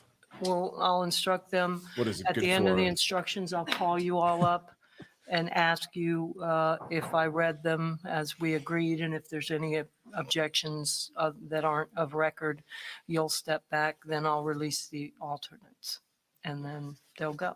Release the alternates of war. Oh, yeah. When you talk about the jury, the evidence will go back with you. Yeah. Rob Price says, Nick, if you're looking for custom name tags for your pets, Deputy go to clerk will be sure that all of the items and evidence are gathered together along with the verdict form. And I'll tell them then. And that the exhibits Hold on. are preloaded. Uh-huh. What's there, so they don't have to. Right. Look for them. Just take anything out of, it's already on there, right? Okay. What evidence is staying back? The gun. Yeah.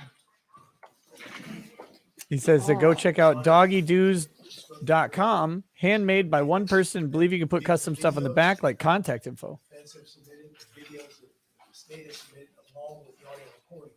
There are other items of evidence that are not on there. So in other words, if they want to look at photographs, for instance, that were entered in evidence, they wouldn't find that on the laptop. Okay. They're just a video and just the audio recording of the interview. So they have to know that to find something else, they're going to have the photos and other items back there, with the exception of the firearm that you're going to talk to them about. Mm-hmm. Only the videos and the audio statement interview of Mr. Reeves. That interview's on both. Okay. And Judge, they need to check all that. Yeah.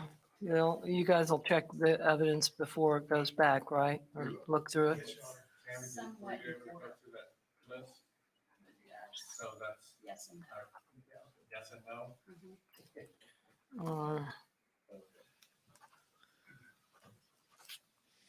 no. E says, how badass do you have to be to fall asleep at your own murder trial? Shizzy Wiznut says, Judge is Adam Rich from 8 is Enough, all grown up.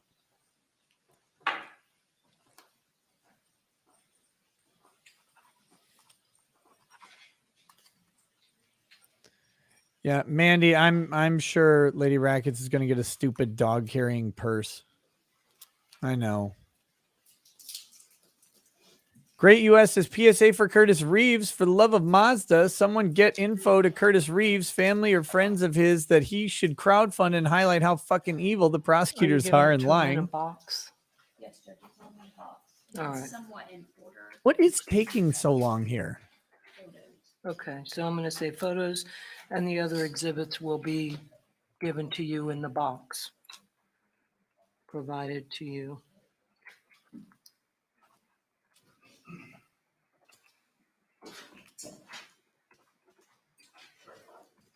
Okay. All right, so while she's making those copies, if anybody needs to use the restroom, which I'm going to go real quick. How many breaks are you going to Just a few have? minutes, and then we'll be ready to go.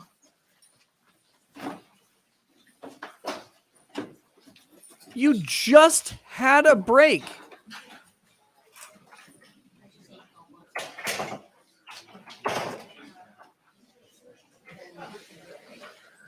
Am I crazy? Oh my God.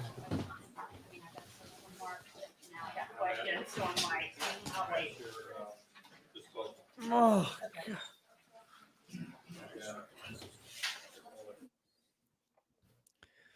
Like, I mean, they did this before. Just, they have a break. They come back to court for 10 minutes and have another break to go to the bathroom. What were people doing during the last break? Fun fact, guys. You see the prosecutor there carrying that thing? Those are just normal size sheets of paper. He's just that tiny.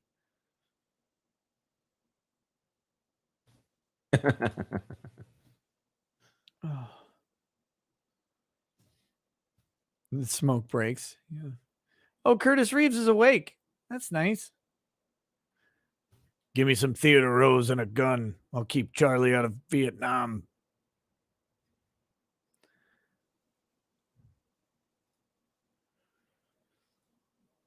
Yeah, if they put stadium seating right at the border of Ukraine and Russia, the Russians would have never made it in. Curtis Reeves would have been there to stop all of them. Throw popcorn in my face. Blam, blam, blam.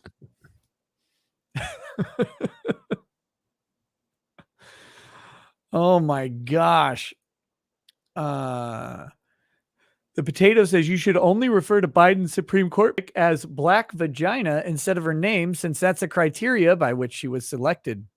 It's really a shame and a discredit to her. He should have never said anything. He could have still made the choice of nominating a black woman, but because he said it out loud, it gives people a bunch of criticisms. I don't know anything about this judge, but it's very unfair to her, in my opinion, that he did that. It's a shout out to his team. Listen, I will explicitly nominate people based on race. No says you're not funny. This is a murder trial, and you think cracking jokes is appropriate. Look, it's only appropriate if we crack jokes. People. If we crack jokes as hard as the crack of the bullet as it entered the sternum of Chad. Like, get over it. Fully a third of the population has no sense of humor, and they think they do, but they don't. He died 8 years ago. He doesn't mind. He gave me permission to tell jokes. The nominee is a crazy commie, terrible pick for SCOTUS. I'm not denying that. I'm just saying it doesn't matter if she is or isn't. Because he announced it, he unfairly burdens her with that announcement. I mean, if Trump would have been like, I'm going to pick a white woman and then nominated ACB, like, okay. I mean, sure, he was picking a white woman to replace Ginsburg. And so he picked ACB, but he didn't have to announce he was picking a white woman. That didn't, it wasn't necessary. The victim was your uncle? Really? I don't believe you. But if that's the case, sorry, still going to make jokes. Always make jokes. How miserable must life be? To go through it humorlessly. I have no idea. It must be such torture. Trump did say he was going to pick a woman, though, but it was to replace RGB. Yeah, and I didn't see that announcement, but I don't think he should have done that either. If he hadn't affirmed it would be a woman, there'd be hell. I agree, but I think it's unfair. I hope Curtis guns you down next. Wait, no, you're not supposed to tell jokes. You just said this is very serious. It's a murder trial. And clearly you must be joking, because that'd be very, very vicious of you to wish death upon someone else.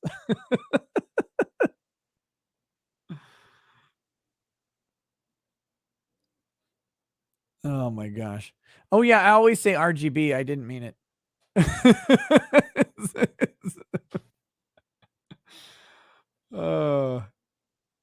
Dean Spencer, don't worry about it. I'm pretty sure he's just joking. That's the whole, I think that is the joke.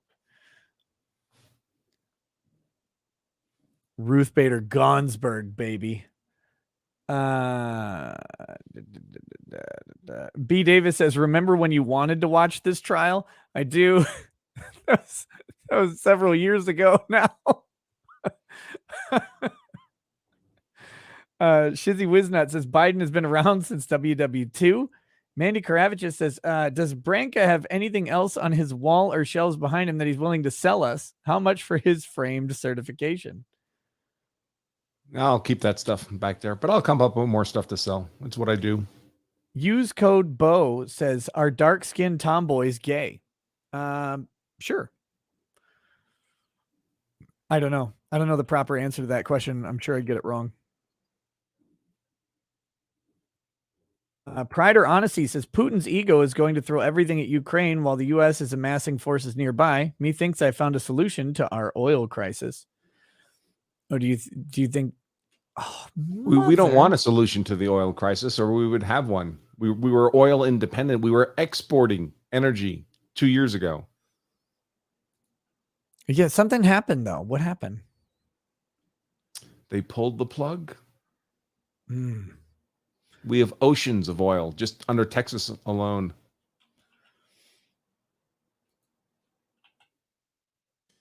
They pulled the plug. Like they should have put the plug on Curtis Reeves just a little bit ago. You think they defibrillated him through his seat? Curtis, wake up. Oh. Got a little pacemaker app on the phone.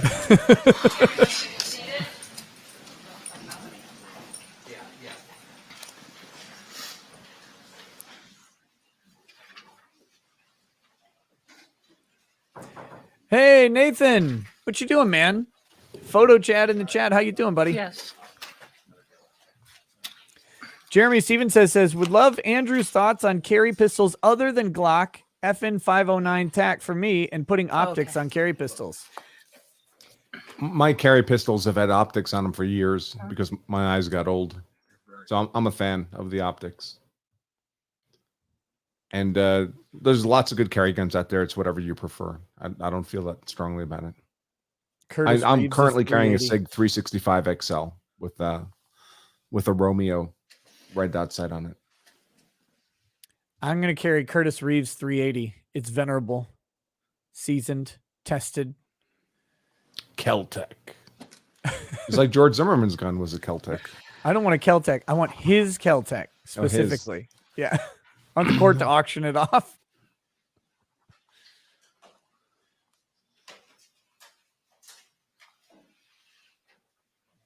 No. Khaki McD says, I'd like to click the judge's pen. No, you stop. That's disgusting.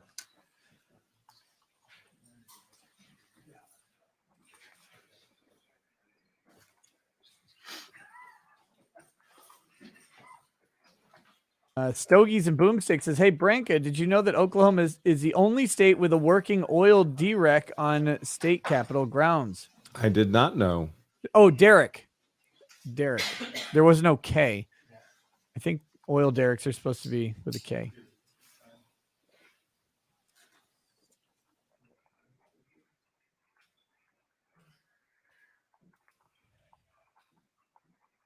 I was not involved in the Zimmerman case. I covered it like I cover many of these high profile trials. I watched every minute of it, every minute of the pretrial proceedings. It was weeks and weeks and weeks of work.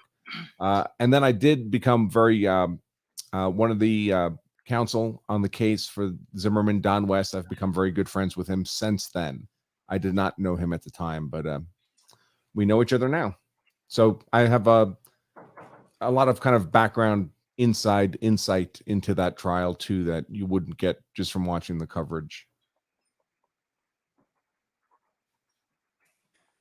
I can't wait for your YouTube video explaining why George Zimmerman assaulted Trayvon Martin.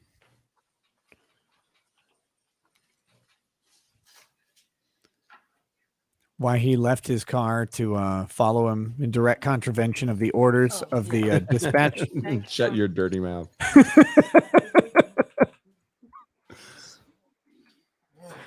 Answer for his crimes.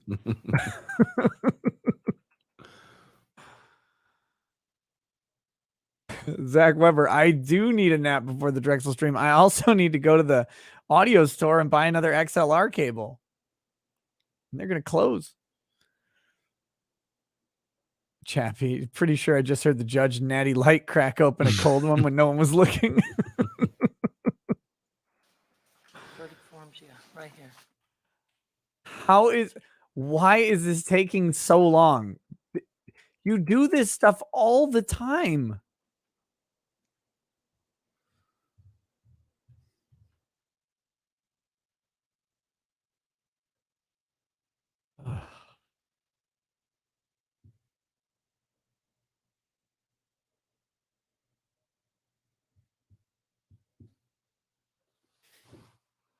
Oh, You can get them, Tina. good job, Tina. Yeah. Good job. They're not answering. They all hung themselves. Phone cords just wrapped around their necks.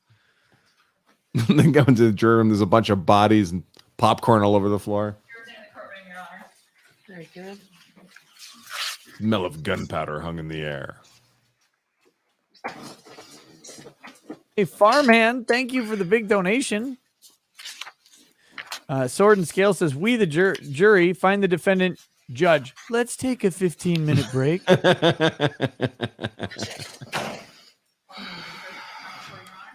Thank you, Deputy. Thank you, ladies and gentlemen. Deputy Martin's about to hand you all copies of the instructions, and I'll get started. Thank you all for returning. Were you all able to abide by my instructions during that last recess? All right, thank you.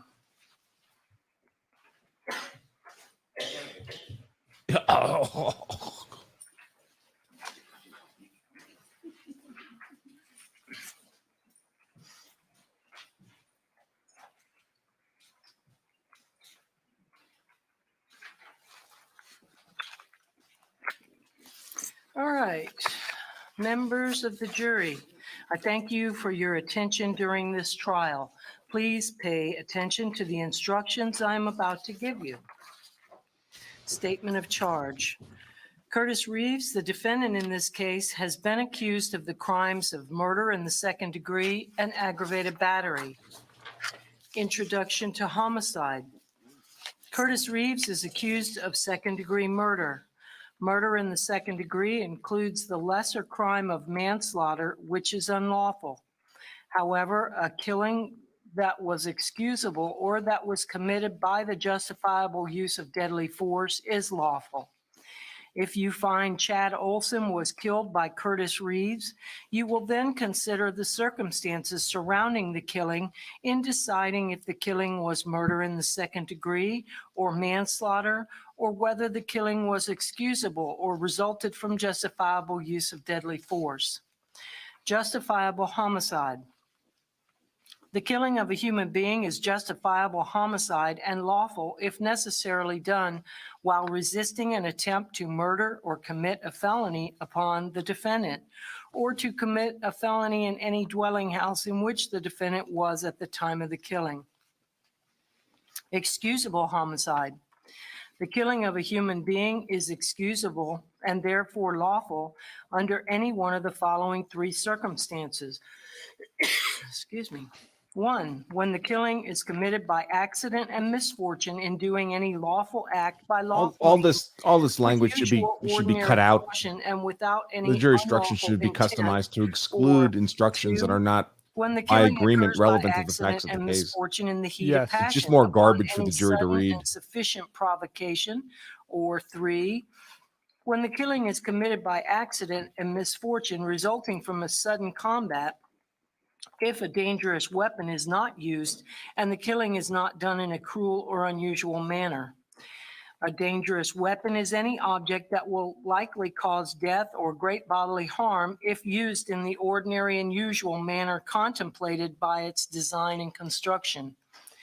An object not designed to inflict bodily harm may nonetheless be a dangerous weapon if it, Like a cell if phone. it was used in a manner likely to cause death or great bodily harm.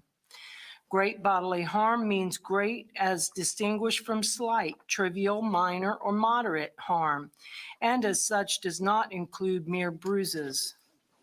I now instruct you on the circumstances that must be proved before Curtis Reeves may be found guilty of murder in the second degree or any lesser included crime.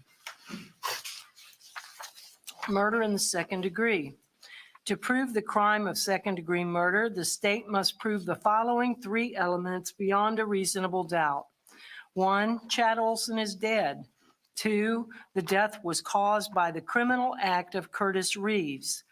3, there was an unlawful killing of Chad Olson by an act eminently dangerous to another and demonstrating a depraved mind without regard for human life.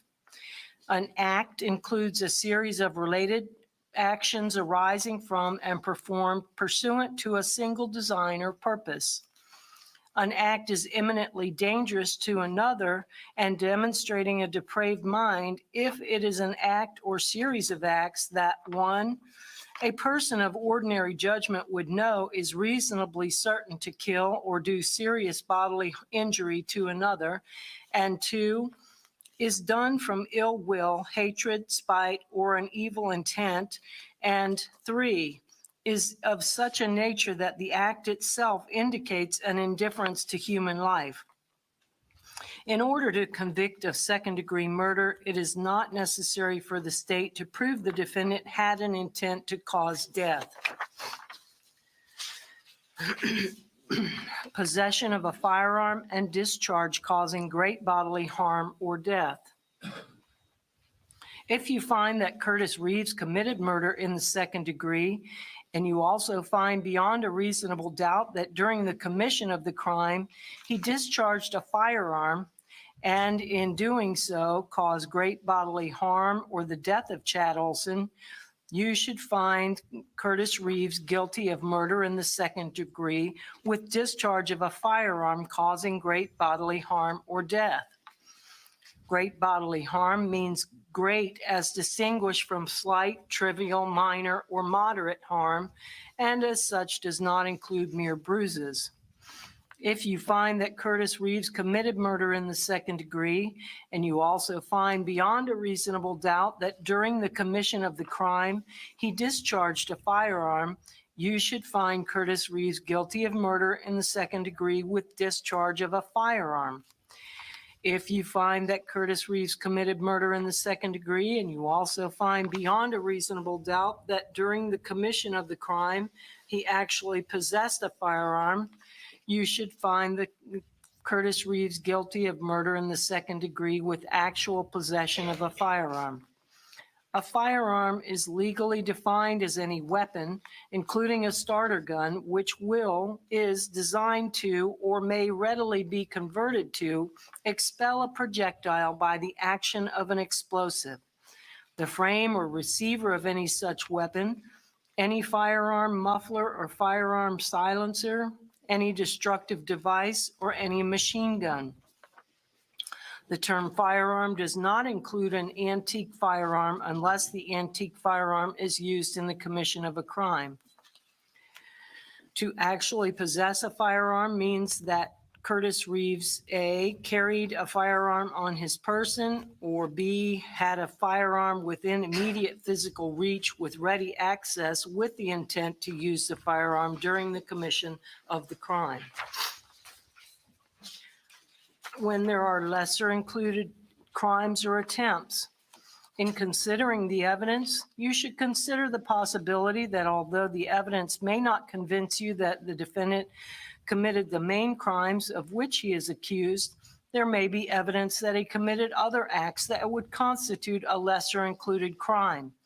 Therefore, if you decide that the main accusation has not been proved beyond a reasonable doubt, you will next need to decide if the defendant is guilty of any lesser included crime. The lesser crime The indicated firearm in the specification, definition folks, of is for murder the in sentencing second degree enhancement. You is need a manslaughter. separate finding from the criminal offense itself that a gun was used to commit the criminal offense. Manslaughter. To prove the crime of manslaughter, the state must prove the following two elements beyond a reasonable doubt. One, Chad Olson is dead. That he is. Pardon me? Yeah. And two, Curtis Reeves intentionally committed an act or acts that caused the death of Chad Olson, or B, the death of Chad Olson, that was A, B, the death of Chad Olson was caused by the culpable negligence of Curtis Reeves. Every person has a duty to act reasonably toward others. If there is a violation of that duty without any conscious intention to harm, that violation is negligence. The defendant cannot be guilty of manslaughter by committing a merely negligent act, or if How the about killing that? was either justifiable Weird. or excusable homicide, as I have previously instructed you. In order to convict of manslaughter by act, it is not necessary for the state to prove that the defendant had an intent to cause death, only an intent to commit an act that was not merely negligent, justified, or excusable, and which caused death. I will now define That would be culpable recklessness, negligence folks. for you. As I have said, every person has a duty to act reasonably toward others. If there is a violation of that duty without any conscious intention to harm, that violation is negligence. But culpable negligence is more than a failure to use ordinary care toward others. In order for negligence to be culpable, it must be gross and flagrant. Culpable negligence is a course of conduct showing reckless disregard of human life or of the safety of persons exposed to its dangerous effects, or such an entire want of care as to raise a presumption of a conscious indifference to consequences. Conscious indifference. Or which shows wantonness. So when or Florida says recklessness, culpable or a negligence, they mean grossly recklessness, careless disregard intentional for the disregard safety of a and risk. welfare of the public, or such an indifference to the rights of That's what recklessness others means as basically is everywhere. equivalent to Yep, an except- intentional violation of such rights. Except The in Minneapolis, negligent apparently. act or omission must have been committed with an utter disregard for the safety of others. Culpable negligence is consciously doing an act or following a course of conduct that the defendant must have known or reasonably should have known was likely to cause death or great bodily injury. Aggravation of a felony by carrying a firearm. If you find that Curtis Reeves committed manslaughter, and you also find beyond a reasonable doubt that during the commission of the crime, he personally carried, displayed, or used a firearm, you should find him guilty of manslaughter with a firearm. If you find Curtis Reeves committed manslaughter, but you are not convinced beyond a reasonable doubt that he personally carried, displayed, or used a firearm, then you should find him guilty only of manslaughter.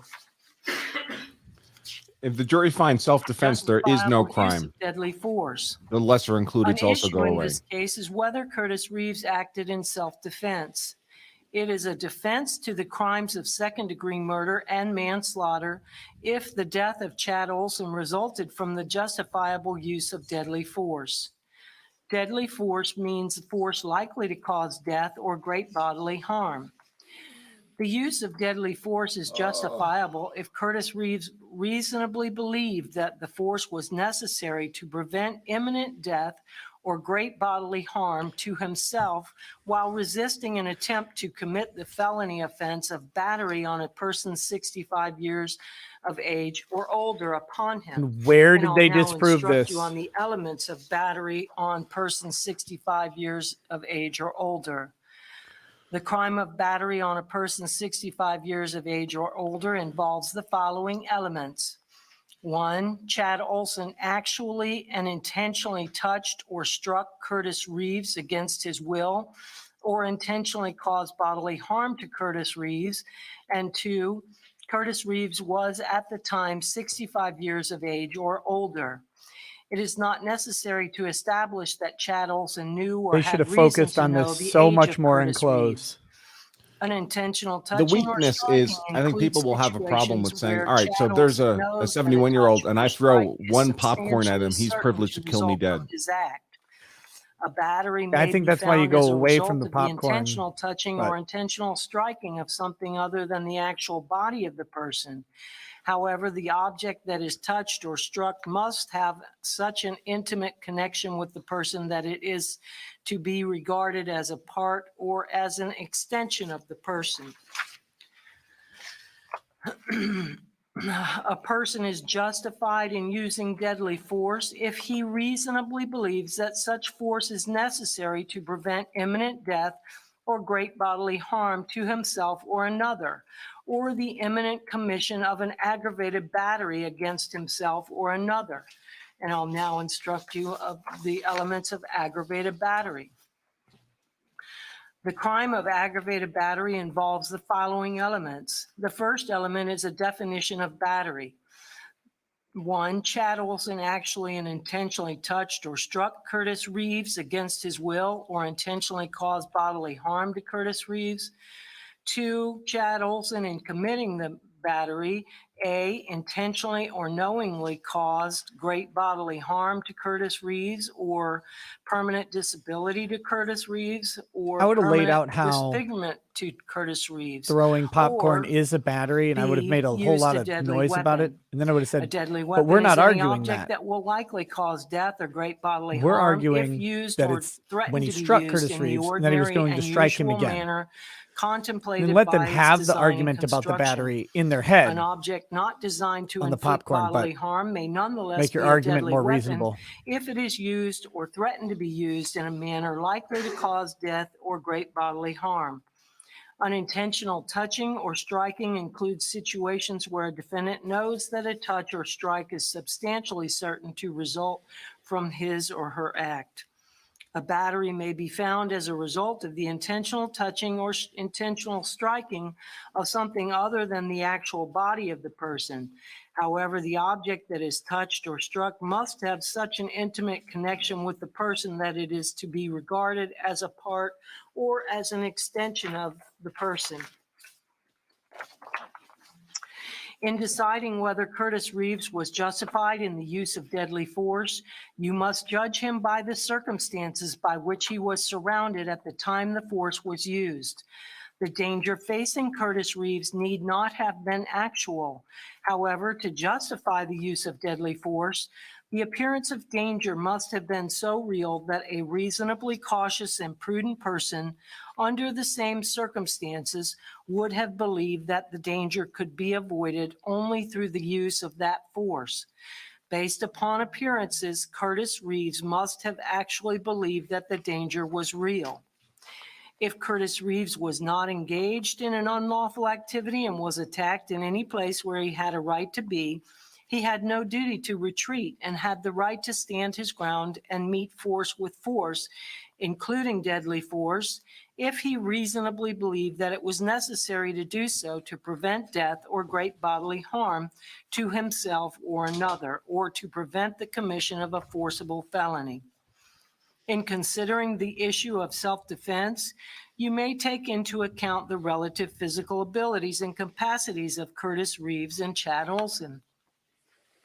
If, in your consideration of the issue of self-defense, you have a reasonable doubt on the question of whether Curtis Reeves was justified in the use of deadly force, you shall find Curtis Reeves not guilty.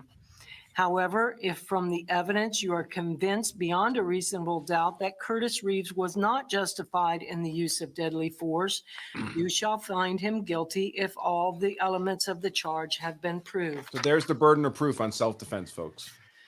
Has to be disproven beyond a reasonable doubt. Aggravated battery. To prove the crime of aggravated battery, the state must prove the following two elements beyond a reasonable doubt.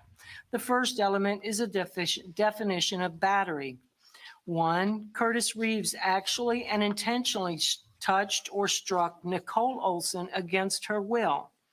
2, Curtis Reeves, in committing the battery, A, intentionally or knowingly caused great bodily harm to Nicole Olson or permanent disability to Nicole Olson or permanent disfigurement to Nicole Olson, or B, used a deadly weapon.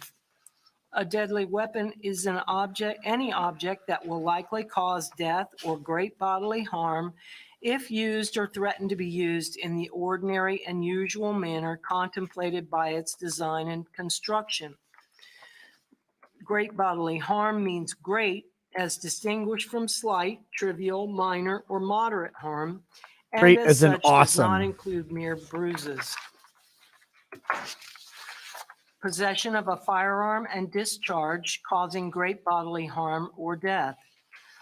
If you find that Curtis Reeves committed aggravated battery, and you also find beyond a reasonable doubt that during the commission of the crime, he discharged a firearm and in doing so caused great bodily harm or the death of Nicole Olson, you should find Curtis Reeves guilty of aggravated battery with discharge of a firearm causing great bodily harm or death.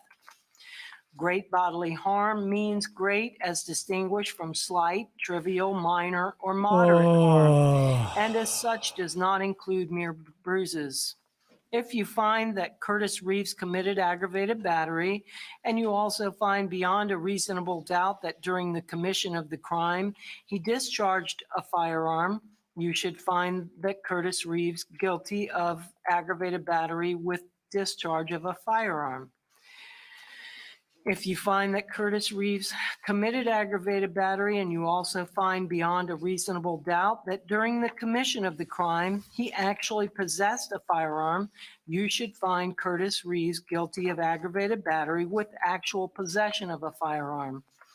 A firearm is legally defined as any weapon, including a starter gun, which is designed to or may readily be converted to expel a projectile by the action of an explosive, the frame or receiver of any such weapon, any firearm muffler or firearm silencer, any destructive device, or any machine gun. Any oil trap. The term firearm does not include an antique firearm unless the antique firearm is used in the commission of a crime. Are we To talking about actually machine guns? possess It's a obviously firearm not. means that Curtis Reeves, A, carried a firearm on his person, or B, had a firearm within immediate physical reach with ready access with the intent to use the firearm during the commission of the crime. When there are lesser included crimes or attempts, in considering the evidence, you should consider the possibility that although the evidence may not convince you that the defendant committed the main crime of which he is accused, there may be evidence that he committed other acts that would constitute a lesser included crime. Therefore, if you decide that the main accusation has not been proved beyond a reasonable doubt, you will next need to decide if the defendant is guilty of any lesser included crime. The lesser crimes indicated in the definition of aggravated battery are 1, felony battery, and 2, battery. Felony battery is. Felony battery. Oh, To God. prove the crime of felony battery, the state must prove the following 2 elements beyond a reasonable doubt. 1, Curtis Reeves actually and intentionally touched or struck Nicole Olson against her will, and 2, Curtis Reeves caused Nicole Olson great bodily harm, permanent disability, or permanent disfigurement. Great bodily harm means great as distinguished from slight, trivial, minor, or moderate harm, and as such does not include mere bruises. Battery. To prove the crime of battery, the state must prove the following element beyond a reasonable doubt. 1, Curtis Reeves intentionally touched or struck Nicole Olson against her will, or 2, Curtis Reeves intentionally caused bodily harm to Nicole Olson. Transferred intent. If a person intends to shoot a person and in the process shoots a different person, the law transfers the intent to shoot the intended person to any person who was actually shot. However, if the It sounds so ridiculous when read out loud. From the justifiable use of deadly force, then you must find the aggravated battery or felony battery or battery of Nicole Olson was also justified. Plea of not guilty, reasonable doubt, and burden of proof. The defendant has entered a plea of not guilty. This means you must presume or believe the defendant is innocent. The presumption stays with the defendant as to each material allegation in the information through each stage of the trial unless it has been overcome by the evidence to the exclusion of and beyond a reasonable doubt. To overcome the defendant's presumption of innocence, the state has the burden of proving the crime with which the defendant is charged was committed, and the defendant is the person who committed the crime. The defendant is not required to present evidence or prove anything. Whenever the words reasonable doubt are used, you must consider the following. A reasonable doubt is not a mere possible doubt, a speculative, imaginary, or forced doubt. Such a doubt must not influence you to return a verdict of not guilty if you have an abiding conviction of guilt. On the other hand, if after carefully considering, comparing, and weighing all the evidence, there is not an abiding conviction of guilt, or if having a conviction, it is one which is not stable, but one which wavers and vacillates, then the charge is not proved beyond every reasonable doubt, and you must find the defendant not guilty because the doubt is reasonable. It is to the evidence introduced Oh in my this gosh. trial and to it alone that you are to look for that proof. A reasonable doubt as to the guilt of the defendant may arise from the evidence, conflict in the evidence, or the lack of evidence. If you have a reasonable doubt, you shall find the defendant not guilty. If you have no reasonable doubt, you shall find the defendant guilty. It is up to weighing the evidence. It is up to you to decide what evidence is reliable. You should use your common sense in deciding which is the best evidence and which evidence should not be relied upon in considering your verdict. You may find some of the evidence not reliable or less reliable than other evidence. You should consider how the witnesses acted as well as what they said. Some things you should consider are: 1, did the witness seem to have an opportunity to see and know the things about which the witness testified? 2, did the witness seem to have an accurate memory? 3, was the witness honest and straightforward in answering the attorney's questions? 4, did the witness have some interest in how the case should be decided? 5, does the witness's testimony agree with the other testimony and other evidence in the case? 6, did the witness at some other time make a statement that is inconsistent with the testimony he or she gave in court? Whether the state has met its burden of proof does not depend upon the number of witnesses it has called or upon the number of exhibits it has offered, but instead upon the nature and quality of the evidence presented. The fact that a witness is employed in law enforcement does not mean that his or her testimony deserves more or less consideration than that of any other witness. Expert witnesses are like other witnesses, with one exception. The law permits an expert witness to give his or her opinion. However, an expert's opinion is reliable only when given on a subject about which you believe him or her to be an expert. Like other witnesses, you may believe or disbelieve all or any part of an expert's testimony.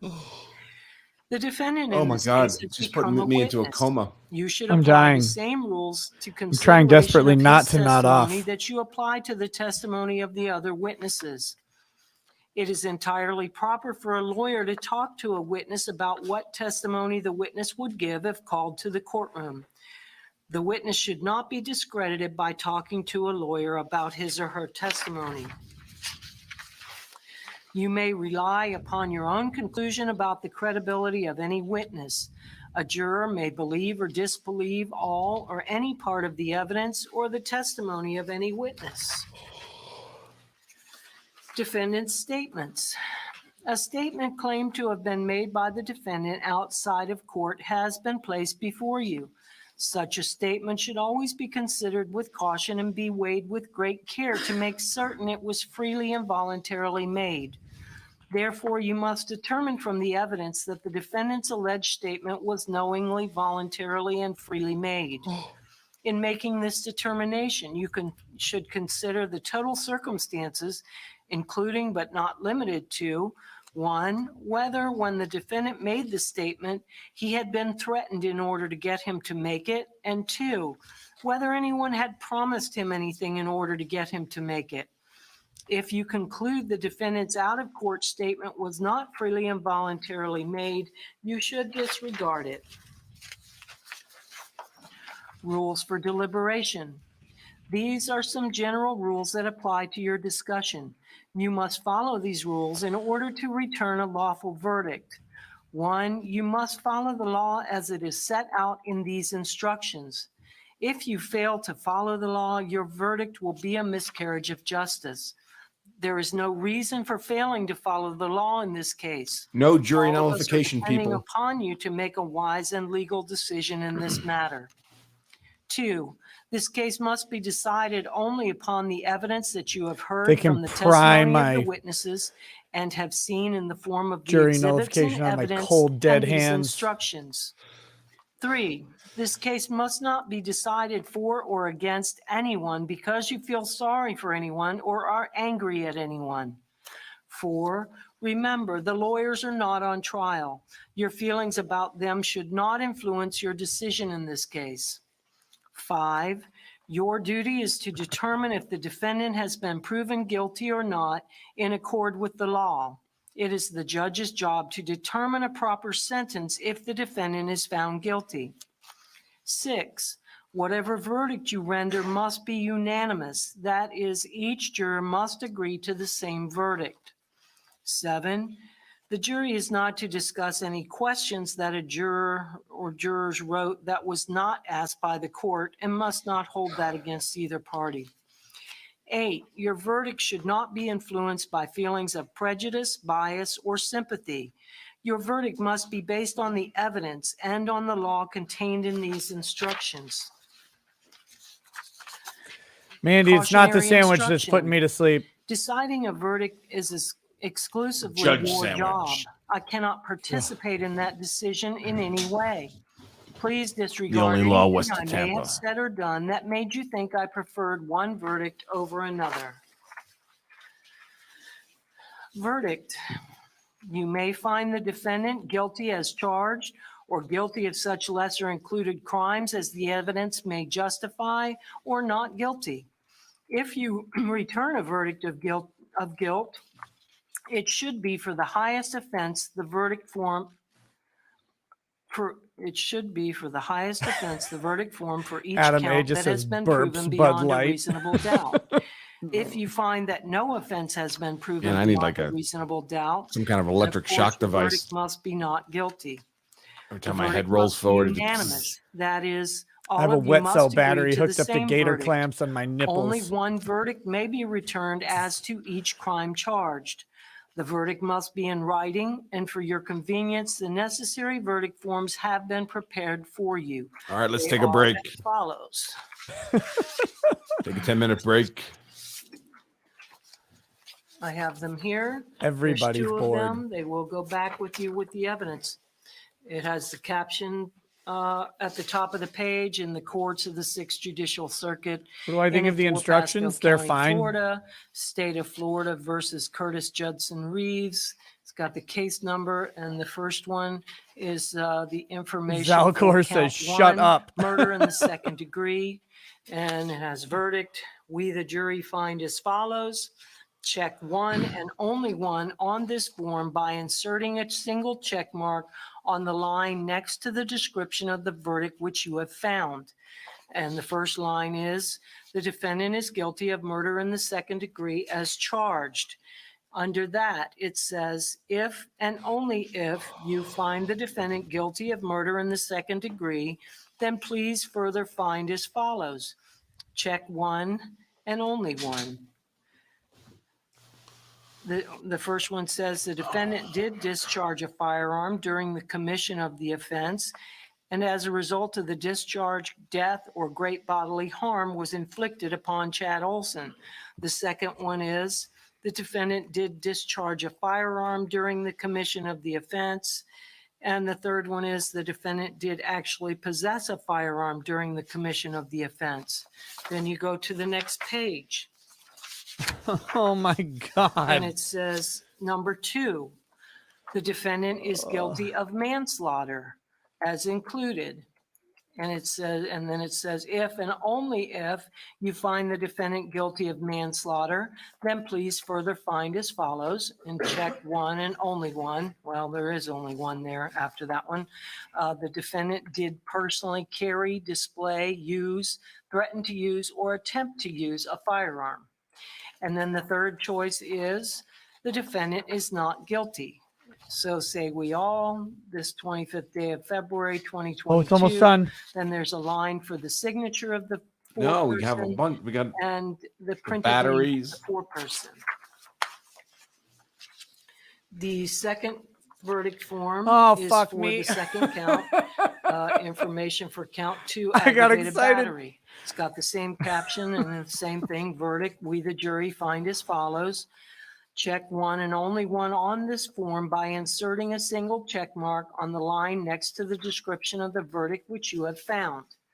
The first one has a line, number 1, the defendant is guilty of aggravated battery as charged. And then it's got the questions below that. If and only if you find the defendant guilty of aggravated battery, then please further find as follows and check one and only one. The first one says the defendant did discharge a firearm during the commission of the offense. Jurors are going to take the Kel-Tec out of evidence and Death or pass it around. harm was inflicted upon After Nicole you, my good Olson. sir. The second option is the defendant did Holds discharge 8 a pounds, firearm right? There's during only the commission 6 of of the us. offense. And the third option is the defendant did are actually 4 possess a alternates. firearm during the commission of the offense. I don't think she There's dismissed also him yet. Page 2, the next No, page. not yet. That has the number 2 on it. Just in and case it one of them says the dies defendant during is the guilty of felony reading here. battery as included. It's not a slight possibility. Or number 3, the defendant This is is so guilty of brutal. battery as included. And the I am fourth going to option is the suicide you with defendant is jury not guilty. instructions. So say we all, this 25th day of February, 2022. And again, signature of the foreperson and printed name of the One juror foreperson. turns away the gun. He says, "Give me the court clerk. It's death by snoo for me." Single defendant, multiple counts or informations. A separate crime is charged in each count of the information, and although they have been tried together, each crime and the evidence applicable to it must be considered separately in a separate verdict returned as to each. A Randall finding of McCollum guilty says, or "We did a not rumble guilty poll as during to jury one instruction. crime must 1 not guilty, affect 2 your not guilty, verdict 3 as shoot to me the now." other Results were crime charged. 100% for 3. Submitting the case to jury. In just a few moments, you will be taken to the jury room by the bailiff, and the first thing you should do is choose a foreperson who will preside over your deliberations. The foreperson should see to it that your discussions are carried on in an organized way and that everyone has a fair chance to be heard. It is also the foreperson's job to sign and date the verdict forms when all of you have agreed on a verdict and to bring the verdict forms back to the courtroom when you return. During deliberations, jurors must communicate about the case only with one another and only when all jurors are present in the jury room. If a juror goes to the restroom, the deliberations should stop until the juror returns. You are not to communicate with any person outside the jury about this case. Until you have reached a verdict, you must not talk about this case in person or through the telephone, writing, or email communication, such as a blog, Twitter, email, text message, or any other means. Do not contact anyone to assist you during deliberations. These communications rules apply until I discharge you at the end of the case. If you become aware of any violation of these instructions or any other instruction I have given in this case, you must tell me by giving a note to the bailiff. If you need to communicate with me, send a note through the bailiff signed by the foreperson. If you have a question, I will talk with the attorneys before I answer. It must be so it lonely may if she's take some allowing time. jurors to like have You may 2 continue a.m. your communications with her. while you wait for my answer. I will answer any questions if I can in writing or orally here in open court. During the trial, items were received into evidence as exhibits. You may examine whatever exhibits you think will help you in your deliberations.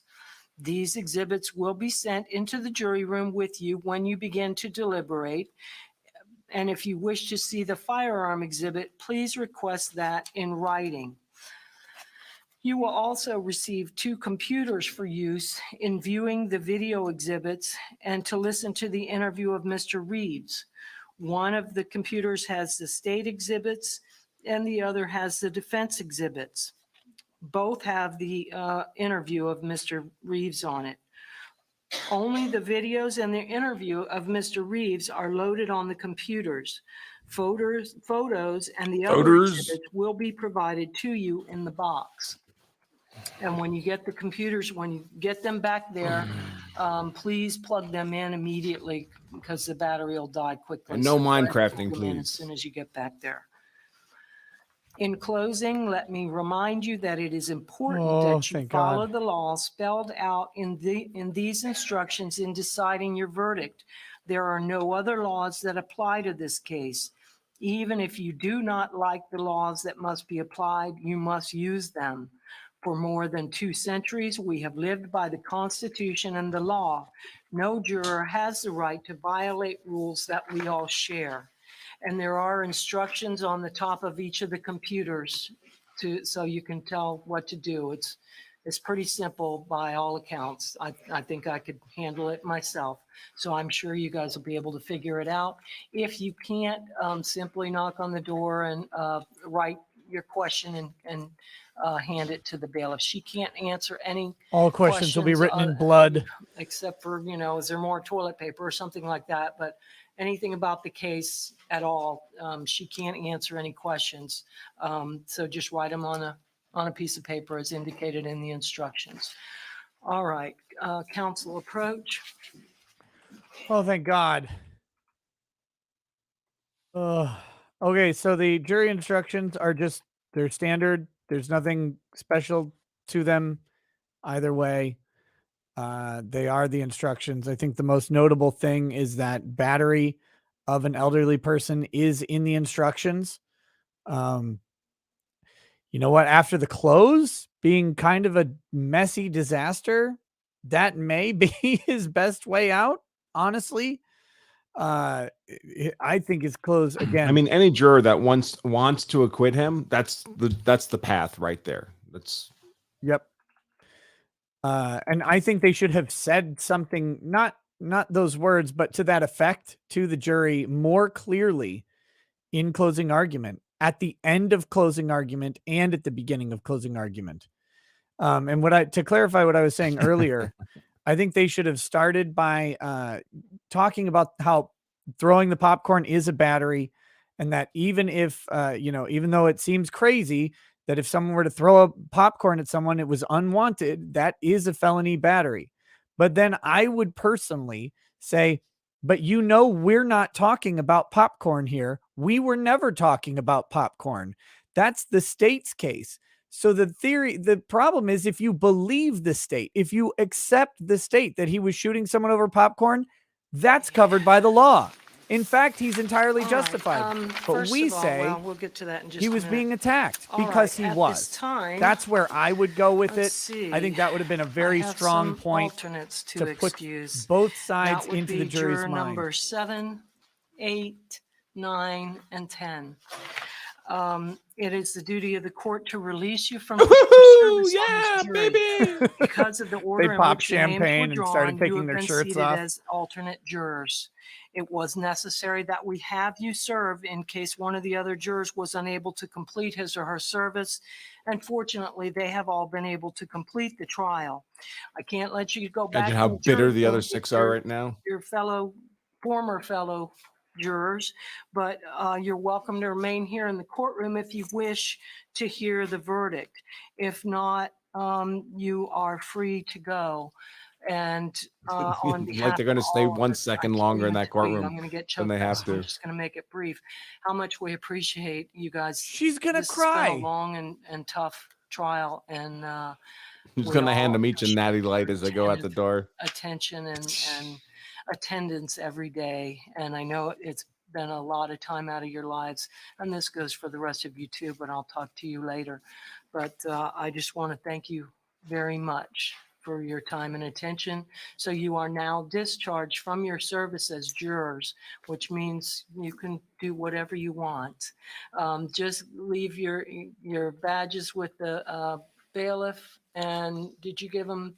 You got them? Okay. All right. So you can, you'll go with Deputy Martin real quick, and you can either stay or go. Just let them know back there. Thanks, you guys.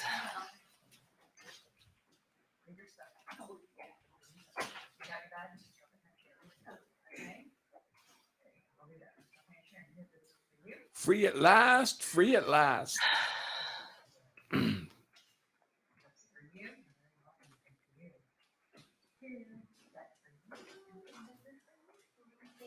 Oh, God. All right, and there's a couple errors that we noted on the instructions. So if you could pass your instructions up and I'll write on them real quick. It's just a couple of words and a number that needed to be put in there. So she's got to do this 18 times now. I guess just 6 And times. while we're doing that, you can probably take them back and we'll assemble the evidence and the computers, and you can go back and get comfortable. And Tina will bring all the stuff to you shortly. We'll wait just a minute. Yeah. All right, you guys can go deliberate shortly.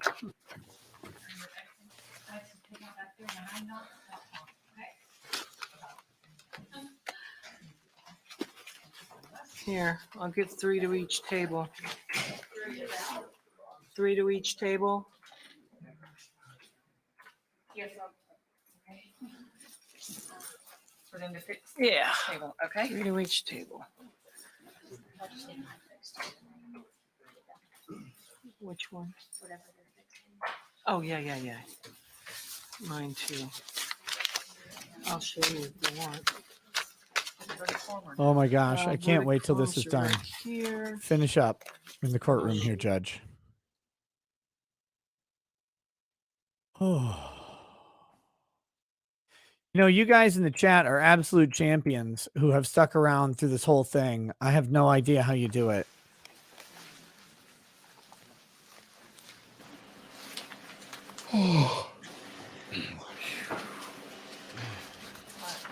It is hot in here. I'm going to do it. Yeah, get rid of those. All right, so on the manslaughter, manslaughter. It's already 5:40 there.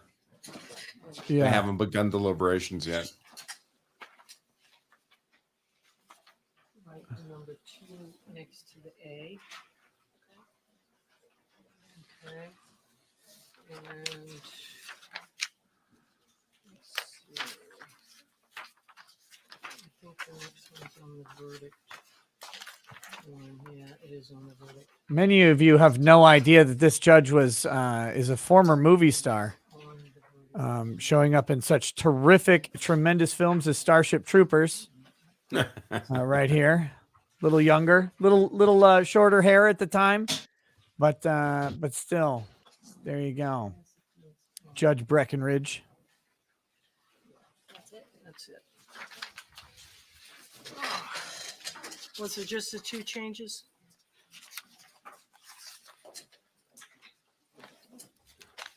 Mr. Rosenwasser? Was there just the 2 changes? Okay, thank you. Oh my gosh. McCrae says, Nick, you have to stop covering these trials. It is entirely too entertaining and keeps me from getting anything done at work. Also, dogs are awesome. Glad you have one, but please use proper pronouns. Randall McCollum says, we did a Rumble poll. Oh, I read that one earlier. Yes. Everyone was for hanging themselves. Dapper Dave 2021. In my opinion, Nick and Andrew got this one wrong. Will be convicted, likely of a lesser charge. We didn't predict the jury outcome. I like his factors too. Like the his law enforcement experience, his size, lunging forward in the video, no verbal commands will be used against him. He should have reacted better. Well, maybe. But again, I didn't predict don't predict the jury.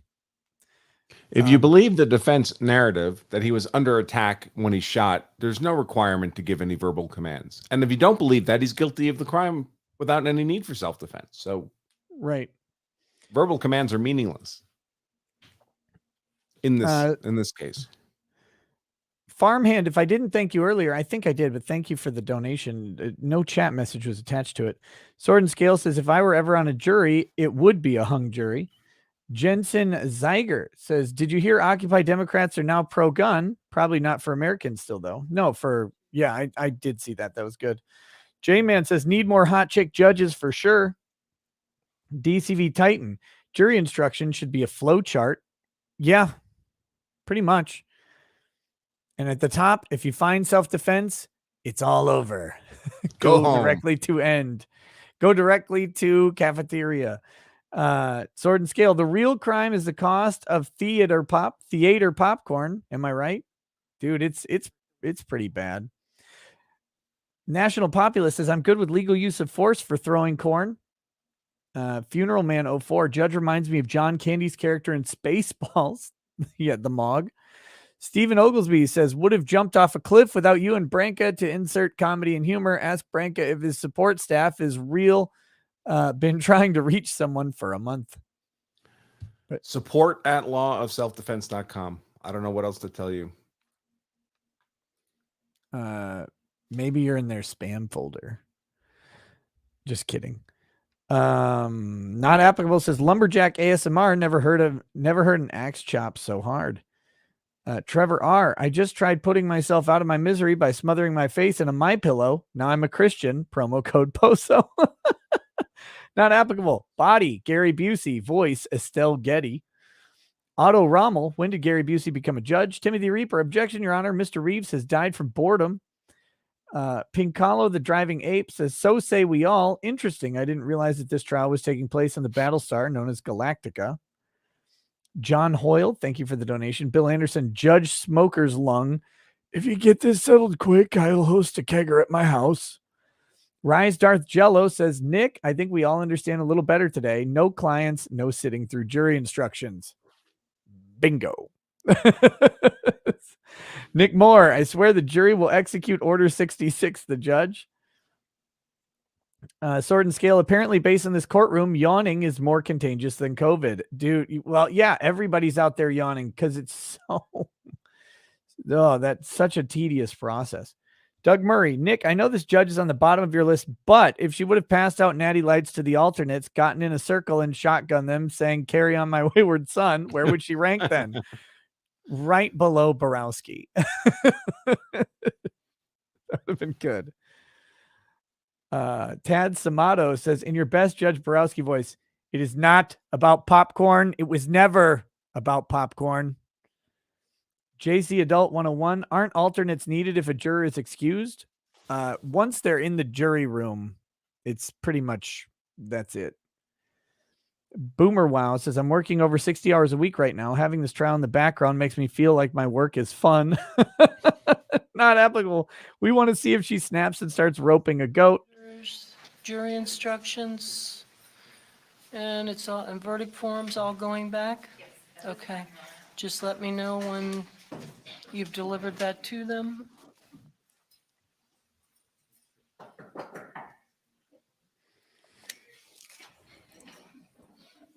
C. Souter says, I'm a rural mail carrier, and you covering these trials helps me pass the time on my route. Thanks, guys. Hey, thanks, C. Souter.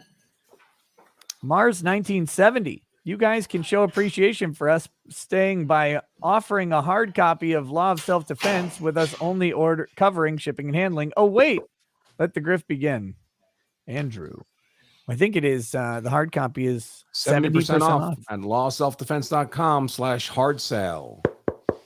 Mimer82 says, reboot of 12 Angry Men, 6 bored jurors. He shot for his life. They fought to stay awake. Do you dare to test your patience? I Can Taste Fried Food says, this judge made me appreciate Borowski so much more.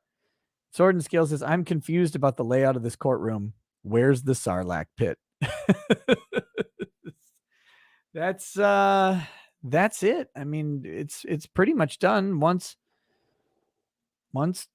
I think are we done in court? I mean, she hasn't dismissed anyone yet. Uncomfortable Truth. No, but I'd crowdfund his coffin.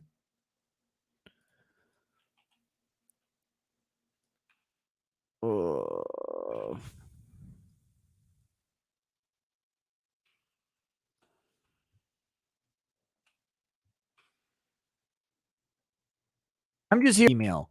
Like, frankly, that's what I'm waiting for this whole time. Where is my Steam Deck email?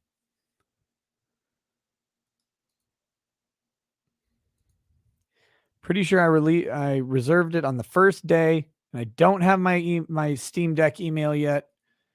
It's making me very upset.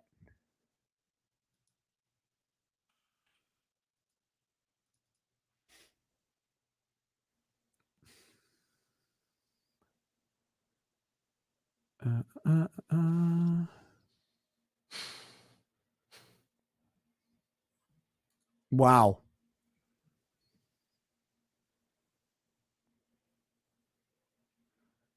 Judge has robe unzipped. No.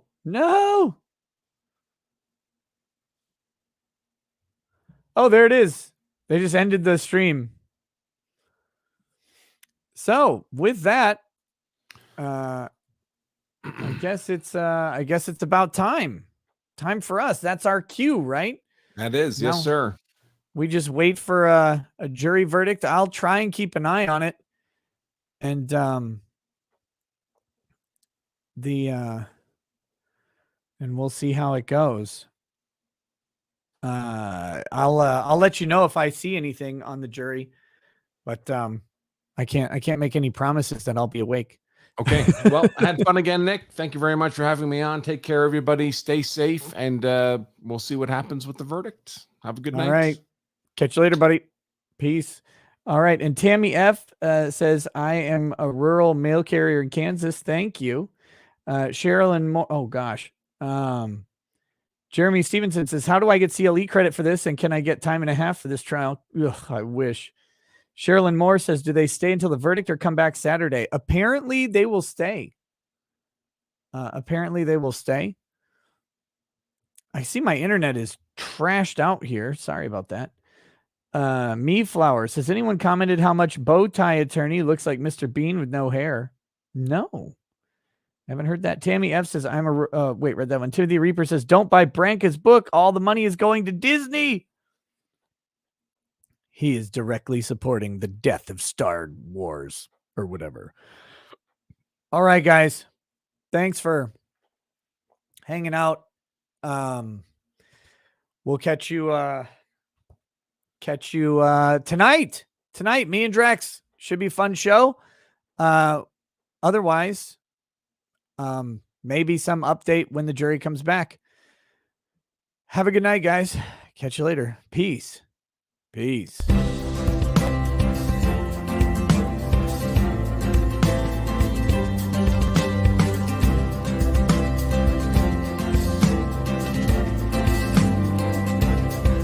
Oh, he drinks a fair bit, but you realize that it just helps get his noggin jogging along. With his glass by his side and his kids asleep tight, we'll hear some law-splaining tonight. With his microphone muted, we'll laugh at this boomer until he explains it's all part of the plan. Watch his face become redder as he becomes meta, raging at idiots from Twitterland. From the white shores of Maine to the hills of Glenlivet, there's no one who explains the law better than Nick. So pour out a glass for the ones who have passed to make the law what we have now.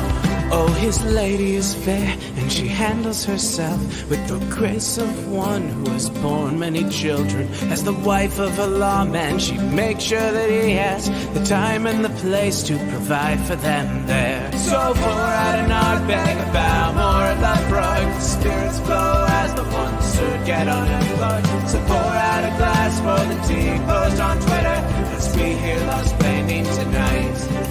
From the white shores of Nam to the hills of Glenlivet, there's no one who explains the law better than Nick. So pour out a glass for the ones who have passed to make the law what we have now. Oh, the guests are all planet folks from Dante to Drexel. They bring their perspective and spice to the mix. But the reason we're here and the one that we cheer is the one who is showcasing us his career.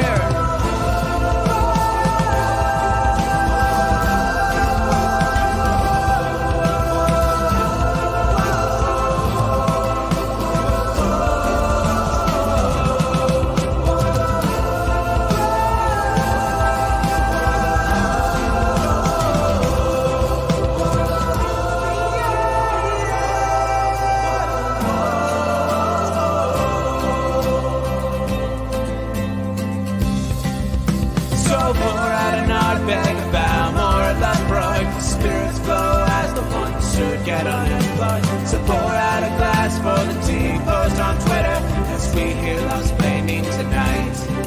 From From the white shores of Nairn to the hills of Glenlivet, there's no one who explains the thought better than Nick. So pour out a glass